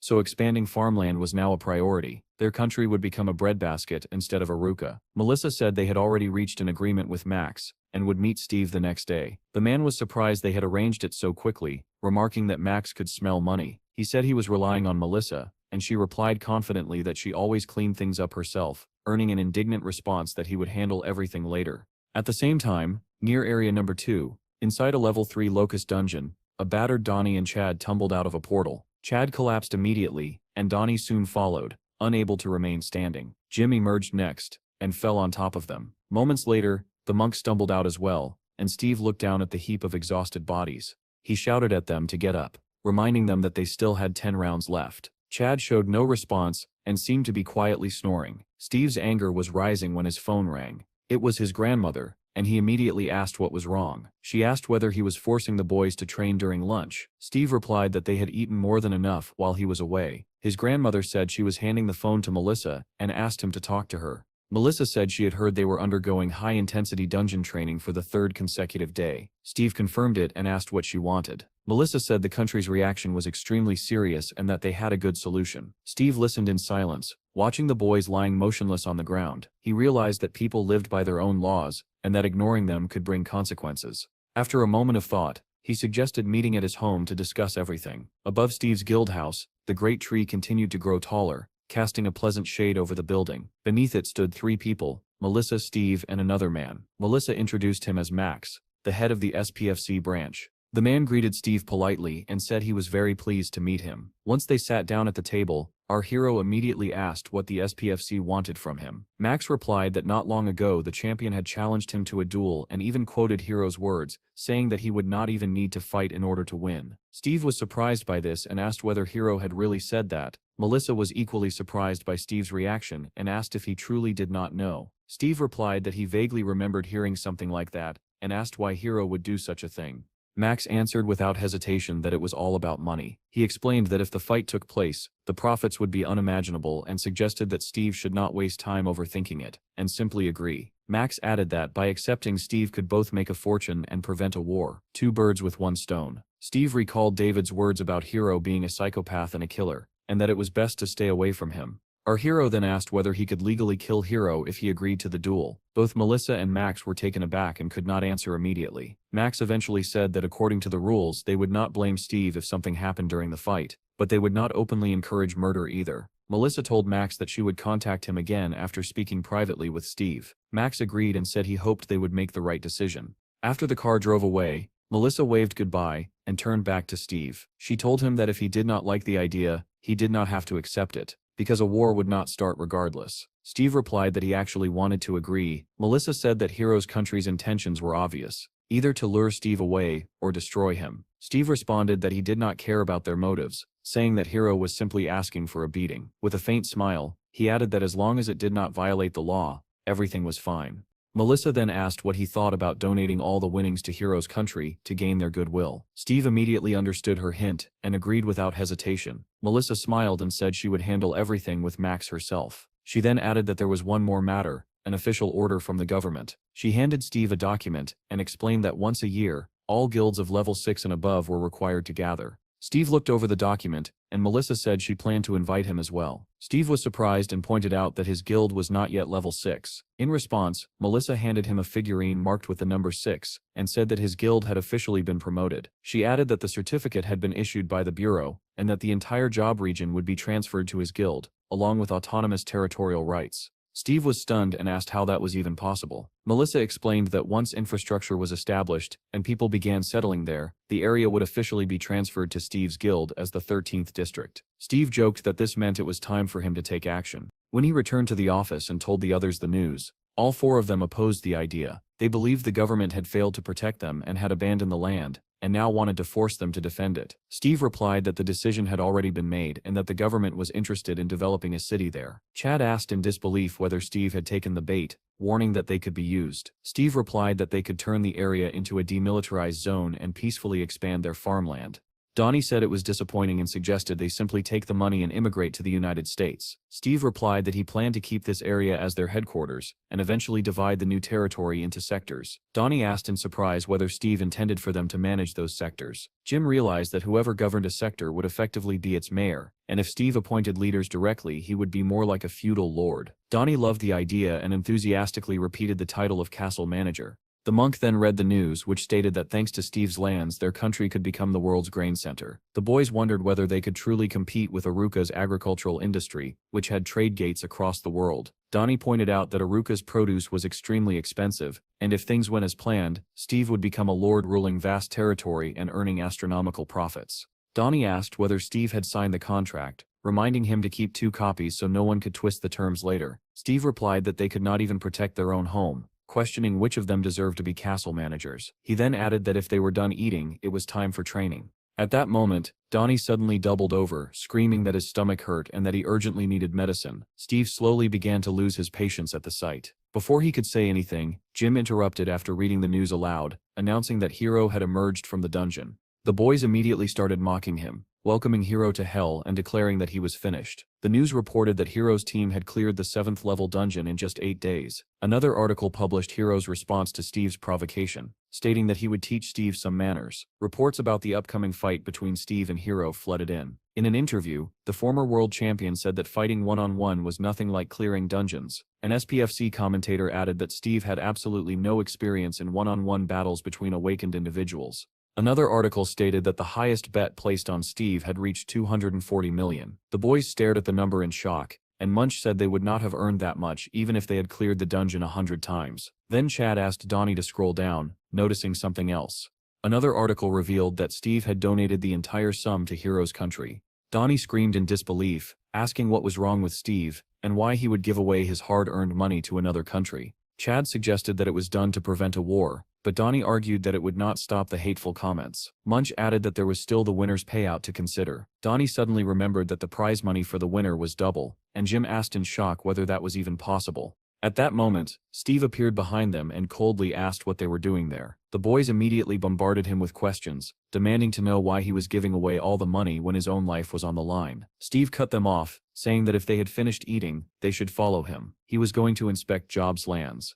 Elsewhere, the head of the bureau told the president that the payout amount had already been adjusted. Distributing $5 billion each would be sufficient. To be safe, they had arranged for Steve to donate his winnings to the National Fund, which would help suppress rumors of war. With a sly smile, the bureau head added that this was only the beginning, and that once Steve achieved success in agriculture, he would mysteriously fall silent. Steve was already flying toward his new territory on the Wyvern to see how things were progressing. He recalled Melissa's words about a former headquarters building located there, which could house about 100 people if renovated. When he spotted the structures below, he realized she had been telling the truth. Melissa and the workers were already waiting, and they noticed the Wyvern descending from the sky. As Steve nearly touched down, powerful winds erupted from the beating of its wings. One worker wondered aloud if the Wyvern had grown larger, while another admitted he was shocked to see it in person. Steve dismounted, and the Wyvern immediately vanished into an open portal. Melissa greeted him and asked how the view was from above. Steve replied that it looked good. He added that it would be ideal to plant trees throughout the entire area within a 4-kilometer radius. Melissa answered that once the territory was officially marked, she would submit the documents for approval. Steve spread his arms and activated a skill. Firefly-like lights gathered around him, and in the next moment his body began to glow as their numbers multiplied hundreds of times over. One worker asked in awe whether this was a famous ability, and Melissa explained that it was a territorial marker. Elsewhere, a man with a mohawk greeted martial arts fans, announcing that Sidekick was live on air. He declared that only 15 days remained until the battle of the century, Champion Hiro versus Rookie Steve, and said their channel had prepared interviews with both fighters. That morning, after much effort, they had managed to meet Hiro's team in front of a 7th-level dungeon. When asked how Hiro was preparing, Hiro replied that he had no time to train, explaining that the number of 7th-level dungeons would soon increase dramatically and humanity could not afford to rest. However, the headline twisted his words, claiming that Hiro saw no need to prepare for a fight with someone like Steve. Meanwhile, Steve's team was eating together. Chad complained that he could not remember the last time he had eaten warm food. Munch replied that it had been last Monday, and Jim told Chad to stop complaining. At that moment, Sidekick approached them and asked whether they were from Steve's team, known as the Laughing Talk. He asked if they were familiar with his channel and whether he could interview Steve. Donnie suggested that he go to Job, saying Steve was probably there planting trees. Soon after, An article appeared claiming that Steve was missing and planting trees. Angry commenters mocked him, writing that he was planting them so he could be buried beneath them after losing to Hiro. Meanwhile, Anna sat in an office, staring tensely at her laptop as an access denied message glowed on the screen. She tried another combination and waited anxiously. Suddenly, the window displaying Steve's personal file in the Bureau of Awakened changed to accepted. Anna felt a surge of joy as she realized she had succeeded. She opened a folder marked confidential and began carefully reviewing the contents. Her expression shifted to undisguised shock as a single thought echoed in her mind: 1,000 years.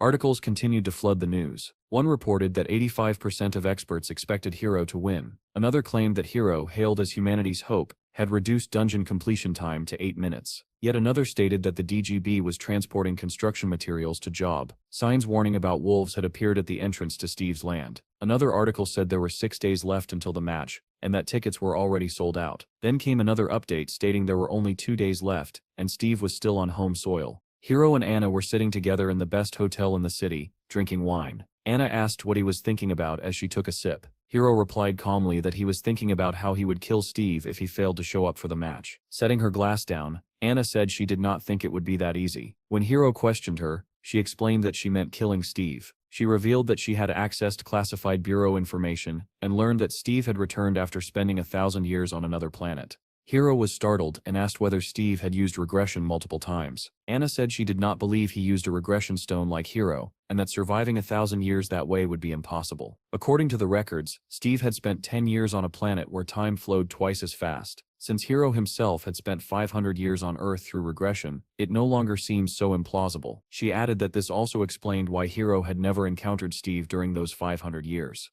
Hiro asked whether Steve had found the Fountain of Youth. Anna replied that there was a rare item known as the Red Divine Peach. Hiro repeated the name quietly, urging her to continue. She explained that the item appeared only once every 1,000 years on a single planet and vanished after 10 days. Consuming the fruit granted immortality and eternal youth. Hiro admitted that he was becoming increasingly interested in Steve, especially if he had truly lived 1,000 years without regression. Anna confessed that she was worried Steve might have lived longer than Hiro. Hiro stood up and declared that no matter who his opponent was, he would not allow anyone to block his path. News headlines soon announced that Steve had not arrived in the country on the day of the match. Meanwhile, Steve remained busy planting trees on his new land. Apples had begun to grow on the branches, and Steve examined the results while Donnie stood nearby. Steve said that this should be enough for the apple trees. Donnie warned him that there was almost no time left, but Steve ignored him and said that pears were next.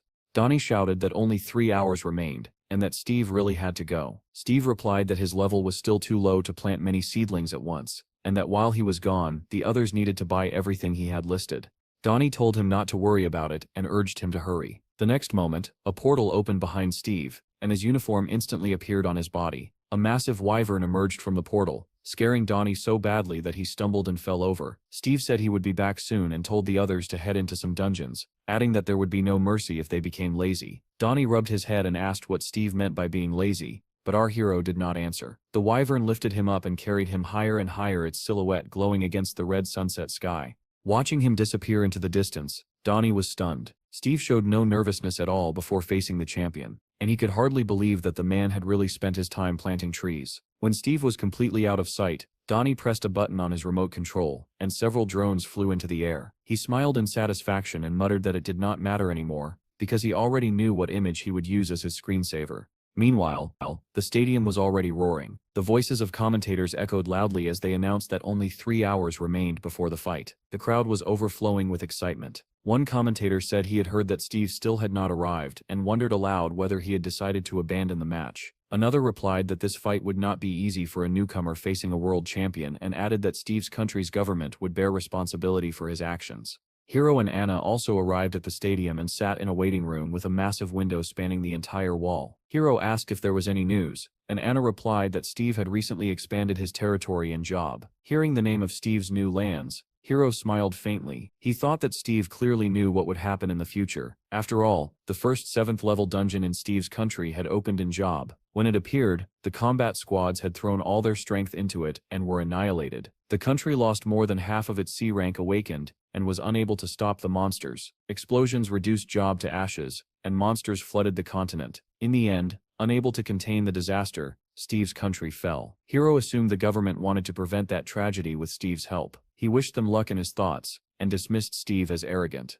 The commentator announced that only 7 minutes remained, reminding everyone that according to the rules, a participant would be disqualified if he failed to appear an hour before the fight. Suddenly the spectators felt a powerful wind rise and instinctively looked up. Whispers spread through the crowd as people asked whether that sound belonged to a monster. Then a massive wing appeared above the stadium, and everyone began shouting that it was a wyvern. Anna stood up, staring at the crowd as their cries grew louder. The commentator announced that, contrary to expectations, Steve had arrived at the stadium riding a wyvern. David leapt to his feet, shouting that he had said Steve would definitely come. The men beside him muttered that Steve was causing quite a spectacle. The head of the bureau exclaimed that the world would belong to Steve if he won. Melissa also watched the broadcast as the commentator said he could hardly imagine Steve showing up just 5 minutes before the fight. Soldiers at field headquarters cheered loudly, urging Steve to crush them all. The commentator announced that the Dragon Knight had landed after circling above the stadium. Jean, standing among the soldiers, quietly cursed under her breath when she heard his name. Steve jumped down from the wyvern, which had grown even larger than before. He said nothing as it roared and vanished into a portal, disappearing from the stadium. The audience erupted in applause, marveling at the summoning magic. Steve looked around and asked why there were so many people and where Hero was. He then shouted across the entire stadium, demanding that Hero come out. The commentator noted that Steve was clearly searching for his opponent. The crowd picked up his call, and thousands of voices began shouting Hero's name in unison. Hearing the deafening cries, Hero stood up and told Anna that he was going. She immediately rose and grabbed his hand, trying to stop him. Hero smiled and told her not to worry, promising that he would win in return. At that moment, white flakes began falling from above, and a bird flew over Steve's head. Steve looked up as the commentators shouted that Hero had arrived. A long-haired man descended from the sky, and the impact of his landing shattered part of the stadium floor. The crowd roared in ecstasy at the champion's appearance. Steve, however, showed no fear or surprise. He calmly asked whether the man was Hero. Hero did not answer directly and said instead that he wanted to ask Steve a few questions before killing him. Hero asked whether Steve was a survivor of the apocalypse. Steve was confused and asked what apocalypse he was talking about. Hero dismissed his response, saying his acting was terrible. Steve grew irritated and demanded to know what kind of nonsense he was spouting. Hero asked whether Steve possessed another regression stone and how many years it could rewind. Steve, completely bewildered, asked what kind of stone he was referring to. The commentators noted that the two seemed to be talking and speculated about the topic. One suggested that Hero might be giving advice as a more experienced fighter. The other agreed and sent a broadcast drone closer. 3 drones descended rapidly into the arena. Hero began activating a skill and asked Steve whether he felt as though the world was beneath his feet after returning from the past. Steve asked in shock how he could have gone back to the past at all. Hero formed 2 blades in his hands and said that Steve was asking for this. He leapt forward, swinging his blades, declaring that he had a way to make Steve talk. The commentator shouted excitedly that Hero had begun his attack. In the next instant, everyone froze in disbelief. Steve's fist slammed into Hero's cheek before the blades could reach him. The force of the blow sent Hero flying backward into the stunned silence of the massive stadium. He crashed into the ground, leaving a deep crater where he landed. Steve slowly walked toward him as the commentator screamed that Hero was down. It looked as though the champion had suffered severe injuries and was no longer moving. Steve continued to approach slowly, and the commentator shouted that Hero was in grave danger. Our hero clenched his fist and muttered that the man was probably just a crazy bastard. He shouted at Hero to get up and asked if he was really dead. At those words, Hero's hand twitched. Steve scoffed and asked how a champion could be so weak, ordering him to stand up because he had not yet received what he deserved. Hero opened his eyes and began to rise unsteadily. The commentators erupted, shouting that Hero had stood up. The crowd cheered desperately, urging him to keep fighting. Hero wiped the blood from his nose, unable to tell whether he had been struck by magic or something else entirely. Steve said calmly that everything had to follow its proper course, and that the first thing Hero needed to learn was humility. Those words enraged Hero. He charged forward and shouted for Steve to shut up, but the attack was instantly halted by another punch to the face. Hero stared at Steve in disbelief, realizing he could not even see the fist that struck him. The next blow landed squarely in his stomach, sending him flying back once more. Steve decided not to drag things out and activated the tornado skill. In an instant, violent currents of wind wrapped around Hero along with the glowing fireflies. As the skill reached full power, Hero was hurled high into the air within a massive swirling vortex. Steve leapt upward after him, and a sphere of flame formed in his hand. He activated another skill, Fire Fairy Flow, and brought the blazing fireball crashing down onto Hero. Flames erupted, engulfing the area. The spectators clutched their heads and covered their mouths in horror, unable to believe what they were witnessing. Everything burned, and the explosion Steve unleashed was reflected in a towering column of smoke. The commentator screamed that Hiro was taking a one-sided beating, then corrected himself in panic, saying that Hiro was being completely crushed. He turned to the second commentator and asked what he thought, but the man said nothing, staring at the arena in frozen terror. The crowd screamed, some collapsing into tears. Shock spread through the stadium when Steve lifted Hiro's unconscious body by the throat. The commentators cried out that it looked like Hiro had died, but Steve told him to stop pretending, saying he knew he was not dead. He could see Hiro's health bar. Steve said he wanted to ask something, and demanded to know why Hiro had been searching for him. Hiro replied weakly that it was because he wanted to kill Steve, and his health slowly began to recover. Steve did not understand the answer and asked why. Hiro's eyes turned red as his health rose further. He said that Steve deserved to die. Steve asked in shock why he deserved such a fate. Hiro's face twisted, as he replied that because of Steve a plan that had been in development for 500 years had been destroyed. Steve demanded to know what kind of plan could take so long. Hiro's body began to change as his health nearly fully recovered, and he muttered, "Monster breakthrough." Steve realized in surprise that it was a transformation. Hiro screamed that he had to save the Earth. Everything around them glowed red as Steve muttered again that the man was insane. Hiro's transformation completed, and he activated the skill God's Fury. Space itself seemed to rupture as a colossal wave of energy exploded outward, sending Steve flying. The shock wave shattered the stadium's glass into countless fragments that rained down on the spectators. Red lightning tore through the air, smashing walls and ceilings alike. From headquarters, the minister and the deputy chief watched in horror. The minister said that the potion restoring Hiro was in effect, while the deputy worried aloud about a catastrophic explosion. What now walked through the arena was no longer Hiro, but a massive horned monster. The minister observed that judging by the transformation, Hiro had learned many dangerous things on the planet Kuchan. Thick smoke rolled across the stadium, accompanied by groans and screams. Some people cried. A small boy called for his mother, who lay nearby beneath the rubble. Many spectators had died in the blast. Even Anna in the waiting room was injured as the massive window shattered around her.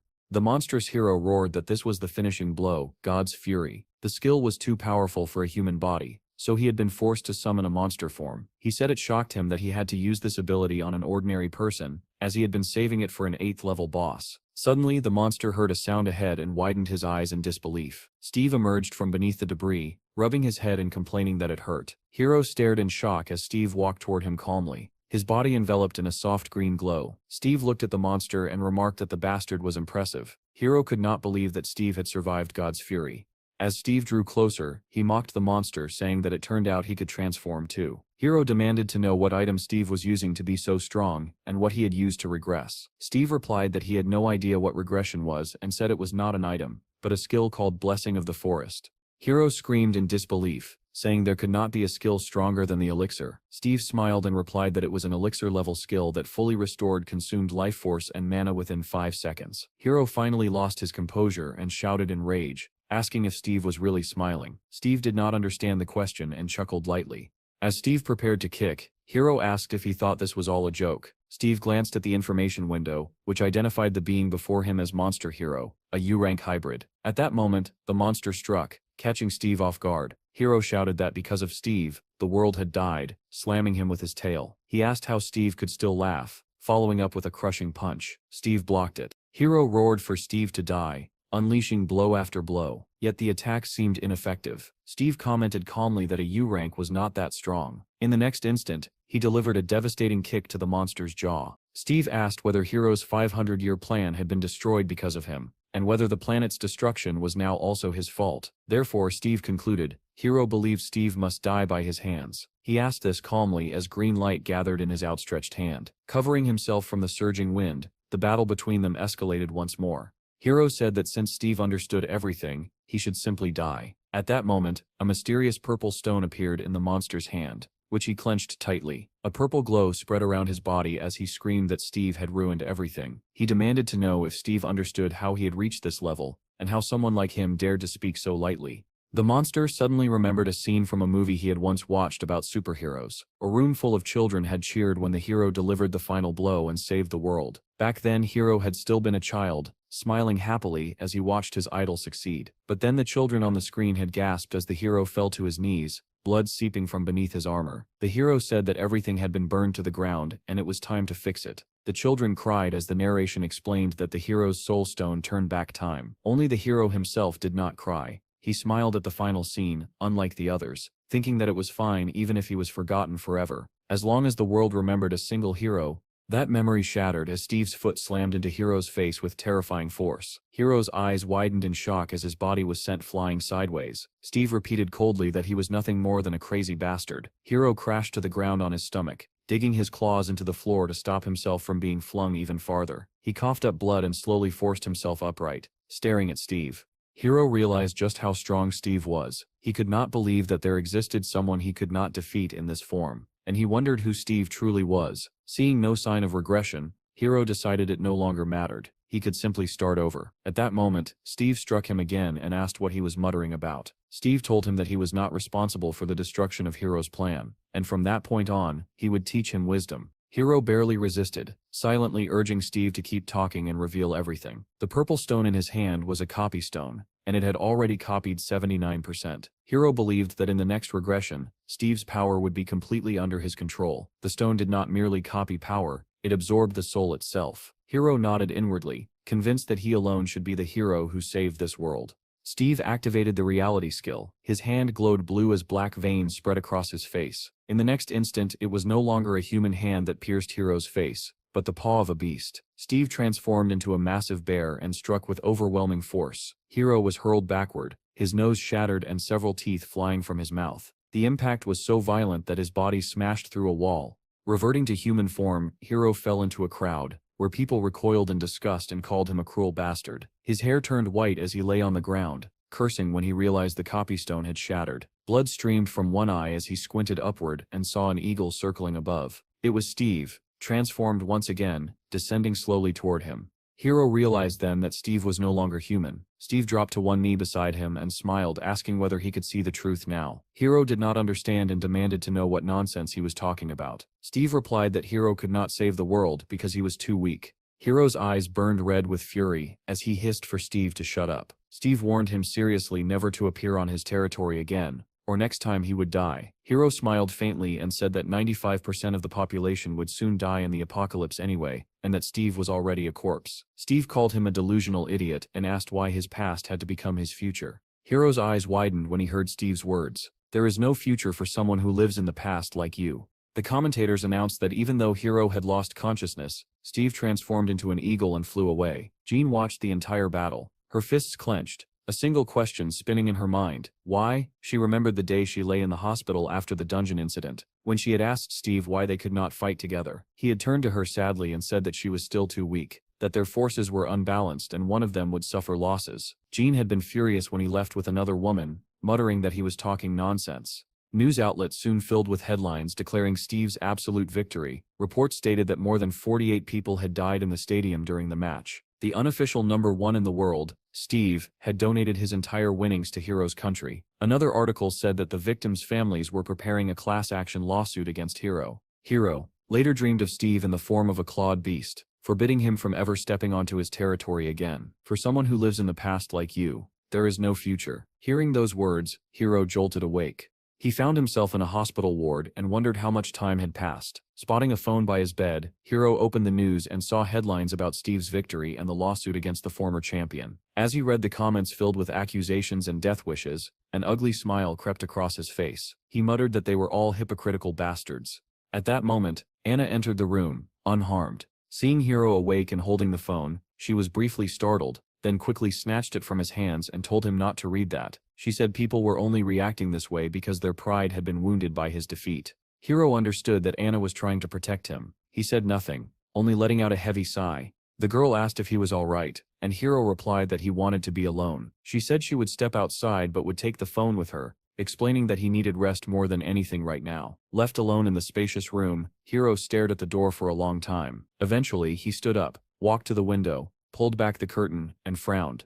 Outside, a crowd had gathered. People were holding signs, shouting for him to apologize and leave. Hiro felt a familiar bitterness rise within him. No matter how much he had sacrificed himself for them, these people never changed. They always turned on him in the end. He opened his information window and looked sadly at the copy stone. The message stated that copying had been interrupted. He clenched his teeth in frustration. If he had endured just a little longer, he could have copied Steve. Extending his hand, Hiro summoned a red stone, the very regression stone he had relied on for so long. Behind it, miniature projections of nearby planets began to appear, filling the room. With this stone, He could return to the world of 20 years ago. He saw no other way forward except to go back and erase Steve Sepp's existence. He calculated that he could activate the stone again in 2 years. If he could upgrade it to the 3rd level. His thoughts were cut short when 3 men entered the room without knocking. Hiro recognized them immediately and greeted the man standing in the middle. The hooded man smiled and said he was glad Hiro had woken up, asking if he felt alright. Hiro replied that, in a sense, he did, and asked what this was about. The man said it was an order from the bureau. Hiro frowned and said he had received no notification. The man shrugged and replied that he did not know the details, only that he had been told to bring Hiro in. Hiro turned to the other 2 men and asked why they were there as well. Their answers differed. One said he had also been summoned. The other claimed they had met on the way. Hiro studied them silently and understood immediately. The men avoided his gaze, clearly afraid to meet his eyes. All awakened of C rank had been gathered. This was not a reward. Of that Hiro was certain. He told them to wait outside while he prepared. The hooded man agreed politely, and they turned to leave. As they did, the tall man muttered that they should stay quiet, since 2 more were waiting outside the door. The hooded man tried to stop him, but it was too late. The 3rd man sighed and said that Hiro had already figured everything out, so there was no point hiding it. Hiro's lips curled into a cold smile. He asked whether the 5 of them truly believed they could defeat him. The hooded man raised his hands, trying to calm him down, and said that this was merely an investigation and that Hiro only needed to cooperate. Hiro's smile widened as he asked who, exactly, they intended to investigate. All 3 men tensed, unable to answer. Hiro realized that the bureau must have recorded his entire conversation with Steve on the day of the fight. They were likely interested in the items he carried. He asked bluntly whether they wanted the regression stone, whether they planned to lock it away somewhere and torture him for it. The hooded man hurriedly denied it, saying the issue was missing points in the report. The tall man suddenly snapped, calling Hiro names and saying that if he possessed such power, should he not have used it for the benefit of the people? At those words, Hiro's eyes turned crimson. A sphere of energy formed in his hand as he said calmly that the man had crossed the line. Because of this mistake, the country would soon realize what it had lost.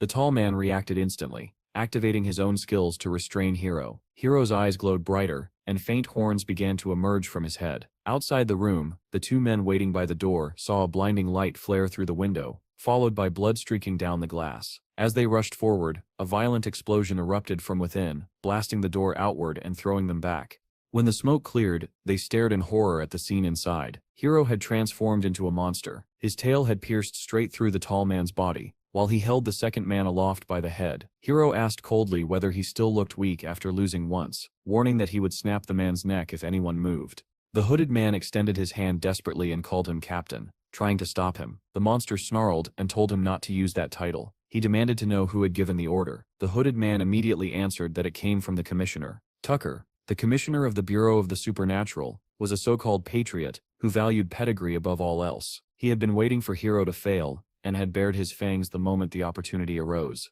The hooded man explained that Tucker doubted Hiro's loyalty to the country. During the 7th level dungeon raid, 9 members of Hiro's team had died. Tucker questioned whether Hiro had transformed to heal them, and why no such items or skills were recorded. That meant, according to Tucker, that the reports submitted by the team were false. He wanted to know whether Hiro was hiding additional items. The hooded man relayed that before forming an investigative committee. The commissioner wanted answers to a few questions. Hiro laughed darkly and said that was not the truth at all. The commissioner simply wanted to seize all of his items for himself. The monster assumed that if everything had gone smoothly, the commissioner would have offered him the position of captain of the first combat team. The hooded man did not know how to respond to Hiro's words. He remembered the commissioner saying that Hiro's loyalty was beyond doubt, and that people like him were indispensable. Realizing he was right, the monster smiled coldly and said they were all fools. He had already witnessed this country's destruction 25 times. He wanted to restore civilization, but the plan always failed because greed could never be overcome. Hiro said he had one question. Did Anna know everything? The hooded man closed his eyes,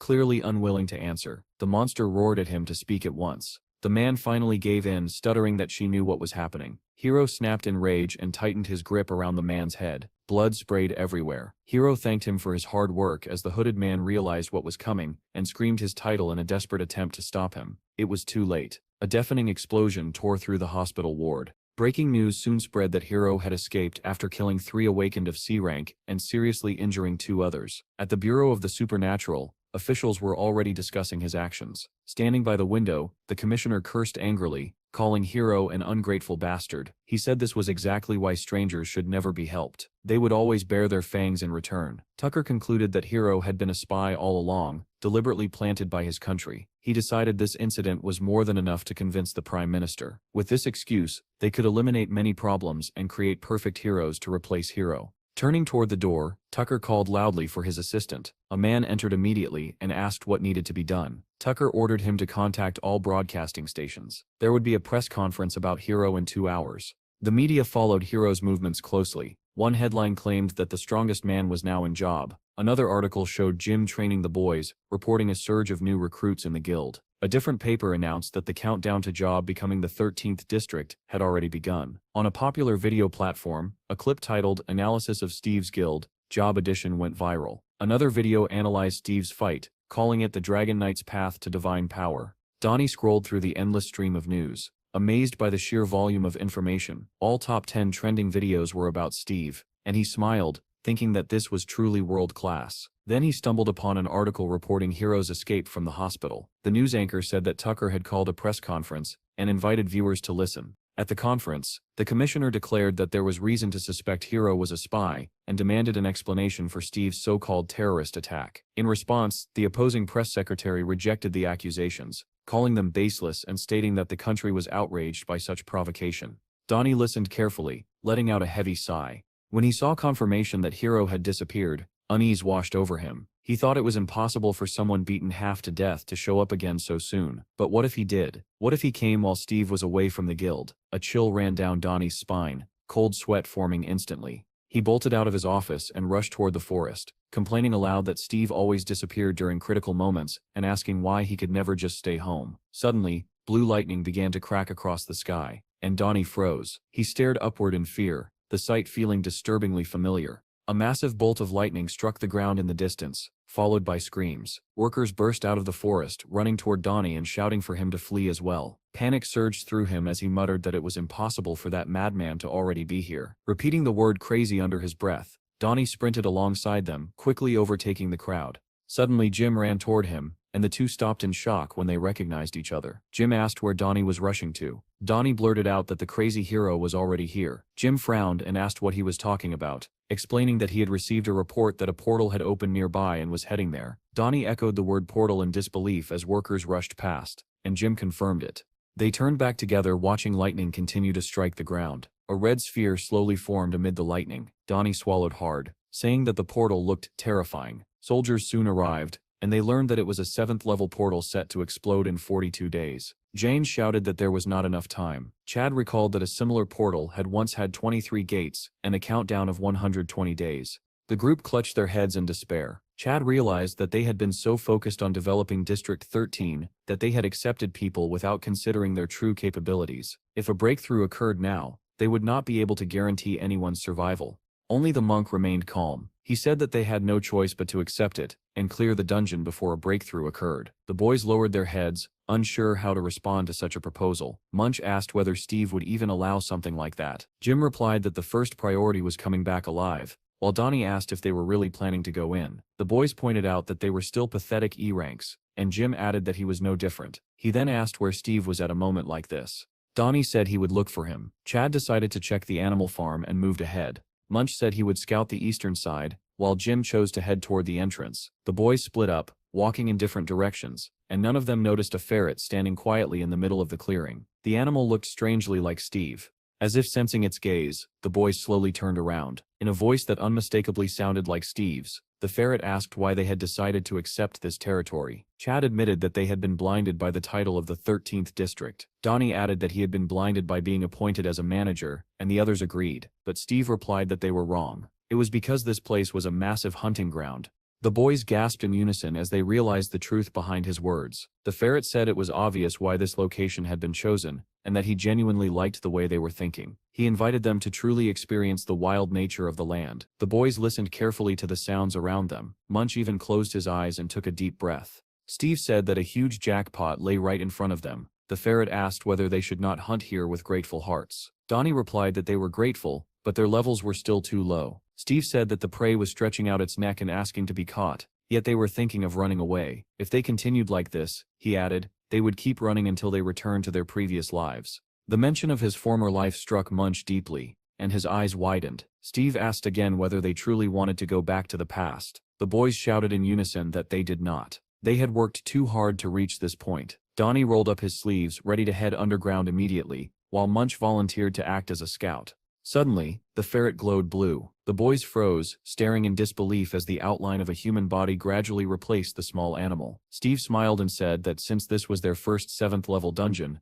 it might take them some time. The boys immediately changed their tune, saying they needed time to prepare and stock up on hot food. Steve said that someone had to train the newcomers and oversee construction, so Jim and Munch would join him on the first raid. The boys eagerly agreed and rushed off to prepare. Donnie complained that his name would not be included in the very first 7th tier dungeon raid in the country. Hearing this, Steve casually said that he was coming too, which Donnie clearly did not like. Steve stepped toward the dungeon entrance and announced that they were entering now. Donnie tried to stop him and asked him to wait, but Steve ignored his pleas and walked straight into the portal. He boldly entered and called for the others to follow. People nearby cheered as the team went in, with Donnie running last. Chad excitedly asked whether it was really okay to enter a 7th level dungeon like this, while Munch stood behind him. Steve and Jim had already passed through, their bodies wrapped in a pinkish glow, with Donnie chasing after them and shouting for Steve to wait.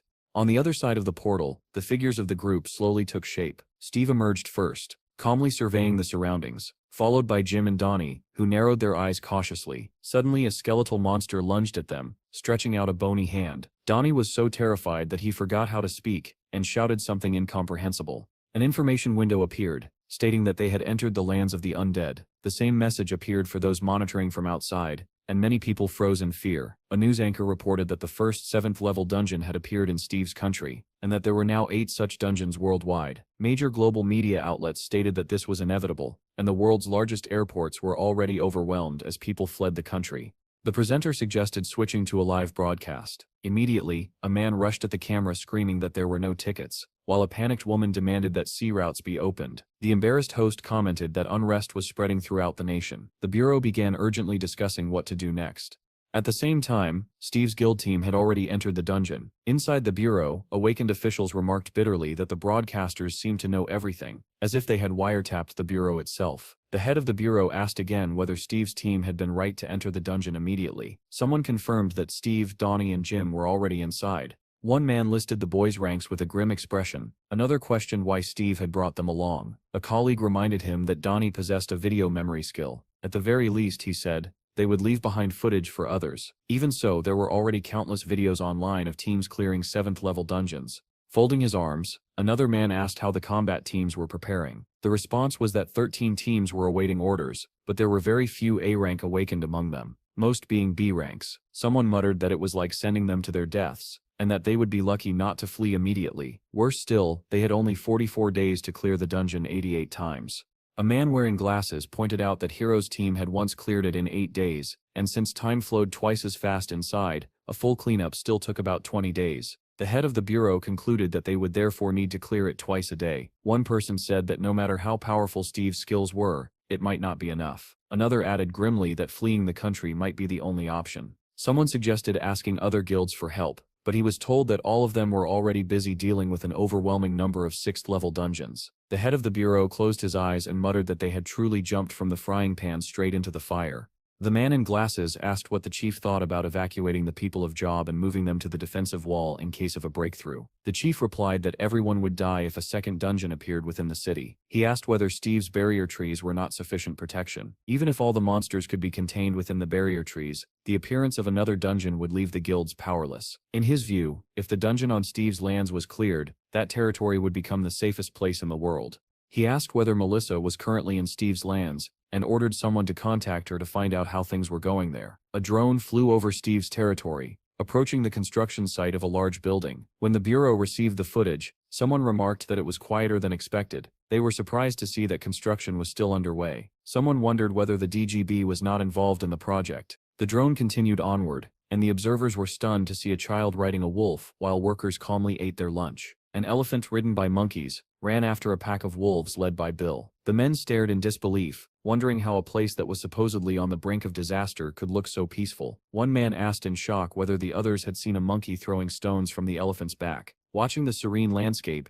they questioned whether this was truly their country. Several of them agreed that it looked like another world altogether, and even double-checked the drone's coordinates. The chief chuckled softly and asked where the department head, Melissa, was. The drone flew onward and stopped above a long residential building. On the screen appeared a girl lying on a sun lounger, basking in the sun. Someone commented that it looked like a soldier's dormitory. Then another voice hesitantly asked whether that sunbathing woman was Melissa. As the drone moved closer, there was no longer any doubt. It really was her. Melissa lay there in a black open swimsuit, her eyes hidden behind dark sunglasses. The men in the bureau widened their eyes in disbelief. The man in glasses remarked that her appearance was a perfect illustration of the situation on site. At that moment, Melissa seemed to sense that she was being watched. She lowered her sunglasses and looked straight ahead. An energy sphere instantly formed in her hand as she shouted angrily, asking which bastard wanted to die. Then she noticed the emblem on the drone, bearing the acronym of the Bureau of the Awakened. Realizing what was happening, she gasped quietly and covered herself in embarrassment. The chief covered his face with his hand and muttered whether she had really picked up such shameless behavior from Zen's friend. Hastily pulling on her shirt, Melissa tried to explain that it was lunchtime, but quickly realized there was no point, and simply apologized.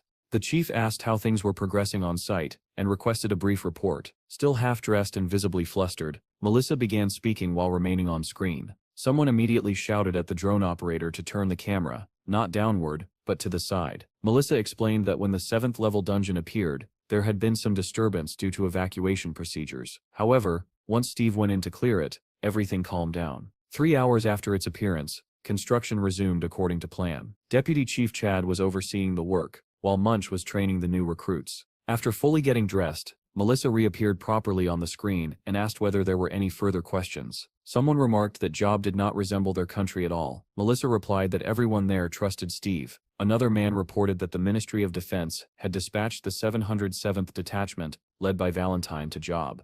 The chief said they still had to do everything possible to prevent a breakthrough, and asked whether they truly had no hope beyond Steve. Suddenly he requested that his combat equipment be brought to him, stunning everyone present. When questioned, he replied calmly that he would personally take command of the expedition into the 7th level dungeon. Silence fell over the hall as everyone stared at the head of the Bureau of the Awakened.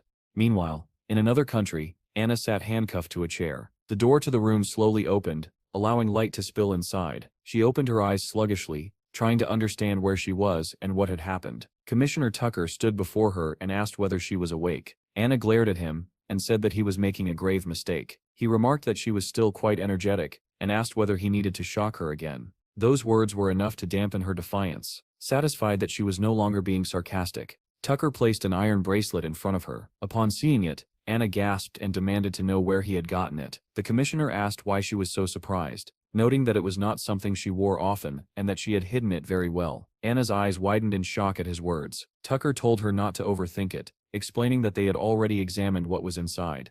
Anna asked what he wanted. Tucker replied that the contents included some rather interesting notes. She said it was merely a diary. He countered by suggesting that perhaps even Hiro was unaware of its existence. Anna glared at him, unable to find a response. Tucker called her cunning, saying she specialized in gathering information, and that Hiro probably trusted her because he did not realize how well she could act. Anna cut him off, telling him to get to the point. Tucker said that the diary contained information about the future, records of who would become heroes, when and where disasters would occur, and even the exact date of the end of the world. Anna remained silent, glaring at him with undisguised anger. Tucker continued, saying that with knowledge of the future, Hiro had gathered people with enormous potential and pretended to train them. In truth, he had simply recruited those who would have become great even without his guidance. Step by step, he rose to become a champion, an idol of the nation, while ignorant citizens worshipped him as their savior. All of this, Tucker said, had only been possible because of the regression stone. Anna smiled faintly and asked if that was really all he wanted to know. In response, Tucker demanded that she tell him where Hiro was now. In return, he promised her anything she wanted. He repeated the offer, insisting that he would grant her everything if she revealed Hiro's hiding place. Without hesitation, Anna replied that she did not know where he was.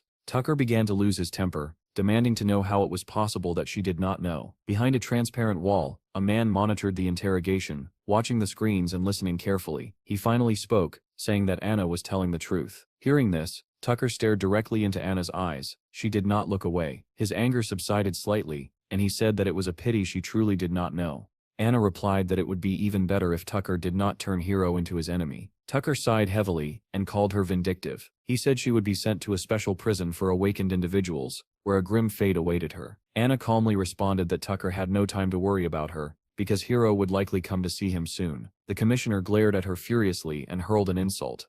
On a nearby monitor, a video played showing the tip of a red tail protruding from a crater in the ground. A technician explained that this was all the footage they had, because after that, it was as if Hiro had vanished into thin air. Another man reported that drones were currently being used to track him down. Tucker declared that Hiro was a villain attempting to poison the people of both countries and overthrow their governments. He ordered that every possible resource be used to find him and make him pay. The officer saluted and promised that they would do everything they could. Tucker believed that Hiro still carried the regression stone and was determined to seize it. Meanwhile, on a distant coast, a blonde-haired boy sat watching children play football. Hiro had cut his hair to disguise himself and was scrolling through the news on his phone. The reporter moved through the main headlines, and one item caught his attention. It reported that a list of Steve's guild members who had joined the raid had been released. Hiro was shocked to learn that the raid consisted of only 3 people. Watching clips of Donnie and Jim, he wondered who they were. Perhaps mere squires, he thought. Reading that Steve was currently clearing a 7th-level dungeon, Hiro scoffed and called him an arrogant bastard. He muttered that Steve should try it and added that he was curious to see how Steve intended to change the world with his power. Hiro extended his hand, and a faint purple light flickered between his fingers. In place of the light, a black notebook appeared. As he wrote inside it, he thought that to prepare for his next regression, he needed as much information about Steve as possible. Another news alert appeared, announcing that the country's strongest combat force, Unit 707A, was on its way to job. Hiro smiled and murmured that the destruction of the country had always begun after the strongest unit was wiped out. Suddenly, a football rolled to his feet. The children called out to him, calling him uncle, and asked him to throw it back. Hiro picked up the ball with one hand and tossed it cleanly back to one of the boys. They thanked him, and ran off to continue playing. Watching them, Hiro noted that a 7th-level dungeon had opened, yet the city still stood. He looked around at girls playing on the beach, and a young family walking along the road. Everything seemed peaceful. He thought that people should live while they still could, because when the end of the world arrived, those happy faces would be stained with blood and tears. If they managed to survive, he told himself, he would teach them how to smile again on another Earth.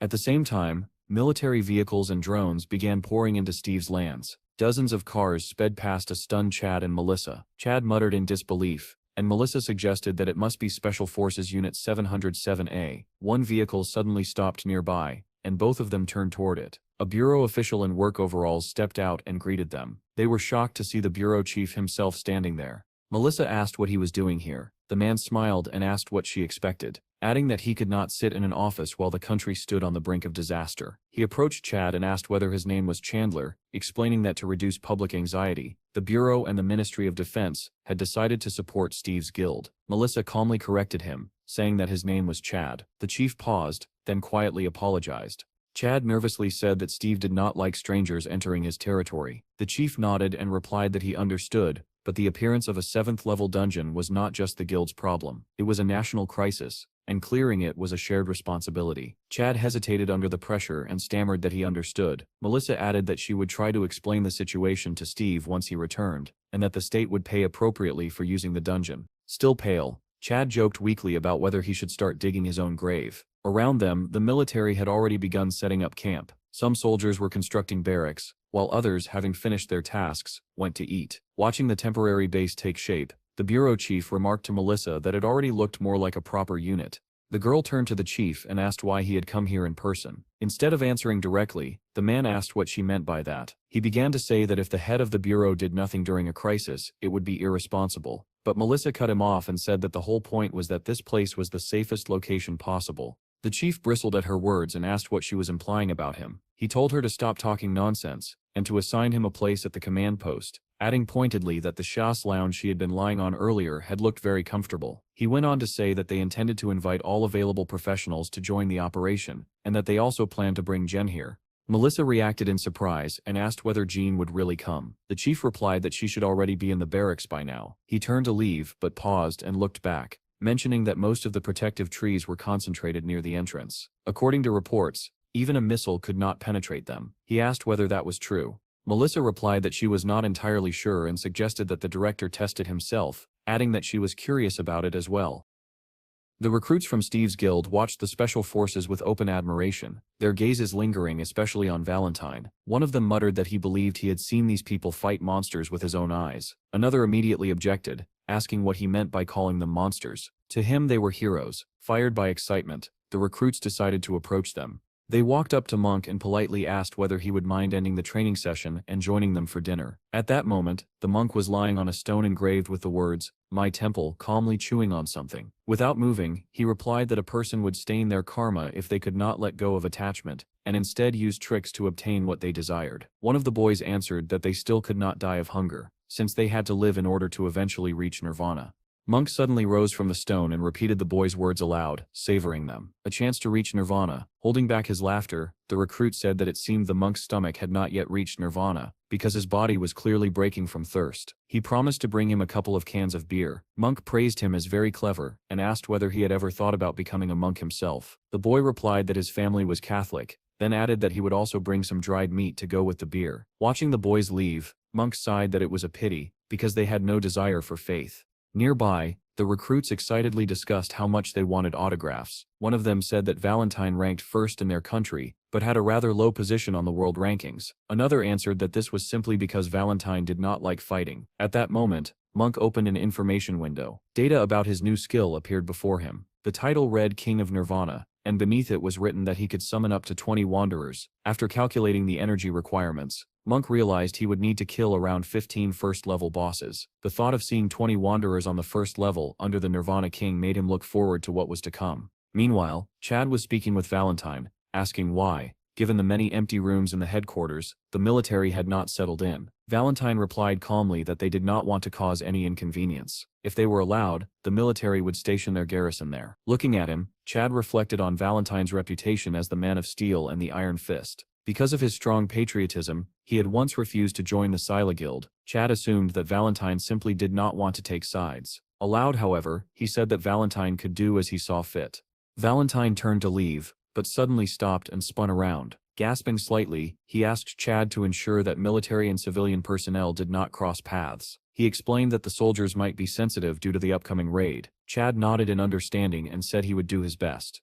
At the same time, in the dining hall, soldiers who had set up a temporary barracks were enjoying their lunch. A tall man remarked that he had expected to see nothing but rabble here, aside from Steve, yet the food turned out to be excellent. Another soldier pointed toward the elderly woman in the kitchen and said that she cooked amazingly well. Indeed, the granny wielded 2 enormous knives with astonishing dexterity. The tall man asked in surprise whether she was even awake, and his companion replied that she was probably in a hurry, since there was not enough food. Suddenly, the clang of a metal tray crashing to the floor echoed through the dining room. One of the recruits had bumped into the tall soldier and immediately apologized, saying he had not been paying attention. Without warning, the tall man lost his temper. He called the recruit a useless bastard and demanded to know whether he really dared to laugh. The frightened boy turned pale and asked in a trembling voice what he meant. The man repeated the question, insisting that the boy had laughed. The recruit hurriedly replied that it was not so. In the next instant, the thug grabbed the recruit by the neck with crushing force, cutting off his breath. He coldly asked whether the boy truly wanted to die. Gasping for air, the recruit croaked out a weak question, asking why he was doing this. At that moment, an angry hiss came from the kitchen. The granny snarled, calling him a rotten bastard. Someone nearby shouted, "Move." The thug turned in surprise. At that very moment, a boy holding 2 loaves of bread slammed into him as if he were a solid wall and dashed past. A clear imprint from the sole of a boot was left across the boy's face, as he spun around in shock. In the same second, dozens of knives began embedding themselves into the floor. The thug barely managed to jump aside, dragging the recruit with him. The granny screamed furiously that she had told them not to touch the bread because it was in short supply, and she continued hurling knives. Bill leaped through a window, shattering it into pieces and releasing both loaves of bread into the air. Each loaf was neatly caught by a monkey's paws, while Bill himself grabbed onto Lyanna. With a satisfied smile, Bill flew away on Lyanna, while 2 monkeys chased after him, clutching bread in their hind legs. The stunned bully demanded to know who that was. Someone told him it was Steve's nephew. Hearing this, the thug muttered that the boy's movements were almost identical to those of an awakened monkey. The granny returned to the kitchen, cursing Bill and complaining about her aching back. Moments later, the thug began shouting again, claiming the granny was completely insane. How could she throw knives like that? His companion tried to stop him, but the thug protested that the knives had flown straight at him and nearly hit him. The man snapped back that it was the thug himself who had caused the commotion and asked whether he truly wanted to pay the price for touching Steve's family. Shocked, the thug asked if that grandmother really belonged to Steve's family. The answer was a firm yes, followed by the explanation that the boys involved were guild trainees. The bully looked around in frustration and asked why there were so many crazy people here. Then he suddenly noticed the absence of the brats. His companion pointed toward the exit, where they were already fleeing, having managed to grab some beer for lunch. The thug took off after them at once. His companion tried to stop him, but he shouted back that they had to apologize. One of the recruits turned around in fear when he realized that the big guy was still chasing them. Spitting saliva as he ran, the man shouted for them to stop immediately. One recruit muttered that the man was clearly stalking them, while another said there was no point thinking about it because he was simply crazy. Night had already fallen, yet the windows of the temporary bureau headquarters were still brightly lit. Inside, the head of the bureau sat across from Valentine and asked what had brought him here at such a late hour. Valentine replied that they were planning to begin the raid today. The leader frowned in surprise and asked why they needed to start so late. He reminded him that the military had only arrived recently and suggested it would be better to give the soldiers at least a day to rest. Valentine answered calmly that they had rested enough. The leader explained that official requests had already been sent to all the guilds, and that they were still organizing their plans. He asked whether it would be possible to wait one more day. Valentine countered by asking whether the leader did not trust them, adding that they did not even need additional manpower at the moment. The leader shook his head and said it was not a matter of mistrust. Even hero squads suffered casualties during cleanups, and for their country, the loss of even a single soldier was unacceptable. He asked how they could continue conducting raids if they rushed in and lost people. He added that even Steve had not yet returned, even though it usually took him only 20 minutes to clear a 6th-level dungeon. Hearing this, Valentine realized that the leader was most likely waiting for Steve's return. The man continued, saying that 4 C-rank mercenaries and 12 A-rank mercenaries were currently on their way and should be included in the combat unit. He reminded Valentine not to forget that Unit 707A was their strongest asset. Valentine nodded and said he understood. They would remain on standby for one more day. Despite the late hour, the lights were still on in the temporary barracks. In one of the rooms, Jean lay curled up on her side inside a sleeping bag. Suddenly a ball of bright light flashed just a centimeter from her face. Jean sprang up and shouted angrily, asking which bastard dared to do that. Melissa stood over her and said that Jean should have come out to greet them instead of sleeping. Jean lay back down irritably and replied that it was very good not to see them at all. Melissa looked slightly hurt and asked if she truly meant that,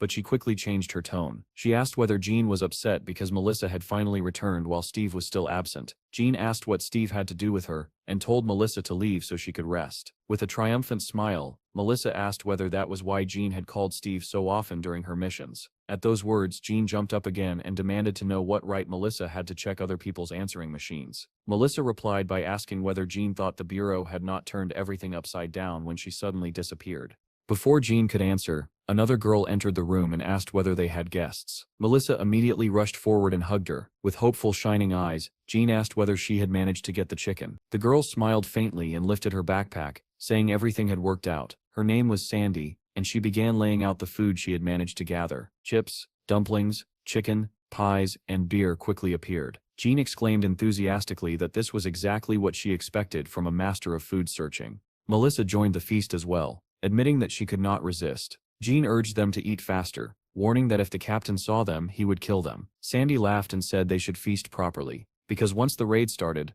they had no idea when they would be able to leave the dungeon again. Jean asked Melissa why she was eating so much, if she was also heading into the dungeon. Melissa replied that she simply did not want to stand out from the group. Suddenly, Sandy turned to Melissa with sparkling eyes and brought up Steve. Both girls froze mid-bite and stared at the red-haired girl in surprise. Laughing, Sandy asked whether they had seen the video of Grace being rejected by Steve within 5 minutes. Melissa asked in disbelief whether they were not dating, and how he could have turned her down. Sandy explained that everything had been revealed on the program Questions Without Answers. Apparently, Grace had been rejected the moment they met, and now she was undergoing training to pass the Awakened 1 exam. Lowering her voice mysteriously, Sandy asked whether they knew why Grace had been rejected. Jean continued chewing her chicken in silence, while Melissa asked curiously why. With a strange smile, Sandy said that Grace had been rejected because she was weak. Hearing this, Jean choked on her food and Melissa stared at her in surprise. Sandy hesitated, then added that it seemed Steve was attracted to strong women. That was why Sandy wanted to ask Melissa, the department head who supervised Steve. Melissa said it was true, though she did not understand where the girl was going with this. Sandy pointed at herself and declared that she was the strongest woman in the country. Melissa did not argue and said that everything she said was correct. Blushing, Sandy admitted that she wanted Melissa to introduce her to Steve.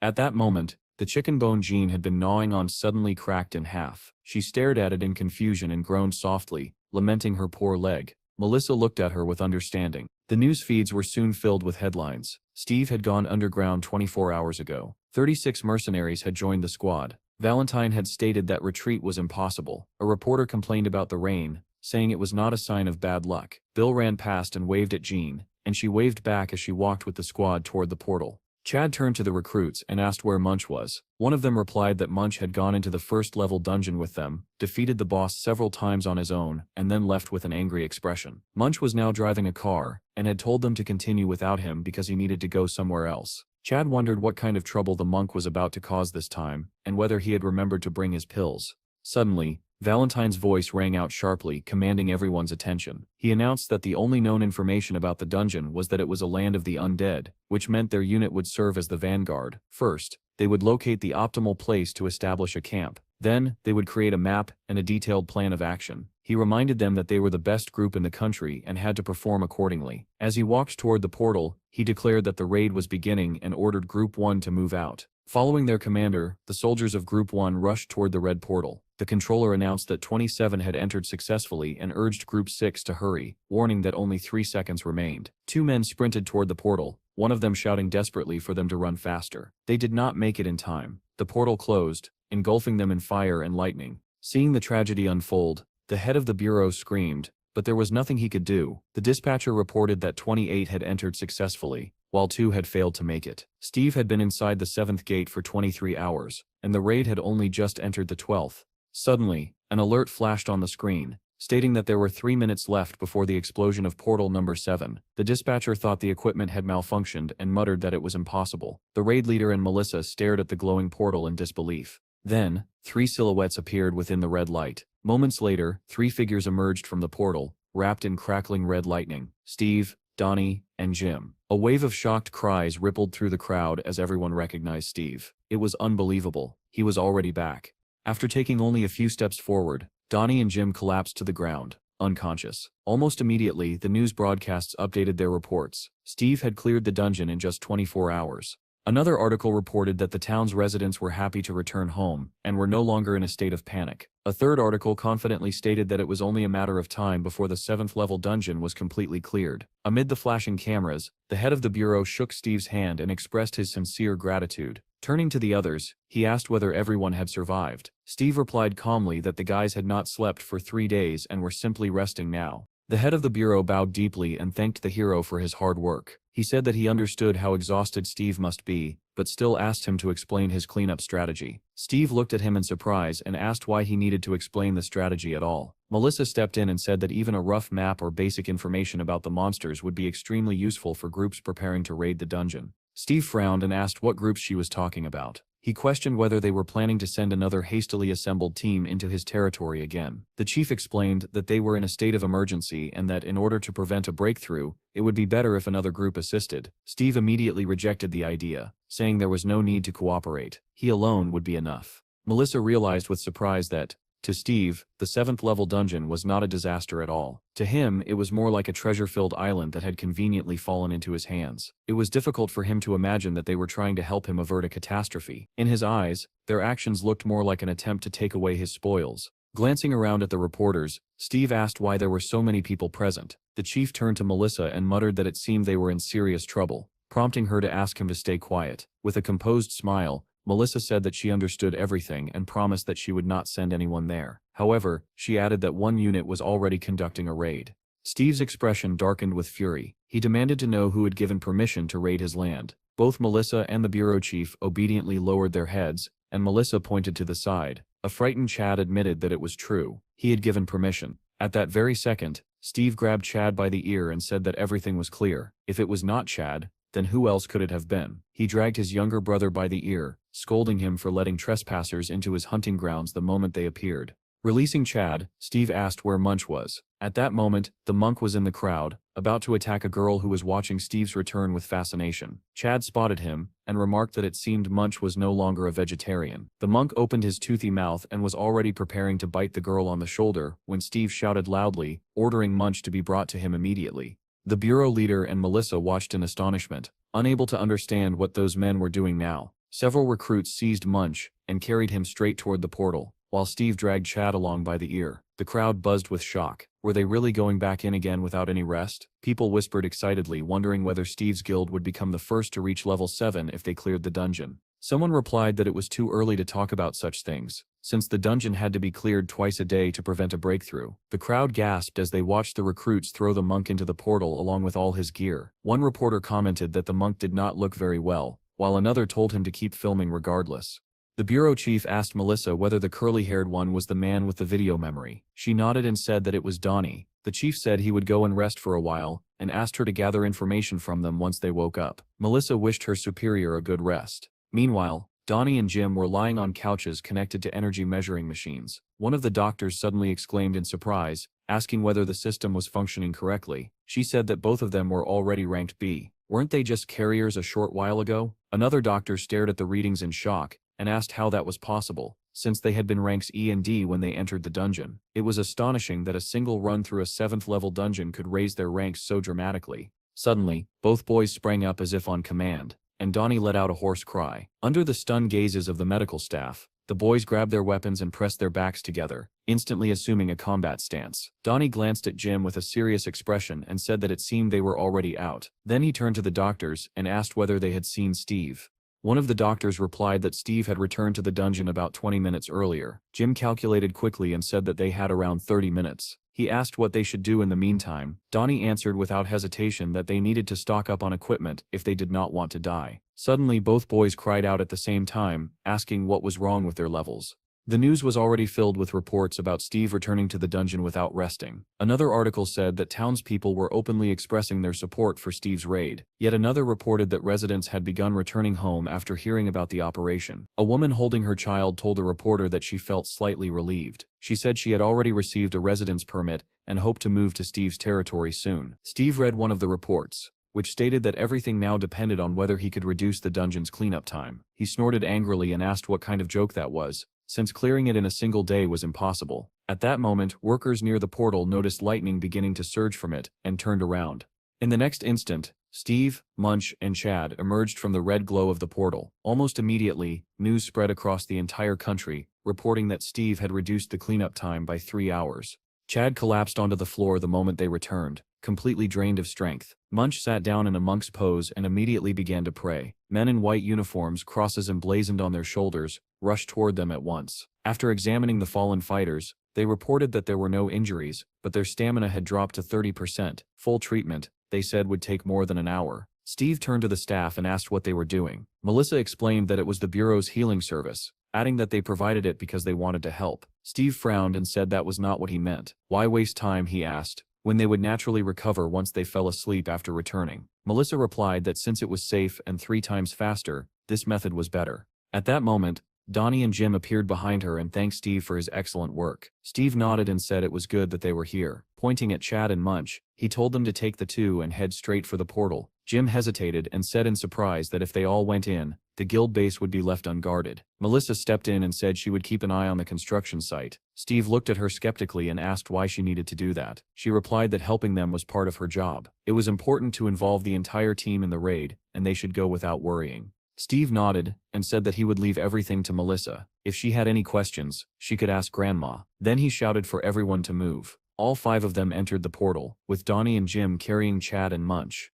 Almost immediately, a new article appeared, reporting that Steve's group had launched a 3rd raid into the dungeon. The crowd gathered beneath the massive billboard buzzed with excitement. Inside the dungeon, the group found themselves in an area surrounded by thick bushes. Chad and Munch were laid down in the center, while Steve, Jim, and Donnie spread out to cover them. Steve placed his hand on the ground and closed his eyes, activating his reconnaissance skill. The others already understood what he was doing, and watched both the surroundings and Steve himself. Suddenly Steve opened his eyes, now glowing with a faint blue light, and said that it was time to wake the sleepers. The boys shook their comrades with all their strength. Munch woke first, letting out a deep sigh. Then Chad and Munch both sprang up at the same time, startling Donnie, who had been trying to wake them. Chad took a heavy breath and asked whether they had not cleared the dungeon yet. Donnie, already bracing for combat, replied that they had cleared it and then come back in again. Chad stared in disbelief and asked whether defeating the boss had been a dream. Turning to Steve, he began to complain that they needed proper rest, since they were not like him. Steve remained unmoved and replied that they had slept for 30 minutes.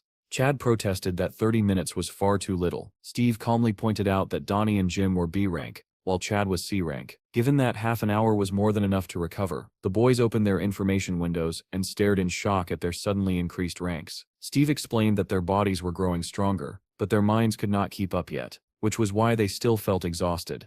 Even though time had passed, the boys were stunned by the changes. Seeing their ranks rise so sharply felt unreal. Steve snorted and said that with such an attitude, they would not be able to protect their home even if they reached C rank. He added that they would need special training until the dead fish look in their eyes regained some life. The words shocked them, especially the part about their eyes. Steve continued, saying they did not understand yet. They had to become as strong as possible so that he could safely leave the house in their care. Suddenly he shouted that enemies were approaching from behind. Everyone spun around at once. From the rear, a group of skeleton knights charged toward them, roaring menacingly. Jim met the first attack head-on, crossing swords with one of the skeletons. With a powerful swing, he severed its head in a single blow. Chad followed, attacking furiously and cutting down monsters with his knives. At the same time, Munch effortlessly split another enemy in half with his spear. Working together in perfect coordination, they pushed the monsters back with ease. Then all four froze as a new sound echoed nearby. A massive group of undead orcs was approaching at high speed. Steve glanced at them and remarked that they were moving far too quickly,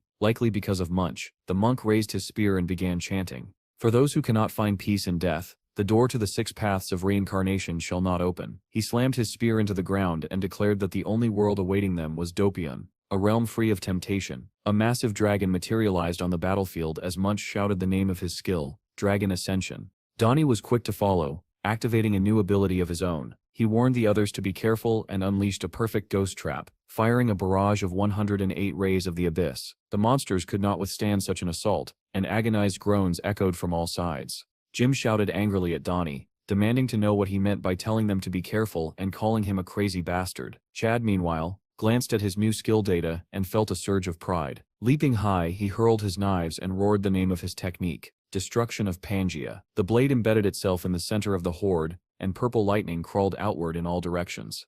At that moment, an orc struck Chad from the side, hurling him backward. Jim shouted that his strength had suddenly drained away and his blade felt dull. Donnie yelled that his accuracy had dropped as well. Munch was pinned to the ground by a monster and asked whether this was a curse. Jim quickly assessed the situation and asked what kind of debuff it could be. Looking more closely, they spotted a creature flying above the orc horde. It had a female form, and they instantly recognized it as a banshee. Donnie turned and shouted to Steve, pointing it out. Steve stood bathed in a green glow and said that things were progressing even faster than last time. Meanwhile, back in the dining hall, new recruits enjoyed their delicious meal, quietly hoping that they would remain in Steve's lands forever. Melissa smiled and told them to eat their fill before returning to work. She stepped through a door and asked the granny seated at the table whether she had called for her. The old woman smiled and said she wanted to discuss the bathhouse. Melissa replied that they planned to install a finished sauna next to it. The granny shook her head and explained that a proper bathhouse needed a heated room with floors made of red clay stone. Melissa admitted, a little guiltily, that she did not know what to do now, since the order had already been placed. Just then, her communicator rang. The granny stretched and complained about her aching back. Melissa received a call from the video analysis team, asking her to come and review something. On the screen, Jim could be seen surrounded by a green glow fending off monsters. With a single precise strike, he split the banshee in half. The video ended there. The bureau chief tried to recall the name of the monster, and Melissa suggested that it was a banshee. She explained that it was a type of undead comparable to a mid-tier C boss, capable of inflicting debuffs that reduced physical attributes and accuracy, as well as launching long-range attacks. The chief frowned and asked where the rest of the footage was, since the banshee was not the boss. The technician replied that they had tried to forcibly extract the remaining recordings while Donnie was sleeping, but he had woken up at that moment. He added that he would approach Donnie properly once they returned from the dungeon. The leader then asked whether anyone other than Steve's group had ever managed to clear a 7th-level dungeon. Melissa answered that now Steve had done it, and aside from his group, no one else had succeeded. The man reported that since Hero's country had refused to share information, they had begun receiving multiple requests for dungeon data from other parties. The bureau chief said that their highest priority was the safety of Unit 707A, and asked how the situation there was developing. In response, the man displayed a recorded fragment showing Jim receiving healing from Earth fairies after nearly dying upon entering the dungeon. Not only had he been healed, but he had also received a powerful buff. Based on their analysis, without Steve's abilities, they believed that no team on Earth could defeat Banshees without suffering casualties. The chief asked how much time had passed since the Special Forces unit entered the dungeon. The answer was that 9 Earth days had already gone by. The man added that, compared to another group, they still technically had time. However, he assumed that the Special Forces squad, being stronger than the heroes group, might have been instantly wiped out upon encountering a Banshee. Hearing this, the leader slammed his fist down and shouted that they had to rescue them immediately, no matter the cost. At that moment, the radio crackled to life, announcing that Steve's group had returned from the dungeon. The chief and Melissa stared at the device in disbelief. Over the radio came voices filled with exhaustion and amazement, reporting that the dungeon's clearing time had been reduced to 13 hours. Both the leader and Melissa agreed that clearing such a dungeon in 13 hours was nothing short of incredible. The chief fell silent, sinking into thought, and staring into space. Suddenly he shouted that there was a way to save the Special Forces and ordered them to hold Steve. Almost immediately, a reply came over the radio saying that Steve had already gone back in. The chief froze and asked again, scarcely believing his ears, whether Steve had truly re-entered the dungeon. The answer was yes. After everyone else had left, Steve had gone back in alone. The chief clutched his head, unable to comprehend it. Melissa calmly explained that if one analyzed Steve's dungeon clearing times up to level 6, it became clear that he cleared dungeons in half the normal time when he went in with a group. If that pattern held, then the 4th raid of a level 7 dungeon should take roughly 6 hours. The chief groaned and said that if he had known how capable Steve truly was, he would have done everything in his power to stop the Special Forces from going in. Melissa then asked what he had meant earlier about having a way to save the unit. The chief replied that the more often something was repeated, the faster results could be achieved. He suggested that Steve needed to assemble a squad of veterans. Melissa gasped at his words. News updates continued to flood in. Reports announced that Steve had reduced the dungeon clearing time to 5 hours, and that 2 days had already passed since the Special Forces had been dispatched. Another article stated that 2 men had returned alive after clearing a dungeon in New Zealand, while experts expressed pessimism about the fate of the Special Forces. Yet another piece accused the bureau chief of poor command. Then breaking news erupted, declaring that Steve had cut the cleanup time down to 4 hours. At the dungeon exit, Steve was immediately surrounded by a crowd of journalists. Suddenly, a man threw himself at Steve's feet. The crowd murmured in confusion, and someone whispered that the man looked like the bureau chief. The chief begged Steve to save him, prompting Steve to ask dryly whether someone had really threatened to kill him. Melissa appeared behind the chief and said that she needed to talk to Steve. She gestured to the side and asked him to come with her if he had time. The 3 of them moved away from the cameras and sat on rocks by the edge of a small pond. After hearing the request, Steve asked directly how he was supposed to help the Special Forces unit. The chief replied that the dungeon needed to be cleared as quickly as possible. Steve answered that this was exactly what he was doing, but the chief said that was not what he meant. Steve frowned and asked why he should help those thieves at all. Melissa explained that it had been 3 days since the group entered the dungeon, which meant that 9 days had already passed inside. The chief added grimly that after 15 days, the chance of returning dropped by 50%. He said they could not afford to lose their Special Forces so senselessly. Steve's anger flared, and he demanded to know who had given such a reckless order. The chief lowered his head and admitted that it was his mistake. He alone was responsible. Steve then asked how it was even possible to save people who had already entered a dungeon. They would have to save themselves. Melissa said quietly that there was one way. Steve looked at her in surprise and asked whether such a thing really existed. She nodded and began recounting an incident from 5 years earlier. At that time, a first-level dungeon had appeared in an open field. The entry cost was low, artifacts dropped frequently, and it quickly became known as a lottery dungeon. The number of available gates had once reached 500, but they dwindled rapidly. The real problem occurred at the last gate. 5 C-rank mercenaries entered a dungeon with a capacity of 15 people. They chatted casually, saying they wanted to finish quickly and then go drinking. One of them remarked that once they climbed a nearby hill, they would see a large rock that would make a perfect campsite. Another said that after this raid, he would finally be able to pay off all his debts. The others were puzzled by his optimism.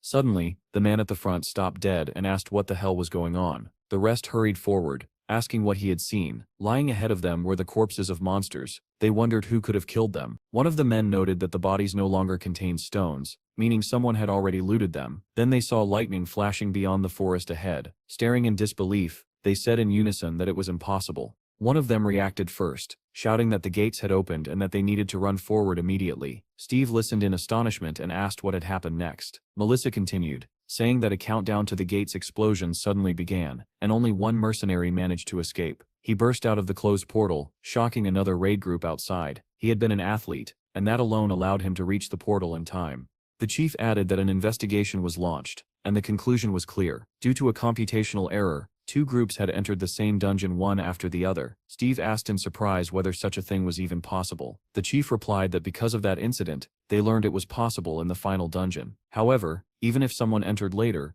the number of people inside could never exceed the dungeon's capacity. Melissa summarized it simply: as long as there were living soldiers in the final dungeon and the capacity limit was not broken, new people could enter the same dungeon. Steve slowly understood and asked whether they were suggesting that he clear all the other dungeons and then enter the last one to save the special forces. At that, the chief dropped to his knees and begged for help, saying that Steve was the only person on Earth who could do it. Steve asked whether they had not already filled the dungeon's capacity when they entered. Melissa replied that there had been 2 empty slots. The chief looked up and suggested that perhaps Steve needed another warrior. Steve immediately rejected the idea, saying he did not need anyone else. He calculated aloud that there were 82 raids left. If he cleared 4 dungeons, he would be able to reach them before the dungeon exploded.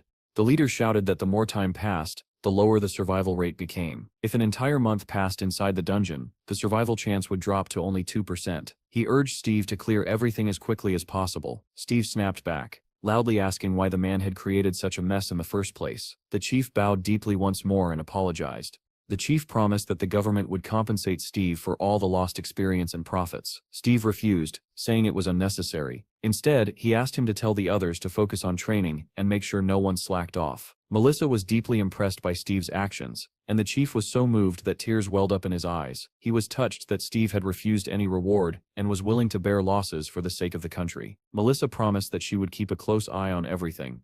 In the next instant, Steve took off, kicking up columns of dust. Small stones flew toward Melissa and the chief as he disappeared. The chief asked whether Steve had already left for the next raid, and Melissa replied that it seemed so. The man opened the budget allocated for rescuing the special forces and asked whether 5 million would be enough. Melissa could only sigh heavily. News broke immediately that Steve was going to rescue Unit 707A. A reporter announced that he was currently in Steve's lands. He had reduced the dungeon cleanup time to 4 hours and would soon begin a rescue operation. 10 minutes earlier, Steve had entered the portal again. Suddenly the reporter fell silent, and the crowd began to stir, all eyes fixed on the portal. Steve emerged, looking slightly tired, but as determined as ever. Reporters rushed forward, snapping photos and recording videos while shouting his name. The reporter announced a shocking development. Steve had exited a 7th-level dungeon after clearing it for the 6th time. Only 13 minutes later, without hesitation, Steve turned around and went straight back into the dungeon, stunning everyone present. The news later reported that Steve had completed 15 raids with an average time of 20 minutes.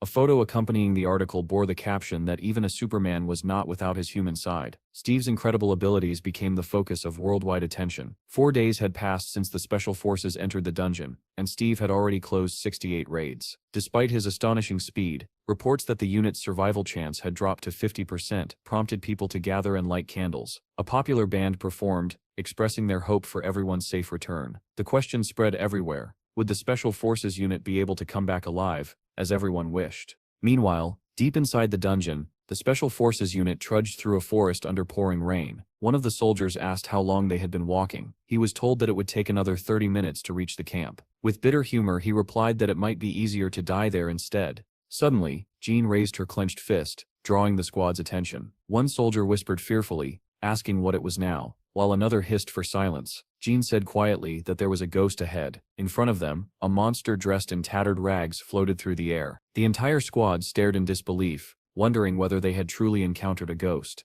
The soldiers immediately lowered their voices and whispered that they needed to hide. Sandy cursed inwardly, thinking that everything always went wrong when the captain was absent. If they were discovered, they would all die. The big guy from the canteen muttered that it felt as if gravity had tripled, because breathing had become difficult. Suddenly, a soldier stepped on a branch. The ghost instantly turned toward the sound. Its eyes lit up like lanterns, illuminating the soldiers hiding in the bushes. After spotting them, the monster growled, summoning its comrades. In the next moment, a shot rang out, and the ghost was hit in the head, falling silent. Flames engulfed its body, and it burned even under the heavy rain. A soldier positioned on a platform reported that the area was clear. Sandy shouted that they needed to move, but Jean said it was already too late. One of the soldiers tried to contact headquarters, reporting that large groups of monsters were approaching. Headquarters responded with rapid updates. 40 orcs were approaching from 6 o'clock, 20 ogres from 7 o'clock, and 200 goblins from 3 o'clock. The squad was expected to engage at a distance of 200 meters. Sandy shouted orders for the soldiers behind her to prepare for battle. One soldier said he had only half his mana left. Another added that he had only 3 arrows remaining but was ready to bite the monsters if necessary. A rumble echoed through the forest, and someone shouted that the enemies were closing in. One soldier asked his comrades to kill him if he turned into a zombie. Another promised to cremate him to dispel his fear. Jean shouted that the monsters were now 100 meters away. A horde surged forward, rushing toward the soldiers. Someone cried out that there were too many of them, and that they had to attack. The soldiers charged into battle, firing and fighting with everything they had. At headquarters, an operator reported that something was flying toward the squad at an astonishing speed. Jean turned sharply and demanded to know what the hell that was. Over the radio came a report that an unknown creature was approaching from 12 o'clock.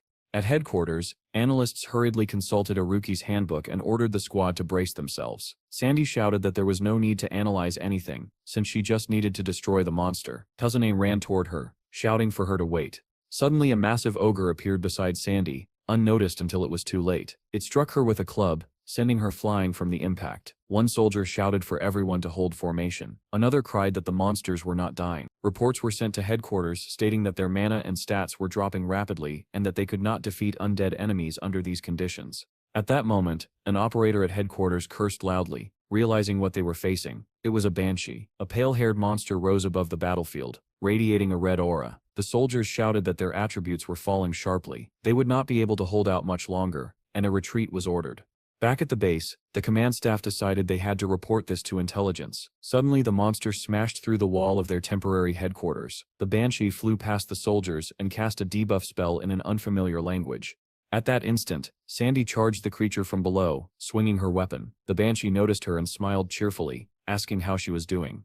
At the same time, a massive screen showed Steve emerging from the dungeon yet again. The host shouted that Steve, who had already set a world record, had now cleared the dungeon 87 times in just 6 days. Donnie sat beside the sleeping team members, staring at his phone. He muttered that Steve had come out again and asked whether they should go greet him. Jim, without even opening his eyes, asked whether Donnie wanted to return to that hellish place once more. Donnie replied immediately, sounding frightened, that of course he did not. Jim, still keeping his eyes closed, told the boy to go back to sleep. Donnie agreed and lay down again, clutching his phone tightly. As he drifted off, he wondered what the world might have been like if the great catastrophe had never happened. Meanwhile, Steve emerged from the portal as if nothing had occurred, his body wrapped in crackling lightning. He walked up to the chief and Melissa and calmly asked whether he could go in now. Tears filled the chief's eyes as he replied that this was the final dungeon, and begged Steve to go back with the others. Steve nodded, stepped back toward the portal, and said that if they were still alive, he would bring them back. The host called Steve a patron saint and announced that he was entering the long-awaited final dungeon. News headlines overflowed with reports about dungeon clearings. Steve was hailed as the god of dungeons,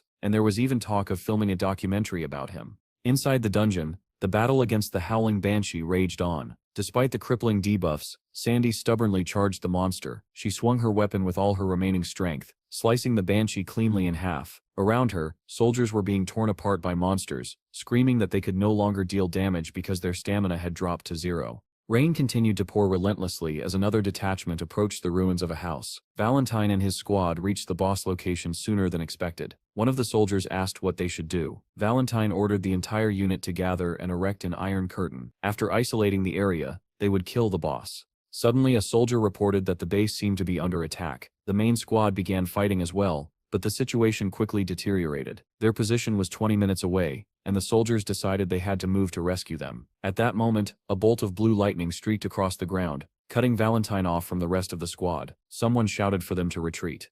Through a translucent bluish wall, the soldiers stared at Valentine. They realized too late that it was a trap. Skeletons of death began clawing their way out of the ground one after another. A soldier shouted that these were C-rank bosses from a 6th-level dungeon, and there were 12 of them. The soldiers begged Valentine to come back, but he could only stare in disbelief at what had happened. Back on the battlefield, the banshee burst into flames, and Sandy collapsed to the ground, her weapon slipping from her hands. She checked her stats and realized she could no longer move. Quietly, she wondered if this was the end. Nearby, Jin's sword was embedded in the ground, surrounded by a faint blue haze, and heavy breathing echoed through the rain. Jean lay flat on her back in the mud, unable to move, As monsters closed in, she opened her eyes, cursed, and saw them approaching. Memories of the dungeon where she and Steve had once been trapped flooded her mind. Tears welled up as she wondered why she was thinking about that idiot. Now, suddenly, a blue fairy appeared before her. Jean stared at it in disbelief. Around her, soldiers shouted that they could see fairies and wondered if they were already dead and heading to heaven. Surrounded by monsters, Sandy suddenly felt her stats begin to rise and wondered what those glowing blue insects were. Jean understood immediately, her eyes widening in shock. Like a tidal wave, Steve charged through the monsters, hurling them aside. Jean stared at him in disbelief, overjoyed that he had really come. The soldiers felt their strength surge as their stats increased rapidly. Just before the monsters could reach her, Sandy's eyes flashed white. Her body erupted in golden light. The monsters recoiled, but it was too late. The radiance burned them where they stood. Sandy laughed breathlessly, saying it felt refreshing as her strength was completely restored. The soldiers tore the undead apart with their bare hands, shouting in exhilaration as power flooded their bodies. Suddenly the soldiers noticed a mass of monsters rising into the air and demanded to know what it was. In the next instant, the creatures burst into flames. They watched in stunned silence as the undead burned away. Those that tried to flee from Steve, standing at the center of the inferno, were swallowed by a raging fire tornado. Steve turned to the soldiers and casually asked whether that was all. Instead of answering, Jean rushed forward and wrapped her arms tightly around his neck. Steve blinked in surprise and asked whether this was really Blondie and what she was doing there. Tears streamed down Jean's face as she asked what he was doing here. The soldiers stared at Steve in disbelief, whispering among themselves that this was the same guy who had slept beside them. The battlefield was littered with the charred remains of monsters. Sandy wandered past the corpses, dazed, wondering what had happened and where everyone had gone.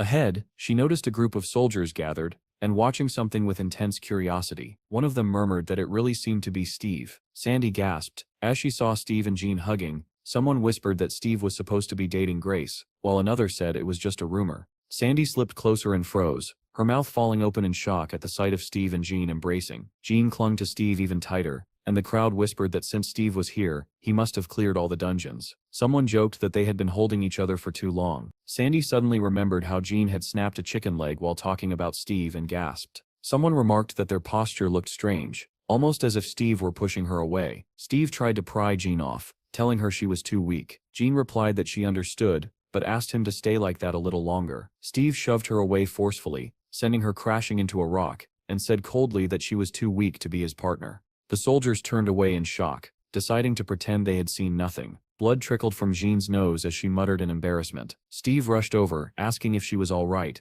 and warning that staying near him would only get her hurt. At that moment, a fairy fluttered up to Steve and whispered something to him. The soldiers began counting their losses.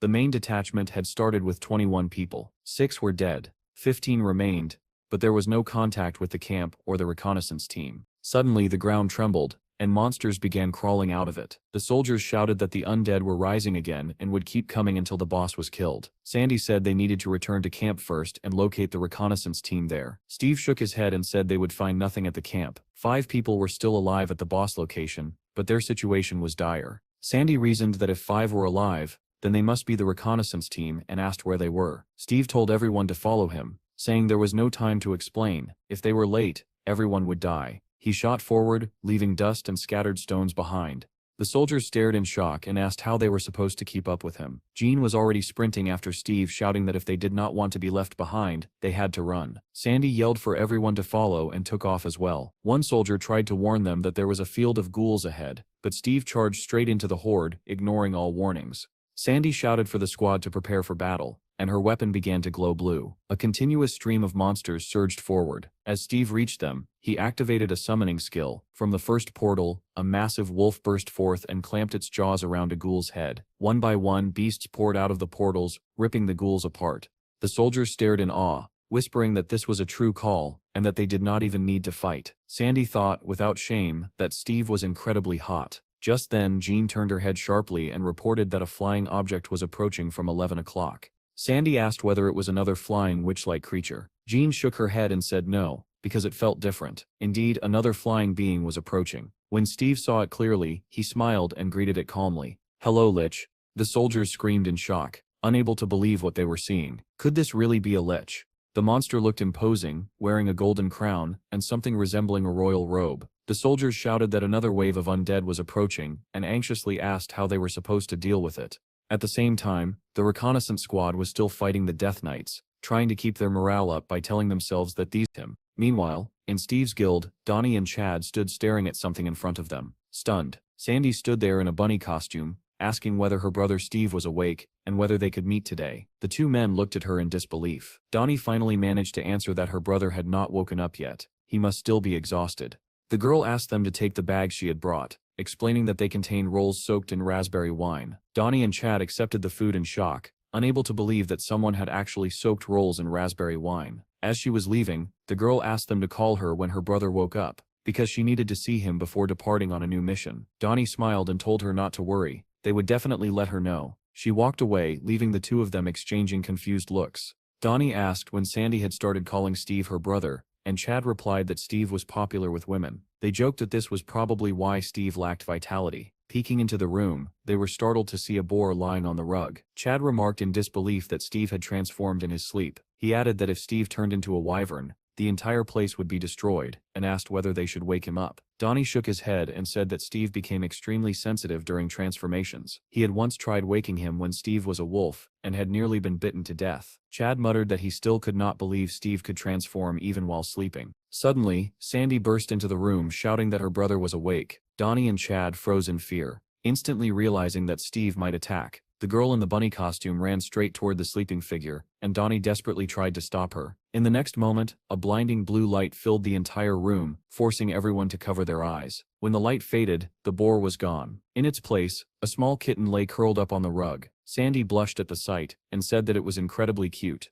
At the same time, Jean ran into Valentine in the corridor, and called out to him. Valentine had not expected to see her there, and greeted her in surprise. Jean asked how he was feeling, and he replied that he was already fine. Valentine said that he wanted to see Steve and asked Jean to go with him. She replied that she was heading to see Steve as well, and told him to follow her. Back in Steve's room, Donnie and Chad were watching everything with intense concentration. Sandy scooped up Steve in his cat form, and hugged him tightly, telling him how cute he was. Steve looked at her in surprise and asked why she had come, letting out an indignant meow. Sandy explained that after the Special Forces unit had been sent home, she had returned to the guild. Since she would not be able to see Steve for some time, she wanted to spend a moment with him. Steve tried to wriggle free and said that he would see her later. Sandy then asked whether she would be accepted into their guild. Steve replied that there was no reason to refuse her. Donnie and Chad were stunned to hear that Sandy was joining their guild. Donnie whispered that Steve was only staying in her arms because she was a woman. Suddenly, he hiccuped. Remembering something important, he rushed forward and shouted that the transformation time was almost over. Sandy and the cat both stared at him in confusion.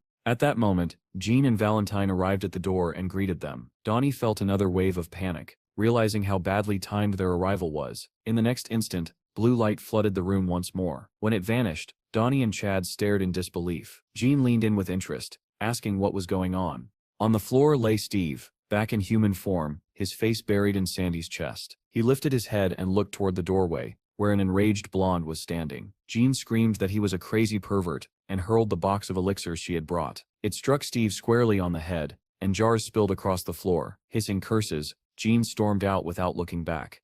Melissa, who had witnessed the scene, stared in stunned silence. Sandy anxiously asked whether Steve was all right, and Donnie replied that nothing short of a catastrophe could harm him. Sandy still did not fully understand what had happened, and quietly watched from the side. Valentine bent down and greeted Steve. Sandy asked in surprise when the captain had arrived, and Chad replied that he had been there the entire time. Steve asked why Valentine had come, and Valentine replied that he wanted to thank him. Steve said it was unnecessary and asked him to leave, complaining that he had a headache. Valentine, however, said that the experience had made him realize that helping others did not always require sacrificing someone else. He vowed to save more lives. As Valentine continued his solemn speech, Steve fell asleep again, his snores echoing through the room. Chad sighed and said that Steve had passed out once more. He added that it was dangerous to stay there and suggested that everyone leave. Elsewhere, something was unfolding inside another building. A girl climbed the steps, with a man in a cap following a short distance behind. The girl turned excitedly, glanced at him, and quickly entered a code into the lock before slipping into her apartment and slamming the door shut. Leaning against it, she exhaled heavily.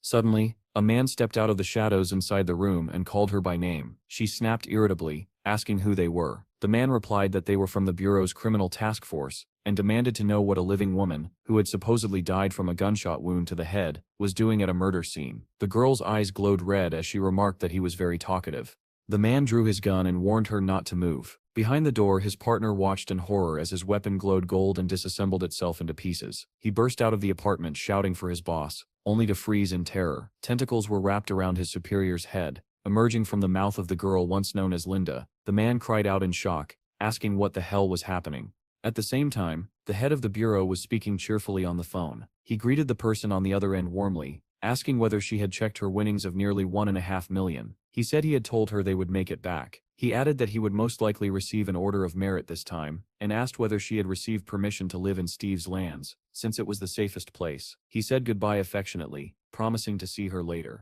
After ending the call, he smiled to himself and said that he needed a cup of coffee. Only then did he notice Melissa standing behind him. He jumped in fright and asked what she wanted. Melissa said that an order had come from Special Operations Command. Everyone needed to be disbanded, and the special forces were to be redeployed to a 6th-level dungeon. The head agreed and added that the city had become extremely important. Melissa corrected him, saying that it was not just the city, but the entire world that was now in chaos. The man sighed and said that it was exhausting, and that saving the country was only enjoyable the first few times. Melissa replied that the executives were already waiting in the conference room and activated the video feed. Everyone greeted the bureau head at once, and he remarked that he had not seen the manager in quite a long time. The chief asked why the manager looked so troubled if everyone had returned from the campaign. The manager replied that the situation had become extremely serious, and that the chief needed to come to the office immediately. News headlines were already flooding the screens. A 7th-level dungeon had broken through in Australia. In Brazil, 14 6th-level dungeons had breached at the same time. The country was in chaos.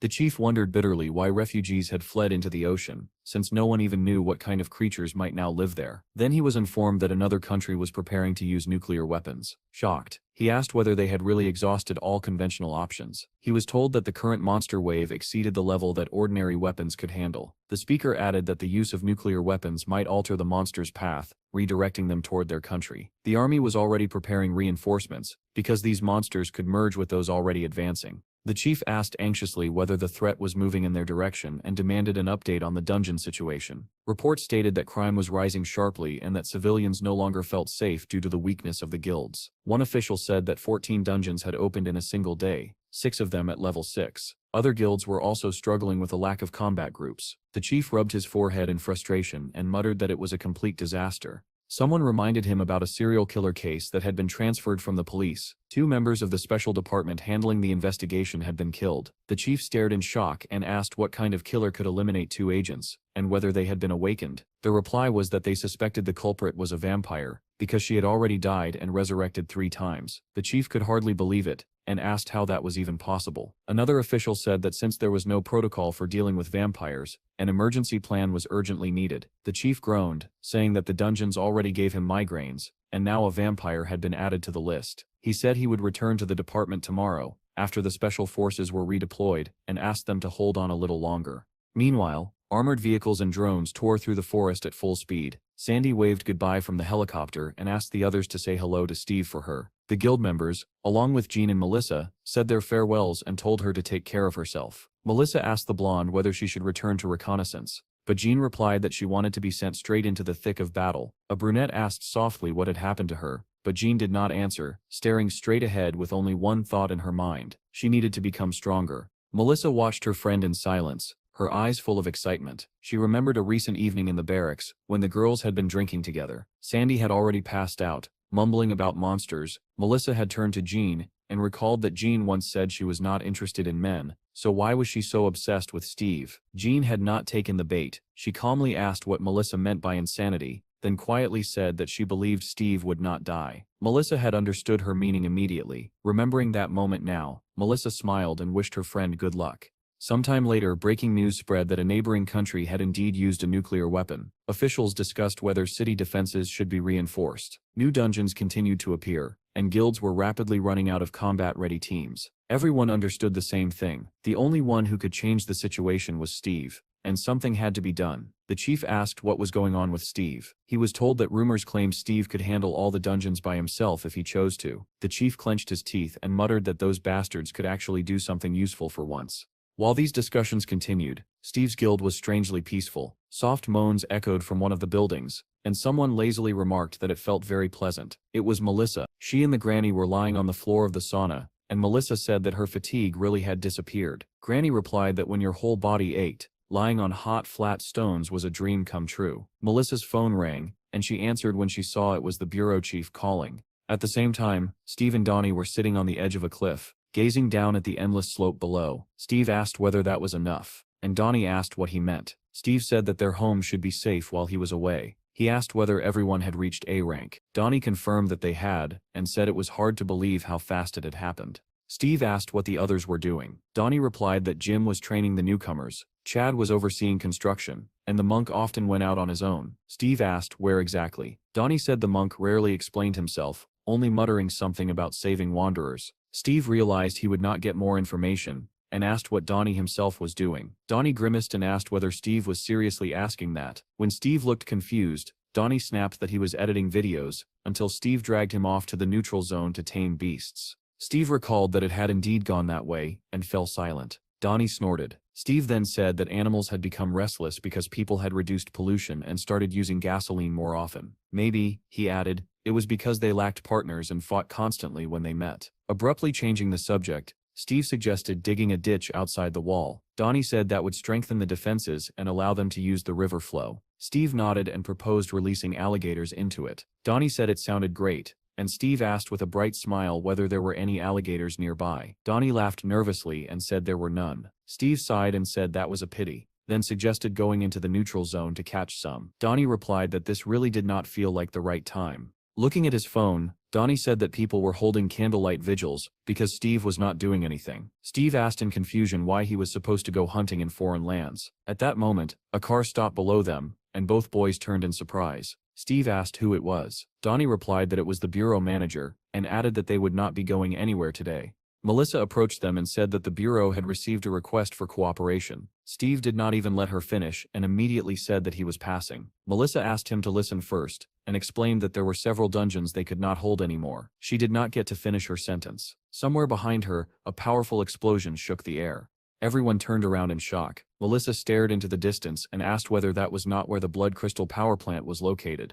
Donnie's first thought was that the explosion might have been caused by Hero. Cries for help echoed from the station, as survivors shouted that the wounded needed to be carried out. Chad arrived at the scene of the blast and immediately realized that, because of the raging fire, it was impossible to enter and help directly. Jim and his recruits also rushed over and asked what had happened. Chad replied that the generator must have exploded, but Jean insisted that the fire had to be extinguished immediately to prevent a second explosion. Suddenly, blue lights began to appear around them, and everyone turned in surprise. Steve was standing behind them, summoning tiny fairies. Relief spread through the crowd at the sight of him. After finishing his preparations, Steve activated the water vortex skill. A massive whirlpool of water formed in the sky and descended over the entire building. Torrents of water poured down, extinguishing the flames completely, leaving not a single spark behind. Then someone noticed people falling along with the streams of water. Without hesitation, Steve shouted and called for Wyvern. A gigantic wyvern emerged with a thunderous roar, opening its massive jaws. Those watching stared in horror, not at the falling people but at the terrifying beast itself. As soon as it appeared, the wyvern assessed the situation and understood its task. Blue lights surrounded the falling people, the water gradually subsided, and instead of plummeting, the survivors began to float gently. One by one, they landed safely on the ground. The onlookers rushed toward the survivors, astonished that the wyvern had saved them. Soon ambulances arrived, and people hurriedly guided medics to the injured. Melissa and Donnie arrived as well and asked Chad what had happened. Chad said it seemed to be the generator, but nothing was certain yet because the investigation had not begun. Melissa remarked that DGB generators had caused explosions before, but never of such magnitude, and said that the group leaders needed to be gathered.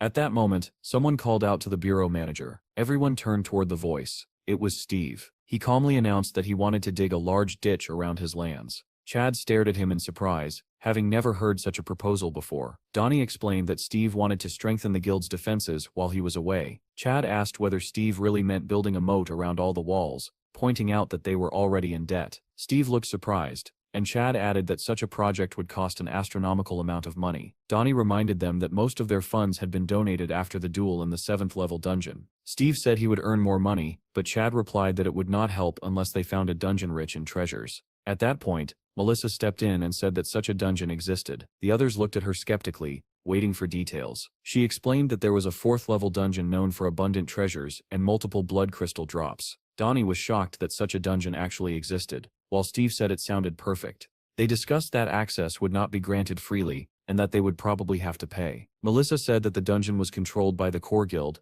and that a cooperation request had already been received. Donnie noted that they lacked enough combat teams. Steve asked about construction support, and Melissa replied that Core had its own construction company. If they cooperated, they could negotiate the cost down to half.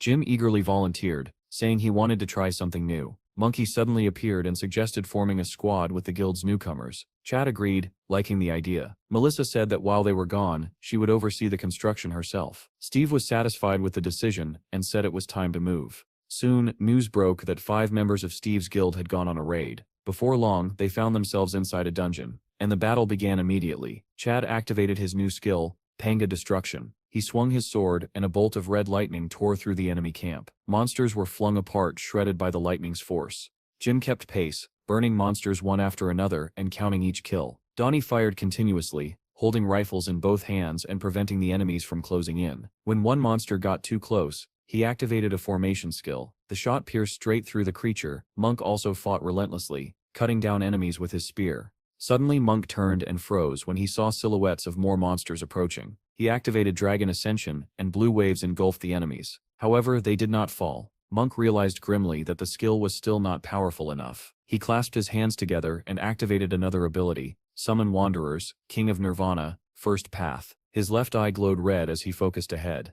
Zombie bodies began rising from the ground, and Monk ordered them to devour the monsters. Meanwhile, Steve calmly harvested crystals from fallen enemies, and was surprised to find 5 crystals from 5 monsters. Smiling at the glittering loot, he thought that this truly was a dungeon filled with treasures. Back on Steve's lands, construction was in full swing as workers dug the moat. As promised, Melissa supervised everything, issuing orders and coordinating the effort. Far beyond the peaceful territory, soldiers sat in trenches, eating lunch under pouring rain. Suddenly they heard a growl and turned toward the sound. Complaining about their rations, they grabbed their weapons. Listening carefully, they realized that hundreds of monsters were approaching. Flares were fired into the darkness, illuminating a massive horde. Tens of thousands of monsters filled the field. The soldiers immediately radioed for support and opened fire. Headquarters reported that the 2nd Division had entered the battle. Soon after, a report came in that the unit under Corps 1 had already been destroyed. Shock spread through the command. As the battle had only just begun, they discussed retreating and falling back to defend the capital walls instead. The captain sighed heavily and requested a direct connection to the head of the Bureau of the Awakened. Several people approached the operational headquarters of the Scorpion Dungeon. Men dressed in black entered the building and greeted the soldiers inside, catching them off guard. One of the soldiers asked who they were, and the men replied that they were from the Bureau of the Awakened. They immediately asked when Steve would be coming out. The soldier answered that there were still 4 days left before the breakthrough, and that they planned to hold out until the very last moment while gathering resources. At once, angry voices rang out from the Bureau. Someone shouted into the phone, demanding to know why Steve was wasting time in a 4th-level dungeon. The chief barked an order to tell Steve that his lands had been reduced to ashes. Another man screamed that Steve needed to be told his entire family was going to die. At that moment, something crashed into the battlefield, carving a burning trail through the ground. Inside the headquarters, the men stared at the live footage from a spy drone in shock. 3 meteorites slammed down near the combat zone, annihilating everything within a 6-kilometer radius. One man muttered that the squad had been wiped out by a meteor strike. Another added that the meteorites had been summoned by monsters. A third questioned how such an ability could even exist, pointing out that a massive release of spatial energy had been detected at the moment of impact. Scientists reported that a similar ability was mentioned in ancient texts from the planet Aruka, but even so, it was difficult to believe that a monster capable of summoning meteorites truly existed. The screen shifted to show monsters advancing, and the speaker noted that a humanoid figure could be seen among them. When the image was magnified, a man-like shape was visible sitting atop a 2-headed creature. At first, they suspected an awakened human, but further analysis confirmed it was a monster. The footage then showed the creature killing a soldier with its tentacles. The speaker stated grimly that this was the decisive evidence. When the image was enhanced to its clearest point, someone said the word aloud: vampire. It was reported that a recent breakthrough in a 7th-level dungeon had allowed many vampires to escape, and they were now hiding among the population. The men began discussing ways to kill a vampire, wondering whether the methods from movies, such as driving a stake through the heart, would work. Reports stated that vampires could only be killed by extremely high-ranking awakened individuals. In England, a special weapon had already been developed. It was made of araconite, a synthetic material created by Dr. Toddler. The speaker added that anyone bitten by a vampire either became its minion or died. The president spoke with alarm, stating that their country's forces were incapable of killing such creatures. One official suggested sealing the gates to the capital, but the president asked whether that would truly be enough. News reports confirmed the destruction of the first detachment and the retreat to the capital walls. Soon after, a state of emergency was officially declared. A siren wailed throughout the city. The residents immediately understood that martial law had been enacted. People were furious that the military had not evacuated them earlier, and that they were now expected to remain in their homes and wait for death. Meanwhile, in Steve's lands, the sun shone peacefully, and everything seemed calm as ever. Melissa received a call and said she was at a construction site. The voice on the other end sharply warned her that she could not stay there, as it was mortally dangerous. The chief told her that a state of emergency had been declared, that everyone was retreating to the capital, and that Steve's lands were already being surrounded from all sides. He ordered her to immediately join the third squad and retreat, warning that otherwise the monsters would encircle them completely. He added that when the monsters arrived, there could be a massive explosion, and even Steve might not be able to stop it.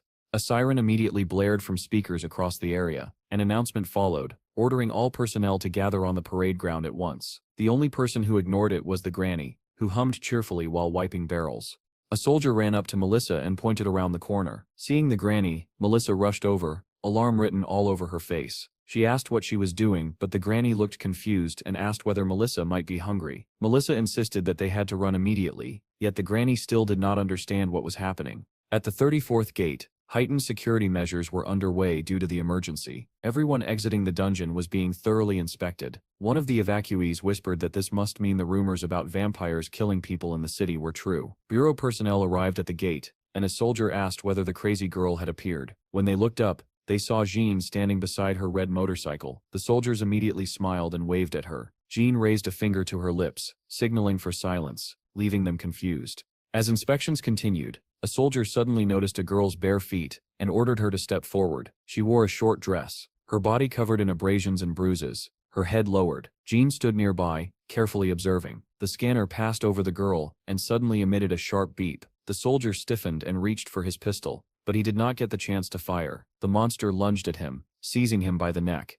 The awakened individuals emerging from the dungeon froze in horror, and someone shouted that it was a vampire. A soldier fired, striking the creature in the head, forcing it to release its victim. The vampire then dissolved into black mist, vanishing before their eyes. The soldiers stared in disbelief, unsure of what had just happened. Medics were called as they rushed to the bitten man. Suddenly, Jean appeared and sliced through the black fog with her sword. In the next instant, the monster reformed in midair, only for its head to be severed cleanly from its body. Jean stated calmly that the target had been hit. The vampire's body began turning to ash. The military immediately surrounded the remains and burned them thoroughly to ensure it could not revive. People around them whispered in shock, asking who the girl was and how she had managed to kill a vampire. Someone said her name was Jean, from the Bureau of the Awakened. She briefly drifted into her memories, as Tim explained that her sword, the Ballad of the Soul, sang when it sensed spirits from another world. Swinging it lightly, he said it could destroy such beings in a single strike. Jean asked whether it destroyed ghosts,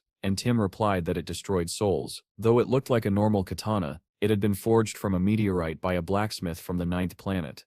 Jen was pulled back to the present when her subordinates called to her. She sheathed her sword and reported that the gate equipment was operational. She then asked the soldiers whether anyone had arrived from Steve's lands. When asked for names, she said Melissa and Granny. The soldier checked the list and said they were not registered. Jen immediately pulled out her phone, and when the call connected, she shouted that evacuation had been announced long ago and demanded to know why they were not there yet.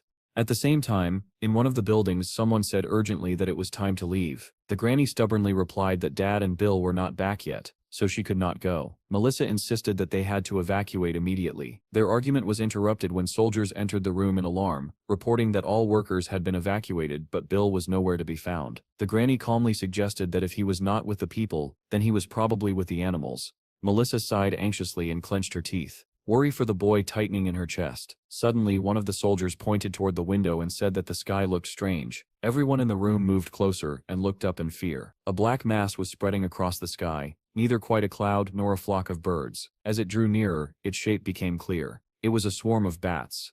Melissa reacted instantly and ordered all the windows to be shut at once. The soldiers hurried to obey, sealing the room and then checking the street outside. She immediately told them to move away from the windows. The moment they stepped back, bats began slamming into the glass. Everyone stared in shock, unable to understand where bats could have come from in broad daylight. Suddenly, a car crashed straight through a window, shattering the glass into countless fragments. Melissa ducked instinctively, shouting for everyone to be careful. When the dust settled, she looked around, breathing heavily. One of the soldiers was holding the granny in his arms, and she whispered faintly that her back hurt badly.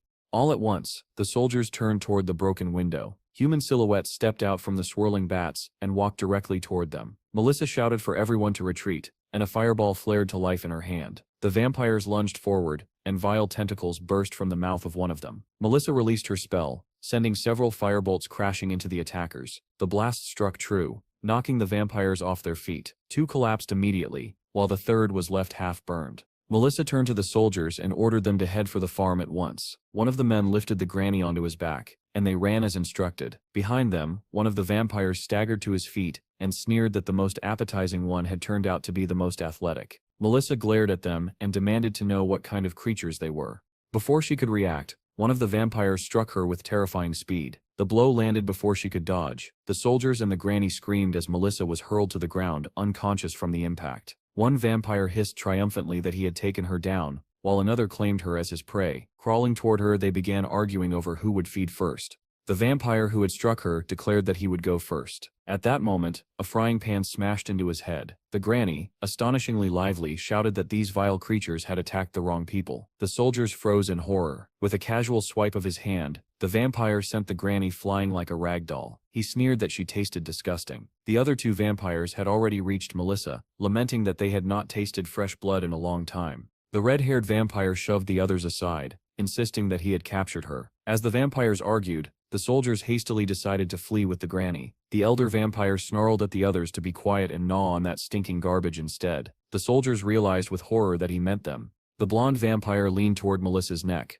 muttering that the strongest should go first. The others rushed at him, ready to fight. Suddenly all three froze and turned sharply. A motorcycle burst through the shattered window, kicking up clouds of dust. The soldiers instantly recognized Jean. With a single strike, she cut down two vampires who had not expected the attack. Her next swing erased the third, leaving only drifting dust. Jean spun her motorcycle around as black fog dispersed where the vampires had stood. She ordered the soldiers to take Melissa and the granny and run to the farm. They obeyed immediately, sprinting away as bats swarmed overhead. Suddenly, their escape route was blocked by another mass of bats, and they skidded to a halt. A blonde vampire's head emerged from thin air, and one soldier shouted in terror that the bats were turning into monsters. Jean dismounted and prepared to fight again as even more vampires appeared, shrieking that Melissa was their prey. Jean told them to shut up and swung her sword. A beam of light erupted, scattering the vampires. One screamed that Melissa belonged to him and charged after the soldiers.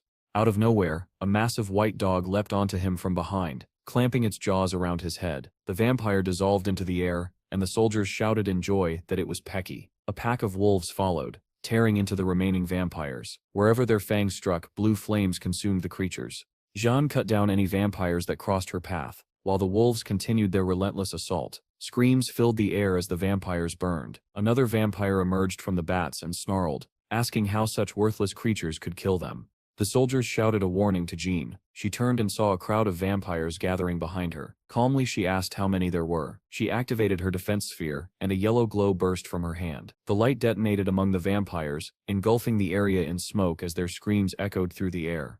In the next moment, Jean found herself surrounded by several vampires and cursed angrily. One of them shrieked about the sweet blood of a young girl, but his cry was cut short as his face was sliced to pieces. Jean spun around in shock, and saw Steve stepping forward, calmly dealing with the remaining vampires. The soldiers were overjoyed when they realized that Steve had come to their rescue. Steve waved his hand and red lights flared into existence around him. The vampires touched by that light began to dissolve, screaming as their bodies burned away. In a matter of seconds, every vampire near Steve had turned into ash. He asked what it was, though his question seemed directed at the situation itself rather than at any person. Suddenly, Jean noticed black mist gathering around her sword. The soldiers asked nervously what that meant, and Steve looked at her in surprise. Sensing danger, he swept his hand forward, igniting everything in front of him. Through the smoke and flames, however, he saw a figure wrapped in fog, holding Jean in its arms. The information window identified the creature as a vampire queen. Steve asked coldly what she was doing on foreign territory. The queen replied that Jean now belonged to her and tightened her grip. She looked down at the girl and said that her children had died by the swords of low creatures,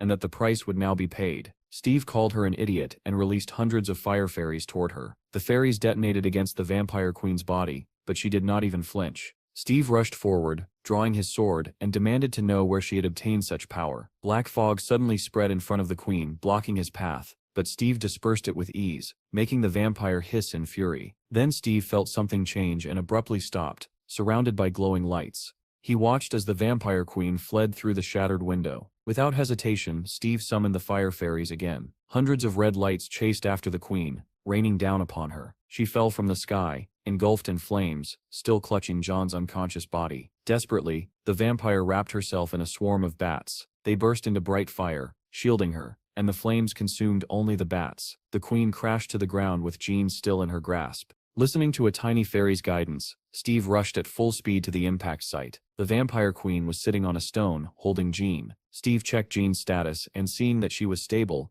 remarked that things were not too bad. Red smoke began to pour from the vampire queen's body as her injured arm and face rapidly healed. She looked at Jean and commented that she was very young, which made her wounds heal quickly. Steve was surprised that the vampire had survived and asked again where such strength came from. She placed a finger against Jean's face and said she could wipe the smirk off his face at any moment. Steve replied that using Jean as a shield only proved that she lacked courage. The vampire introduced herself as Cheetos, the last ruler of the vampire race. Steve mockingly replied that he had not asked for her name. She declared that in 10,000 years, no one had ever managed to injure her. Steve noted that she was even older than him, and asked whether she knew about the animal kingdom. The vampire scoffed, saying she had never heard of such a place, and told him not to interrupt. She explained that centuries ago spies had infiltrated Earth and reported that primitive beings ruled it. Smiling, she said that such creatures could never hurt her, and even Jean had not truly injured her. Steve calmly replied that he had deliberately allowed her to survive the fairy explosion. The vampire was startled to learn that the red lights were fairies. Steve added that if not for the territory they might have become friends,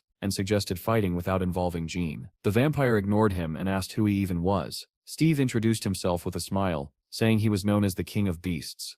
The vampire bared her teeth and said she did not care who he was. Steve asked why she bothered asking then, and remarked that she clearly had problems with her head. She replied that whoever he was, death awaited him now, because this was her territory. Steve stiffened at those words and asked why she believed that, but she turned her attention to Jean instead and called her child, ordering her to open her eyes.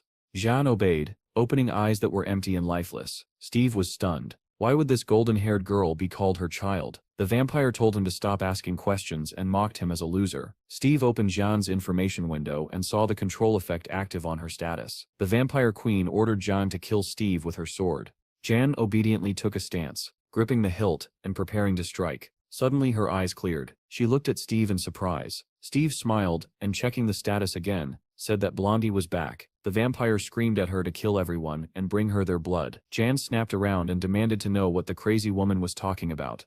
With all her strength, Jean swung her sword. A blue glow followed the strike. The vampire's eyes widened, and her head separated cleanly from her body. The head flew through the air, while the body remained seated on the stone. Steve asked if Jean was all right, and she answered confidently that she was. The vampire's severed head slowly burned as it spoke, claiming that the sword carried divine light. Jean told it sharply that it was time to stop spouting nonsense. The queen refused to give up, declaring that if Jean would not come to her then no one would. Jean kicked the head aside in irritation, asking what it was muttering about. At that moment, Steve noticed the vampire's body raise its index finger. He followed its direction and saw a massive meteorite streaking toward them. Jean stared upward in disbelief and asked if that was really a meteorite. The vampire's head, nearly burned away, laughed and said this was only the beginning, that her warriors would destroy the entire planet. Steve and Jean watched the blazing rock descend. Suddenly Steve was enveloped in blue light and shouted the name of his tamed bear. As the meteorite closed in, Steve dropped to one knee and transformed. Just before impact, a gigantic bear struck the meteorite with its fist, shattering it into countless fragments. Jean and the vampire queen stared in disbelief. The bear vanished, and Steve reappeared amid flying debris. He immediately activated the tornado skill, and blue fairies filled the surrounding air. Violent currents gathered the scattered meteorite fragments and twisted them into a roaring vortex. The whirlwind shot upward into space, carrying the fragments with it. Unfortunately, a satellite lay directly in the path of the vortex and was torn apart. Moments later, the Ministry of Defense of the country where Hero once lived announced that one of their military satellites had been destroyed. Steve lifted his gaze toward the sky with unease, silently hoping that the scattered fragments had flown far away. Jean stared at him in disbelief, still unable to fully process what had just occurred. The vampire's head had nearly been burned away, and as she looked at Steve, she became convinced that what she had witnessed could only be divine power. In the next instant, a sword pierced the vampire queen's head, leaving her no chance to utter another word. Jane muttered that she had worked far too hard. Glancing back at the burning trail left across the bridge, Steve was caught off guard by her reaction and asked whether she was truly all right. Jane shot back by asking if there was any reason to doubt her health, insisting that she looked perfectly fine. Steve smiled and remarked that she was so aggressive that no medicine could possibly help her. The girl bared her teeth angrily and demanded to know what he had just said, but Steve calmly pretended he had heard nothing. Turning serious, Steve thanked Jan for saving his family. She flushed at the praise and replied that it had been nothing worth mentioning. At that moment, members of Steve's guild appeared on the hill, waving and shouting his name. They rushed toward him, unable to believe that he had truly managed to repel a falling meteorite. Chad told Jan that they had heard about her kidnapping and were relieved that she was safe. Jan dismissed the concern, saying that no one would dare lay a hand on her, as though she had no memory of being taken at all. The group exchanged startled looks, and Chad said he was glad she had not been hurt. Steve then asked whether the rest of the guild members were safe. Chad explained that Grandma and Melissa had been taken to the infirmary, while Bill was resting in the dormitory. Donnie, brimming with excitement, announced that thousands of monsters were heading in their direction and that an evacuation order had already been issued. Chad added that a bombing operation was about to begin and that they needed to leave immediately. Steve, however, remained calm and only wondered why a bombing was necessary. Jean suddenly sensed something and snapped her head toward the source of the noise. She activated her clairvoyant ability, while Steve placed his hand on the ground to listen. Both of them felt the same thing. An enormous number of monsters were advancing. Jean reported that, 6 kilometers from the walls of Steve's territory, millions of monsters were on the move. The number left everyone stunned. Chad muttered that even the military was likely evacuating and urged them to hurry. Steve told his brother to contact them immediately and warn them not to touch his loot. Jean, unfazed, dryly asked whether it was already too late to say such things. Explosions suddenly echoed through the forest, and everyone understood what had begun. Chad explained that the artillery barrage had started, and that an aerial bombing would follow soon. Steve ignored the rest of the explanation. Transforming into an eagle, he surged forward. Jean hurried after him, and the rest of the group followed. They were all shocked that they were truly preparing to face millions of creatures. Donnie, thinking quickly, decided that if this was how things were going to unfold, he absolutely needed to start a live stream. He immediately went on air, describing to his viewers the fighters soaring through the sky and the plan to confront the advancing horde. Below them, the land was engulfed in flames from the shelling, and the monsters caught in the bombardment scattered in chaos. Military headquarters reported that an Apache squadron had begun its assault. Soon after, reports came in that one team after another was being wiped out, baffling commanders who realized that the monsters were barely affected by bullets. Another squadron began launching missiles, but enormous monsters retaliated by hurling chunks of molten earth, shooting the aircraft down from the sky. Inside the presidential administration, officials debated how long they could sustain such losses. Having already deployed nearly all available firepower, one minister declared that there was no way out, and insisted that the capital be evacuated immediately. The president opposed the idea, demanding to know how much money had been invested in the city. At that moment, a man burst into the room and announced that America had approved the use of nuclear weapons. The news brought visible relief to both the ministers and the president. Preparations, they reported, would take 1 hour and 40 minutes. The detonation would occur 500 meters from the station, and the shockwave would spread across 5 kilometers. The ministers immediately grew uneasy, fearing that the blast wave might reach the capital. They were told that the city would lie outside the direct shockwave, though radiation could not be fully ruled out. Another official pointed out that Steve's lands would be completely destroyed. A different minister replied coldly that this was a matter of national survival, not the fate of a single guild. The president concluded that the guild had been created for precisely this purpose. He ordered shields to be installed around the capital, and commanded that everything else be wiped out.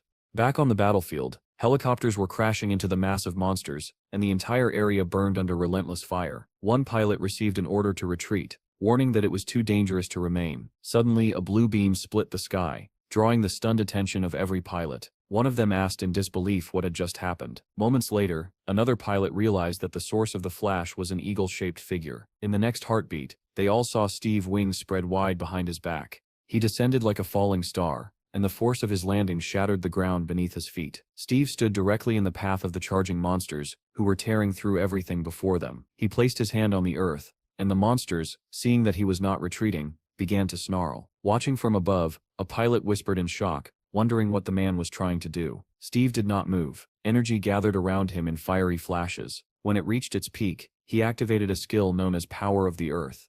In an instant, the ground beneath his hand fractured, as though molten lava boiled beneath the surface. Cracks raced forward toward the advancing monsters, swallowing them one after another. They stumbled, fell, and vanished into the fiery chasms, screaming as they burned. Moments later, every visible monster ahead had been buried underground, and jagged spikes rose from the sealed earth. The guild members and Jean stared in disbelief, unable to accept that the entire front line had fallen at once. Then the ground erupted again, massive figures burst free, and the group gasped as gigantic monsters tore themselves from their earthen prisons. These giants shook off the shattered soil and roared. Steve, however, remained composed. He activated another ability, Thorn Branch, accelerated growth. In an instant, thick green vines surged upward, wrapping tightly around the giants. As the creatures dissolved, someone shouted in astonishment that the branches were not merely restraining them but killing them outright. The monsters refused to die quietly. In a final act of defiance, they expelled several meteorites from their mouths. The guild members cursed loudly, stunned that the creatures could still cause trouble even at the brink of death. Steve remained seated, his hand pressed firmly against the ground, while the others shouted warnings. His eyes glowed with an intense blue light,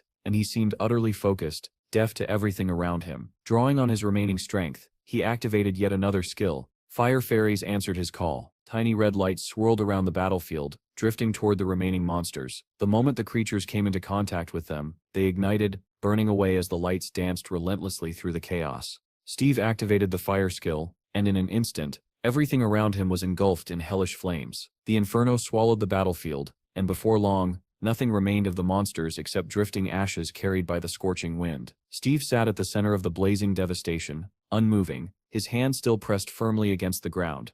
Inside the command center, everyone was stunned by what they were witnessing. The president could hardly believe that Steve had summoned such overwhelming fire immediately after causing an earthquake. The ministers whispered among themselves, speculating that this must be some form of spatial energy, and they were deeply relieved that Steve was fighting on their side. Even the head of the bureau admitted in shock that he had never imagined such capabilities. Soon, one of the ministers reported that the entire monster horde had been annihilated. Still reeling, the president immediately ordered the cancellation of the nuclear strike. At that moment, several monsters that had survived the earlier devastation began to crawl out from the shattered ground. Steve remained motionless. Jim muttered anxiously that Steve had probably overheated and might collapse at any second. The monsters slowly surrounded him, drawing closer with each step. For a brief moment, everyone froze in confusion. Then, realizing the danger Steve was in, Chad rushed forward with tears in his eyes, daggers drawn, determined to protect his brother. Jean unsheathed her sword and shouted for everyone to retreat, while Donnie summoned his rifle. The group arrived just as the monsters closed in and immediately plunged into battle. Monk activated Dragon Ascension, sending the surrounding monsters flying in all directions. Far away, in a neighboring country, the sun shone brightly over a peaceful city, untouched by the chaos. A group of boys entered a store and were greeted by a blonde salesman. They chatted idly, mentioning rumors that someone in a nearby town had killed 3 young men, possibly the work of a vampire. The salesman, Hero, smirked at the mention of vampires. He remarked that such deaths were beneficial for his regression stone, and glanced at the remaining points needed to reach the next level. Taking out his phone, he expected to see news by now, and eagerly anticipated reports of the neighboring capital's fall. Instead, his excitement turned to shock as he read the headlines. Hero could not believe that Steve had destroyed more than 1 million monsters. The report stated that Steve had not only caused an earthquake, but had also summoned fire. Hero was stunned by the implication that Steve wielded the powers of fire, water, plants, and earth. Refusing to accept it outright, he wondered if these abilities were sacred powers. His thoughts drifted to a distant memory from long ago, in a snowy village somewhere in Finland. In that memory, an unfamiliar gray-haired old woman sat by a fireplace, praying softly. She asked Hero if he had heard about a god who had appeared in the north, one who could pull them out of hell. Hero, staring at his feet, asked indifferently what kind of god she meant. The woman spoke of a great savior with a scarred face, a being who commanded the wind, shook the earth, and drove away ghosts. Hero dismissed her words, saying that the world of the dead did not need a savior and that people lost their minds when faced with death. Just then, a man burst into the house, letting wind and snow rush inside. He smiled when he saw Hero sitting on the floor and said it was time to act, because the vampires were approaching. Before he could say anything else, a clawed hand pierced through his chest from behind. As the man fell, Hero briefly thought that the old woman might have been right. Yet Steve had no scar on his face, which meant there could be more than one possessor of such power. Hero began to wonder if there was a way to awaken these abilities. Anna's words about a magical peach that granted eternal youth and immortality suddenly resurfaced in his mind. He convinced himself that this divine fruit must also grant divine power, remembering Steve's words about weakness. Hiro felt anger rise within him. To him, Steve had simply been lucky enough to obtain the fruit first. A new question followed. How had Steve managed to find it at all? Hiro decided that if he followed Steve until the next disaster, he would uncover the truth, and the divine peach would eventually be his. With a smug grin, he concluded that it was all merely a matter of regression. At the same time, on one of the islands in Hiro's country, the Secretary of Defense informed the bureau director that the U.S. fleet had been destroyed by a sea monster. He added that the monsters had clearly evolved, and that it might actually benefit them if the United States were confined to its mainland. The director remarked that it was becoming increasingly difficult to contact Steve, and that they could not afford to lose someone capable of stopping meteorites with his bare hands. A minister asked whether they should simply swallow the entire country if Steve refused to come willingly. He explained that the nation was already in turmoil, and that if contracts were offered, half the country would gladly accept them. One region was already preparing for separation. If they gained control there, the capture of the entire country would be nearly complete. He also mentioned that the gates to Kachan would eventually open in that land. When the director questioned whether forming an alliance with the people of Kachan would be too difficult, the minister replied that they were interested in sword-making, and that their finest craftsmen lived there. They recalled that the founder of the greatest craftsman's family came from the same country as Steve. The minister concluded that if they helped take over the country, Steve would have no choice but to sign a treaty. Suddenly, a large, glowing blue sphere appeared beside them. The men shouted in alarm, realizing it was a portal. Dr. Toddler stepped out, accompanied by a boy, and greeted them cheerfully. The minister welcomed Toddler and Chief Gilbert, mentioning that they had been awaiting their arrival via drone. Toddler apologized for the fright, and smiled, saying that their dramatic entrance seemed to have made quite an impression. The director congratulated them on successfully creating portals. Toddler admitted it had not been easy, and explained that the portal could only transport 2 people at a time, otherwise the coordinates became unstable. The minister praised the achievement, and Toddler asked whether they truly intended to cooperate with England rather than the United States. The man smiled darkly and said that it was time to establish a new world order. Toddler smiled in return, and said he had many stories to share, including the tale of Steve's return. Back on Steve's lands, hundreds of monster corpses lay scattered across the battlefield, waiting to be processed. Jim extracted a stone from one of the monsters and sighed, noting that there was only one, unlike in the Scorpion Cave. Munch complained that his lower back ached from working so long. Chad remarked that they needed to find an additional source of funding, as even the government was struggling. Donnie pointed out that the grain warehouses were full and wondered why they were not profitable. Jim replied that the world was on the brink of exhaustion, and that no one could afford to buy grain anymore. It would have to be distributed for free. Chad asked Donnie to handle the editing properly so he would not embarrass himself in front of his son. When someone asked why Butcher was crying, Chad said the man had endured too much pain. A boy asked Munch what he was doing, remarking that it was now clear where all the necroflies had gone. Suddenly, a distant howl echoed ahead, and the group decided that they had done enough work for the day.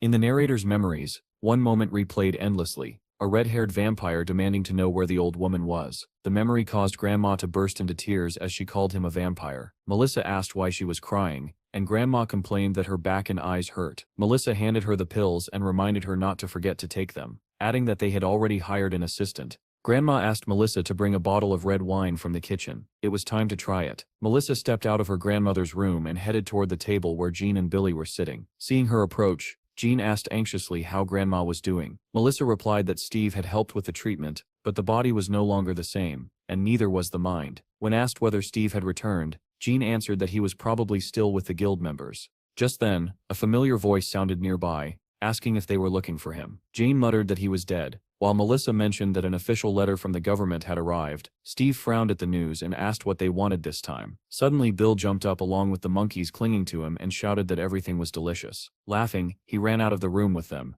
announcing that a brawl was about to begin. Steve stared after them in surprise, remarking that the monkeys had grown unusually attached to the baby.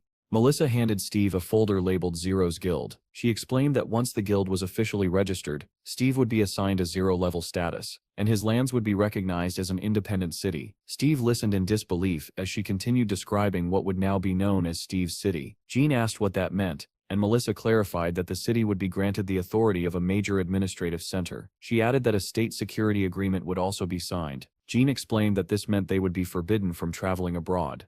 Steve was taken aback, realizing that he would be banned from leaving the country. Jean scolded him, saying he was a fool to be outraged in such a situation. Melissa added that the government simply felt uneasy whenever Steve was outside the country. The blonde looked at Steve with displeasure and asked what he thought. Steve replied calmly that all he needed was to protect his home. Melissa then added that the city would receive government funding. At the mention of funding, Steve immediately rushed to sign the documents, and Jean pointed out where he should sign. The blonde tried to snatch the folder back to read it properly, but Steve brushed it off, saying everything had already been explained.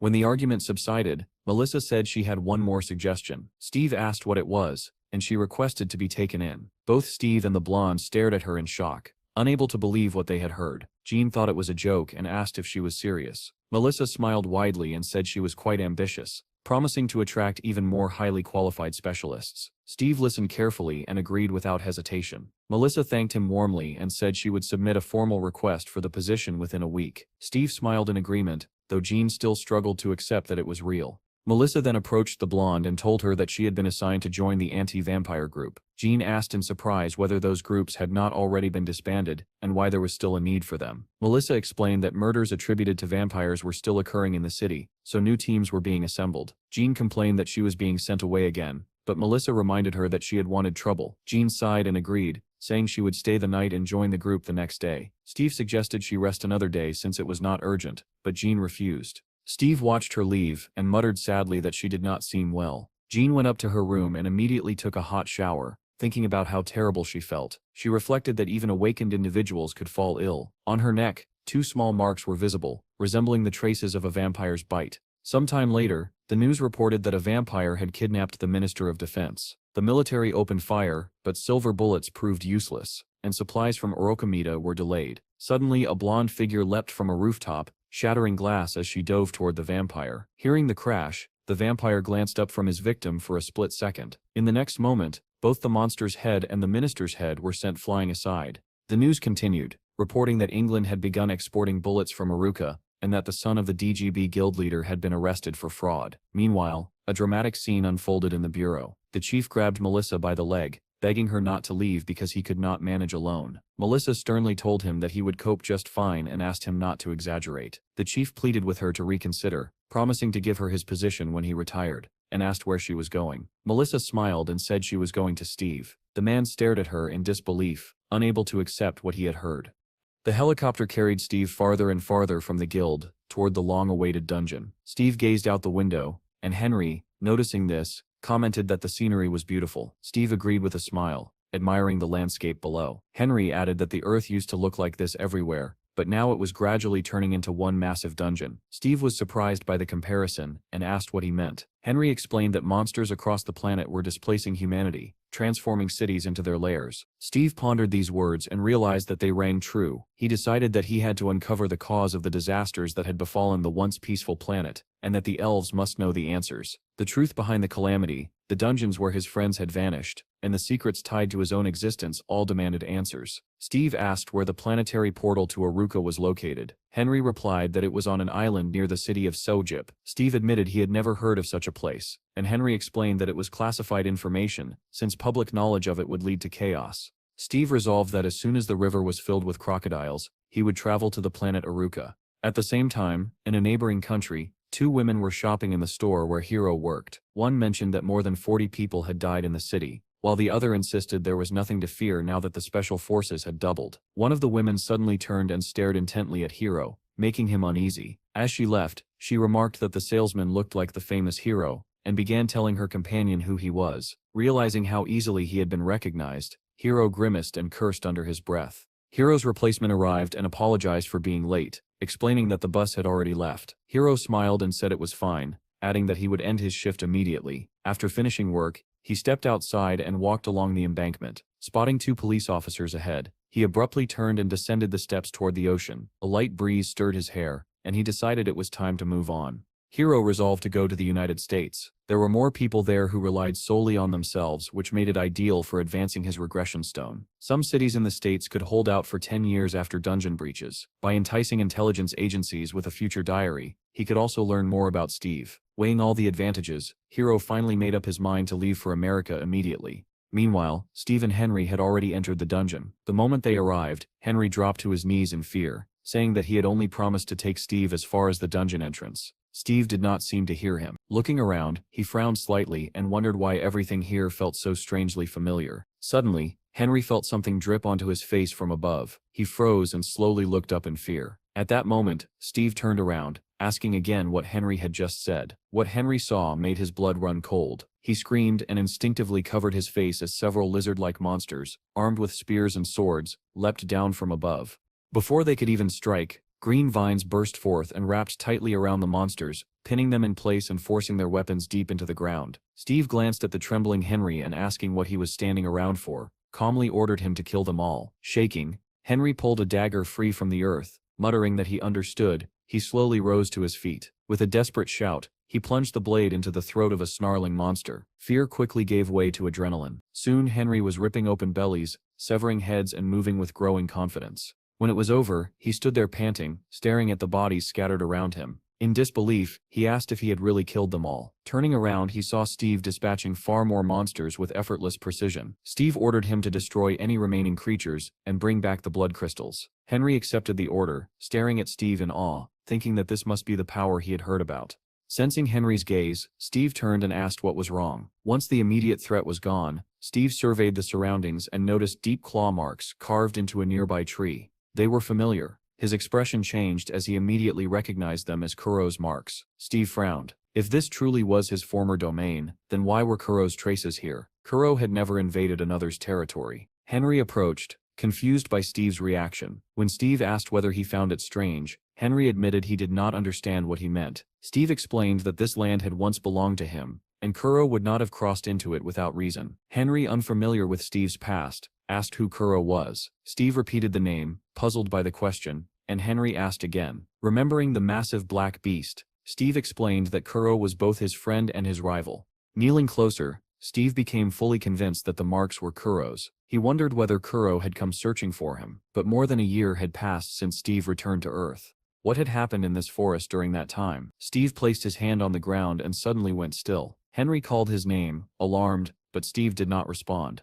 Activating the forest memory skill, Steve tried to uncover what had happened here. Images flooded his mind. He saw himself and his pack killing a massive snake. He saw them tracking and defeating a giant boar in a brutal struggle for territory. Then came memories in which Steve himself was absent. A pack of wolves was thrown through the air, as if the ground had shattered beneath them. In another vision, Kuro appeared, a gigantic tiger engulfed in flames. Lightning crashed down, obliterating everything around it. The final image was a black portal, but the scene blurred abruptly, as if the memory had been forcibly cut off. Steve opened his eyes and stood up sharply, steadying himself as he processed what he had seen. He knew he had witnessed something real, yet incomplete. His forest memory skill was still too weak to reveal the full truth. Before he could think further, Henry's sharp scream rang out, warning him of another enemy. Steve turned to see a massive lizard-like monster charging toward him. He grabbed the creature by the neck with one hand, and its sword slipped uselessly from its grasp. Steve noticed the modern armor covering the monster and muttered that it had no place here. Red fire fairies swarmed around the creature,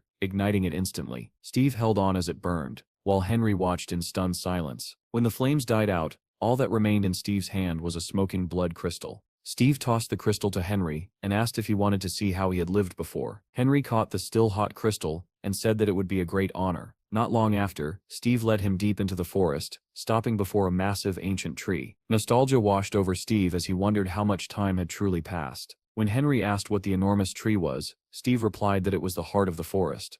After standing beneath it for a while, Steve began climbing the colossal trunk. Henry asked in surprise why he was going up there. Steve answered that there was something above and told him to follow. Realizing there was no point in arguing, Henry climbed after him. Soon, they stood on a wide, sturdy branch. Henry was amazed by how spacious it was, and when he finally looked ahead, he could only gasp. Steve explained that he used to come here whenever he grew tired of living in the cave. Henry scanned the area and exclaimed that he had discovered incredible artifacts. Stone tools lay scattered around. Henry remarked that they resembled Stone Age weapons. Steve smiled faintly as memories surfaced. He examined the information on the primitive axe and bow, labeled as prehistoric items. He was stunned by how ancient they were, and struggled to accept that he himself had made them. A chilling realization struck him. If these tools were prehistoric, then he must have lived in that era. He recalled the lizard monsters and their modern armor, and a disturbing thought formed. Perhaps the portal had not only transported him to another planet, but to that planet's distant past. If that was true, then he might never see his friends again.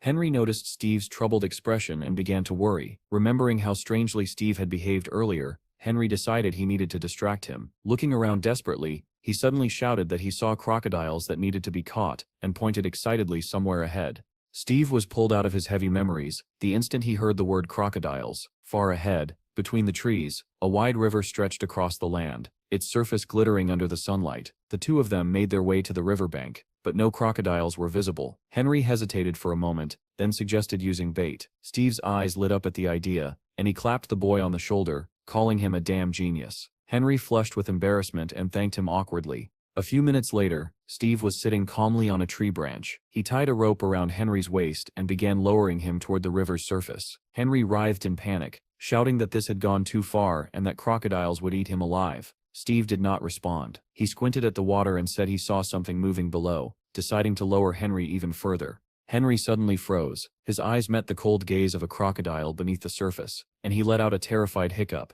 The monster opened its massive jaws, ready to swallow the screaming boy. Instead of Henry, however, an arrow flew straight into the crocodile's mouth. The beast thrashed and dove back into the river. Henry was yanked upward, flailing and shrieking. Steve stood nearby with a bow in his hands, smiling and remarking that it still came in handy. Moments later, the crocodile floated back up, belly exposed. Henry screamed at the top of his lungs that now was the time. Steve leapt down onto the crocodile's back, while Henry shouted at him to hurry up and tame it. Steve checked the creature's stats and admitted that he was not even sure he could tame such a ferocious monster. Henry yelled that this was not the moment for admiration. Steve, puzzled by the urgency, asked what the rush was. Henry pointed behind him. Several crocodiles were racing toward them through the water, rushing to help their fallen companion. Steve's face lit up with delight. He asked Henry whether he had provoked them, but Henry swore he had no idea how this had happened. Steve activated his taming skill, and his hand glowed with a blue light. The crocodile beneath his feet shuddered and began to move,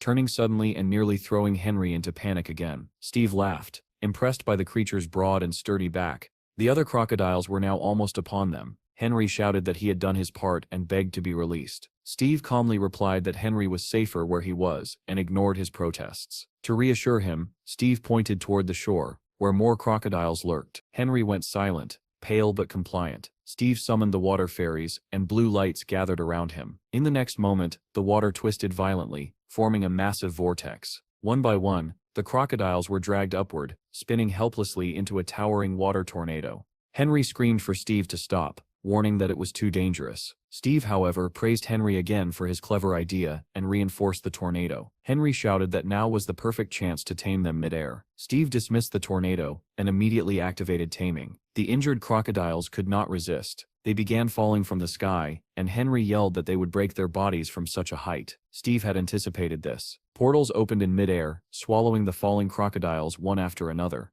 Back in Steve's lands, workers stared in disbelief as portals opened above the ditch. Crocodiles came flying through and crashed down into the moat. The workers scattered in all directions, screaming in terror. Henry called out to Steve, pointing out two crocodiles that were still resisting. Steve replied that there were several high-ranking monsters here and seized one of them. With immense force, he hurled one crocodile into the other, sending both tumbling toward the shore. Pushing off their backs, Steve flew after them. The crocodiles slammed into the ground, and Steve landed beside them. Smiling calmly, he asked whether they would now live with him. The monsters whimpered miserably. Moments later, both were sucked into a portal and dropped directly onto the workers' equipment. While Steve continued taming crocodiles, the guild leader grew increasingly furious that Steve had still not returned from the dungeon. He muttered that Steve should have been back within a minute. A soldier reported that Steve's guild had encountered crocodiles, and that although Steve had exited the dungeon, he had immediately gone back in. Soon even more crocodiles began pouring into the moat, terrifying the workers all over again.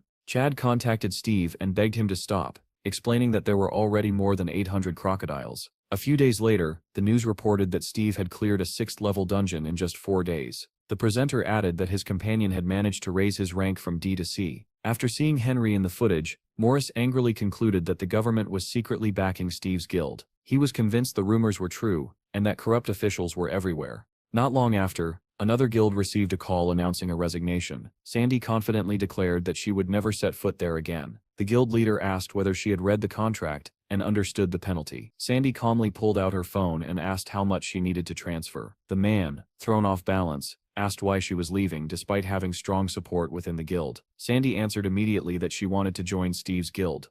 The leader snapped, asking whether she too had been deliberately lured away. He claimed that rumors said most of Steve's guild profits went directly to the government. Sandy found this information interesting. The leader shouted that Steve's guild was a special government unit created to eliminate other guilds. Sandy replied simply that she was leaving because she liked Steve. She asked to be let go, and the leader grabbed his head in despair. He said he would allow her to leave for the sake of love, but only on one condition. She would be released once the guild obtained 5 top-ranking mercenaries. Sandy asked where she was supposed to find so many people, since it would take years of training in a 5th-level dungeon. The leader replied that a 6th-level dungeon had appeared 2,000 kilometers away and that he had already claimed it. Sandy calculated that it would not take that long if she recruited several A-rank mercenaries and trained them intensively. The leader muttered that her love was interfering with their plans and suggested delaying her departure. Sandy said she understood and agreed to discuss the details. Meanwhile, Donnie was broadcasting live, answering viewers' questions. Some asked about the monk's nirvana, while others were curious about Donnie's long-range weapon. Billy played with the monkeys and emerged soaked from the water filling the moat. Steve assisted the workers once more, widening the riverbanks and allowing water to rush into the trench. He jumped out just before the water reached him. The workers praised the completed work, and Chad congratulated his brother on a job well done.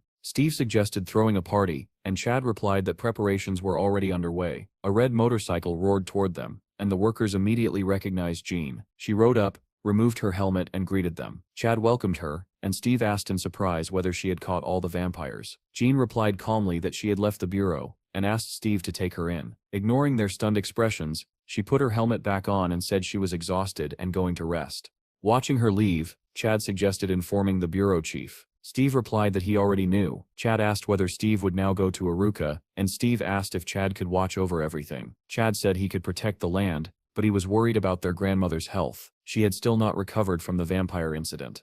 At the same time, Melissa sat in her office, thinking about the next task of recruiting talent. A girl entered with a smile and said she had brought coffee for the manager. After taking a sip, Melissa asked how Grandma was doing. The girl replied that she had not left her room. Asked about the kitchen, the girl said that real professionals were working there. Recently, Grandma had wandered into the kitchen complaining that the mice were making too much noise and asking for medicine. She left immediately, leaving the girls confused about what mice she meant. Melissa shifted the conversation and said that the final part of the generator would arrive from Sila's guild today. The girl asked whether she had heard that Jean had joined the team. Melissa replied that Jean had been fired. During a mission, she had killed a minister along with a vampire, showed no restraint with her subordinates, and now the bureau chief was buried under complaints. Their conversation was interrupted when Henry entered, carrying the item Melissa had requested. He placed a memory stone on the table. The girls stared in surprise, wondering how he had managed to obtain it. Henry explained that he had borrowed it for 2 months. Melissa smiled and praised him, telling him he had done an excellent job. Meanwhile, Jim stood outside a modest house and dialed Melissa's number. When she answered, he excitedly told her that he had found Samuel's home. That same evening, the city erupted in celebration as a party began to mark the completion of construction. Steve was sitting with Chad when he received a call asking him to come to one of the nearby settlements. Inside the house, Jim was sitting across from Samuel. The man shook his head in disbelief, unable to accept that the boy had truly spoken with Steve. He insisted that Jim was mistaken and said that such a man would surely keep his promises when the hero arrived. Samuel only laughed, brushing off Jim's insistence as nonsense. Jim, taken aback by the distrust, swore that it was true. Samuel continued laughing and replied that if Jim really knew Steve, then Steve must be Hero's son. Not long after, Steve and Chad arrived at the agreed location with Melissa. Steve immediately asked whether they had found him. Chad praised Jim, admitting that he had not believed the boy would succeed, and asked where Samuel had been discovered. Melissa explained that rumors claimed Samuel liked to drink, so Jim had searched places like bars. After wandering around, Jim noticed a disturbance near one of them. A security guard and a man were arguing loudly in the street. Jim recognized the man sitting on the ground and was stunned to realize that the Great Awakened One had been thrown out of the bar over unpaid debts. Jim reached out and offered the man a drink, which Samuel accepted without hesitation. However, the moment they shook hands, Samuel was suddenly flung backward as if struck by an invisible force. He screamed and demanded to know who Jim was, ordering him to step aside. After hearing the full story, Steve asked calmly whether this encounter had really been worth his time. Melissa replied that Samuel was known as the Celestial Swordsman Arui, and that he might possess the answers they were searching for. Steve did not argue further and simply asked whether she had brought the memory stone. Melissa handed him a small box and explained that the office had allowed him to keep it for 2 weeks. Steve closed his hand around the glowing stone and shut his eyes. Instantly, dozens of eyes appeared before his mind. along with a chilling sensation that someone was watching him. Chad watched Steve's expression shift and asked anxiously whether he was all right. Steve instead asked Chad whether everything at home was under control. Melissa then asked if he had decided whether to meet Samuel. Steve replied that there was nothing to worry about, since Jean was with them now. At that moment, the mentioned blonde woke up, rubbing her eyes in confusion at how long she had slept. She walked into Melissa's office, where an assistant greeted her and addressed her as commander. Jean reminded her that she had relinquished all authority. The assistant laughed awkwardly and said she was simply used to it, then asked what Jean was doing there. Jean replied that she had been sent on a mission to a neighboring town. With a faint smile, Jean asked where the best coffee was sold. Soon she was sitting at a cafe table, listening to the hum of voices around her. She remarked that construction had only been completed yesterday, yet today the city was already overflowing with people. The waitress explained that all the locals had gathered there, and with martial law lifted, tourists had begun to arrive as well. People filled the streets, gazing around in amazement at the flying fairies. Jean joked about it, though the crowd made her uneasy. While she calmly sipped her coffee, deep in the forest a massive orc stalked its prey. Without warning, zombies erupted from the ground, clutching at its legs. They bit into the creature, climbing higher over its back and arms. The orc's eyes soon turned red, showing signs of infection. Somewhere nearby, a monk activated a summoning skill. A black circle appeared beneath the monster's feet, and they were dragged down into it. Munch observed with satisfaction that cleansing the necropolis was now proceeding much faster. He decided to continue on toward the orc village, glancing at a helicopter passing overhead. Inside the helicopter, Steve asked Melissa where Munch had gone. She replied that he was searching for the lost. Melissa then asked what was wrong with their housekeeper, and whether she too had awakened. Steve began recounting events from the moment they met again in the new guild house. He described hearing his grandmother wailing and rushing into the kitchen to see if she was all right. She complained that she had cut her finger with a knife and showed him the wound. Steve leaned closer and asked how deep the cut was. Grandma grumbled that her eyesight had been failing, her hands trembled, and her back hurt constantly. Steve healed the cut and asked her to keep an eye on Bill while the others handled everything else. Spotting a pie on the table, Steve reached for it, assuming it was lunch. Grandma shrieked that it was poison, insisting the house was infested with rats and cockroaches, and that she intended to kill them all. Melissa doubted that such pests were really there, but Steve confirmed that they were. Sometime later, Steve noticed that Grandma seemed unusually energetic. When he asked why, she said the vitamins Chad had bought were helping her greatly. Suddenly, Grandma noticed movement behind her. In the next instant, energy knives appeared in the air and slammed into a tree just above the heads of a frightened hare and bear. Grandma screamed, and Steve noticed an information window appear, identifying her as an F-level awakened. Steve explained that among the cockroaches and mice she had poisoned, there had been awakened creatures, and as a result, she herself had awakened. Otherwise, she would not have survived the vampire's blow. Melissa was shocked by this revelation and asked why Grandma still seemed so weak, if Steve had personally treated her. Steve admitted that he had tried to heal her back pain before, yet it had not improved. That was why he had said that time heals everything. If fate allows it, their conversation was interrupted by the pilot, who announced that they would arrive at their destination in 5 minutes. Meanwhile, back on the guild's territory, a vampire lunged at a girl and tried to bite her. Jean reacted instantly, striking him with a single blow that knocked him to the ground and sent his teeth flying. Clutching his head, the man screamed in agony. Jean pressed her sword to his head and demanded to know what he was. The man sobbed and pleaded, swearing through tears that he was not a vampire. Jean replied that she had already guessed and calmly asked again what he truly was. Before he could answer, a girl holding a camera suddenly called out, explaining that they were from the MITV channel and were filming subscriber challenges. The moment it became clear they were YouTubers, both the surrounding crowd and Jean grew visibly irritated. Not long after, the news reported that Steve had arrived in a neighboring republic, followed by another article stating that 2 YouTubers had been deported from Steve's lands.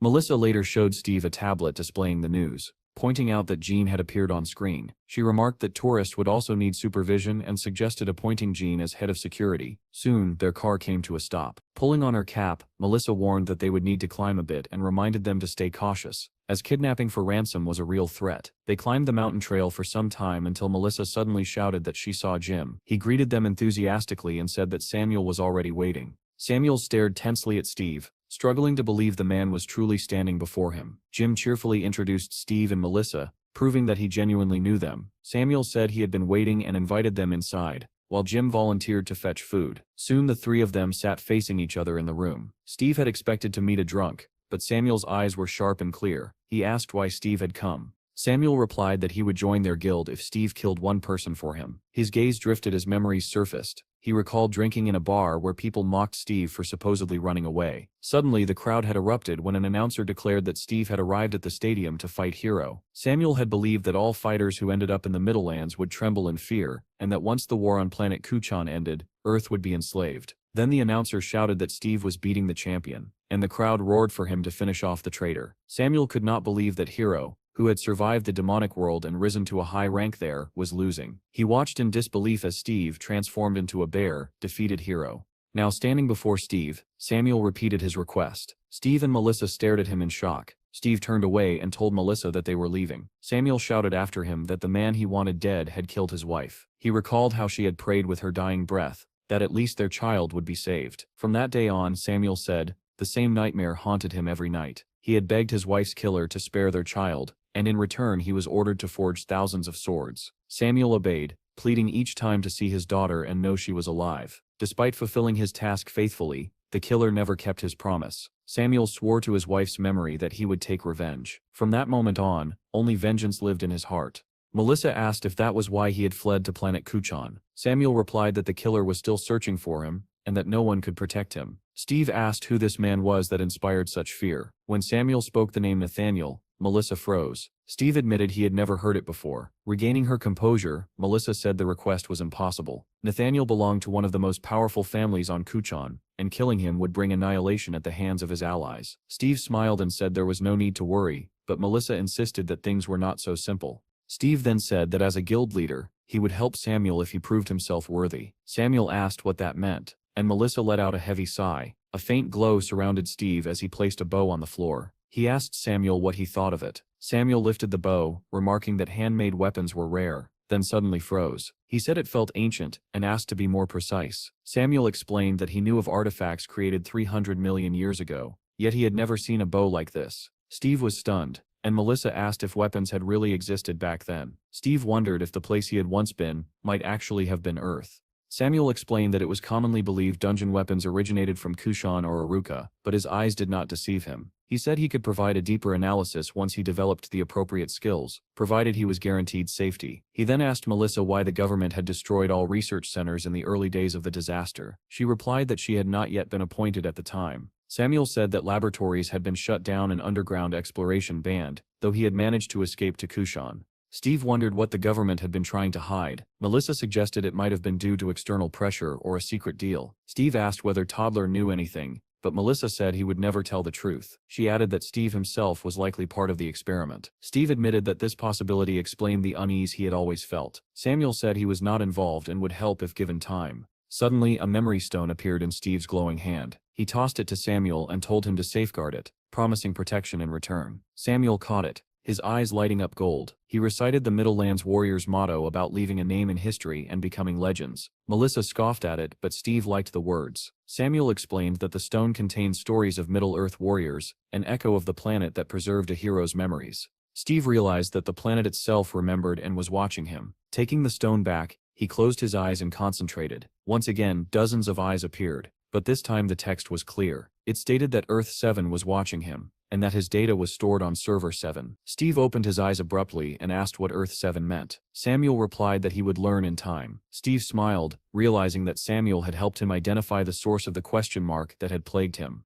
With renewed resolve, Steve appointed Samuel as head of research in his lands. Standing up, he declared that the time for retribution had come and instructed Melissa to gather everyone. Samuel was pleased by Steve's decisiveness, but Melissa urged caution and said they needed time to think everything through. At that moment, Jim returned carrying bags of food and suggested that they eat first. A few days later, the group returned to Steve's lands, where the dense forest stood as green and impenetrable as ever. They gathered deep within it, choosing a secluded spot where no one could overhear their discussion. Samuel took a sip of his beer and remarked that it was a beautiful place, pleasing to the eye. Donnie smiled and said that it was all thanks to his brother Steve. Steve glanced around and asked why Blondie was not there. Melissa replied that she had not been feeling well recently and had been told to rest. Once everyone had arrived, Steve wasted no time and said plainly that he was going to the planet Kushan. Donnie reacted with alarm, asking why he would go there and how he planned to survive alone. Planet Kushan was a battlefield where demons and Middle-ears fought endlessly, each side driven solely by conquest. The demon lands were completely inaccessible, hostile by nature,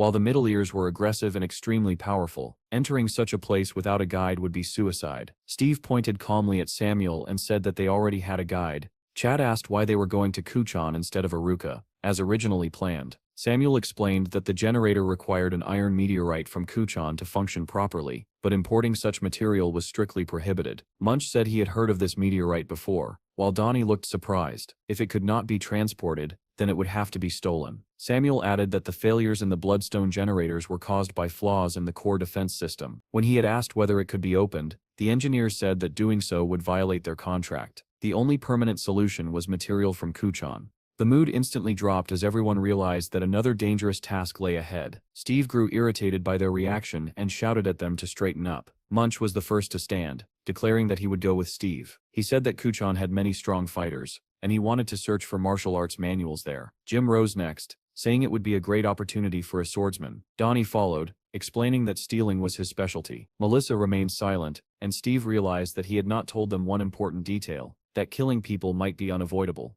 Steve turned to Chad and asked why he had not volunteered. Chad replied that someone needed to oversee the construction site. Steve asked whether one person would be enough, and Melissa answered that it would be, as long as nothing went wrong. Steve smiled and said that he would give the volunteers a task. He would only take them with him if they completed it. He explained that they needed to figure out a way to contact him on Kuchan in case of emergencies. The group grew excited, asking if Steve would trick them and demanding that he keep his promise. With the meeting concluded, Chad headed for the car to return to the construction site. After the others left, Melissa asked quietly whether it was really a good idea to take A-rank fighters along. Steve smiled and said it would be fine, because those fools were not going to succeed anyway. When the conversation ended, Steve turned to Samuel and invited him to breakfast.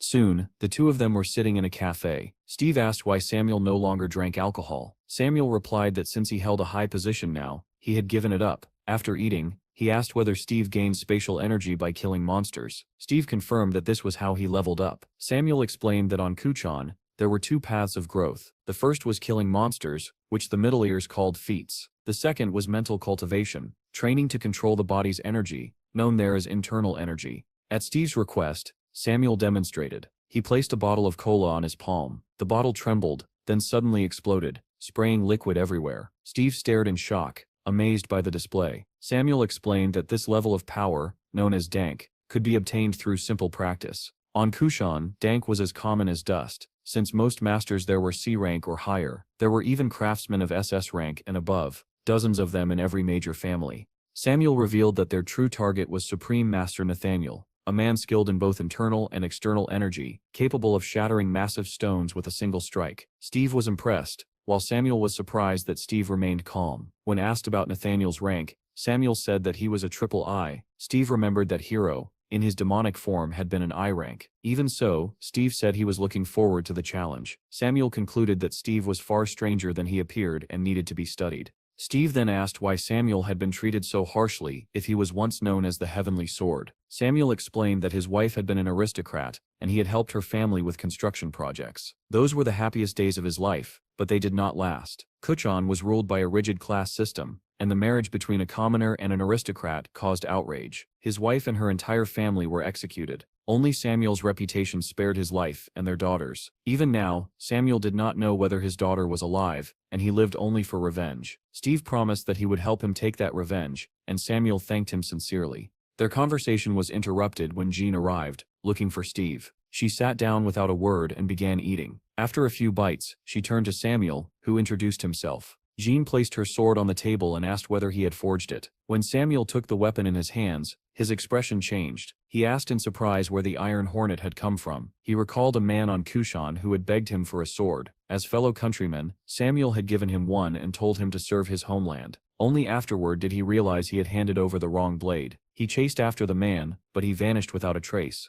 Jean explained that the previous owner was dead, and that she was now the third wielder. The sword had been created with a curse. It devoured the souls of enemies while weakening its owner, and anyone whose blood stained the blade would be doomed. Jean said that sometimes the sword seemed to cry, giving her terrible headaches. Samuel replied that the sword was grieving because it was separated from its true owner. Jean admitted that she could hear its whining even now, and it constantly irritated her. Samuel asked whether she could hear it at that moment, and when she said yes, he took the sword, saying he should examine it properly. Steve suddenly asked Jean whether she had ever thought bats were beautiful. She snapped back irritably that if she were a bat she would bite him. Then she demanded to know whether he had lost his mind planning a trip to another planet. She reminded him that he had collapsed when he returned to Earth, and that he was still severely weakened. Despite all that, he was now talking about traveling to another world again. Samuel was taken aback by Jean's words and asked for time to think. Steve replied that there was no rush anyway, since they still needed to figure out a reliable way to communicate first. Meanwhile, somewhere in the Pacific Ocean, the water suddenly turned blood red. Hero, taking on the form of a demon, threatened his enemies, declaring that anyone who stood in his way would die. Back in Steve's lands, the tamed crocodiles had finally settled in. Donnie excitedly told his followers that he now had a goal to travel to Kushan and record a huge amount of content. Jim told the recruits that Samuel had promised him something special, and that he would definitely get to see it. Melissa and Steve examined a letter together, reading through the proposed options for adoption, only to realize that each option was worse than the last.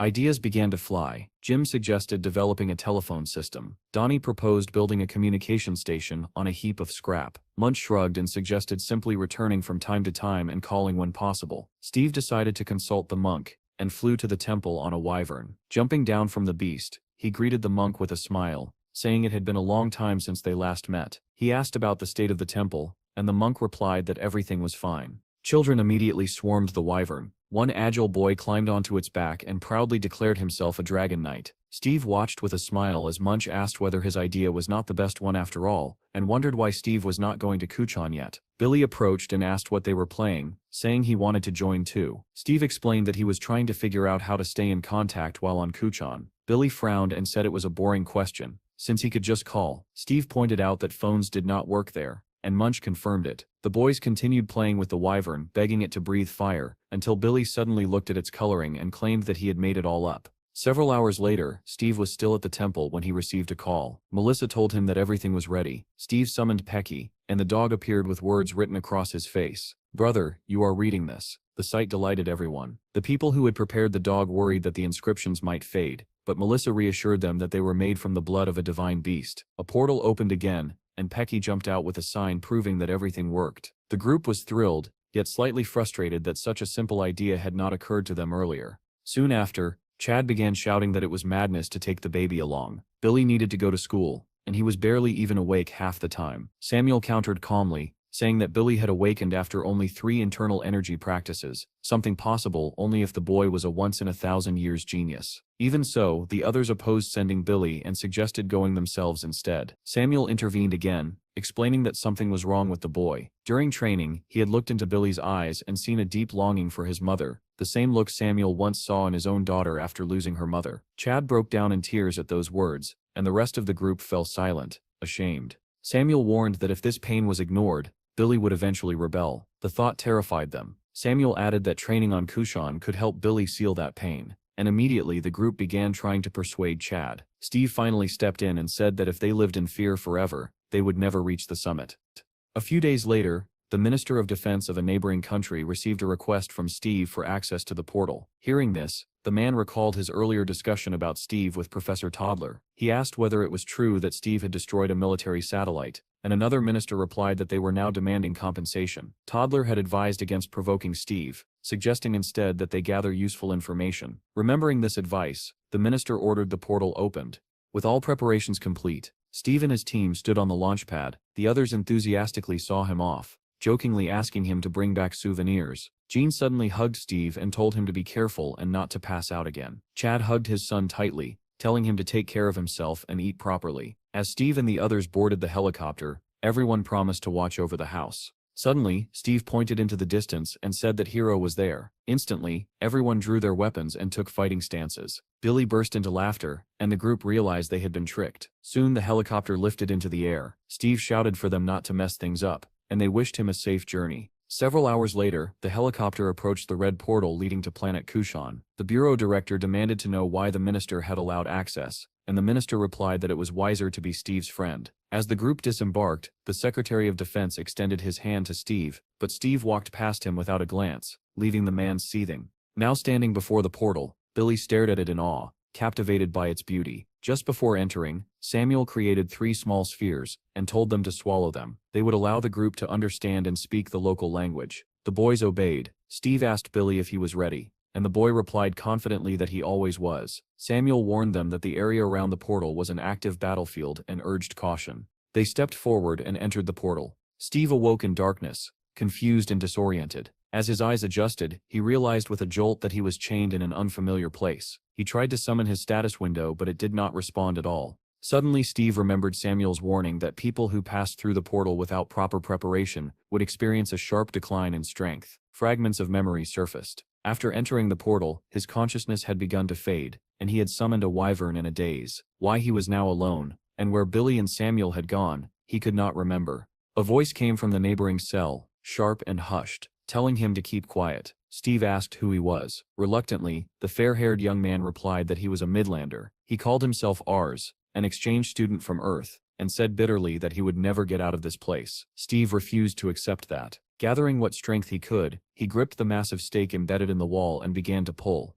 The boy warned him that unless he was a demon, he would never succeed. The stake was forged from demon stone. Steve ignored him. Power surged through his body, and with a violent wrench, he tore the stake free, shattering the shackles that bound him. Turning to the stunned prisoner, Steve asked whether he had seen an old man and a teenager. The boy replied that he had been imprisoned for 2 days, and during that time Steve had already been there, unconscious and unmoving. Footsteps echoed outside. The boy said the guards were coming and promised to help if Steve freed him as well. When Steve hesitated, the boy added that this place was a labyrinth. One wrong turn, and he would be devoured by divine beasts. As the noise grew closer, he hurriedly introduced himself as Tangwat, a skilled craftsman. If Steve saved him, he swore to follow him. Steve remembered that Billy needed a master to help heal him. The door burst open. A towering demon stormed inside, shouting for silence. Steve's fist answered first. The demon collapsed instantly. The second guard froze in shock, then swung an iron club at Steve's head. The weapon snapped in half. Steve struck back, sending the demon flying. Tangwat stared in disbelief, unable to comprehend that someone from Earth could possess such strength. After dealing with the guards, Steve asked whether all the surrounding cells were part of this dungeon. Tangwat confirmed it. Steve began tearing open doors one by one, searching desperately for Billy. At the final chamber, which turned out to be a storage room, Tangwat said there was nowhere else to search. Steve asked if there were more dungeons, but Tangwat said there were none. Steve decided to return to the gate. He retrieved the clothes and sword that had been taken from him. Suddenly a sound rang out nearby. Tangwat rushed forward, shouting that the exit was close. A spiked club swung out from around a corner, wielded by a massive demon overseer. Tangwat warned Steve, but Steve moved faster, knocking the monster unconscious with a single kick. Before the body hit the ground, a dozen more demons rushed in. Tangwat cried out that they were surrounded. Steve crossed his arms and tried to summon the fire fairies. Nothing happened. Tangwat shouted that earthly powers and magic did not work here. When Steve asked why, the boy admitted he did not know. They needed to move and quickly, but Steve had already charged in the opposite direction. Within minutes, the demons lay defeated. Steve calmly said the path was clear. Tangwat watched him closely and concluded that Steve's technique lacked elegance, but his raw strength was overwhelming. When they emerged onto the surface, Tangwat declared proudly that this was Kuchan, the planet of the 9 heavens. He pointed toward the city ahead and explained that it was a demon settlement. They needed to escape while the master was away. Steve asked if he meant that monster. At that instant, a colossal 3-eyed demon descended from the sky, swinging a massive sword. Tangwat shouted that this was one of the dungeon's ruling family, far stronger than the others. Steve told him to step aside. The demon crashed down with a thunderous roar, the impact blasting stones in every direction. Tangwat was hurled away, while Steve was already behind the monster. Steve struck its head with crushing force, cracking its teeth. He demanded to know whether it had seen an old man and a child. The demon croaked that it had not. Steve finished it off. A system voice echoed, announcing that a feat had been gained. Steve realized that perhaps his status window was returning. He asked Tangwat what a feat was. The boy explained that feats were similar to spatial energy. They accumulated and raised one's level. When Steve asked if he could gain feats as well, Tangwat replied with a metaphor. Could one collect water without a vessel? To gain feats, one had to master internal energy, at least basic breathing and foundational techniques. Despite his guarded tone, Tangwat thanked Steve for saving his life and asked his name. Steve introduced himself. Tangwat noted that he had never heard such a name on Earth. Steve asked whether he would keep his promise. Tangwat agreed, though inwardly he endured the humiliation only to someday avenge his family. Steve ordered him to lead the way to the Earth portal. Tangwat boasted that with his speed he could reach it in half an hour. Steve ignored him and dragged him along instead. Minutes later, they stood before the portal. Steve tossed the battered Tangwat to the ground and frowned at the sight before him. A river cut through the desert, something that made no sense. Tangwat said he had never seen such a thing either. Steve wondered whether the wyvern might have been carried away by the current. He decided to start by heading toward the settlement of Miros and pointed to a distant tower. Ignoring Tangwat's warnings, Steve leapt across the river and advanced toward the city. Tangwat shouted after him that Miros was no ordinary demon. Steve replied coldly that if he tried to flee, he would die. Explosions erupted ahead. Steve forced answers out of the demons one by one. He slaughtered them all, questioning the last survivor about the old man and the child. The demon had seen no one. Asked about their leader, it gave no answer either. A deep growl interrupted the interrogation. A massive demon stepped forward, calling Steve an earthling. It demanded to know who he was. Steve gave his name. The demon told him to accept his death, but Steve said he still had many questions. A status window flickered before his eyes, mentioning a divine stone. The distraction nearly cost him. He and the demon exchanged brutal blows, both sent flying. Steve rose with a grin. He finally understood what the divine stone meant. He attacked again, driving the demon to its knees with a crushing strike to the stomach. Grabbing it by the throat, Steve asked whether it was ready to answer now. He asked again about the old man, the teenager, and any flying monster. The demon said it had seen none. Steve then asked where the divine stone had come from. The demon answered that it had been given by an earthling. Steve remembered the scientist's words. Outside the stone's area, its energy could not be used. Now with the divine stone in his grasp, the status window fully returned. Power surged back into him. Fire fairies answered his call, and in an instant, the demon's head became a blazing torch. The test was complete. Steve now knew that his abilities had truly returned. Steve realized that the wyvern summon was still active, which meant that it had either escaped on its own or passed beyond the gate. At first, he considered using tracking, but quickly understood that it would be useless for locating the wyvern. Entering the portal again was also risky. If it shut down once more, he would lose precious time. Steve returned to the settlement, stunning the locals with his appearance. The surviving demon stared in disbelief, unable to accept that an earthling had not only destroyed the dungeon, but also razed the entire demon settlement. After examining the man's skills, Steve remarked that he truly was a master and asked what kind of lethal energy technique he used. The man was shocked that Steve even knew such a thing existed, and asked how he had discovered it. Steve replied calmly that there were no secrets from him, and asked to see the technique. The demonstration impressed Steve. Tankout explained that in real combat, once this stance was assumed, all enemies died. Steve nodded in satisfaction and declared that he had chosen Tankout to be his nephew's teacher. The man immediately flared up, demanding to know what kind of family Steve thought he belonged to, that he would teach some worthless child. Steve's expression darkened, and Tankout instantly apologized, hurriedly agreeing to become the teacher. A book appeared in Steve's hand and Tankout stared at it in disbelief, asking what kind of magic it was. He exclaimed that neither Earth nor Uruchi magic should work here. When Steve explained that he had taken it from his inventory, Tankout was even more shocked. He said that Kuchin's items could be used on Earth and Uruka, but items from those worlds did not function on Kuchin. Steve realized that this meant the Divine Stone had nothing to do with Uruka. When Steve asked about the book, Tankout replied that it was a tome of great technology, a treasure more valuable than life itself.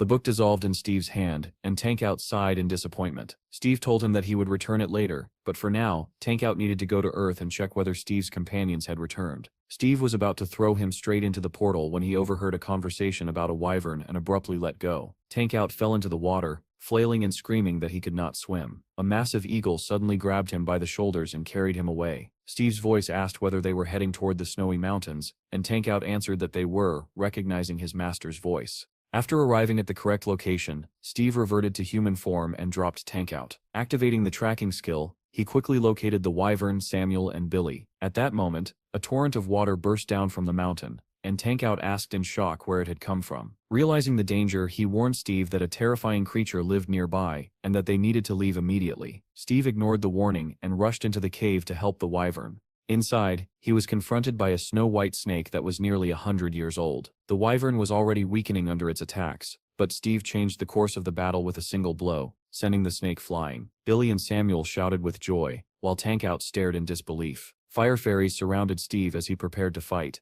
and the snake's belly suddenly swelled. A massive stream of water erupted toward Steve, completely engulfing him. Steve merely smiled and said that he had long wanted a snake for his collection. He activated the summoning skill, and a portal appeared above the snake's head. Steve called Ilgum, and a giant bear crashed down onto the snake. Without giving it time to recover, Steve kicked it, and ordered it to get up. When it lay motionless, he wondered if he had struck too hard. The wyvern opened its jaws, but Steve stopped it, saying the snake would not tolerate such treatment. Steam suddenly enveloped the snake's body, and in the next moment, it vanished. The bear noticed a tiny snake and picked it up. intending to eat it. Suddenly the snake spoke in a human voice, begging not to be killed. Steve stared in surprise, amazed that it could speak. The snake said it had only 100 days left before it would become a dragon and ascend to heaven. Steve repeated that he had no intention of killing it. Tankout interrupted, explaining that within the snake's throat was an extremely valuable crystal of eternal life. Countless Middle-ears had died to create it. The crystal could not be removed unless the snake was killed. Steve looked at the snake and asked what it chose, death or service. The taming succeeded. Steve then asked whether it had created the river near the gate. The snake replied that it often came out to drink, and the stream flowed near the settlements. After battles, rotting corpses poisoned the water, so it decided to separate the settlements with a river. Steve realized that the current of this newly formed river had carried him straight into demon territory. Looking at the snake, he thought that if he had found it earlier, he would not have suffered so much digging the ditch. Seeing that the snake was barely holding on, he ordered it to return with the other animals. The beasts returned to Steve's guild, and Chad rushed over to see whether everything was all right. On the wyvern's belly was a message from Billy saying that he was fine. Chad burst into tears of relief, overjoyed that his son was safe. On the other side, Steve hugged Billy tightly and checked him over. Samuel said that there had been many dangers, but thanks to the wyvern, they had survived. When asked who Tankout was, Steve replied that he was his new servant, Tan. At the same time, members of the Nathan family arrived at the ruins of the Demon Gate, unable to believe that everything had been annihilated. Nathaniel reflected grimly that these persecutions had haunted them for years, yet someone had destroyed their forces with ease.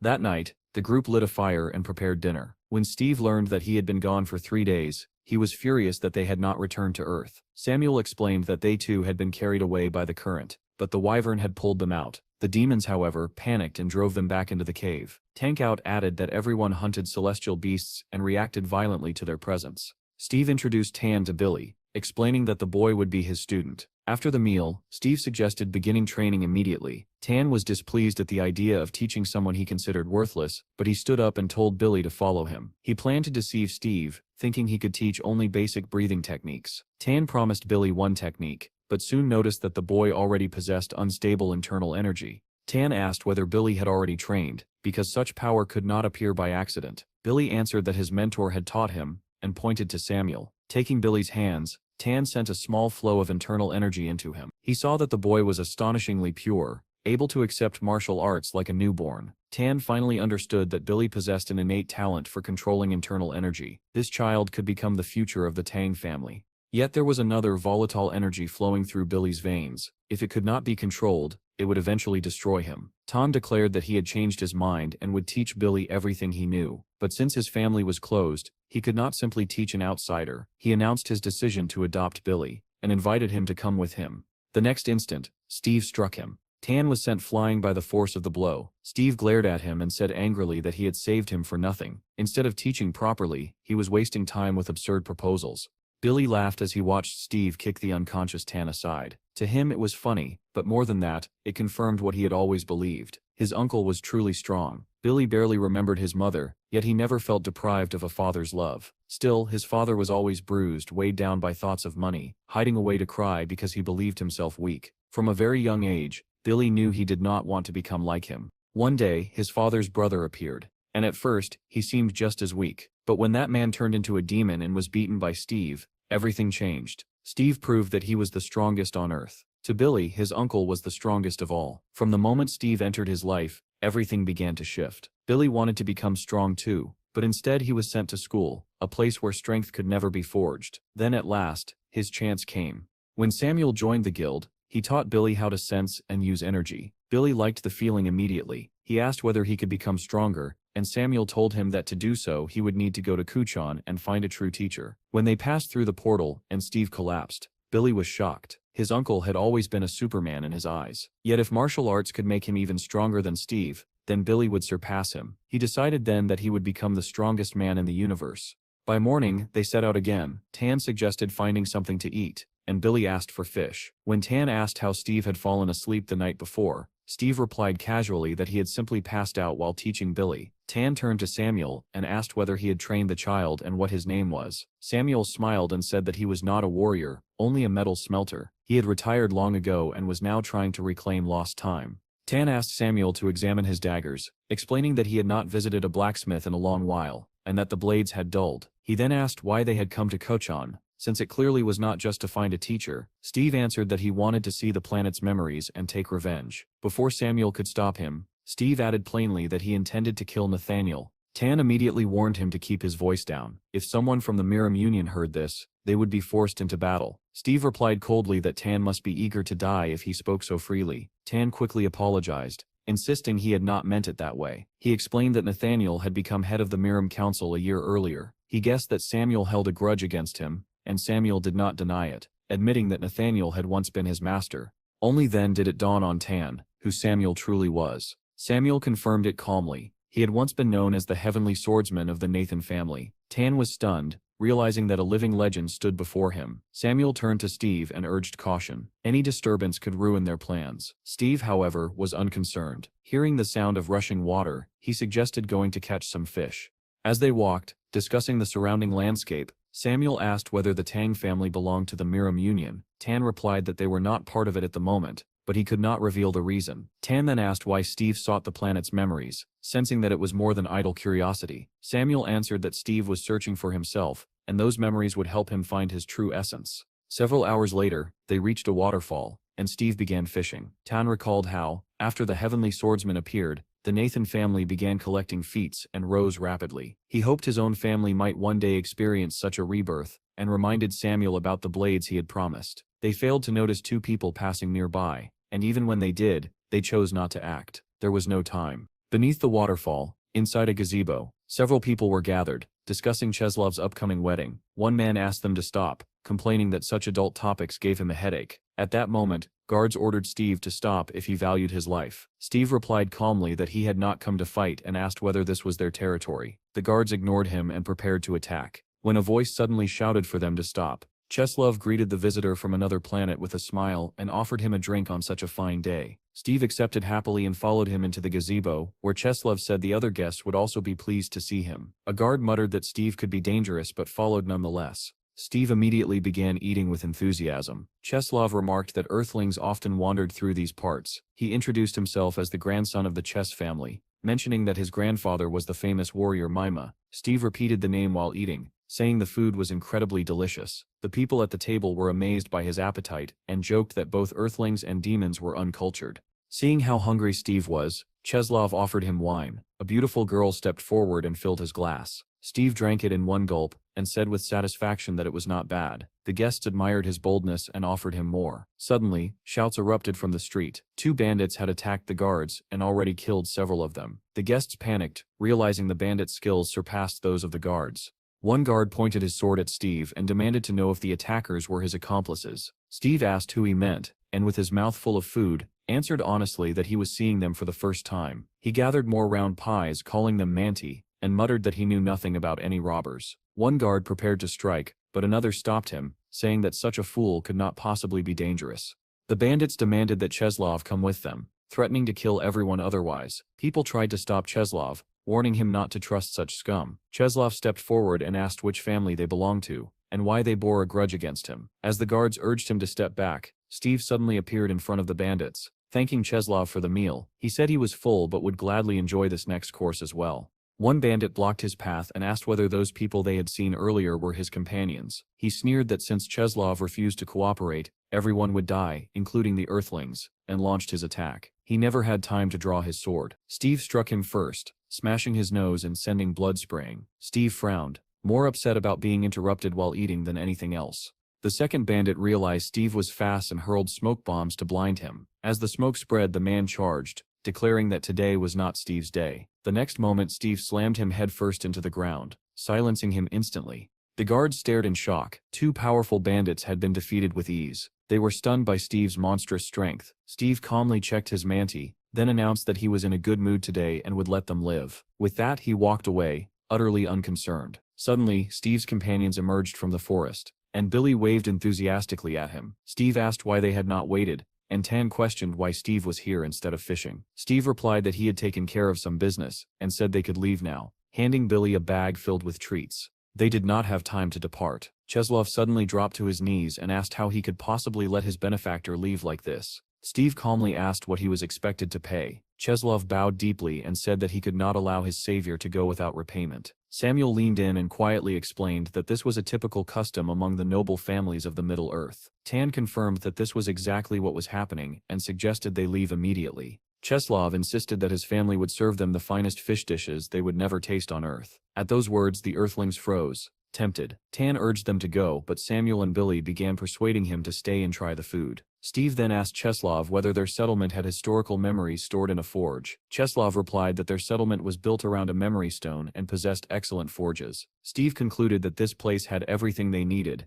and agreed to stay for the meal. At the same time on Earth, Steve's guild was in full operation, hunting wild wyverns. Donnie fired from below with a massive cannon, counting each monster he shot down. Chad sat inside a field tent in the forest, surrounded by tamed beasts. Melissa approached and greeted him. Chad looked up from a letter he was writing, embarrassed, and admitted it was a short message for his son. Since Steve rarely summoned Pecky, Chad hoped to receive even a few lines in return. Melissa reassured him that with Billy by Steve's side, the boy was certainly safe. Donnie's cannon fire suddenly echoed again, drawing their attention. Chad noted that monsters were appearing more frequently, but anti-aircraft weapons were too expensive. As long as the wyverns understood that this was already claimed territory, they would not attack. Back on Kuchan, the group arrived at a banquet prepared in their honor. Billy stared in awe at the countless varieties of fish. The Earthlings eagerly devoured the feast, while Tan cautiously delayed, testing each dish for poison. Samuel asked Steve whether he could see the food status, and Steve replied that he could. Tan was astonished and asked where Steve had learned such magic. Since it clearly related to Kuchan, Steve answered that his awakening had occurred after returning to Earth. He added that he was now wondering why he lost consciousness each time he passed through the portal. Samuel suggested that it was likely due to an imbalance between internal and external forces. Tan added that when balance was disrupted, side effects were inevitable. Samuel proposed that Steve learn to control his inner power while they were here.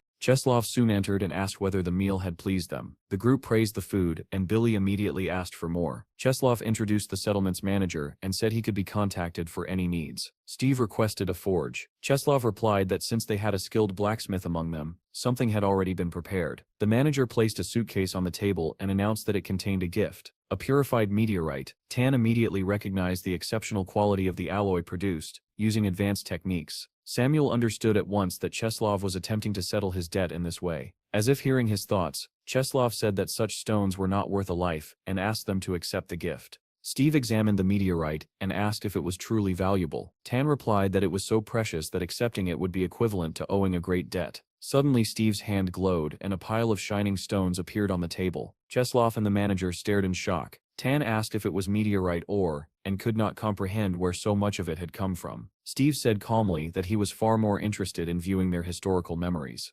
In a large house nearby, the manager reported to the family head that an Earthling had dumped hundreds of kilograms of pure ore on the table. He added that it was the highest quality ore imaginable, and could not be matched with ordinary offerings. The head asked whether the blacksmith truly resembled Samuel, and the manager confirmed it. The old man wondered whether this was truly the former slave of the Nathan family, and why he had returned after 2 years. Reports indicated that the appearance of dragons in the river coincided with the arrival of the Earthlings, and that the last demons at the gate had been completely annihilated. When the head asked whether the local resident was from the destroyed Tang family, the manager replied that no survivors were believed to exist. He then reported that the attackers of Cheslov belonged to the Golden House. The head responded that such boldness demanded a heavy price and ordered them punished, while instructing that the guests be closely monitored and all their requests fulfilled. He reflected that if these visitors were truly who he suspected, then their family was extraordinarily fortunate. Elsewhere, Tan asked Steve where he had obtained so much ore. Samuel explained that the White Snake's cave contained rich deposits, which Steve had apparently overlooked. Steve declared that dinner was over, and it was time for Billy to begin training. He asked Samuel to accompany him to view the memories, and Samuel agreed. Before leaving, Steve activated his summoning skill and called forth the White Snake. The snake asked why it had been summoned, and Steve was surprised to see that it had grown larger again. He told it to shrink, then instructed it to guard Billy while he was away. Steve handed the snake to Billy and told him to keep it with him at all times. Billy said goodbye and asked his uncle to return quickly.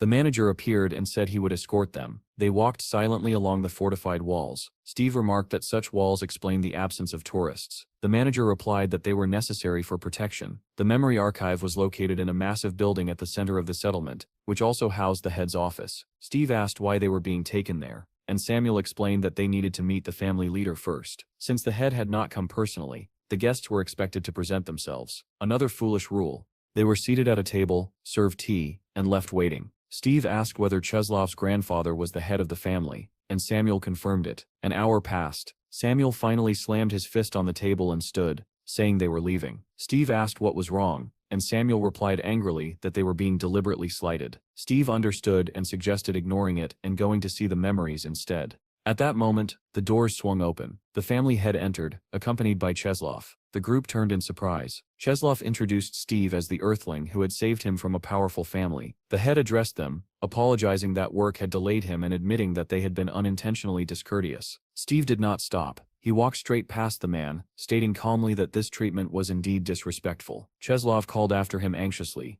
asking where they were going. Steve replied that they had already seen each other's faces. That was enough. He had other places to be. The head of the family flew into a rage at this blatant defiance, and demanded to know how they dared show such disrespect to their household.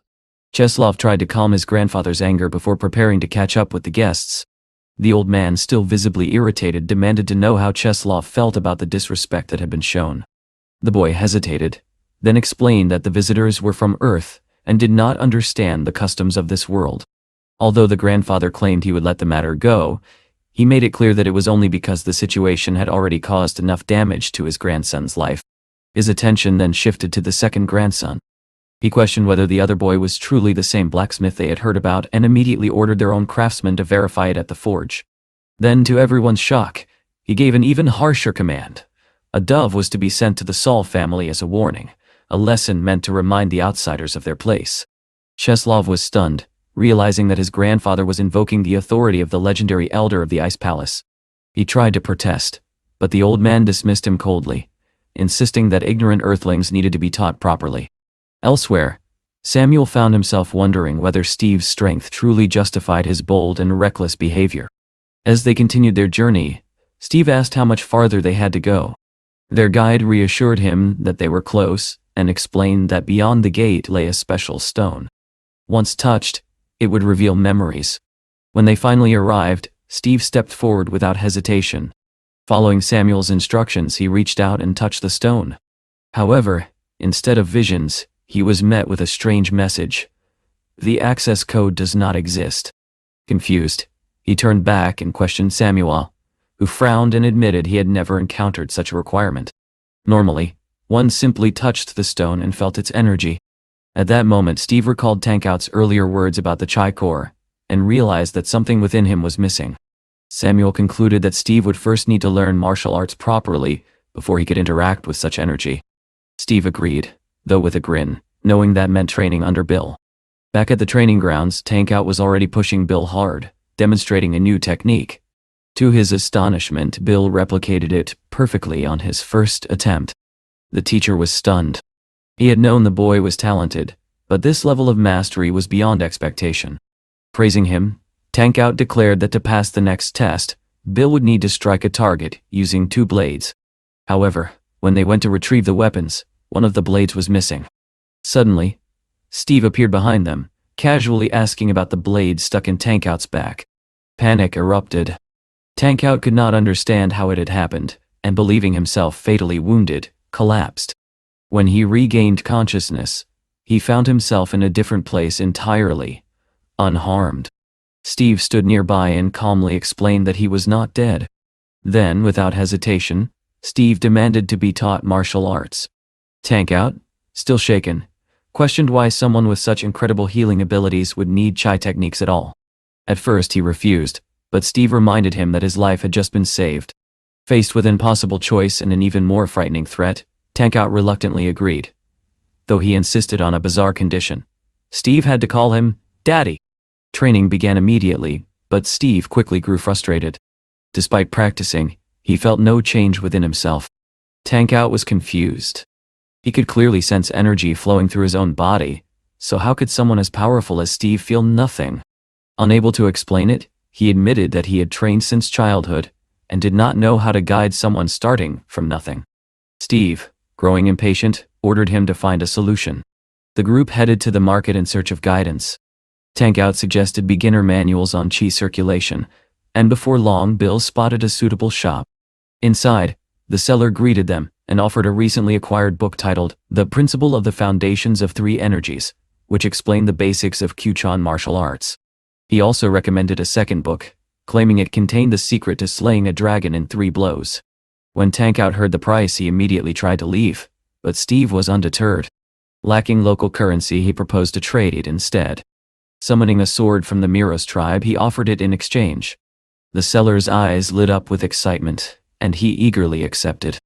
Tankout was horrified, realizing the weapon was far more valuable than the books, but it was already too late. Unbeknownst to them, as they completed the trade, the dove had already delivered its message, setting other events in motion. As they left the shop, Tankout continued to complain, unable to accept that such a valuable war trophy had been traded so casually. Steve ignored him, focusing instead on something far more important. A notification appeared before him, confirming that he had acquired the skill of chi mastery. His expression brightened instantly. At last, he could access chi energy. Eager to test his new abilities, Steve demonstrated several techniques. However, each grandly named skill turned out to be nothing more than basic sword movements: a vertical slash, a horizontal cut, and a simple thrust. Tankout could only shake his head, reminding him that titles often exaggerated reality. Deciding to take a break, the group headed toward the forge, but they were stopped at the entrance by armed guards. Despite claiming to be guests, they were denied entry. When the guards escalated the situation, Steve lost patience. Without hesitation, he charged forward. In an instant, the guards were struck down, collapsing to the ground. Tankout panicked, warning that they had just made powerful enemies, but Steve ignored him. Ordering Tankout to protect Bill, he pressed on, tearing through anyone who stood in his way and causing chaos within the forge. Watching this unfold, Tankout realized the severity of their situation, while Steve remained completely unconcerned. Unseen by them, a hidden observer watched everything with shock. Inside the forge, Samuel worked intently as several craftsmen observed his skill. Nearby, a young apprentice approached with water, only to be harshly shoved aside for a minor mistake. Humiliated, the boy apologized, but the man, already irritated, grabbed a whip and prepared to punish him. At that moment, Steve arrived and calmly asked whether the blacksmith was present. Deciding to wait until Samuel finished his work, he remained where he stood, despite Tankout's growing fear. Tankout urged him to leave, warning that enemies would soon gather after the chaos he had caused. Steve, however, seemed almost eager for the confrontation. Their conversation took a darker turn when Steve revealed his true intention. He did not simply want to kill the leader of the Muram Union. He wanted revenge for the destruction of Samuel's family, and he intended to make it public and brutal. Both Bill and Tankout were horrified by his words, unable to believe what they were hearing.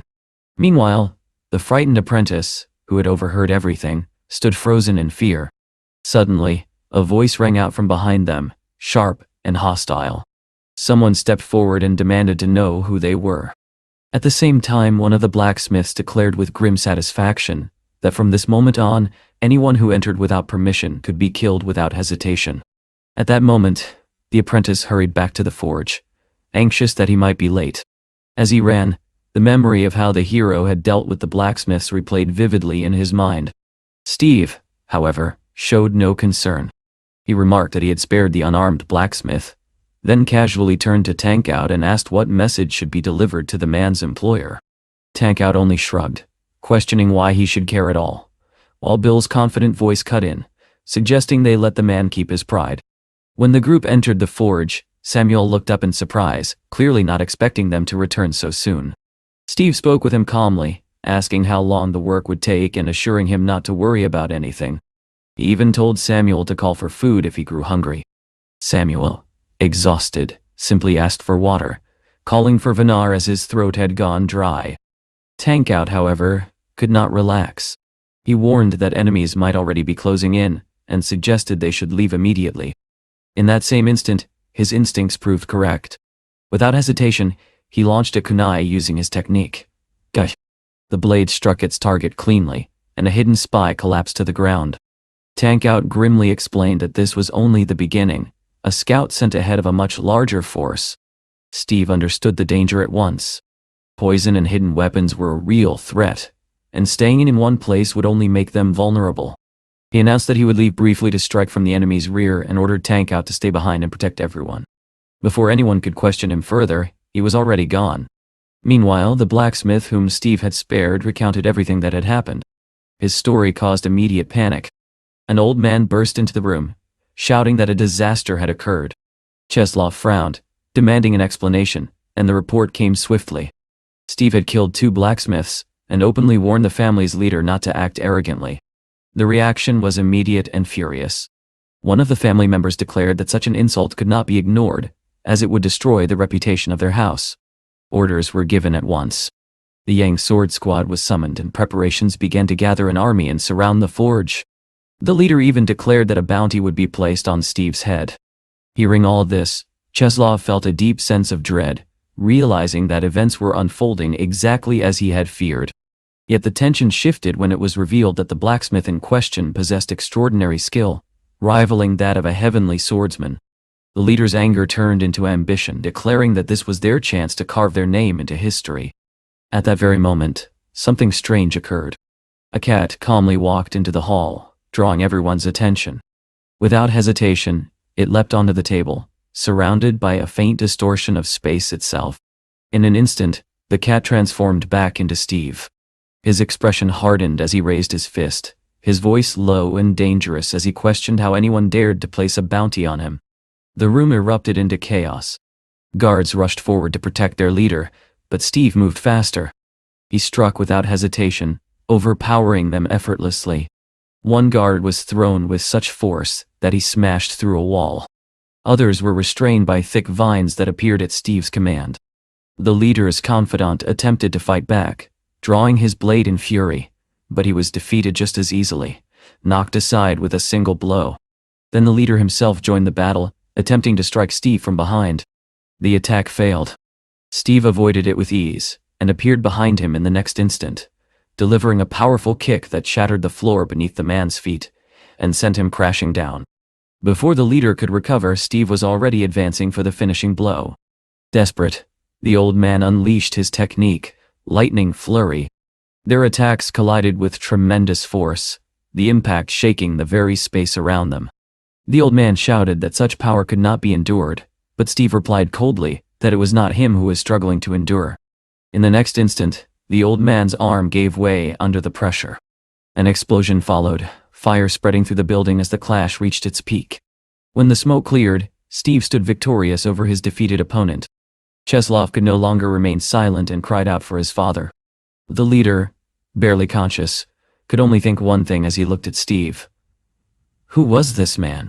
Steve, however, seemed almost amused, remarking that the old man had lasted longer than a demon he had once fought. He raised his hand to strike again, reminding the fallen leader not to act arrogantly. Yet just before the blow landed, a desperate voice cried out for him to stop. Cheslov dropped to his knees, pleading and declaring that they understood their mistake. He promised that they would fulfill any wish, Steve demanded. Steve paused, then slowly lowered his hand, a faint smile forming as he asked if they truly meant it. Later, Tankout sat on the roof of the forge, still tense as he sensed a familiar energy approaching. Steve appeared beside him and calmly asked for an update. Tankout reported that Samuel was still working and Bill was busy writing a letter to his father. Curious, he asked how the confrontation had ended. Steve answered plainly. He had intended to kill the leader but chose to spare him in exchange for a condition. In return, he had claimed a powerful book and control of the forge for 1 week.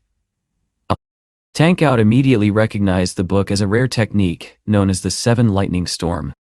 When Steve asked for his opinion, Tankout explained that this outcome was far more devastating than death. The humiliation alone would draw the wrath of the Miram Union. Steve acknowledged the risk but admitted that although his chi had grown stronger, he still could not sense his core. Tankout told him that one victory meant nothing, and that true mastery required constant training. Elsewhere, the family gathered once more, shaken but determined. Plans were made to protect their interests and respond to the insult. Orders were given to spread word of the heavenly swordsman, and to prepare for the arrival of powerful allies. Soon an announcement echoed through the hall. Harry's soul, the elder of the Ice Palace, had arrived. Back at the forge, the atmosphere was strangely calm. Steve read reports from his city while Bill excitedly approached, announcing that he had finished writing to his father. In response, Steve handed him an entire stack of letters, prompting Bill to joke that his father seemed to spend more time writing than working. Nearby, the apprentice listened quietly, his expression dimming as he thought about his own father, who had once promised the same but never followed through. Bill noticed him, and casually asked about dinner. Soon everyone gathered to eat, though the apprentice hesitated, shocked that he was being invited to sit with them as an equal. Steve dismissed the idea of hierarchy, insisting that they all eat together, including Samuel.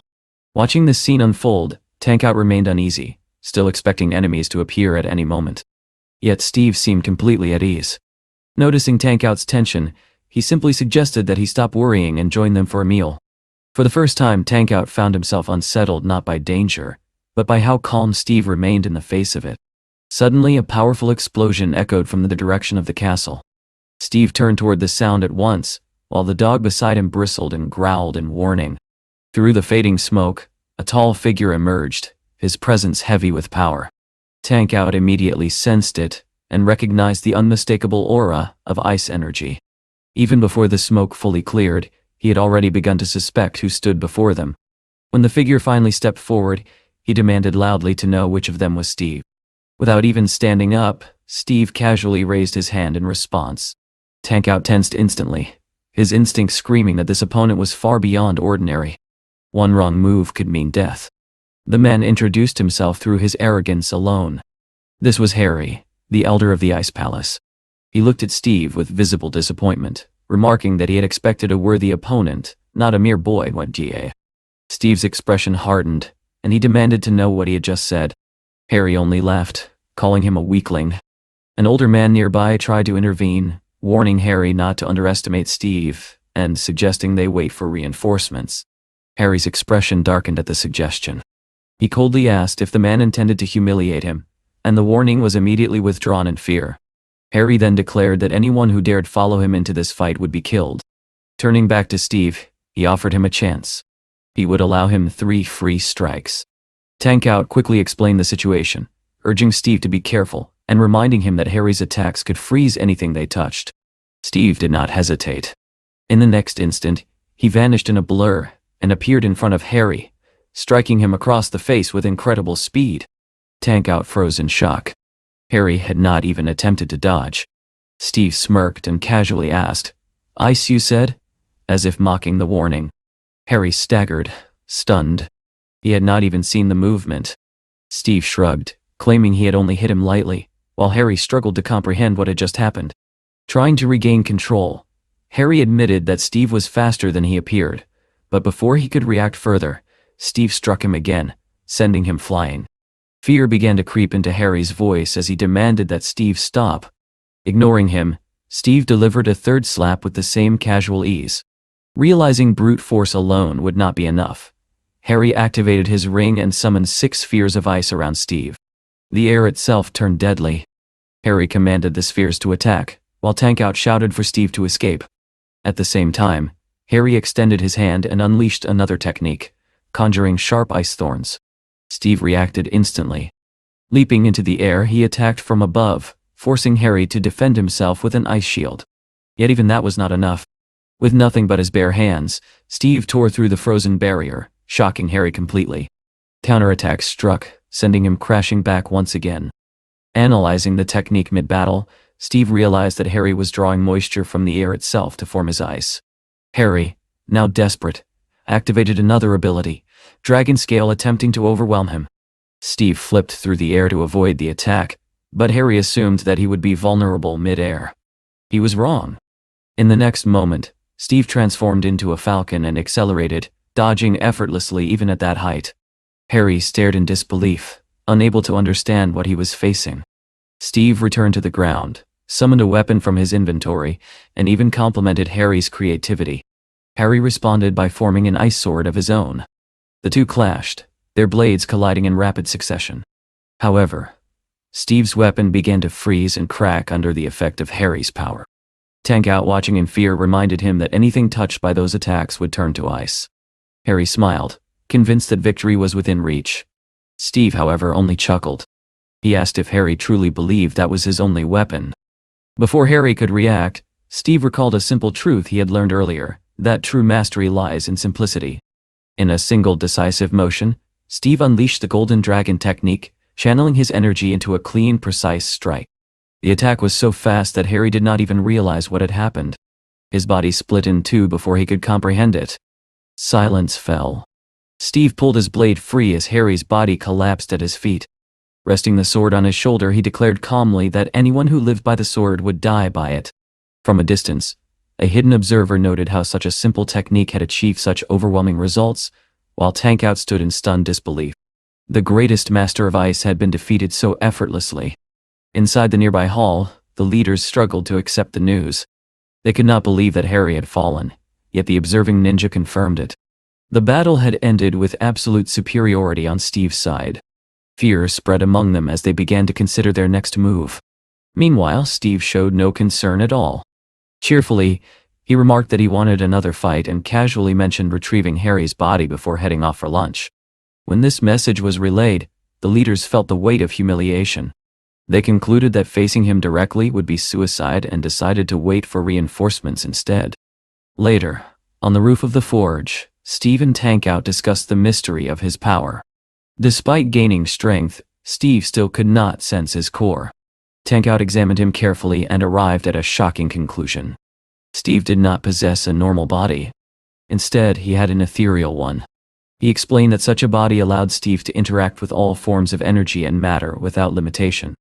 It also meant that he did not require traditional methods of cultivation. His abilities were not learned in the usual way, but manifested naturally, which explained his overwhelming strength despite his lack of formal training. Tankout reflected on his own past, recalling how he had competed in the awakened lands and even visited Earth, yet had never encountered anyone like Steve. The realization left him unable to understand where such power had come from. When they returned to the forge, Samuel had finally completed his work. Exhausted, he handed Steve the finished weapon and named it Dachshund. Forged from meteorite material, it was said to be thousands of times stronger than ordinary blades. Steve tested it with a single swing, leaving a red streak in the air, and smiled, declaring that this sword would be used to carry out his revenge. Samuel, however, was lost in his own thoughts. As he worked, memories of his daughter haunted him, filling him with regret and sorrow. Tankout reminded him that more weapons were still needed, including blades for himself and Bill, explaining that his current daggers would not suffice for the battles ahead. Although Steve suggested that Tankout did not need to involve himself, the blonde man refused. This was his fight as well. His voice filled with anger as he revealed that his own family had been destroyed by the same organization. His imprisonment had come from a failed attempt to take revenge, and it was only by chance that he had met Steve. Samuel listened in shock, realizing that their enemies were far more deeply connected than he had thought. He promised to complete the remaining weapons within a few days so they could prepare to leave. Elsewhere, new threats were already gathering. On a rooftop, a group argued over who would claim Steve's head. One of them had already made a move, but impatience would cost him dearly. Back at the forge as the others ate, a strange man entered. His red eyes and twisted smile sent a chill through the room. He spoke of blood with disturbing excitement. Benar immediately warned Bill to be cautious. In that instant, the snake coiled around the boy's hand suddenly expanded. With lightning speed, it struck the intruder and tore off his arm, bringing the moment of quiet to a violent end. The red-haired attacker recoiled with a scream as he watched the snake slither away, carrying off his severed hand along with the weapon. In the next instant, the creature turned back, its body swelling to an enormous size. With terrifying force, it burst through the roof and shot upward. From below, the group could only watch in stunned silence as the giant serpent tore through another enemy above. Steve, clearly amused, smiled and calmly praised the creature for its work. One of the older men quickly explained that such a beast could only belong to the cult of beast demons. Another, with a thick beard, muttered in disbelief, questioning whether they were facing a true demonic occultist. At that moment, a girl stepped forward, her claws extending as she screamed that she wanted Steve's blood. She and the old man immediately began arguing over who would claim the right to kill him. Steve, completely unimpressed, rested his sword on his shoulder and looked at them as though they were nothing more than foolish children. Elsewhere, the youngest head of the family received word that the battle had already begun. One of the leaders confidently declared that victory was assured and that, at the right moment, a sword squad would storm the forge. He proudly proclaimed that this would restore their family's honor and allow them to announce their triumph to the world. A few hours later, the cost of that confidence became clear. Coffins were being prepared for the fallen, and one of the union members watched in fear, unable to understand how things had spiraled so badly. Meanwhile, Steve sat calmly, examining the rewards he had gained from defeating his enemies. Tank Out warned him that the descendants of those he had killed would now come seeking revenge, but Steve dismissed it, saying they should be grateful instead. Soon enough, more warriors gathered near the forge, openly challenging Steve in an attempt to avenge their fallen masters. Steve watched them with excitement, already eager for another fight, while Tank Out could only stare in disbelief at their complete lack of caution. Inside the council hall, the leaders reviewed the situation with growing alarm. In just 3 days, 45 people had died, including high-ranking masters and elite fighters. One man urged the others to act immediately and support those still fighting, but he was told that their forces were being preserved for a decisive strike. When the idea of retreat was raised, the leader refused, unwilling to abandon his home. An older advisor insisted that survival was more important and revealed that preparations had already been made for evacuation. The leader hesitated, clearly shaken, but before he could decide, a younger voice objected fiercely. The tension in the room escalated as doubt and pride clashed.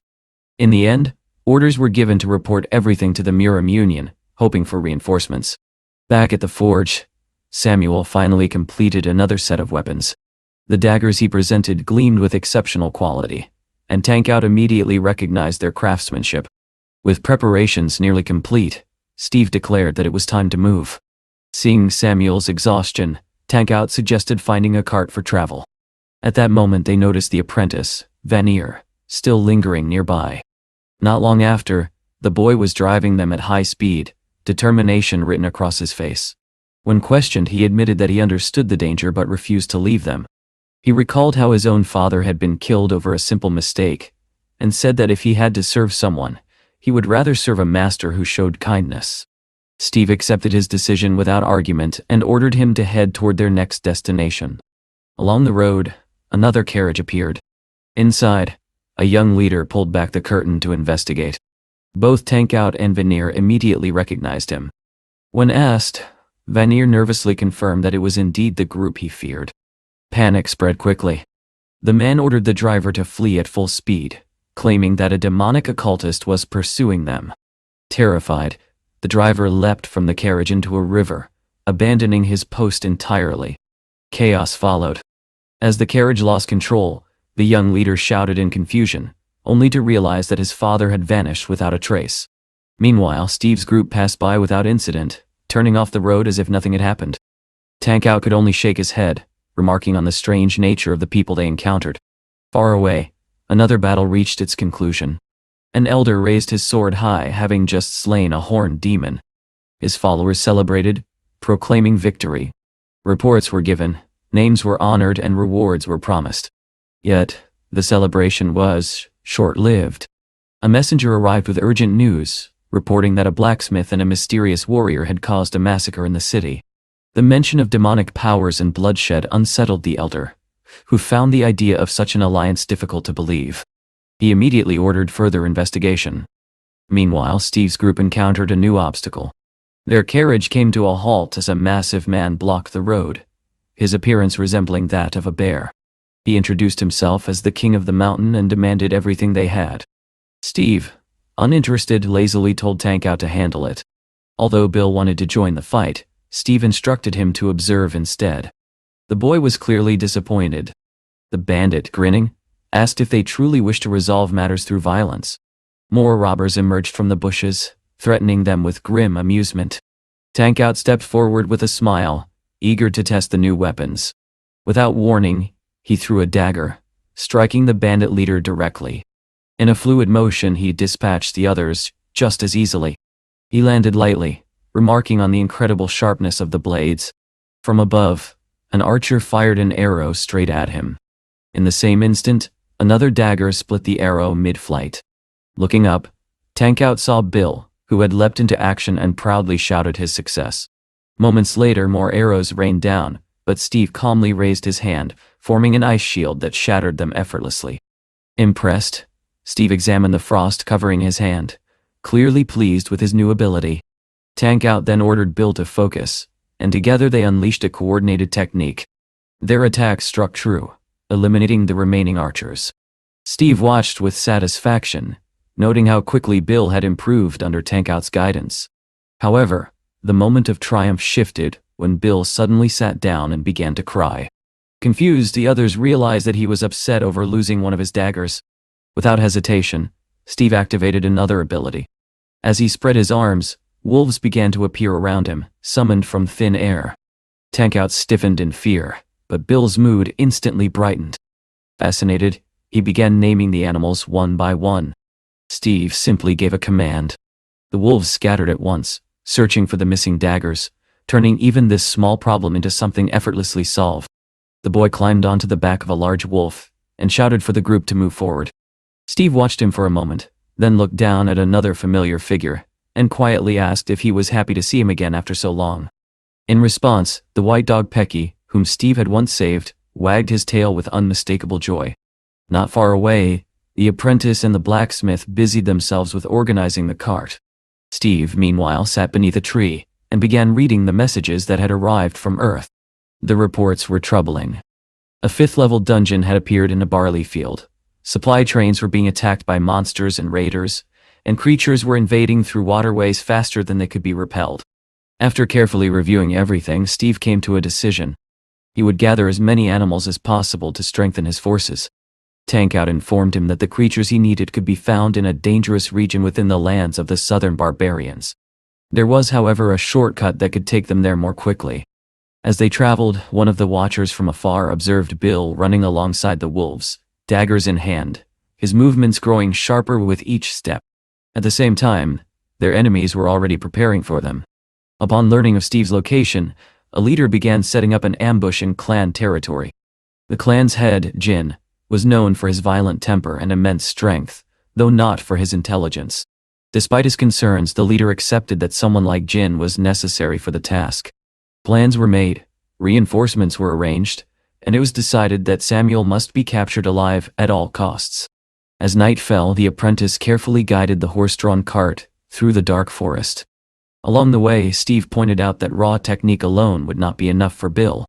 He needed proper sword training. Tankout agreed, adding that the fastest way to learn was through real combat. Though hesitant, he understood Steve's intent. The hero believed that strength had to be forged early. Samuel eventually suggested setting up camp, as the road ahead had become too difficult to navigate in the darkness. Tankout proposed stopping at a nearby village, explaining that for a few pieces of meteorite, a local combat school would allow them to stay the night. Soon, through the thick fog, the outline of a settlement appeared, a place that also served as a passage toward the southern lands. As they crossed a bridge into the village, Vanir noticed something unsettling. There was not a single light anywhere. The silence felt unnatural. Suddenly, a wet, tattooed hand reached up from beneath the water. Shapes began to form in the mist, figures with glowing red eyes watching from all sides. The tension rose instantly. Vanir tightened his grip on the reins, ready to flee at any moment. Without warning, a man in a hat, leaning on a cane, dropped down in front of the cart from above. His red eyes locked onto the boy. Terrified, Vanir screamed that he had seen a ghost and panicked. He drove the cart forward at full speed, accidentally knocking the old man to the ground as he fled. Moments later, Steve and Tankout forced the cart to stop and stepped out, demanding to know what had happened. Vanir, still shaken, insisted that he had seen a ghost. Tankout glanced behind them and calmly corrected him, saying that what he had run over was not a ghost, but an old man. Vanir turned pale as he looked back, expecting the worst. To his surprise, the old man slowly stood up, brushing himself off as though nothing had happened. Steve observed him closely and remarked that he was clearly not dead. The old man sighed, commenting that he must truly be getting old if he could no longer avoid something as simple as a cart. Vanir nervously asked if he was all right. The old man responded with a hint of nostalgia, saying that in his younger days, soldiers would tremble at the mere sight of his back. But now he could only complain about age catching up to him.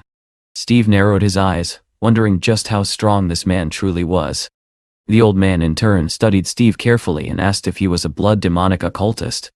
Steve calmly denied it and introduced himself. At that moment, Tankout recognized the stranger and revealed his identity. This was the first master of the Ark, a legendary figure known for slaughtering members of the demonic race. The atmosphere shifted instantly. Steve's expression hardened as he warned that if the old man belonged to the Muram Union, he would not hesitate to kill him.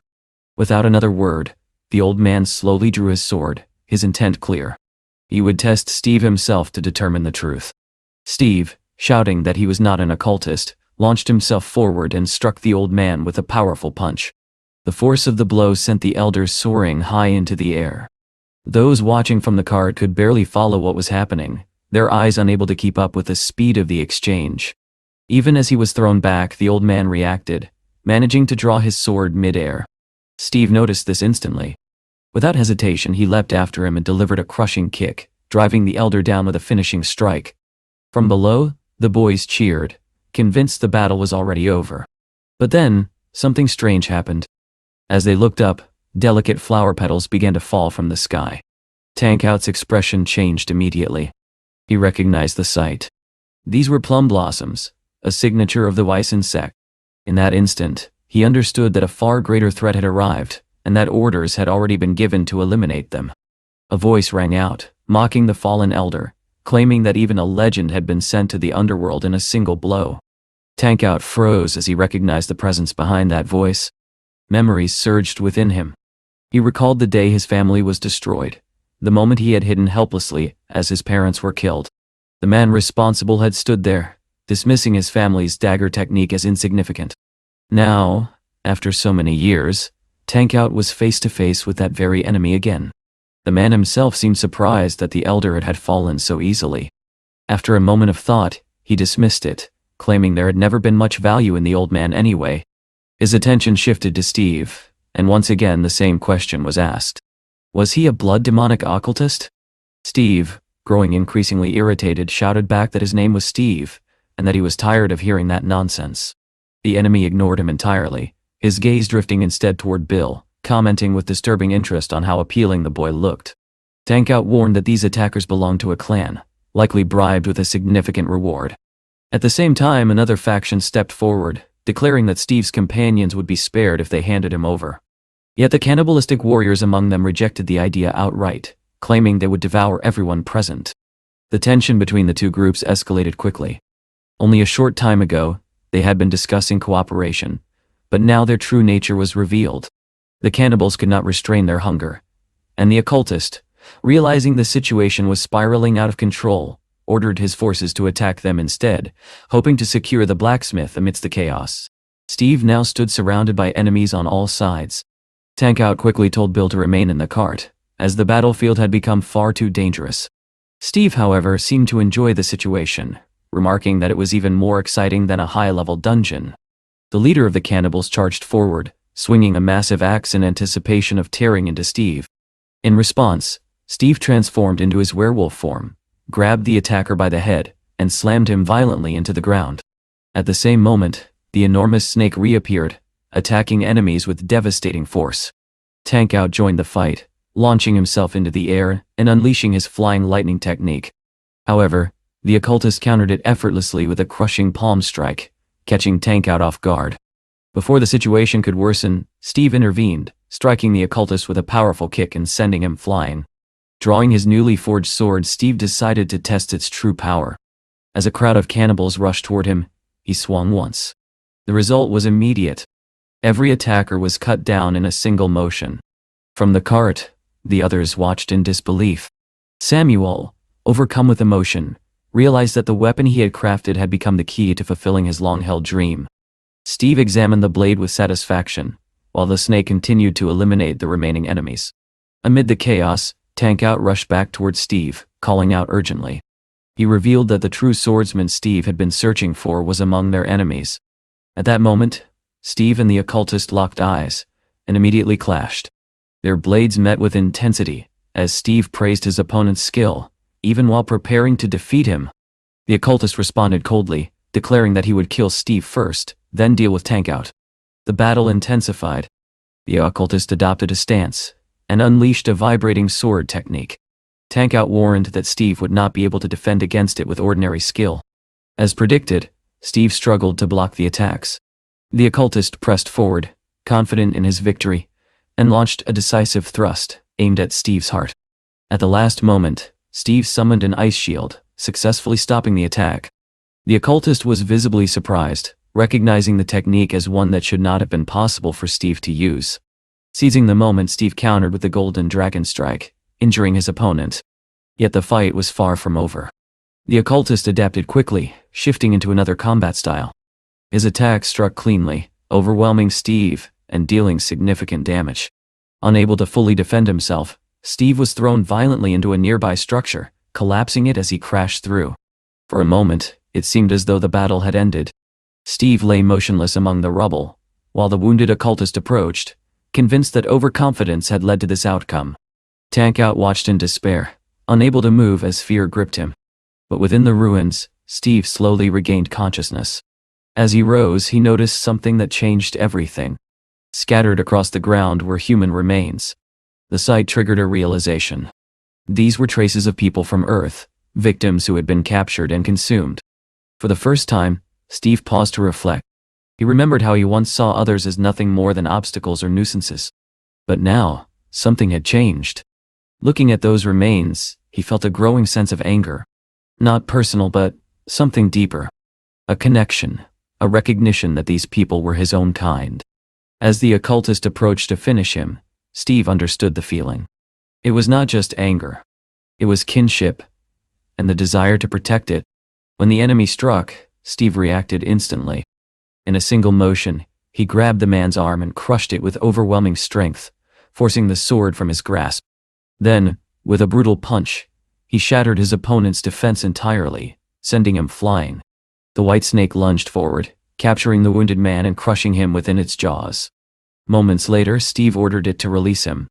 The battered occultist collapsed onto the ground, barely able to move. Tankout approached slowly, raising his dagger to finish the fight. But Steve stopped him.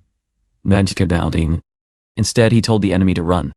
The others stared in confusion, unable to understand why he would spare such a dangerous opponent. Steve explained calmly that if the man could escape, he would be allowed to live. He wanted him to experience what it meant to be prey. The occultist, despite his injuries, forced himself to stand and began to flee, clutching his broken arm. As he ran, the group prepared to act again. Bill and Tankout readied their weapons, while Steve extended his hand and summoned fire fairies.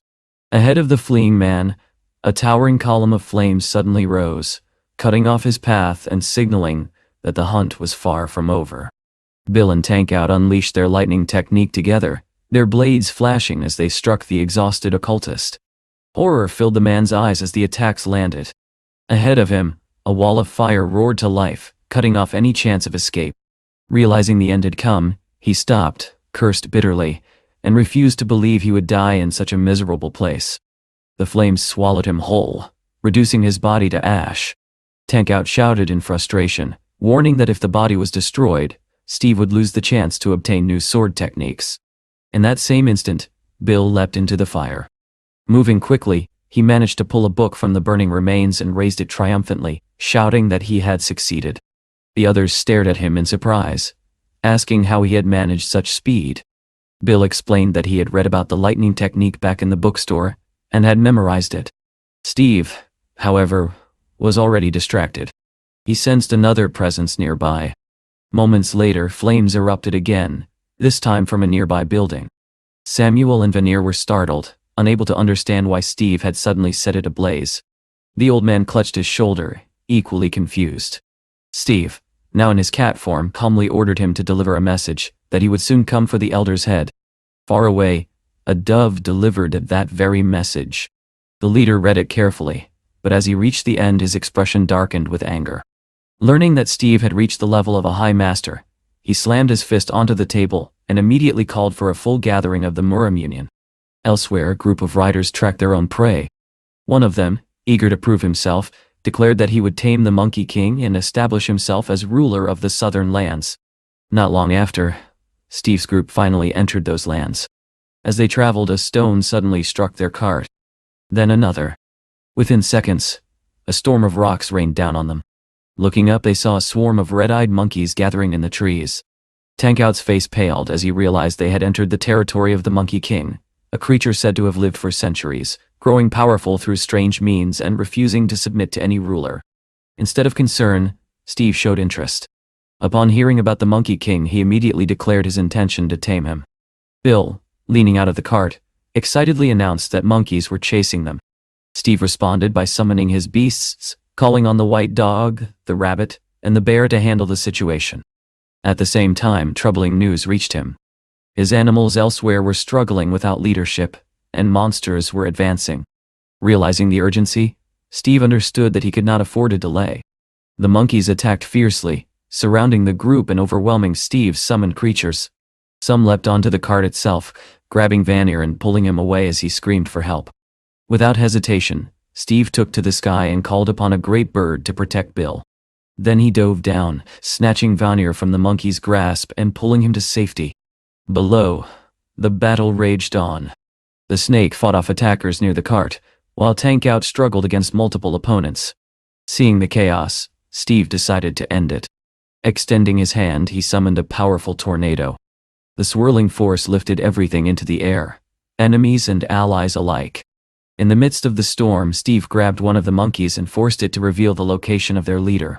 Satisfied, he tossed it aside and appointed it as a temporary guide. As the tornado faded, everyone crashed back to the ground. Tank Out, terrified, braced for impact. But at the last moment, Steve caught him and saved his life. A summoned wyvern swooped in and lifted the cart, ensuring the safety of Samuel and Bill as well. Once the dust settled, the monkeys lay scattered and exhausted. Steve landed calmly and ordered his companions to stay back. "Oh." Then he extended his arms and activated his taming ability. The monkeys reacted immediately, lifting their heads as if responding to an unseen call. Not stopping there, Steve used another ability. A gentle energy spread over the battlefield, healing the wounded monkeys. Before long, they began to rise again, completely restored. The sight left Tank Out stunned. Creatures that had been broken moments ago were now standing as if nothing had happened. Far away, chaos continued to unfold. Reports came in of orcs advancing towards settlements, while aerial control was lost due to the appearance of powerful beasts. As the situation worsened, Steve's summoned creatures intervened, disrupting the enemy's advance. Back in the southern lands, the newly tamed monkeys began to assist Steve, pointing him toward their king. But just as the path seemed clear, the guide monkey was struck down by a sudden blow. The Monkey King himself had arrived. Standing tall with his staff, the Monkey King demanded to know who Steve was. Without warning, he attacked. Steve blocked the strike using his ice shield, but the force pushed him back. The Monkey King quickly retreated, preparing for another exchange. Steve drew his sword and stepped forward, but the Monkey King refused to listen, attacking again with overwhelming strength. This time, the blow struck cleanly, sending Steve flying and knocking his weapon from his hands. Even so, Steve rose with a strange smile, admitting that the opponent had finally impressed him. As the Monkey King fled, Steve prepared to give chase. Transforming into a dove, he promised to return with the king under his control. Elsewhere, the situation grew dire. The Monkey King's subjects were being slaughtered by barbarians. When the king returned, he was immediately trapped by chains forged from meteorite, glowing with dark energy. The enemy leader, confident in his victory, demanded submission, threatening to kill every monkey if he refused. The king resisted, roaring in defiance, even as his followers suffered. Just as the execution was about to begin, a massive explosion shook the battlefield. The barbarians were thrown aside as Steve arrived. Standing calmly, he surveyed the scene, noting the fallen beasts around him. To him, this land was not a battlefield, but a paradise filled with creatures he could protect and command. With a simple gesture, he summoned another tornado, scattering the remaining enemies. Then he turned his attention to the chains binding the Monkey King. Using his power, he broke them apart, and offered the king the same choice he had been given, freedom in exchange for loyalty. The Monkey King hesitated, recalling a distant memory. Long ago, a mysterious figure had saved his tribe, and foretold that one day they would serve a man accompanied by fairies. Seeing those same fairies now, the king understood. Freed at last, he knelt and pledged himself to Steve. Even so, Steve instinctively used his taming ability, ensuring the bond was complete. In another part of the world, Steve's forces began turning the tide against the orcs. The Monkey King himself led the counterattack, driving back the invaders with overwhelming strength. Later, as the group rested and shared a meal, Steve reviewed new reports while sitting quietly on a rock. The immediate danger had passed, but new challenges were already emerging. Tank Out mentioned a powerful monster lurking in a nearby spider forest. Bill, filled with determination, declared that he wanted to hunt it. And far away within the Moram Union, their enemies continued to ask the same question: Why did Steve intend to destroy them all, and how could they possibly stop him? Within the Moram Union, tension reached a boiling point. One of the members declared that everything was clearly driven by revenge, and that they should prepare for a full-scale attack. The leader, however, warned that the situation was more complicated. Barbarians were already causing chaos, and rushing forward blindly could lead them straight into a trap. Some argued that the barbarians themselves had summoned the occultist into the conflict, further complicating matters. At that moment, an old man entered the chamber. His presence silenced the room. He questioned whether a single earthling could truly instill such fear in an entire union. The members immediately rose to greet him, recognizing him as the former head of the Moram. He praised the current leader's swordsmanship, yet even as he spoke, doubt lingered among them. Reports arrived confirming that the southern barbarians had already been destroyed by the same opponent. The old man's expression hardened with anger, unable to comprehend where such power had come from. Without hesitation, he ordered a complete mobilization of their forces, and commanded that assassins armed with poisonous insects be deployed. Meanwhile, Steve's group encountered a new threat. Vanir suddenly heard a sharp sound behind the cart, and when he turned, he froze in terror. A massive web stretched across their path, glistening in the dim light. Before anyone could react, a giant spider leg pierced through the air. Steve moved instantly, catching it with one hand. Tankout quickly identified the creature, explaining that it was a monstrous spider with a human-like face on its abdomen. Its body was said to be as tough as steel, impervious to blades and arrows, with only its face serving as a vulnerable point. The spider attacked, launching thick strands of webbing, but Steve countered with fire, burning through the entire trap in an instant. Blue energy flickered near the creature's face, exposing its weakness. Steve struck precisely, then followed with a powerful kick that sent the spider crashing to the ground. With barely any strength left, the creature lay helpless. Without hesitation, Steve activated his taming ability, healing it instead of finishing it off. Watching this, Tankout muttered that if things continued like this, no monster or divine beast would remain untamed. Bill, on the other hand, was delighted, amazed that they had just acquired such a massive creature. Yet amidst the excitement, no one noticed a small but deadly detail. A poisonous insect landed silently and bit Bill on the neck. Later, as they made camp, the group set up a modern tent beside the cart. When Steve entered, he found Bill lying still. No matter how they tried, they could not wake him. Tankout examined him closely and discovered the bite mark. His expression turned grim. The poison had likely reached the boy's core, and without immediate treatment he could die. The news sent shock through Samuel and Vanir. Steve quickly scanned Bill, and confirmed that only a specific antidote could save him. Without wasting a moment, he transformed into an eagle, lifted the boy in his claws and took to the sky. Before leaving, he instructed the others to follow as quickly as possible, leaving behind 3 tamed pigeons to assist them. The group was confused about how pigeons could possibly help in such a situation, but far away, their purpose became clear. A message carried by one of these birds reached the Moram Union. Learning that the group had been forced to split, the old leader immediately seized the opportunity. He ordered a pursuit squad to capture Samuel, determined not to repeat past mistakes. As Steve flew across the mountains, he searched desperately for a temple that could provide the antidote. Using his heightened vision, he spotted a group of girls struggling up a steep path. They carried baskets and tools, clearly heading toward a destination higher up the ridge. When they encountered a figure resembling their mistress, something felt wrong. The older girl quickly noticed that the woman had no shadow. Realizing the deception, she warned the others. The illusion revealed its true form. A fox-like creature lunged forward, declaring its intent to feast on them. Just as panic set in, the ground beneath it cracked. Steve appeared, striking the creature down with overwhelming force. The beast, identified as Cammy, struggled to understand who had attacked her. Steve demanded the same in return. Without giving her time to resist, he subdued her completely, forcing her into submission before taming her and sending her away to recover. The girls, revealed to be nuns, thanked him for saving their lives. Steve wasted no time and asked if they knew the healer he was searching for. Explaining the urgency, he carried Bill to the temple at the top of the ridge. There they were met by Tess and a group of monks. She quickly understood the situation and ordered that the boy be taken inside for treatment.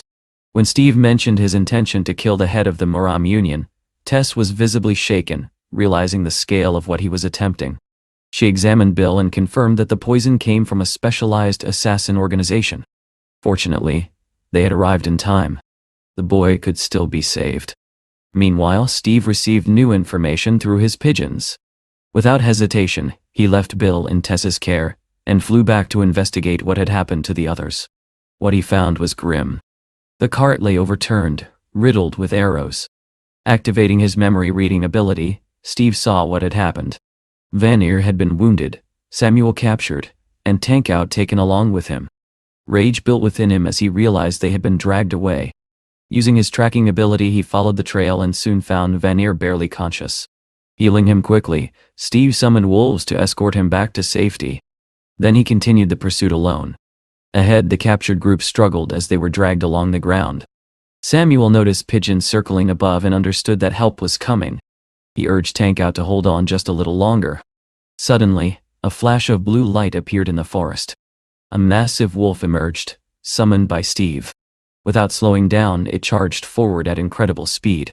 The pursuers noticed too late and began to panic, urging their mounts to go faster. Just as Steve closed in, something unexpected happened.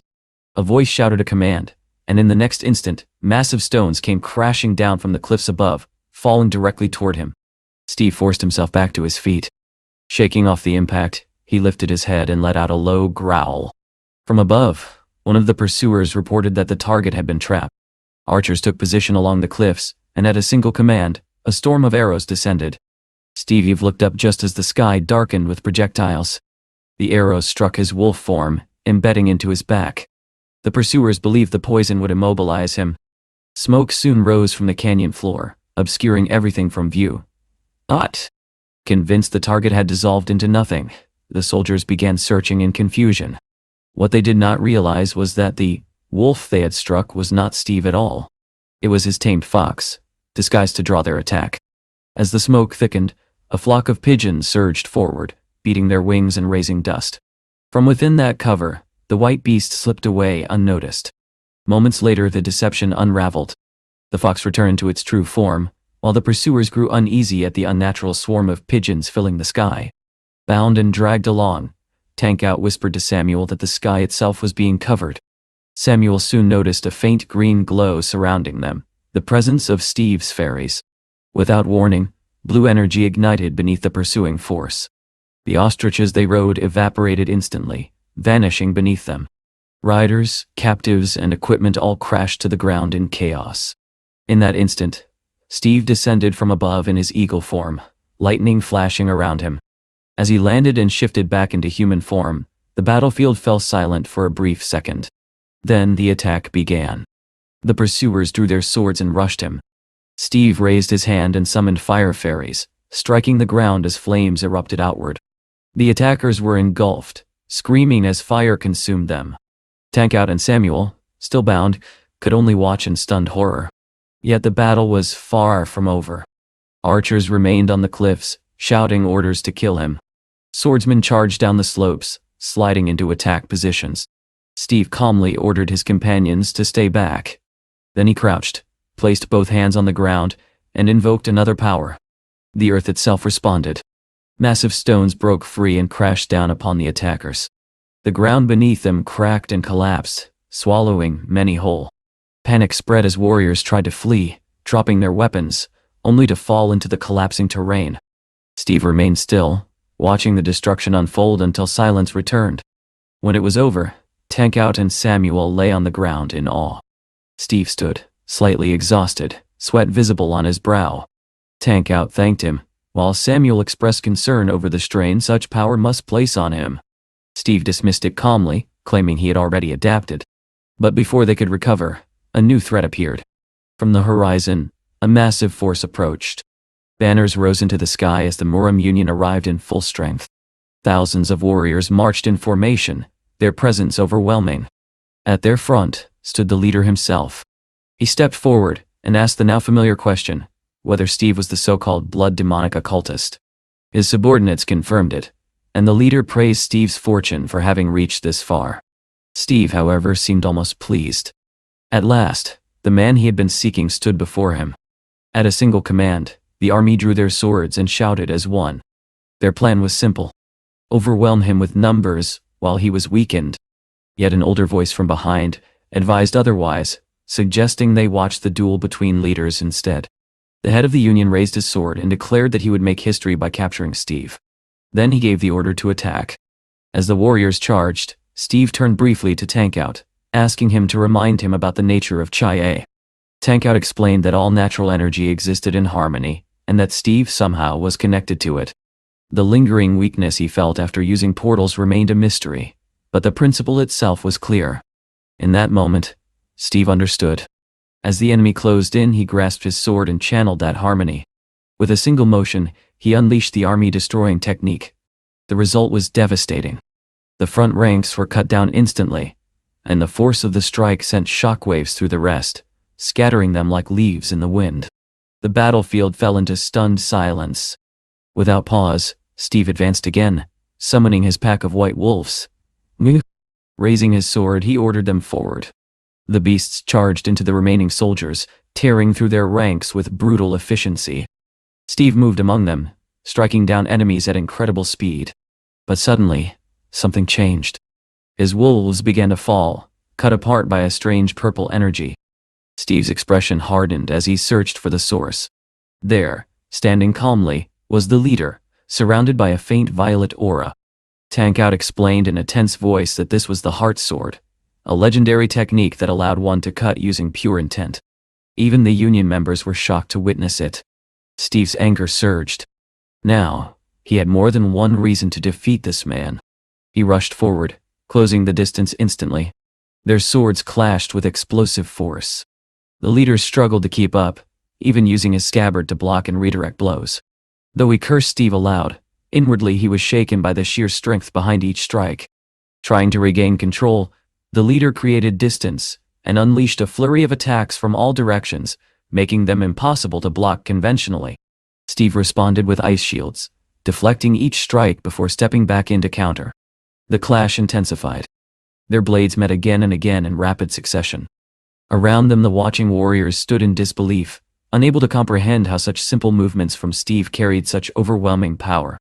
Even the former head of the Union remained silent, ordering no interference as he watched closely. He understood that what was unfolding was no ordinary battle. Steel rang against steel as the two fighters exchanged relentless blows. The leader, proud of his mastery, found himself increasingly frustrated. To him, it felt like he was being pushed back not by some refined technique, but by something far simpler and far more dangerous. In the midst of battle, Steve suddenly noticed a new interface window appearing before him, filled with unfamiliar information. Without hesitation, he extended his hand and activated a new ability, the Ice Lord technique. Instantly, spheres of condensed ice formed around the Union leader, closing in from all sides. The old man reacted quickly, leaping away just in time to avoid being crushed. But Steve was already in motion. Closing the distance in an instant, he pressed the attack and unleashed another technique, Heaven Slashing. His blade cut through the air with terrifying precision. The leader's sword shattered under the impact, and a deep wound opened across his shoulder. The onlookers could hardly believe what they were witnessing. It became clear that Steve had reached a new level of understanding, mastering overwhelming power through seemingly simple techniques. The leader fell from the sky, crashing to the ground below. Steve descended after him, intent on ending the fight. But just as he moved in for the final strike, smoke bombs detonated, engulfing the battlefield and obscuring everything from view. Steve drove his sword into the ground and stood still, scanning the haze, only to realize that his opponent had vanished. Around him, Union warriors rushed forward, ordered to protect their leader. They launched a powerful technique, the Grand Blizzard, but Steve countered it effortlessly. With a sweeping motion, he unleashed a storm of wind from all directions, cutting down those who dared approach. As the smoke cleared, Steve observed the battlefield through the eyes of his wolves. The truth became obvious. The leader and his remaining forces had fled. Their retreat was hurried and desperate, driven by the severity of his injuries and the crushing defeat of their army. The former head of the Union, watching from afar, concluded that the true target had always been the leader. He proposed that an agreement might be necessary to preserve what remained of their lands. Meanwhile, Steve's group decided that the conflict would only end once the leader himself was eliminated. Tankout, thinking carefully, realized there was only one place the wounded leader could go. He offered to guide Steve there. The leader, barely able to stand, staggered forward, coughing blood. He ordered his men to take him to a sacred place known as the Eye of History. This ancient entity was said to surpass even memory itself, capable of healing wounds and granting blessings that could amplify one's power. When he reached it, he placed his hand upon its surface. At once, energy surged through him. His injuries healed, his core expanded, and his strength increased beyond its previous limits. Memories flooded his mind, recalling the day he first sought power as a young man, when he could not even touch the hem of his grandfather's garment. Back then, he had received a blessing for daring to challenge someone far stronger than himself. Now, standing before the Eye once more, he believed that if he could overcome this new opponent, he would receive an even greater reward. But before he could prepare further, he turned and saw Samuel standing before him. Anger surged within the leader. He accused Samuel of betrayal, of abandoning his master and defying the order of things. Samuel, trembling, condemned him in return for his cruelty, especially for the death of an innocent child. The leader dismissed it coldly, claiming that the child's only sin was her birth. In a sudden motion, the leader struck, cutting Samuel down. But it was an illusion. The leader realized the deception too late. Steve appeared before him, his presence overwhelming. His voice carried a promise. The pain Samuel had endured would be returned threefold. The leader, enraged, attacked with everything he had. Channeling his full power, he unleashed his ultimate technique, Wind King. A massive wave of energy tore through the battlefield, engulfing Steve's position. For a moment, silence followed. Then, from within the dust, Steve emerged in his werewolf form, barely scratched. Before the leader could react, Steve closed the distance. Grabbing him, he drove his blade deep into the man's shoulder and forced him to the ground. Slowly, deliberately, he pressed the sword further, making him feel every moment of pain. The leader could not comprehend it. Even with the power granted by the Eye, he had been defeated. Steve spoke calmly, explaining that the sword he wielded had been forged with the grief and sorrow of a father. Every cut carried that weight. Raising the blade above the fallen man, he gave him one final chance to repent. The leader refused. Even now, he claimed no guilt beyond failing to kill those he deemed beneath him. That was enough. In a single motion, Steve struck. The blade fell, and the leader's head rolled across the ground. Silence followed. Samuel dropped to his knees, tears streaming down his face. The long-awaited revenge had been fulfilled. He thanked Steve again and again, overwhelmed with emotion. Steve simply told him to let go of his sorrow and move forward. As the moment passed, Steve noticed the fallen sword of his enemy. Samuel examined it, and revealed that it was a royal blade, one he himself had crafted long ago, passed down through generations. Tank Out then reminded Steve that after such a feat, the Eye of History would grant recognition. Steve approached it and placed his hand upon its surface. The artifact glowed blue, and a surge of achievements flowed into him. Among them was the Heart Sword technique, a powerful ability that allowed one to cut using pure intent. However, he realized he could not yet use it fully, as it required greater mastery. Samuel explained that such a skill demanded true understanding of the sword. Steve accepted this calmly, stating that he would simply train until he reached that level. But before the moment could settle, Tank Out stepped forward again, his expression filled with anger. He asked Steve to kill one more person. Steve turned and asked who remained. Through clenched teeth, Tank Out answered. The former head of the Union. Elsewhere, in the temple, Bill finally regained consciousness. The fever had broken, though his body remained weak. The nuns tended to him carefully, while Vanir stayed by his side, relieved to see him awake. Quietly the others spoke among themselves, acknowledging the terrifying truth. Even the greatest swordsman among their enemies had only managed to survive against Steve for a few fleeting moments. The gray-haired man grew increasingly frustrated as he watched their leader fight alone. The combined forces of the Union and the leader's army had already been wiped out without putting up any meaningful resistance. To him, it was clear that continuing the fight would only lead to further losses. The old chief, far more cautious, believed retreat was the only sensible course left. Meanwhile, the bald man argued that the situation had already spiraled into disaster and needed to be resolved quickly, no matter the cost. Amid the tension, the old man proposed a new plan. He suggested appointing a different candidate to confront the bloody occultist.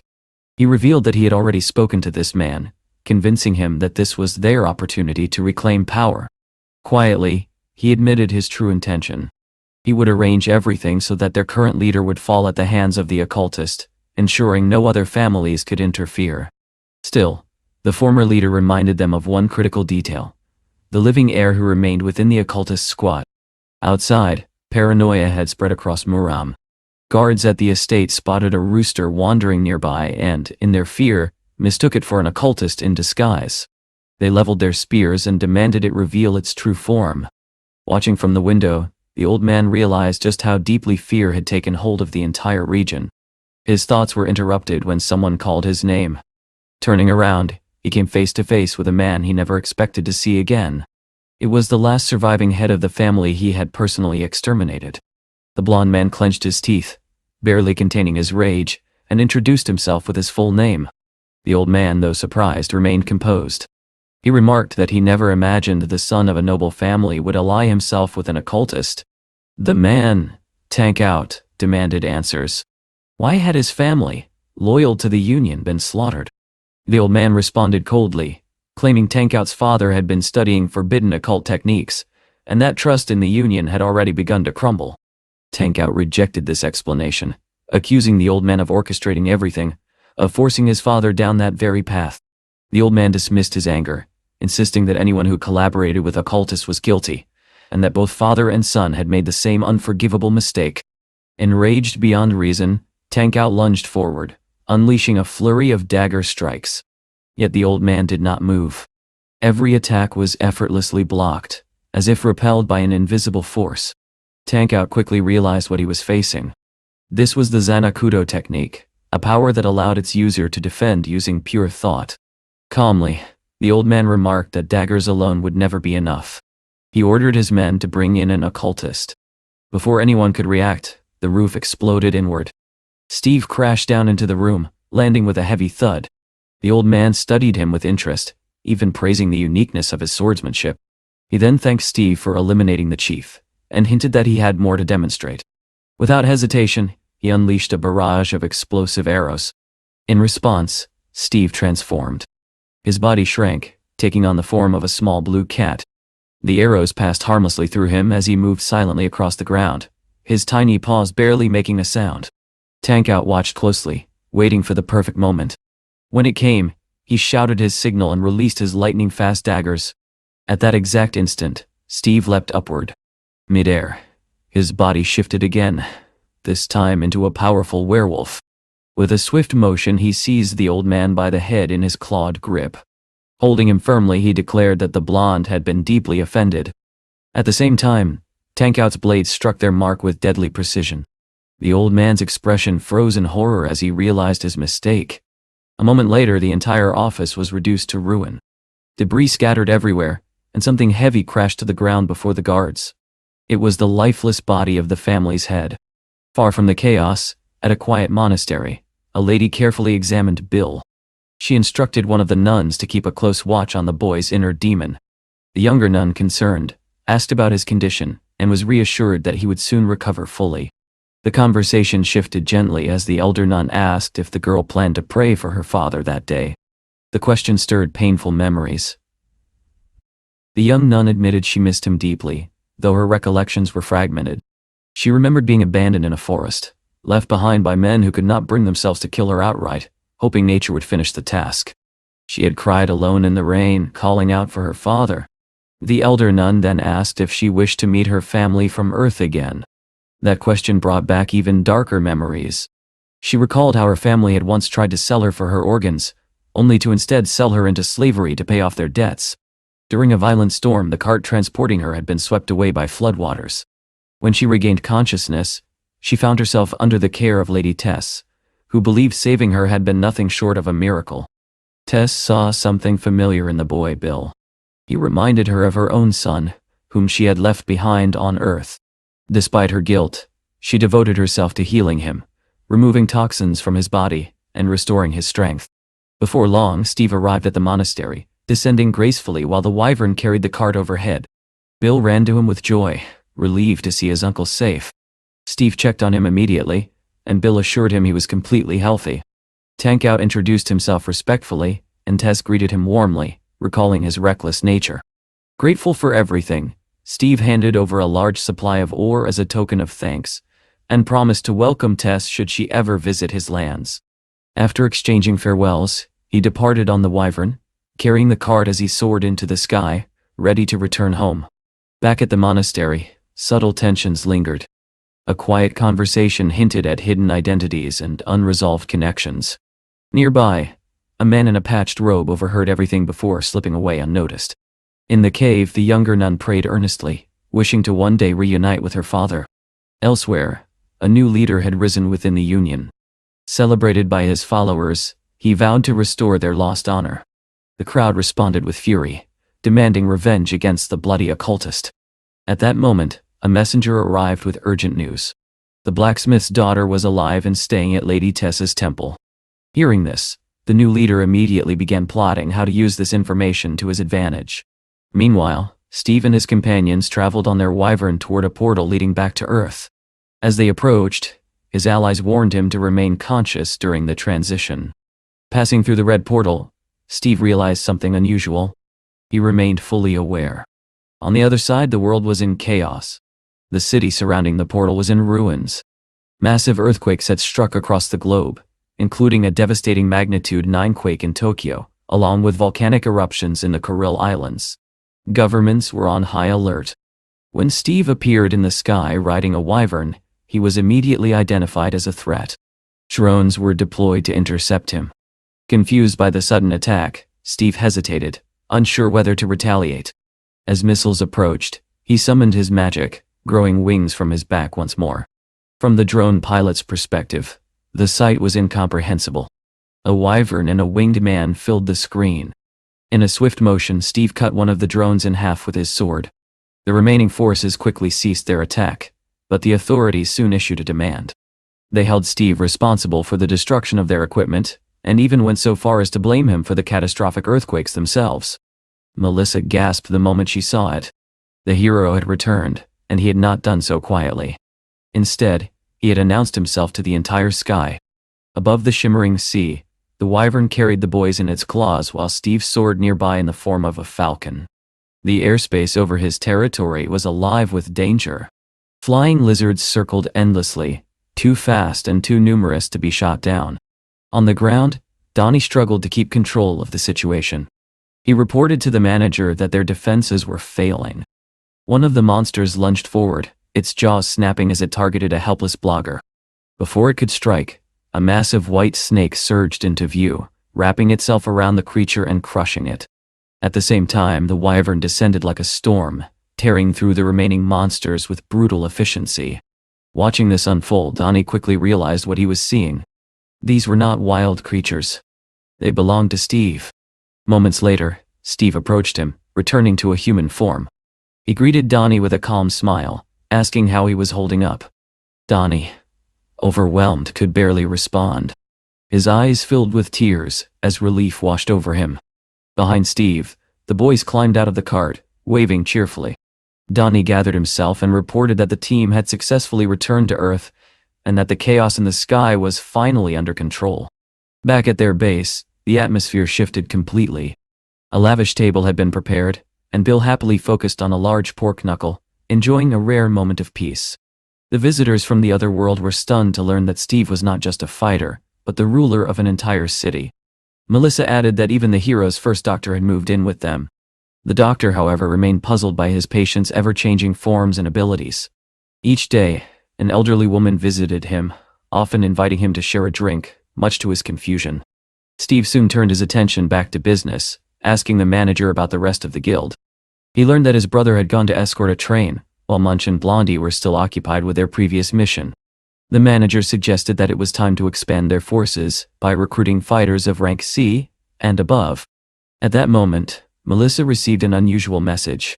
Chad, unable to contain his excitement, had sent a train ahead of schedule just to see Bill. Hearing this, Steve made an immediate decision. There was no time to waste. Spreading his wings, he declared that this matter could not be delayed. He took to the sky once more and quickly intervened when a freight train came under attack by monsters. With swift precision, He eliminated the threat and even dispatched trained monkeys to deal with orcs that were obstructing the tracks.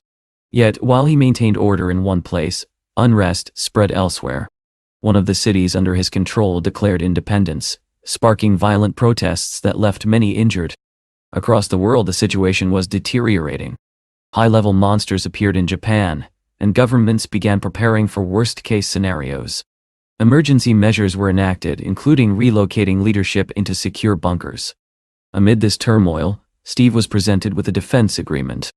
In exchange for protection, the cities would rely on him to handle dangerous high-level dungeons. Though practical, the arrangement left him uneasy. If more cities broke away, even something as simple as food supply could become uncertain. Melissa reassured him that the people would welcome the agreement, seeing it as a source of stability. As they discussed recruitment, another report came in. A group of exhausted fighters emerged from a dungeon, collapsing from fatigue. Before anyone could make sense of it, the dungeon itself began to destabilize and vanished entirely. Confusion spread among them until they learned the truth. Steve had already arrived, closed the dungeon instantly, and left without a word. Blondie, upon hearing this, was furious that he had not even stopped to speak with her. Elsewhere, in a towering city hall lit deep into the night, a different kind of power was being consolidated. The mayor had successfully taken control of the nation's satellite systems, granting him unprecedented access to global information. That same night, Cedric paid him a visit. Calm and calculating, he proposed a deal. In exchange for assistance, he offered control over the entire western United States. Producing a notebook, he spoke of shaping a new political order, even promising to make the mayor the president of a new Western America.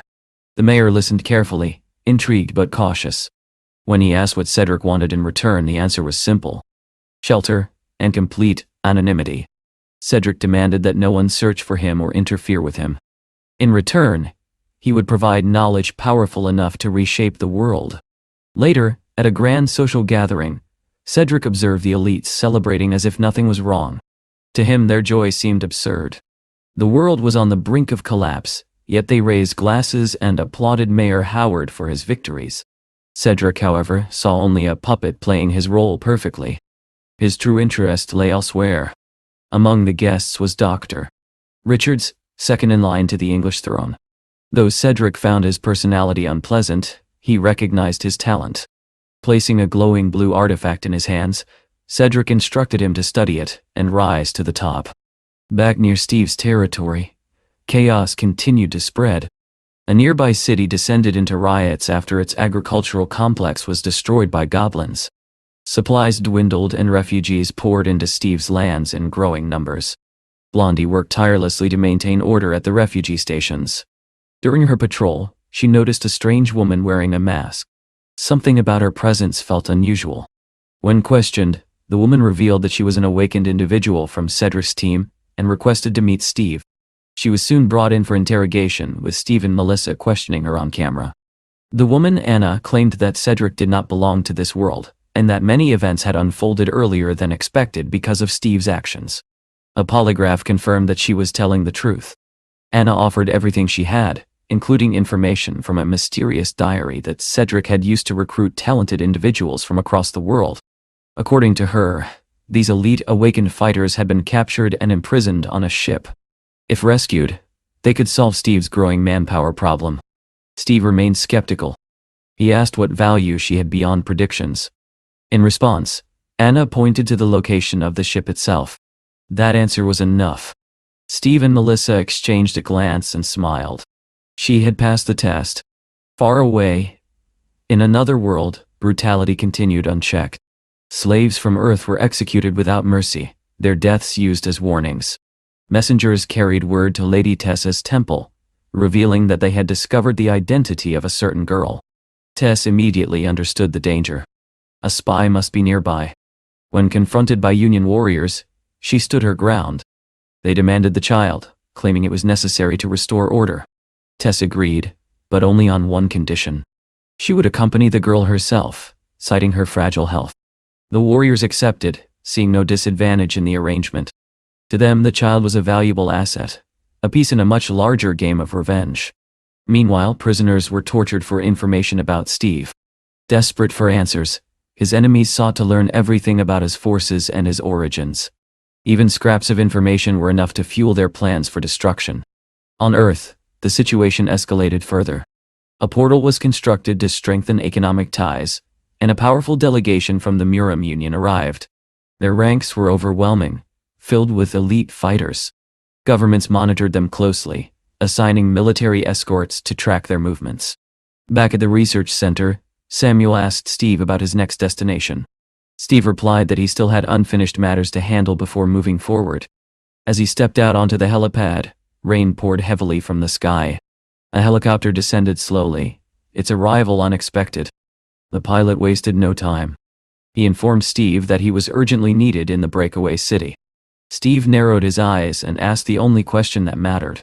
Why did he need to go there now? Steve quickly understood that guessing would only waste time. He turned to Melissa, knowing she had the clearest picture of the situation. She reported grim news. The Middle-earth forces had carried out a massacre in Murjana, leaving devastation in their wake. More troubling still, Samuel's daughter was in their hands. Melissa warned that they had to act carefully. There was no certainty the child could even be saved, and she urged the blacksmith to remain silent for now. After hearing everything, Steve made his decision without hesitation. He stepped toward the helicopter and declared that he was ready. As he climbed aboard, Blondie was already there, waiting. She greeted him in her usual sharp tone, telling him to shut the door against the cold. Melissa joined them and insisted that this would require a coordinated effort.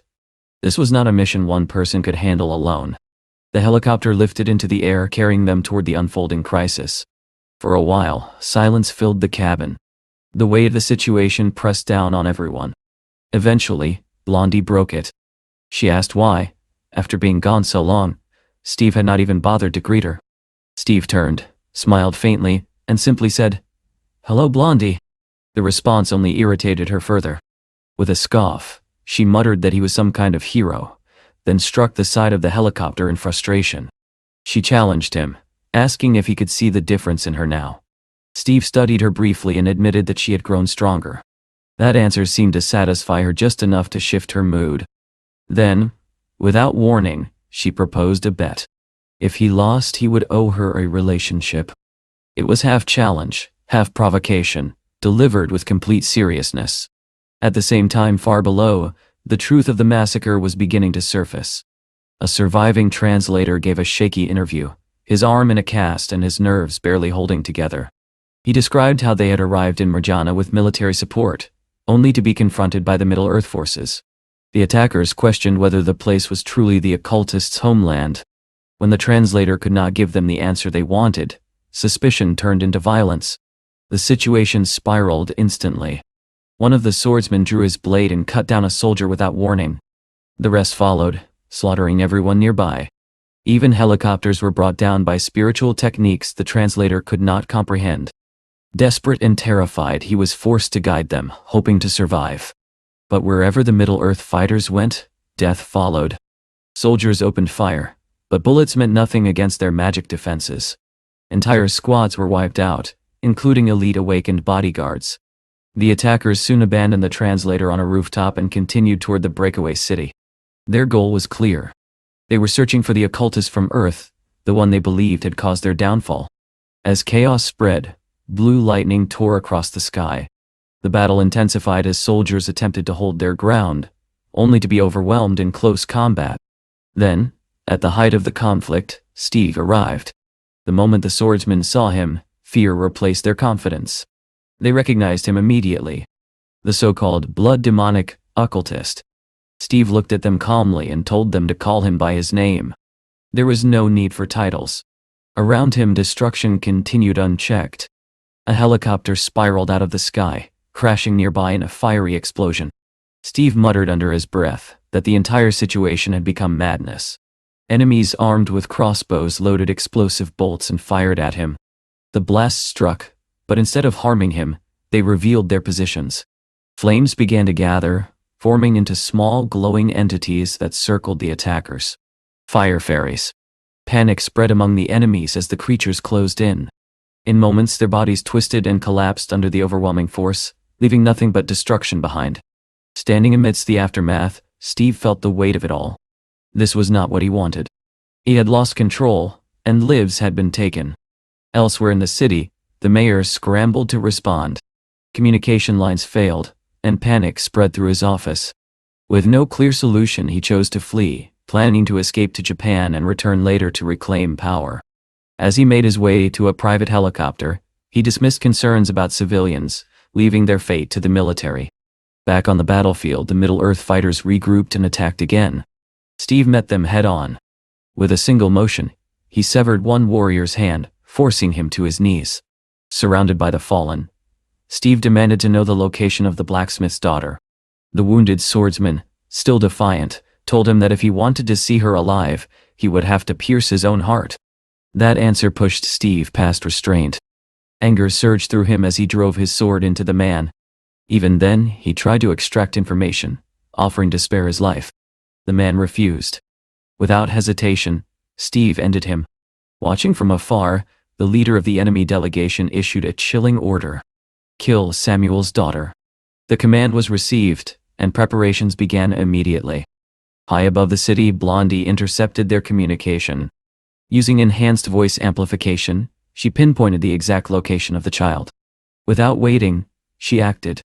She leapt from the helicopter, plunging toward a burning building far below. Inside, Tess stood with the young girl, trying to keep her calm. She spoke gently, asking if the child liked the city, reminding her to take her medicine. The girl, frightened but trusting, clung to her. Tess knew what was coming. Moments later, the enemy arrived. Weapons were drawn, and the order was given. Tess stepped forward, refusing to yield. She declared that as long as she lived, no harm would come to the child. The swordsman advanced without hesitation. The fight began, and Tess struggled to hold them back. Fear crept into her expression as one of the attackers broke through and raised his sword toward the girl. At that exact moment, the window shattered. Blondie burst into the room, striking down the attacker instantly. What followed was something no one expected. Her body shifted, dissolving into black smoke before reforming. The enemies were overwhelmed in seconds, reduced to nothing but bones. The child stared in terror as a swarm of dark, bat-like shapes filled the room. The creatures carried her away, flying upward and into the waiting helicopter. Safe at last, Blondie confirmed the rescue. Melissa received the report with relief, and Samuel broke down in tears upon hearing that his daughter was alive. But the moment was not without complication. The child, still crying, begged them to save Tess as well. Melissa turned to Steve and delivered the news. Blondie had succeeded, but there was more. She had been infected. Bitten by a vampire queen, she had become something new. A hybrid. Her strength had increased, but the change came at a cost. She could no longer wield her sword. Samuel dismissed the concern. Power was power, regardless of its form. Steve, however, had other thoughts. He admitted quietly that he had lost the bet. Now, he had far greater concerns. With the hostage secured, the manager gave the order. The Middle-earth forces were no longer to be spared. Steve was cleared to eliminate them and was instructed to proceed to the mayor's office. As Melissa leaned back in her chair, finally allowing herself a breath of relief, another report came in.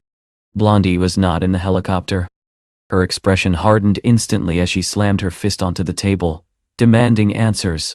The pilot's voice came through, steady but urgent. Blondie was still at the hotel. She had gone back to save Tess. Melissa could not understand Blondie's decision. The difference in strength was overwhelming, and going back alone made no sense.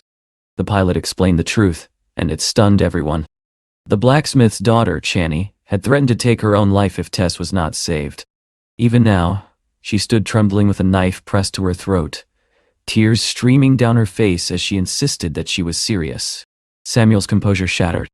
He begged his daughter to stop, his voice breaking as fear overtook him.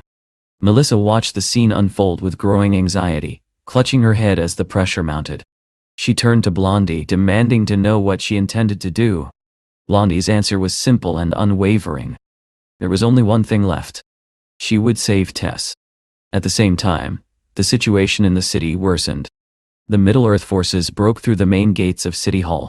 Inside the helicopter, the mayor panicked, shouting at the pilot to gain altitude as quickly as possible. His assistant warned that if they were caught, they would all be killed.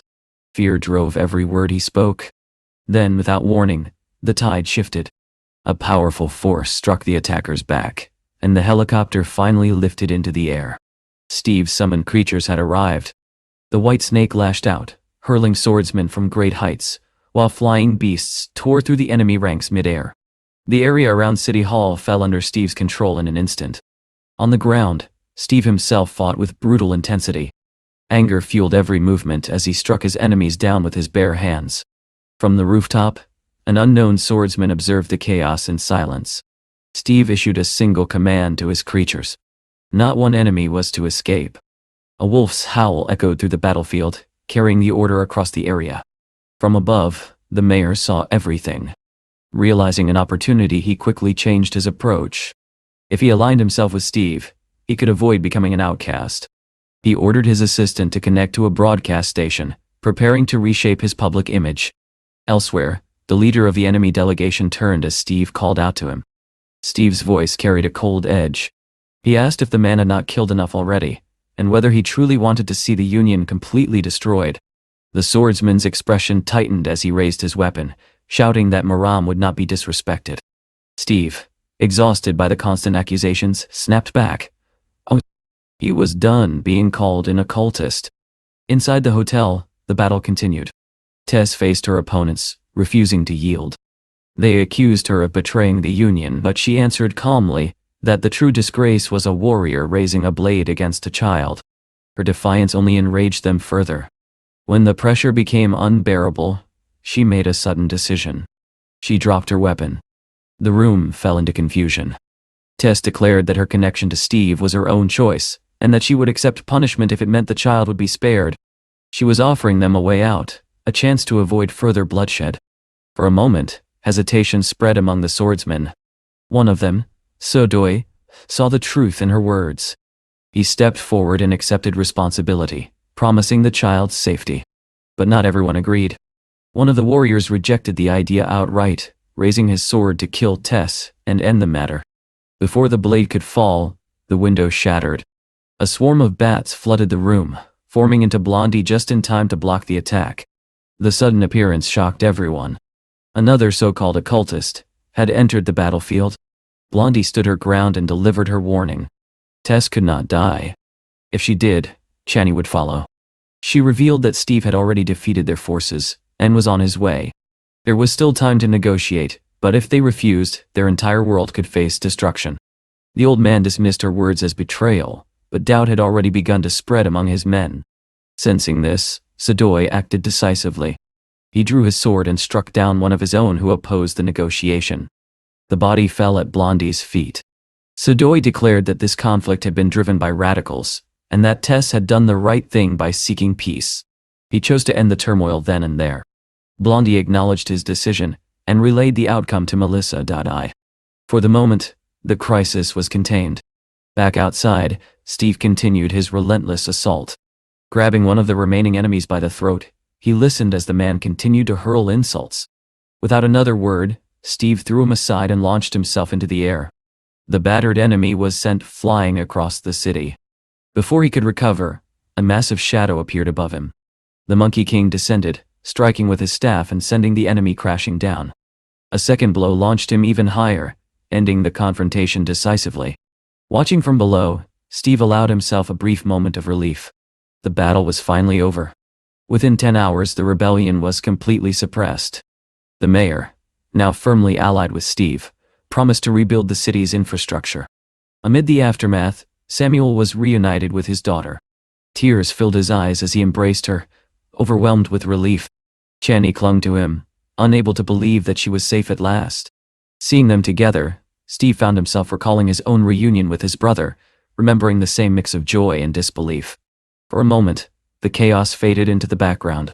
A swarm of bats gathered nearby, drawing his attention. Blondie emerged from them, returning to her human form. She reminded him quietly that a wolf always keeps its word. Steve smiled at her, understanding exactly what she meant. He pulled her close, asking if she was ready for what came next. Sitting together atop a tower, they watched the sun rise over a city that had barely survived the night. But peace did not last long. In a neighboring country, disasters continued to unfold. Another powerful earthquake struck, and massive creatures surged into the cities, leaving destruction in their wake. Panic spread as people fled in every direction. Anna followed the news closely, growing increasingly confused. The events unfolding did not match the timeline recorded in the diary. Something had changed. That night, Melissa was resting when an urgent call woke her. Anna was on the line, asking for immediate help. Within minutes, they were back in the office. Anna explained that many awakened individuals, along with their families, were imprisoned in an underwater facility. If nothing was done, they would die.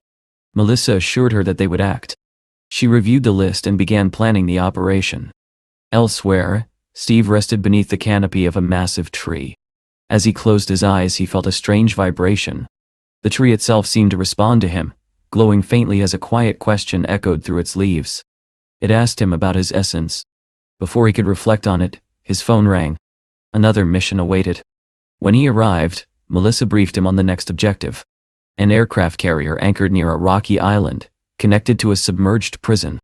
Their goal was clear: rescue the captives. As their helicopter approached the air defense zone, preparations began. Steve stretched, steadying himself, and told the others to get ready. Opening the door, he felt the rush of wind against him. Without hesitation, he jumped. Mid-air, he summoned magic, opening a portal that released 3 smaller wyverns. The creatures soared beneath them, and the team landed on their backs. As they flew toward the island, Blondie questioned the name Steve had given them. He answered simply. They were just smaller versions of wyverns, nothing more. With that, they advanced toward their next battle. The blonde's eyes gleamed as she activated her clairvoyance technique. Through it, she located their target, an aircraft carrier resting on the surface of the ocean. The moment she shared this information, Steve understood that timing was everything. Without hesitation, he dismissed the mini wyverns with a spell and dove straight into the depths below. What awaited them underwater was beyond anything they expected. The boys froze in shock as a monstrous creature emerged from the darkness, an enormous octopus with the head of a shark, its presence both terrifying and surreal. Steve, however, looked at it from a different perspective.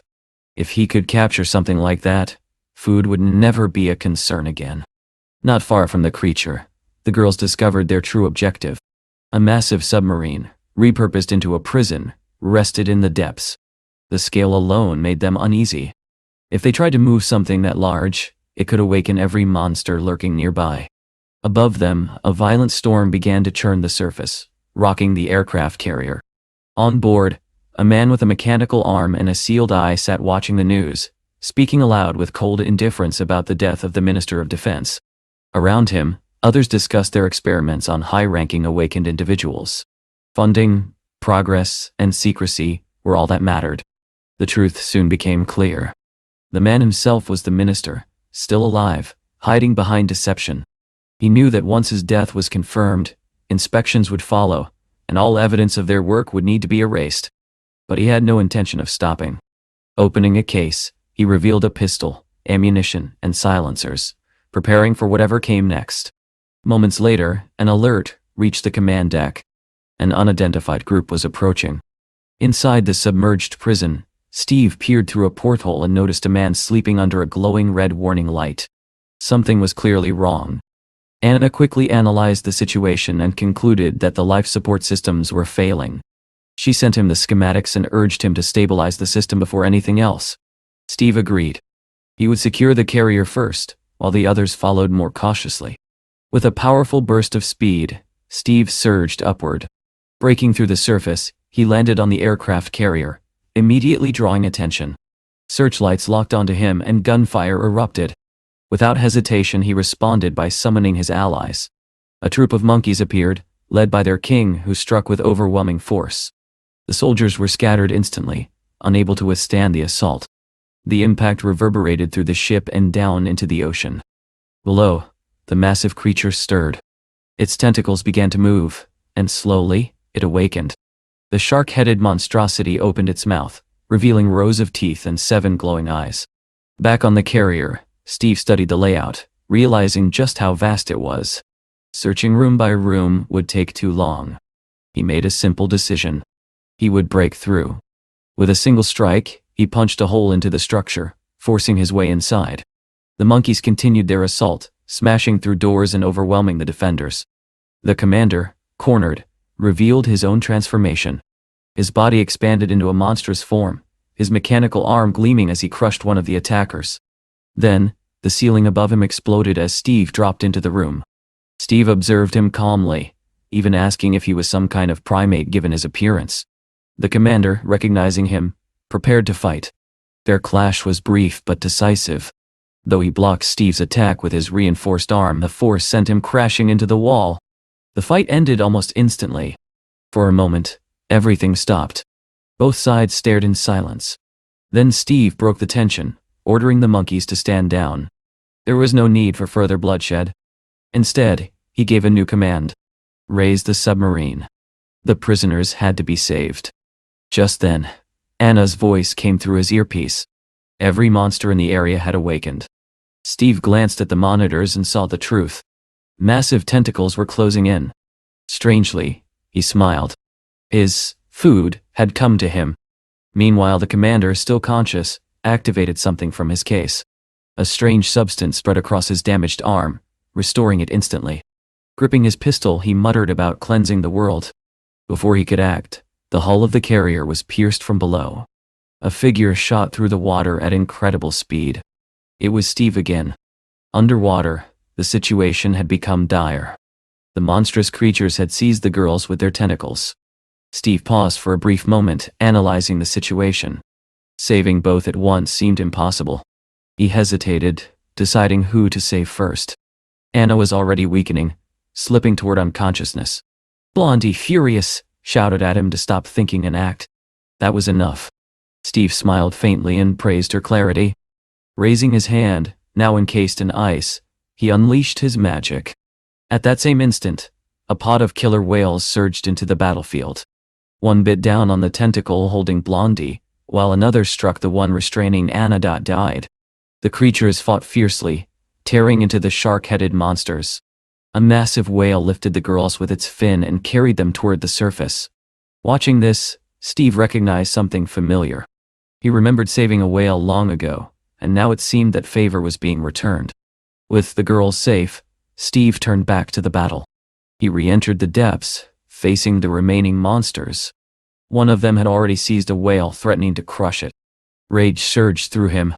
Raising his hand once more, he summoned 3 ice spears and launched them with precision.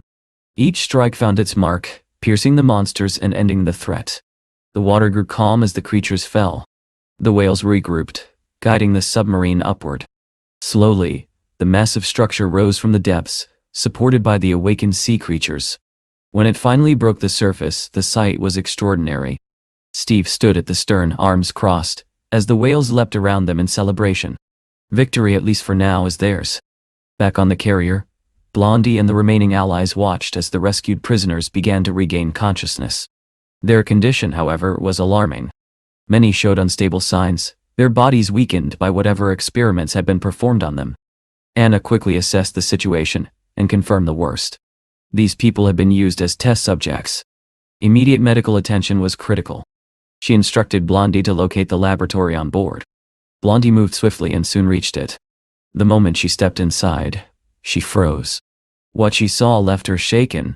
The room was filled with evidence of cruelty. It was not a laboratory anymore. It was a massacre. Blondie stepped deeper into the ruined lab, her eyes scanning the devastation. Bullet holes marked the walls and bodies lay scattered across the floor. It looked as though someone had deliberately wiped out everyone inside. For a moment, she believed no one had survived. Then she heard it. A faint sound, almost lost beneath the silence. Following it, she found a wounded girl barely clinging to life. Without wasting a second, Blondie called Steve for help. At the same time, surveillance systems flickered back online. Footage filled the screens, revealing the truth. The prison warden had mutated, his body twisted by the side effects of a powerful muscle enhancer. Driven by orders, or perhaps desperation, he had slaughtered the staff and erased all evidence of the experiments. After completing his task, he sent a final message to his superiors before collapsing, his strength completely spent. In his own mind, he had done it for his country. Far away, the message reached the head of control. The response was immediate. An airstrike was requested to eliminate everything and ensure no trace remained. But when the superior read the report, his anger boiled over. Too many resources had been poured into this project for it to end like this. He demanded answers. How had Steve discovered the location? Why were the prisoners so important to him? Without hesitation, he contacted the Minister of Defense and ordered the hero eliminated. Back on the carrier, Steve arrived in the lab and began healing the wounded girl. Using his interface, he confirmed she was an awakened individual. That alone had allowed her to survive the massacre.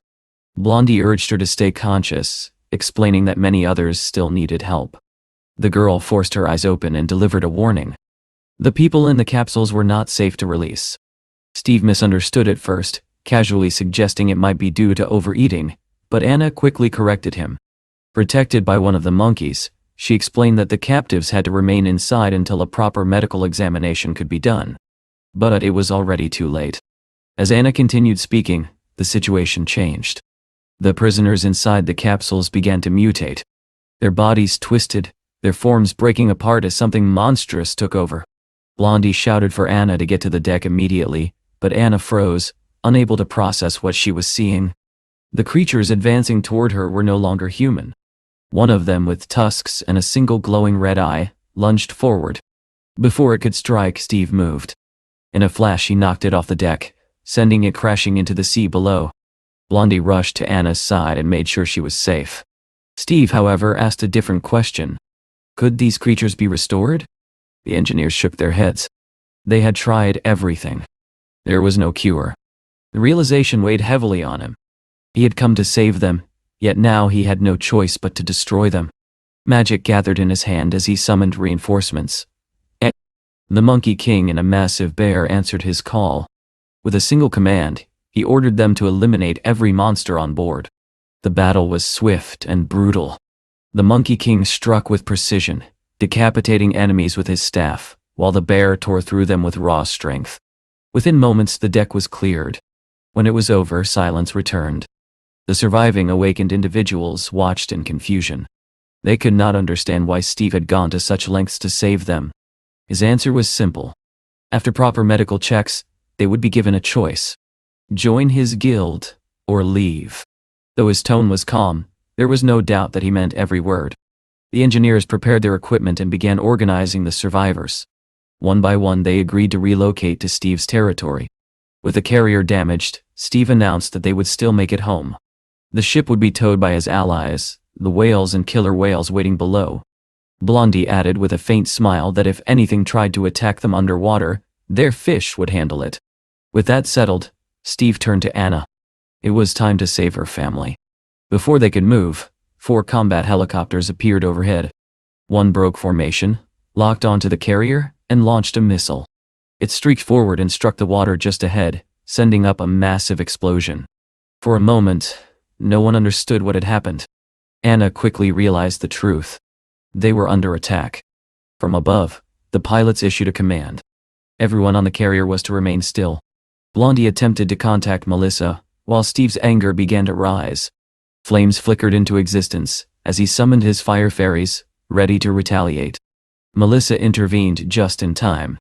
She established communication with the Minister of Defense and explained the situation. They were not enemies.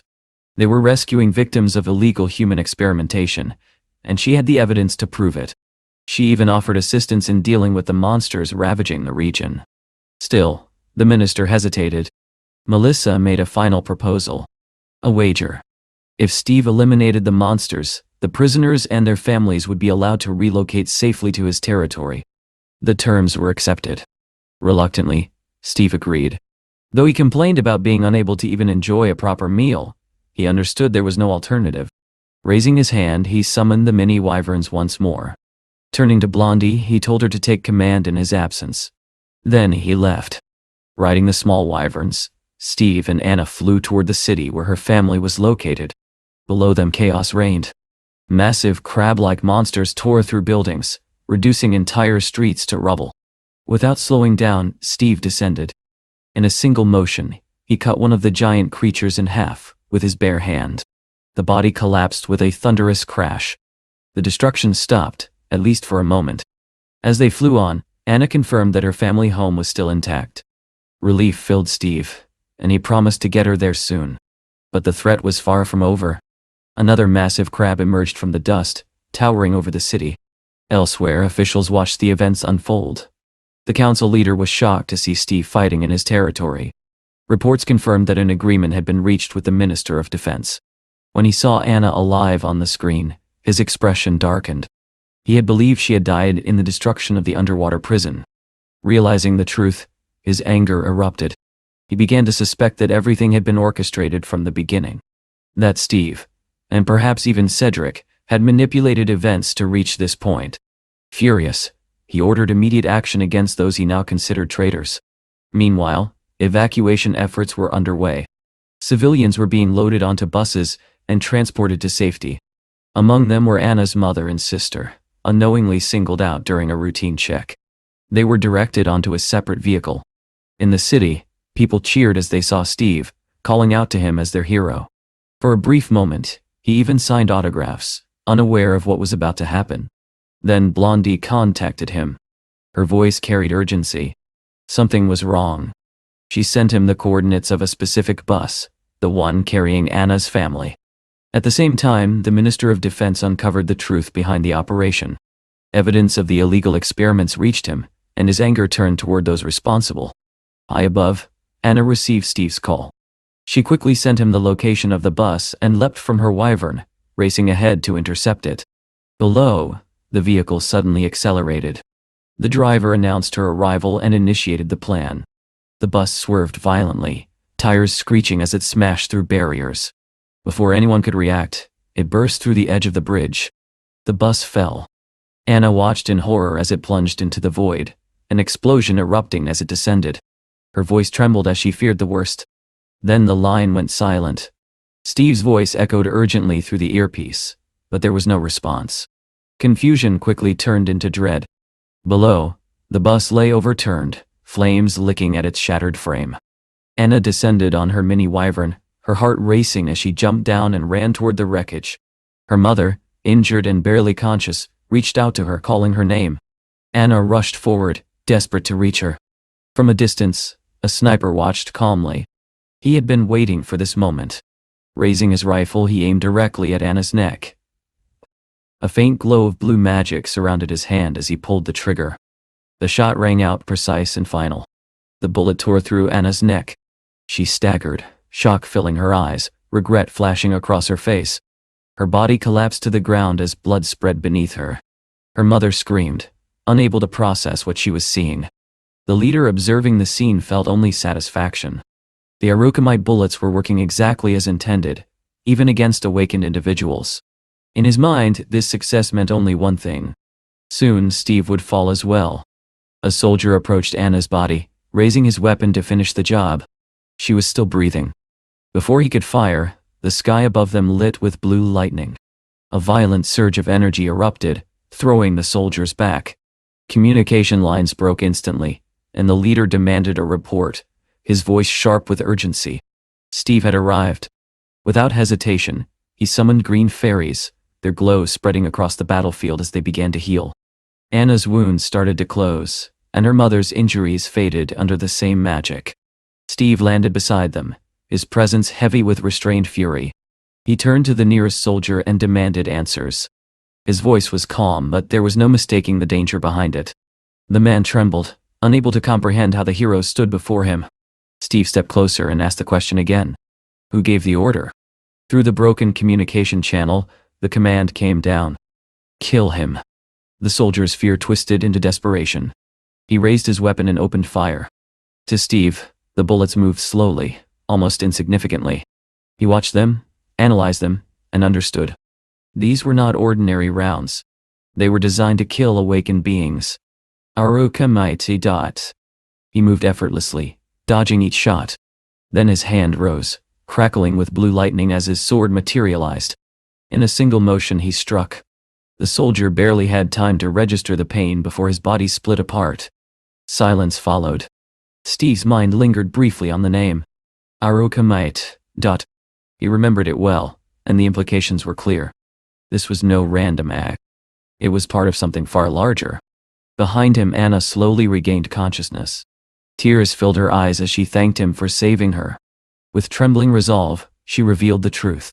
The agency controlling the gifted was behind everything. Alongside the former Minister of Defense, they had orchestrated experiments, seized power, and eliminated anyone who stood in their way.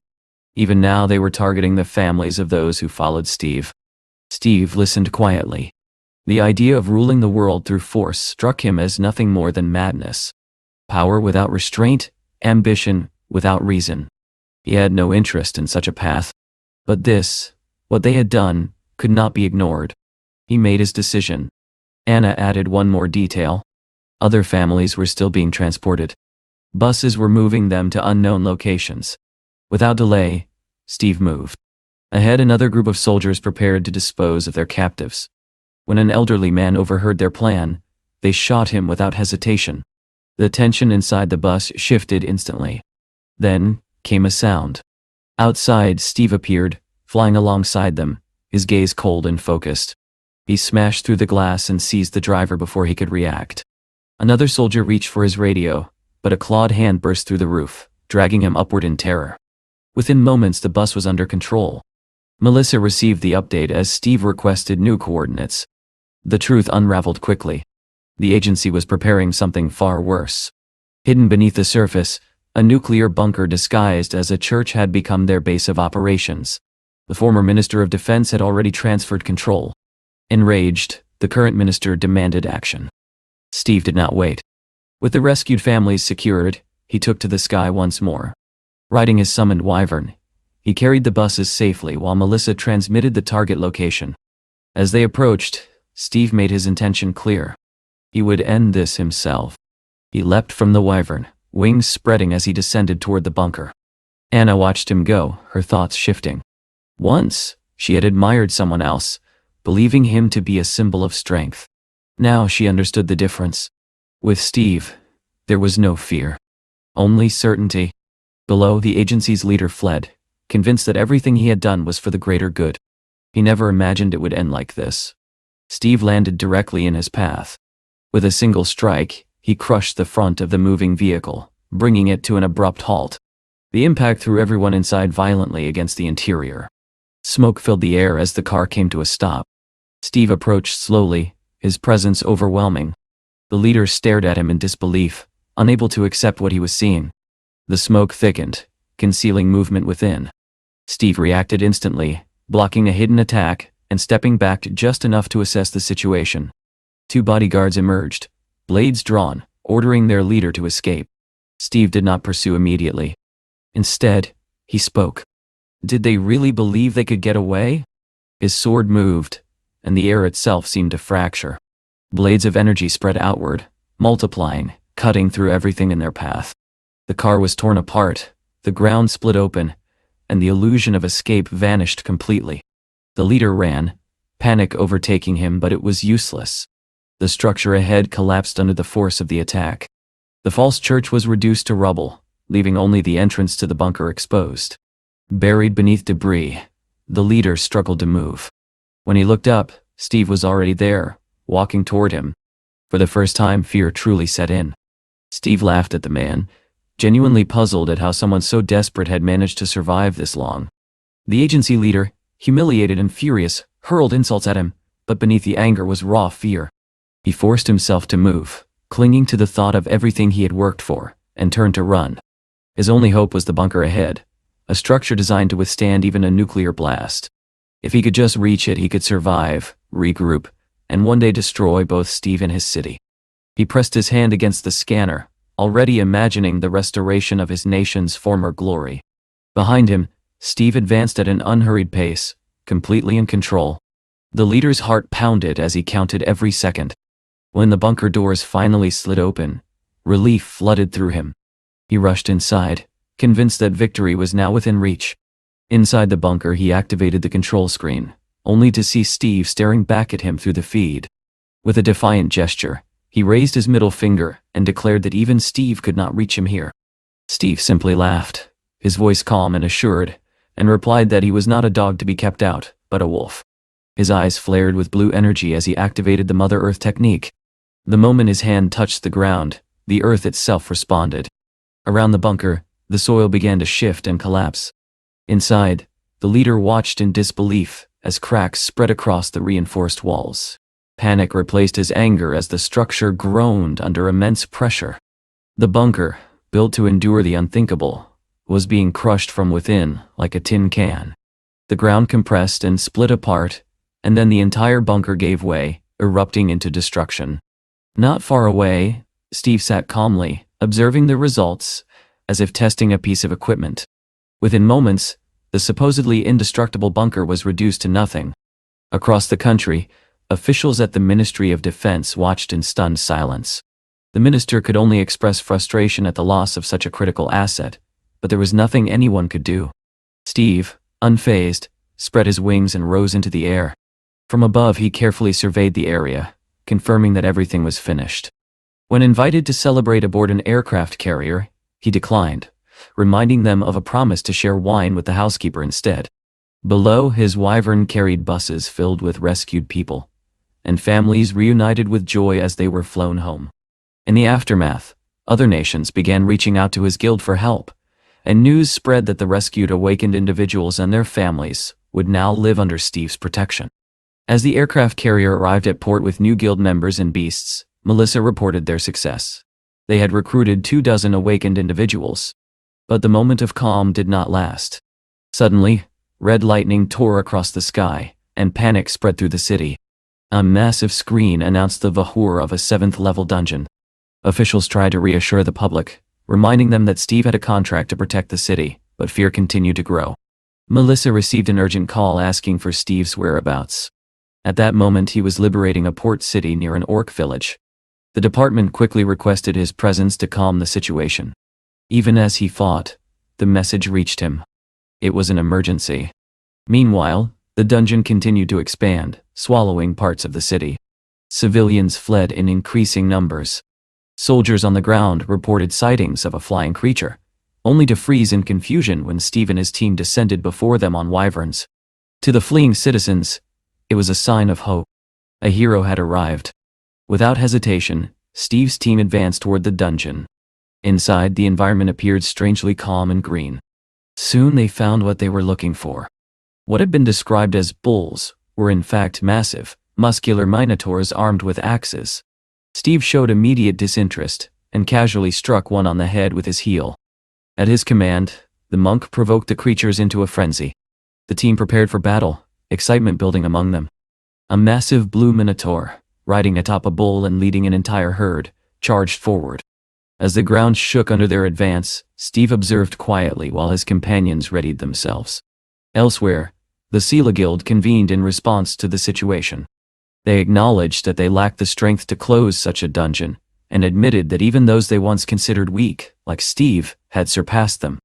As they reviewed footage of the battle, they watched in shock as Steve eliminated half the enemies with a single combination of earthquake and tornado, leaving the rest to his guild. Realizing the gap in power, the guild leader made a decisive choice. Instead of competing, they would seek Steve's help. Back on the battlefield, a herd of bulls rampaged through the land, tearing through structures in their path. Watching the aftermath, one observer remarked that all that remained now was to plant trees. Embarrassed but hopeful, she asked Steve to call his bulls back, and even requested to join him in the dungeon the next day. Later, Steve gathered his team and laid out his plan. He intended to strengthen them as much as possible and appoint captains for 4 squads. The group, energized by his vision, rushed forward with determination and entered the dungeon once more. But just as they advanced, Melissa contacted him with urgent news. Steve immediately ordered everyone to stop. No. The situation had changed. Something far more important than leveling up had emerged. In another part of the world, a terrified girl ran through the streets, chased by grotesque, ravenous zombies. She stumbled and fell, hitting the ground hard, her hands smeared with blood. A zombie lunged at her, and she was too weak to resist. At the last moment, something cut through the creature, sending blood spraying into the air. A man in black shoes approached her slowly. She looked up, wide-eyed, and saw a tall figure with dark hair, holding a katana. She thanked him, but his response was chilling. He said he should be thanking her for surviving this long. Confused, she could not understand his meaning. He smiled coldly and revealed the truth.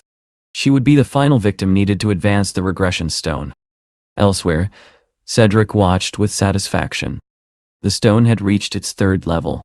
With it, he planned to travel across worlds, and even turn back time by as much as 40 years. That evening, he received a call from Howard, who excitedly reported that Dr. Richard had successfully created a portal. Soon, they believed, the world would be theirs. Cedric welcomed the news and agreed to assist further by gathering more dimension stones. Reflecting on everything, he recalled that the mobile portal had once been an abandoned concept due to a lack of resources. Now, with the pieces coming together, he felt no regret. After all, in his eyes, Steve was the one who had ruined everything in this timeline. Cedric stood lost in thought, imagining the moment he would finally step through the portal and reach another planet.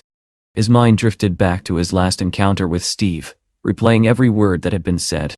He remembered lying there, completely exhausted, his eyes bloodshot, barely able to move. Steve had looked at him and asked a question that refused to fade from his mind. Why did his past have to become his future? At the time, Cedric had no answer. All he remembered was Steve's final remark, cold and absolute. A man who lives in the past has no future. Those words burned inside him even now. They did not weaken him. They enraged him. Cedric swore that one day he would claim the red heavenly blade and take his revenge. At that very moment, a red portal tore open, and a horde of grotesque abominations poured out. Among them stood a towering figure, far more imposing than the rest. Melissa immediately confirmed Steve's suspicion. This was the same monk, but no longer human. The creature had emerged from a 7th-level dungeon in South America, and had become something far worse. A monarch of monsters, capable of commanding countless evil spirits as his army. Steve quickly assessed the situation, and suggested that if they could eliminate the monarch, there was a strong chance a dimension stone would drop. However, Anna pointed out a critical detail. Richard's research never confirmed a guaranteed drop rate. There was still uncertainty. As they examined the stones more closely, Steve recalled something important. The technology had originally been tied to Toddler's research. Anna explained that Toddler's version of the portal was unstable and difficult to commercialize, but the stones themselves were the same. One sample, developed by Richard, was placed beside another that Blondie had recovered from a dungeon. Steve turned in surprise toward Blondie.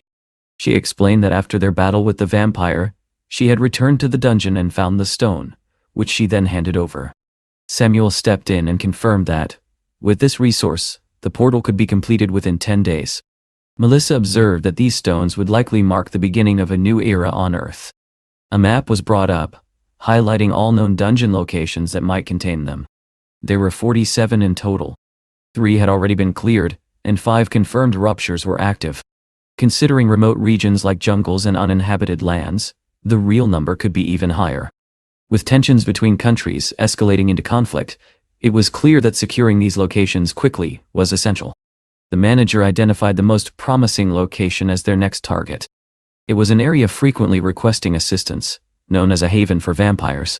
Steve immediately issued new orders, instructing Samuel to build a mobile vehicle equipped for long-term habitation. Meanwhile, training continued. Donnie tested his zodiac technique on a minotaur. The swordsman refined his cleaving strikes, and the monk practiced dark magic against dungeon enemies. Reports soon spread through the media that Steve's guild had risen rapidly in rank after clearing multiple dungeons. During an interview, a new guild member openly admitted that none of it compared to the oppression caused by Cedric. At the same time, he praised Steve, explaining that he had reached a high rank in just a few days under his guidance. Donnie and Chad continued managing the progression of new recruits, ensuring steady growth. Back at camp, discussions turned toward Blondie. The manager proposed making her head of the laboratory, though concerns were raised about losing her leadership in the field. Donnie, confused, questioned why she had not advanced in rank despite hours of effort. The group debated strength and growth, while the monk calmly reminded them that life is ultimately a solitary journey. Their conversation was interrupted when a girl named Sandy approached and politely asked for a seat on the bus. The assistant reminded everyone that she had applied to join the guild. Steve took a moment before remembering her as the red-haired girl with bunny ears who had once brought him a treat. Soon after, news broadcasts announced that Steve had begun assisting other nations. His guild started dispatching rescue teams worldwide. Their next mission was a country devastated by a dungeon rupture. The objective was clear: rescue survivors and stabilize the region. As they traveled, Donnie and Blondie enjoyed the open air while flying over the sea. Samuel prepared to activate the portal but remained uncertain about the coordinates. Inside the bus, Steve observed a bald monk meditating quietly.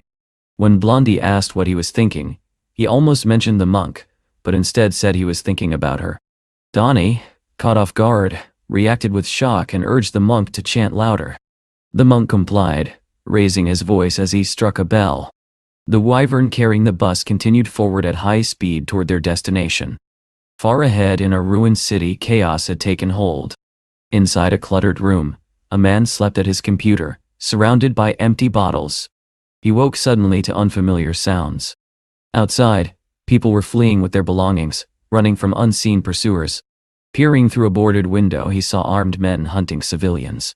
One of them, a blond man with a ponytail, stood in a jeep firing indiscriminately. The boy watching could only stare in despair. 5 months earlier, a 7th-level dungeon had ruptured in the city. The government had failed to contain it, even with nuclear weapons. In the aftermath, awakened individuals turned into oppressors, enslaving survivors. Vampires began appearing, hunting for blood, while the undead roamed at night, devouring anything alive. During the day, human hunters captured slaves. The boy barely managed to take cover as bullets tore through his window. Desperate, he whispered a plea for someone to save him from this nightmare. Suddenly the radio beside him crackled to life. A faint, distorted signal came through, though he could not understand it. Confused, he wondered why it had activated at that exact moment. Then, just as abruptly, the signal vanished, leaving silence behind. Clinging to hope, he convinced himself that it might have been Steve's guild. He had heard stories of a hero who could clear dungeons in minutes. In his mind, he imagined Steve arriving and bringing justice to this broken place. His thoughts were cut short when someone began smashing through his boarded window with an axe. A blond man burst inside, shouting as he grabbed the boy and dragged him out. The boy, terrified and confused, had no choice but to follow. Outside, the man's companions urged him to hurry. They noticed the walkie-talkie and remarked that it could help them locate more survivors. But time was running out. The sun was setting, and with it came the rising threat of the undead. They sped away in a pickup truck, only to witness the first signs of movement among the corpses. Panic spread through the group. One of them feared they had already stayed too long. Without warning, a monstrous creature leapt onto the windshield. The vehicle flipped violently, throwing everyone from the back. One of the men crashed hard against a wall, unable to move as the creatures closed in. Lying there, staring at the approaching monsters, he wondered if this was the end. Then, out of nowhere, a bus came flying through the air at incredible speed, crashing down between him and the advancing horde. Steve stepped forward from the wreckage, clearly pleased to see the undead gathered before him. The blind creatures sensed his presence and began hissing in agitation. Without hesitation, he raised his hand and activated his magic. A powerful tornado surged to life, lifting the monsters into the air as if they weighed nothing. Nearby, the chubby survivor could hardly believe what he was seeing.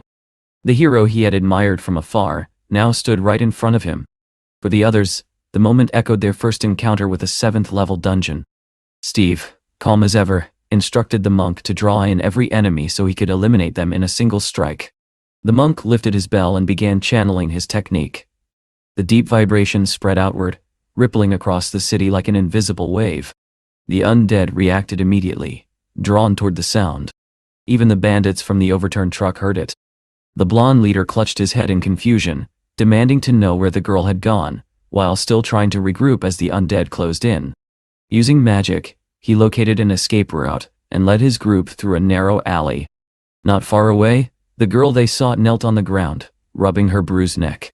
Her eyes suddenly glowed red, and with a quiet command she ordered the undead to rise. The creatures obeyed, forming a growing horde under her control. Back with Steve's group, Donnie raised his weapon and warned of the incoming wave. Meanwhile, the bandits continued their search, unaware of the shift in control among the undead. Their leader froze when he spotted a lone figure sitting calmly on the ground. She wore a black hood, her long blonde hair framing clear blue eyes, and she spoke softly, saying she was hungry. At the same time, Steve turned to Blondie and asked how they could locate the vampire monarch. She explained that the bell's sound would not draw him out. The monarch likely remained hidden in a village, issuing orders from afar. With a hint of competition, she challenged Steve to see who could capture him first. Elsewhere, the monk's technique intensified, its sound spreading further. The vampire girl, overwhelmed by the noise, clutched her head in pain and demanded silence. Unable to endure it, she transformed into black smoke and fled. Moments later, she reappeared, launching an attack on the monk. He remained composed, countering with his aerial technique. Steve reacted instantly, seizing her by the head. She glared at him and demanded to know who he was. Before he could answer, she dissolved again, slipping from his grasp. Anticipating her movement, Steve manipulated gravity, forcing her back to the ground. This time, he held her firmly, using a refined technique to keep her restrained. As he examined her, something changed. A sudden wave of thirst overtook her, and fragments of memory surfaced. She recalled her transformation, the moment she had been forced to drink blood under the command of the vampire monarch. Her name, Chaika, appeared in Steve's interface, along with her status as a member of vampire nobility. Realizing the truth, Steve grew angrier. She had been turned against her will. Count Chamudier had killed her parents and forced her into servitude. As she began to dissolve again, attempting escape by transforming into a small bat, Steve tightened his grip and slammed her back down. His methods grew harsher as he tried to force answers from her. Donnie and the monk watched with concern, uneasy at how far Steve was going. Even so, he refused to relent. He needed the monarch's location. Chaika, overwhelmed and terrified, broke down in tears, calling out for help. But the information he sought remained out of reach. With time running short, Steve shifted focus. The undead continued to gather, and the situation was escalating. A young boy named Wayne clung to him, begging to be taken along. He claimed to know the area well and offered to guide them. Accepting his help, the group regrouped and prepared to move. As they advanced, Donnie reported the Vahurur of banshees and unleashed his weapon, tearing them apart with precision.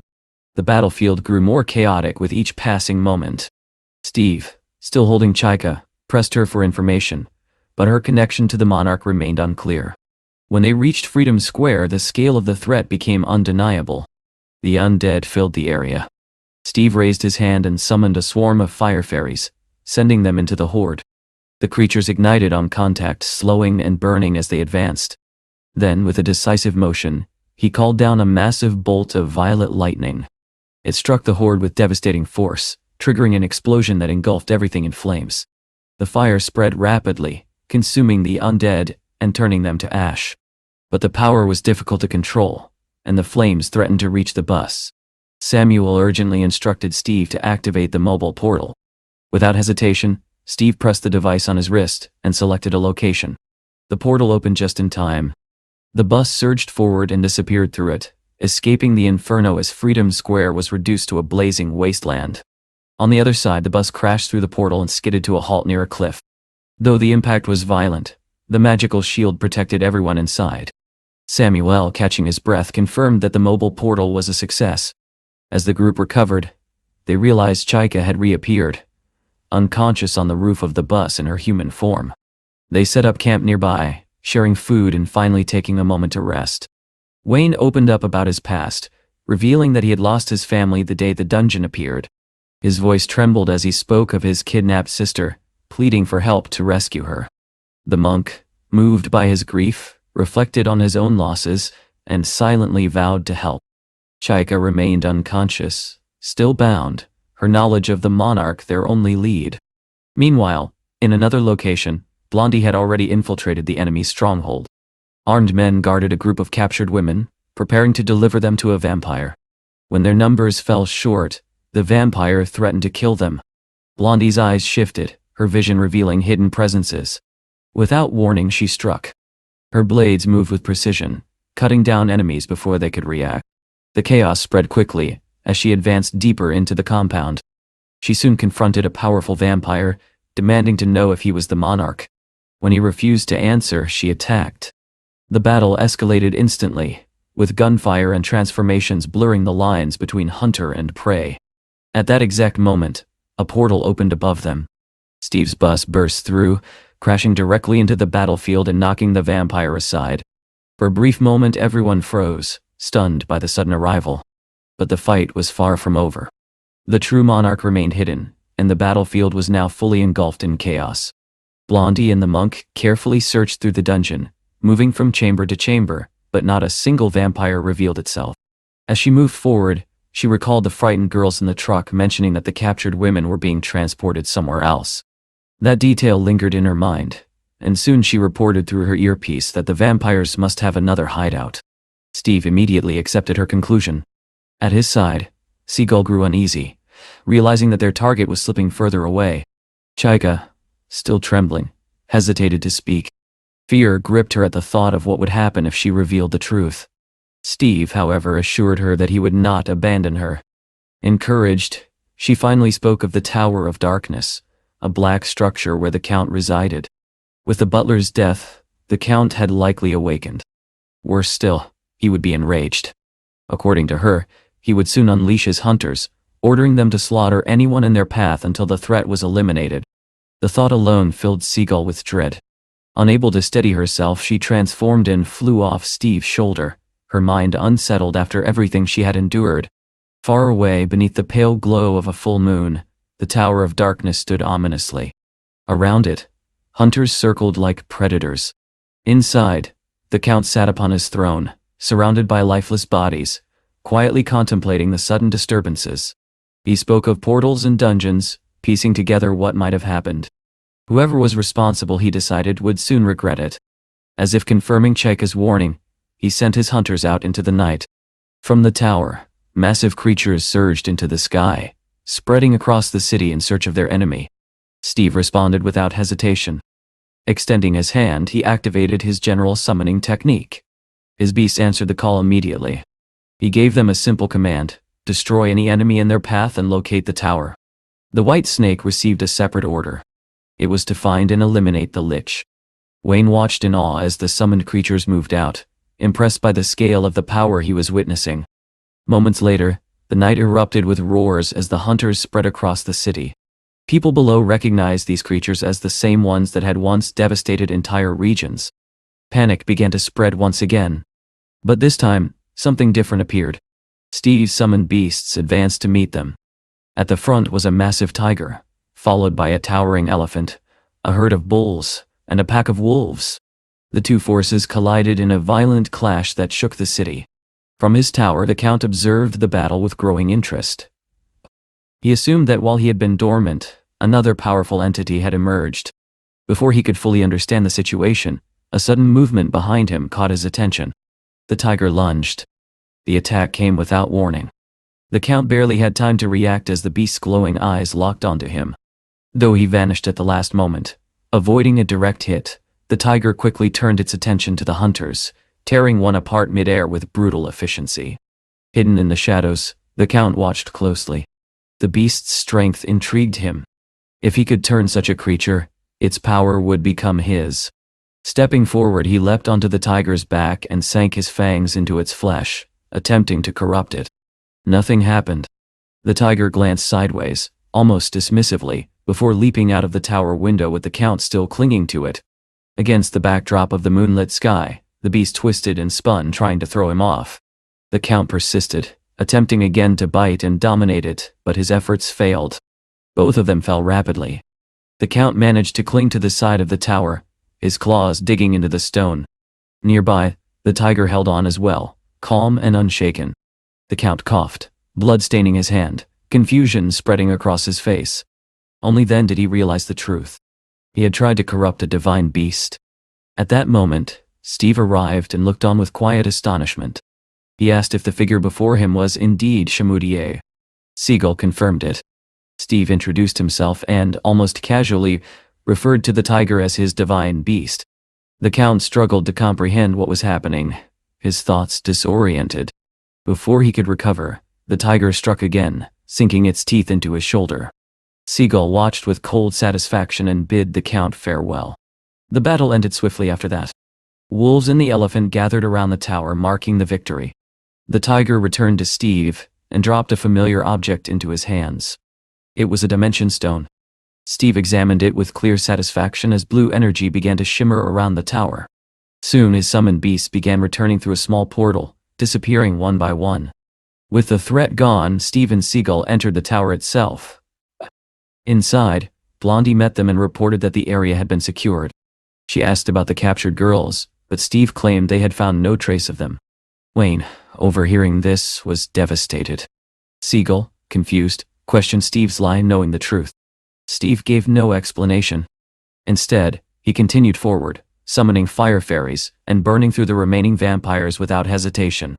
He chose to leave Wayne in the dark, believing that the boy's purpose would be lost if he knew everything. As the flames consumed the darkness, Siegel fell into deep thought. With the Count gone, the purpose that had driven her began to fade. Steve noticed this and told her she could find a new meaning. He then turned to Chaika. With Shamudie's death, her bond had weakened.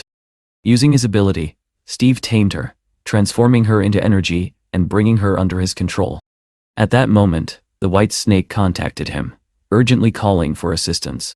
Without delay, Steve activated his mobile portal and leapt through it, wings spread as he vanished into the opening. On the other side, the white snake awaited him. It handed over another stone, slightly different in shape. Steve scanned it, and realized it was not a dimension stone, but a separate magical artifact. Before he could analyze further, the snake directed his attention ahead. In the distance stood something far more disturbing. A dark portal, created by the Lich, surrounded by a mountain of corpses. The scene resembled a massive silent funeral, signaling that a far greater threat was beginning to emerge. Steve approached the phenomenon cautiously, stopping just short of the massive black portal to study it. It loomed before him like a wound in reality itself, unlike anything he had ever encountered. As he examined it more closely, he realized that it was incomplete. Its destination was unknown, and in its current state, it could not yet be entered. Even so, an overwhelming sense of dread radiated from it, as if something far worse was waiting on the other side. Rather than risk the unknown, Steve chose to act. He summoned his fire fairies once again, their glow illuminating the grim landscape. At his command, they formed a blazing ring around the portal, their flames spreading outward. The piles of corpses surrounding the structure ignited, burning away as the fire consumed everything in its path. His interface confirmed what he had suspected. Destroying the surrounding remains would destabilize and ultimately collapse the portal. As he watched the flames rise, Steve began to piece together the truth. This was no natural occurrence. A portal like this could be created artificially. The question that troubled him was not how, but where it would eventually lead. Only one possibility came to mind, and it was one he did not want to accept. The thought that it might connect to a future version of Earth lingered uneasily in his mind. Elsewhere, far removed from the battlefield, Tankout was enjoying a quiet meal when his attention was suddenly drawn to a strange insect. His expression darkened instantly. The cook, noticing the disturbance, tried to strike the creature, but it darted away with unnatural speed. The housekeeper, unfazed, began preparing a poison to deal with it. The insect retaliated, stinging the assistant, who cried out in pain. Panic spread briefly as the housekeeper calmly ordered the antidote to be brought. She administered it with practiced precision, restoring the assistant's condition almost immediately. Tankout observed everything closely. From the symptoms alone, he recognized the creature. It was not native to this world. It came from his own. When another beetle emerged in panic, he reacted without hesitation, throwing his dagger and pinning it instantly. Retrieving both weapon and insect, he examined it carefully, and confirmed his suspicion. The realization unsettled him. Such a creature should never have appeared here. Its venom was lethal, capable of killing even highly skilled individuals. Yet the housekeeper had produced an antidote with ease, something that would have been incredibly rare on his own planet. This revelation stunned him even more than the insect itself. He began to see her in a different light. She was not merely a caretaker, but a master of poisons and remedies, someone possessing knowledge that had nearly vanished from his world. Tankout's own lineage had once specialized in such arts, but war and destruction had erased most of that knowledge. With Steve's help, he had avenged his family, but rebuilding what was lost had become his new purpose. Seeing an opportunity, he grasped the old woman's hand and asked for her help, his tone suddenly earnest. However, his attempt at sincerity quickly turned awkward. In his clumsy way, he suggested that she become part of his family, even going so far as to propose that she join his late father's household. The housekeeper froze for a moment, misunderstanding his words entirely before anger surged across her face. Her reaction was immediate and fierce, her patience snapping at the absurdity of his suggestion. She raised her hand, ready to strike him for his foolishness. Before the situation could escalate further, Little Bill burst into the room, breathless and urgent. He reported that 3 of Warner's horses had been bitten by the same kind of insect. The tension shifted instantly, and what had begun as a misunderstanding was replaced by a far more pressing concern. The tension in the room shifted completely. The housekeeper and Tankout abandoned their argument without another word and rushed to inspect the situation. What they found confirmed their fears. One of the horses that had been stung the previous day was already dead. The speed and severity of the poison left no doubt. This was not an accident. The housekeeper explained that she had already begun dealing with the insects. She had used pesticide methods, luring them with cucumbers soaked in poison and hanging them from trees as bait. What puzzled Tankout even more was her explanation of how she had created the antidotes and toxins. She claimed the recipes simply appeared in her mind after she woke up, as if the knowledge had been placed there. Tankout could not understand it, yet he chose to accept it as fate.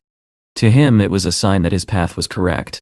If he could defeat the one controlling these insects, then perhaps he could restore his family's lost legacy and earn the housekeeper's recognition as part of that future. Soon after, an alert system was issued across the area, warning everyone of the danger and instructing them to hang poisoned bait near their homes. The townspeople, fearful of what might come next, begged Steve and his team to stay. They believed that if the group left, the hunters and other threats would return. Samuel acknowledged their concerns, pointing out that there was no governing force to protect the region.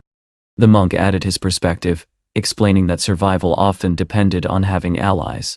He spoke from experience, recalling how his own teacher had once taken him in when he needed help most. Wayne's story about his kidnapped sister weighed heavily on him, and as he rang his bell, memories of a burning temple surfaced in his mind. In that moment, he remembered why he had chosen this path. He declared that they could not abandon these people. Wayne, deeply moved, struggled to hold back his emotions. Even the hardened residents expressed their gratitude.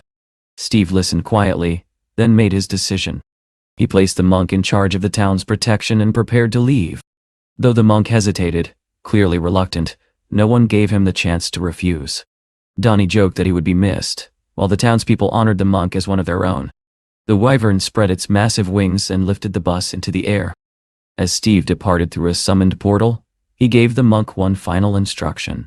He was not to fail those who believed in him. Watching them disappear, the monk slowly realized the weight of the responsibility now placed on his shoulders. During the journey, Steve reassured Blondie about the monk and dismissed their earlier bet, acknowledging her role in their success. As he casually ate from a basket of fried wings, Blondie studied him closely. Something about him had changed.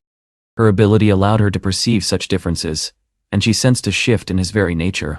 Steve dismissed her concerns, though even he was not entirely certain what had changed within him. Meanwhile, deep within a green forest, a poisonous beetle from another world moved silently through the foliage. Tankout followed its trail with patience and precision. He knew the fundamental rule of insect hunting. To find the master, one must follow the insect back to its source. Using camouflage, he tracked it carefully until something disrupted his pursuit. A sudden swirl of leaves appeared, and the beetle vanished. Tankout immediately recognized the sign of an illusory barrier. Someone was hiding their presence. Undeterred, he pressed on, navigating through the deception with skill. Eventually, the beetle reappeared and led him to a hidden cave. There, it landed within a glowing red circle. A ritual began, and an old man with a gray, almost animal-like face extended his clawed hand. The beetle climbed onto it obediently, as if reporting everything it had seen. The old man learned of Tankout, of the Poison Master, and of the destruction of his insects. In response, he prepared something new, a creature that could not be easily stopped. At that moment, the bells hanging nearby rang softly. The illusion had been breached. Tankout stepped into the cave and declared that he knew the truth. The one behind everything was a man from his own world. The old man demanded his identity, and Tankout revealed himself as the last surviving member of his lineage. The old man recognized him immediately and expressed surprise that he had come alone. Tankout quickly realized the danger. This was no ordinary enemy, but a true master. He drew his sword, though doubt crept into his mind. Facing such an opponent alone was a mistake. The old man revealed his own past. He had once been a leader among southern barbarians, now transformed into a master of beetles. With a roar, he launched himself forward. The battle began instantly. Explosions tore through the cave as techniques collided. Tank Out was thrown back, barely managing to defend himself. He countered with his daggers, but most of his attacks were easily deflected. Only one blade managed to cut the enemy. Realizing the gap in strength, Tank Out made a desperate decision. He fled. The old man pursued him but soon faltered. Blood filled his mouth, and his strength began to fade. The poison from Tank Out's blade had taken effect. He collapsed, his body weakening as smoke began to rise from him. At the same time, Tank Out stumbled through the forest, bleeding heavily. He knew he had inflicted a critical wound, but he had paid a price for it. His strength faded, and eventually, he collapsed, unconscious. Back at Steve's territory, the team had just returned when danger appeared again.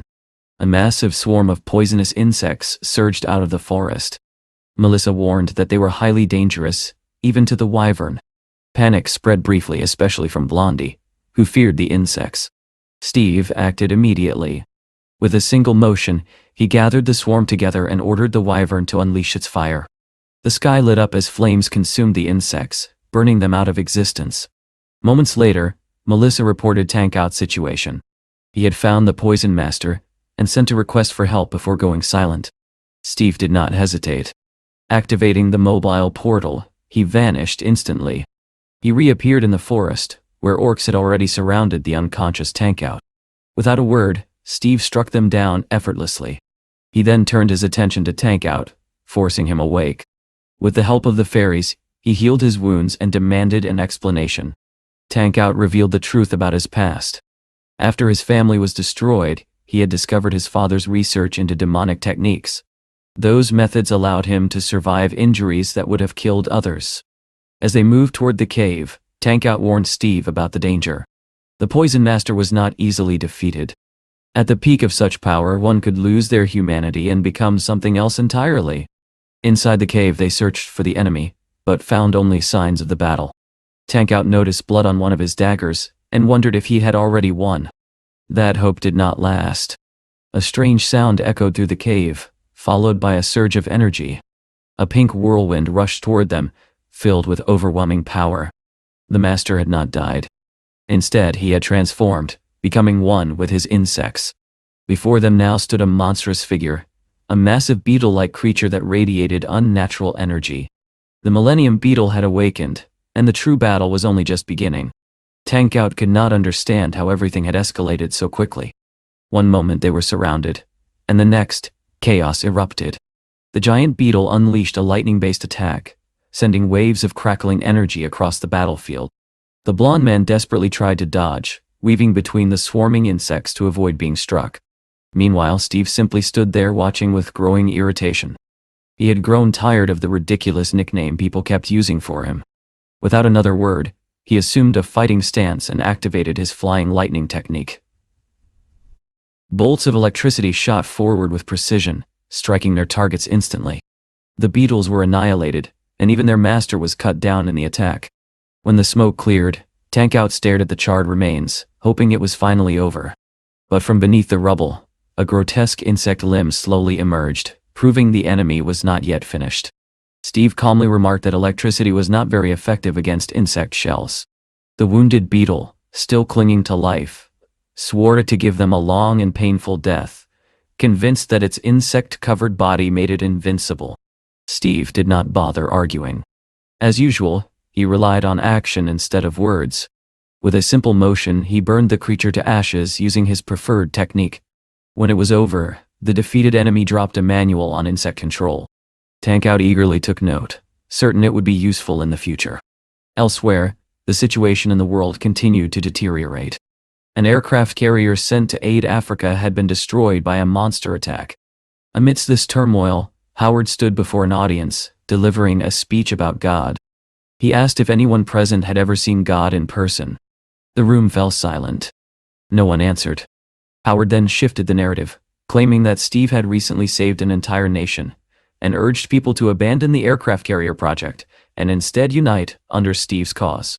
Cedric watched this broadcast quietly from his room, sipping tea by the window. Even he found the speech uncomfortable. He had his own plans. Deciding to take a 3-year break in America, he intended to wait for the moment when Steve would be broken by the Toad Lord. At that critical point, Cedric planned to appear and take away what Steve valued most. His phone rang, interrupting his thoughts. Praising Howard's speech, Cedric confidently stated that he would soon become president. When Howard expressed concern about Dr. Toddler's Hearthstone, Cedric dismissed it and suggested luring Steve's manager using the blueprint of a portal generator. Howard agreed without hesitation, and began preparing to infiltrate Steve's territory through diplomatic means. Back on Steve's side, preparations continued. The temple was nearly complete, and all that remained was to assist the Union and gather people. The Union reached out, insisting that the beetle incident had nothing to do with them. Steve decided to take Bill and Channy along, curious to see their abilities. Melissa then presented him with an official invitation to visit another planet, handing him the document personally. Meanwhile, Tankout found himself astonished by the sheer amount of medicine the housekeeper had prepared. The blonde man suspected the ingredients were used to create paralyzing poison, and the old woman encouraged him to try it. Without hesitation, Tankout tasted it, only to be instantly paralyzed. The housekeeper seemed pleased, noting that the poison remained effective even after 2 months. She then gave him a green powder, an antidote with powerful healing properties, which quickly restored him. Fascinated, Tankout questioned her about the poison, only for the old woman to suggest he try it again. He was amazed by both the poison and the antidote, realizing she possessed the terrifying skill of a master poisoner. In his mind, he began imagining ruling the world with her abilities. Overcome with admiration, he even grabbed her hand and asked her to call him her son. At that exact moment, Steve walked in, just as the housekeeper casually threw Tankout to the floor. As if nothing had happened, she immediately asked Steve if he was hungry. Steve instead suggested that she step outside for some fresh air and accompany them to another planet. The old woman bluntly asked if he intended to die there with her. Soon after, the group set out together, including the blacksmith, the children, the old woman, and the blonde man. Tankout boasted proudly about his home planet, while Samuel quietly worried about Steve's condition. Steve, however, appeared completely fine. At one point, he even opened the old woman's status window to examine her abilities. Upon arrival, they were greeted and invited onto a carriage.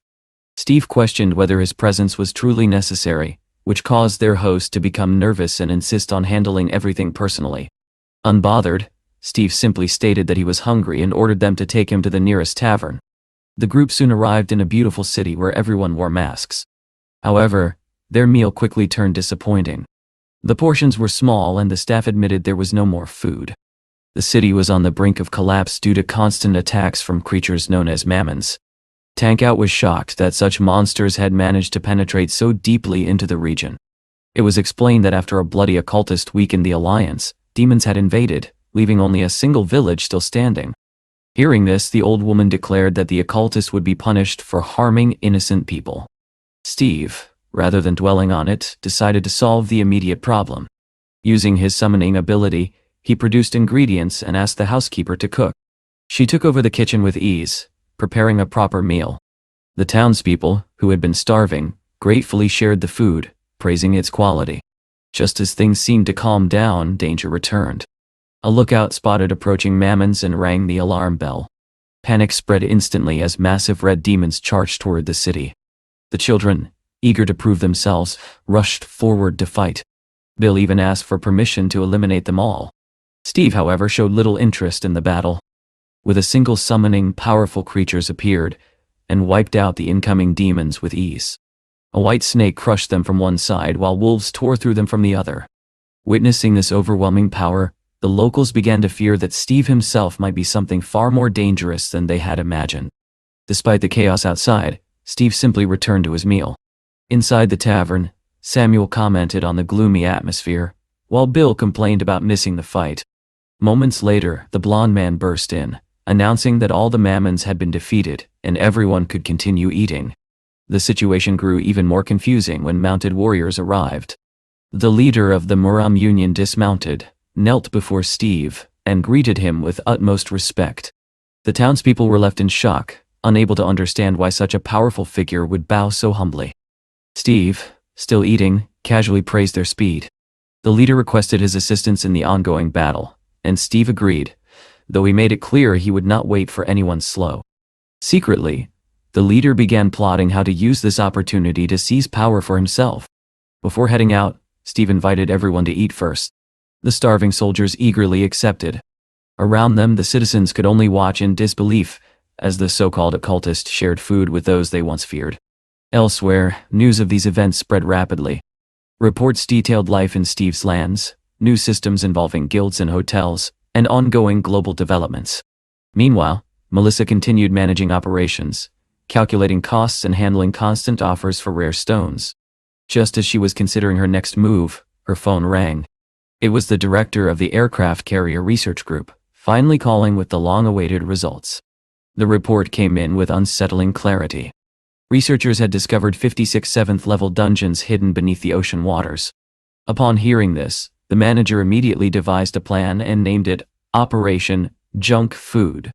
The idea was simple but ruthless. Squid bait would be stuffed with the housekeeper's potent poison and dropped deep into the seabed. Drawn by the bait, the monarch-class sea monsters, sensitive to light and movement, would attack and ingest it. Within 24 hours, the poison would take effect, leaving their corpses to sink into the depths. From there, all that remained was to retrieve the valuable dimension stones from the ocean floor. While these plans unfolded, Melissa allowed herself a rare moment of personal thought. She imagined owning a satellite, a safeguard that would ensure communication even if the world collapsed into chaos. On another front, Steve stood calmly with his sword in hand, watching dust rise in the distance. A new wave of red-skinned mammons charged toward him, axes raised. Without hesitation, he activated his power. His gaze alone carried a chilling intensity. Then he moved. With his royal sword flashing, he rushed forward, cutting through the enemy ranks with overwhelming speed. Each swing scattered demons as if they were nothing. The middle ears watched in uneasy silence. To them, Steve looked less like a savior and more like a force of destruction. Even the leader, who had witnessed many battles, could hardly believe what he was seeing. On this planet, the Murams and the Mammons had long been locked in conflict. Tribes formed alliances under a master chief, a figure respected by all Murams. Now, one such figure stepped forward. A master clad in a blue cloak emerged to challenge Steve. He unleashed a demonic technique, but Steve evaded it effortlessly. The demon bared his teeth in fury, only to be met with a swift counterattack. Steve's blade struck true, piercing through the demon master with devastating precision. The creature staggered, coughing blood, unable to comprehend how quickly it had been defeated. Steve did not stop. He pressed the attack until the demon collapsed among the corpses, its defeat absolute. Watching this, the leader felt a shift in his understanding. Facing Steve as an enemy was clearly a mistake. Someone with such power was far better kept as an ally. Later, Steve, tank out, and the leader stood together on a balcony overlooking the aftermath. Below, soldiers raised their voices in celebration, impaling the demon's severed head on a spear and chanting Steve's name. Steve himself seemed indifferent. At first, he showed no interest in the gruesome display, but upon glancing more closely, he casually remarked on the demon's appearance before turning his attention elsewhere. Raising his hand, he calmly ordered the liberation of the next village. Far away, Operation Junk Food was already in motion. A submersible descended 35 meters beneath the surface, its headlights cutting through the darkness. Reports confirmed that the bait had been deployed as planned. Scientists monitored the situation closely, hoping to confirm the death of a matriarch-class monster. While they failed to locate its body, they successfully recovered more than 20 dimension stones. Suddenly, the signal was lost. Moments later, chaos erupted as a monster was detected in one of the nets. Fishermen scrambled to evacuate as the creature surged to the surface, smashing boats aside with terrifying quah. From above, a helicopter circled the scene. Donnie prepared his bow, promising to bring the creature down with flaming arrows. The monster opened its massive jaws and roared, shaking the air itself. A nearby scientist voiced doubts. A monarch-class creature was not something easily defeated. Realizing the danger, Melissa made a decisive choice. She would deploy the white snake. But first, she needed Steve's approval. Setting out into the forest, she searched for the half-vampire girl who could deliver the message across worlds. The forest, however, was far from safe. The moment she called out, a pack of wolves emerged, their eyes fixed on her. Fear crept into her voice as she politely asked them to stop, recalling Steve's warning not to come alone.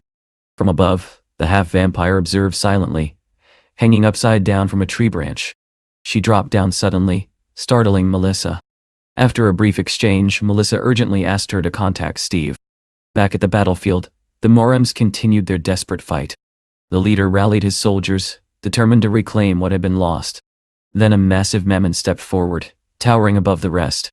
Declaring itself the true master, it raised its enormous axe. Steve intercepted the attack effortlessly, shielding the leader. The demon demanded his name. Steve gave it without hesitation. Then, channeling his energy, he pressed his hand against the creature and unleashed his flying lightning technique. The power tore through the demon from within. It screamed as its body burned, unable to withstand the force. Steve followed with several swift strikes, cutting it down completely. The massive creature fell to its knees before dissolving into black ash. Silence followed. Even the soldiers were shaken. The leader of the Mammons had fallen with shocking ease. Slowly, the Mirams began to celebrate, raising their weapons and declaring victory. 14 cities had been reclaimed. They knelt, offering thanks, while Steve simply told them to move on and set up camp.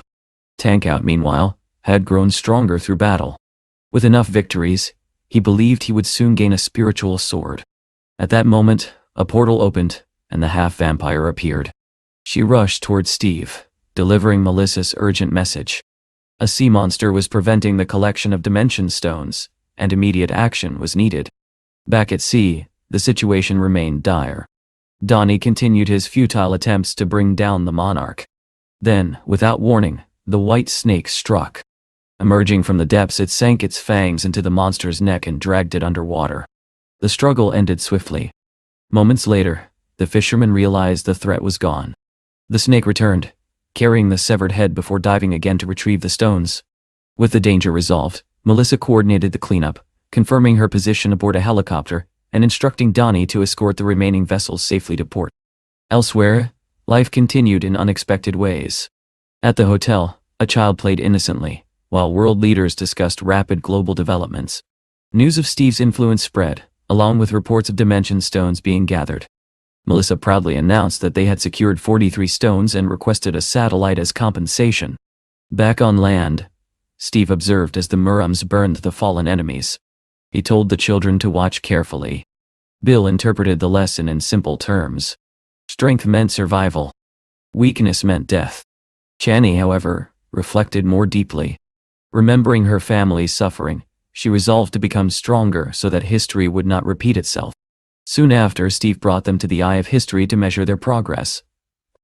Chani stepped forward first. As she touched the stone, it began to glow. Power flowed through her, and the system recognized her as a first-rank fencing master. She felt her fatigue vanish instantly. Bill tried next, but nothing happened. Confused, he insisted it was just an ordinary rock. Even Steve's interface showed no response, leaving him puzzled. As they gathered for a meal, the conversation turned serious. Tankout explained that Samuel was a returnee chosen by another world, not by his own will. This raised a troubling question about Steve himself. If he was truly from Earth, how could he use the Eye of History? Tankout speculated that Steve resembled a mage from Aruki, someone who wielded the energy of the universe itself. If that were true, then the answers about Steve's origins did not lie here. They awaited him on another world entirely.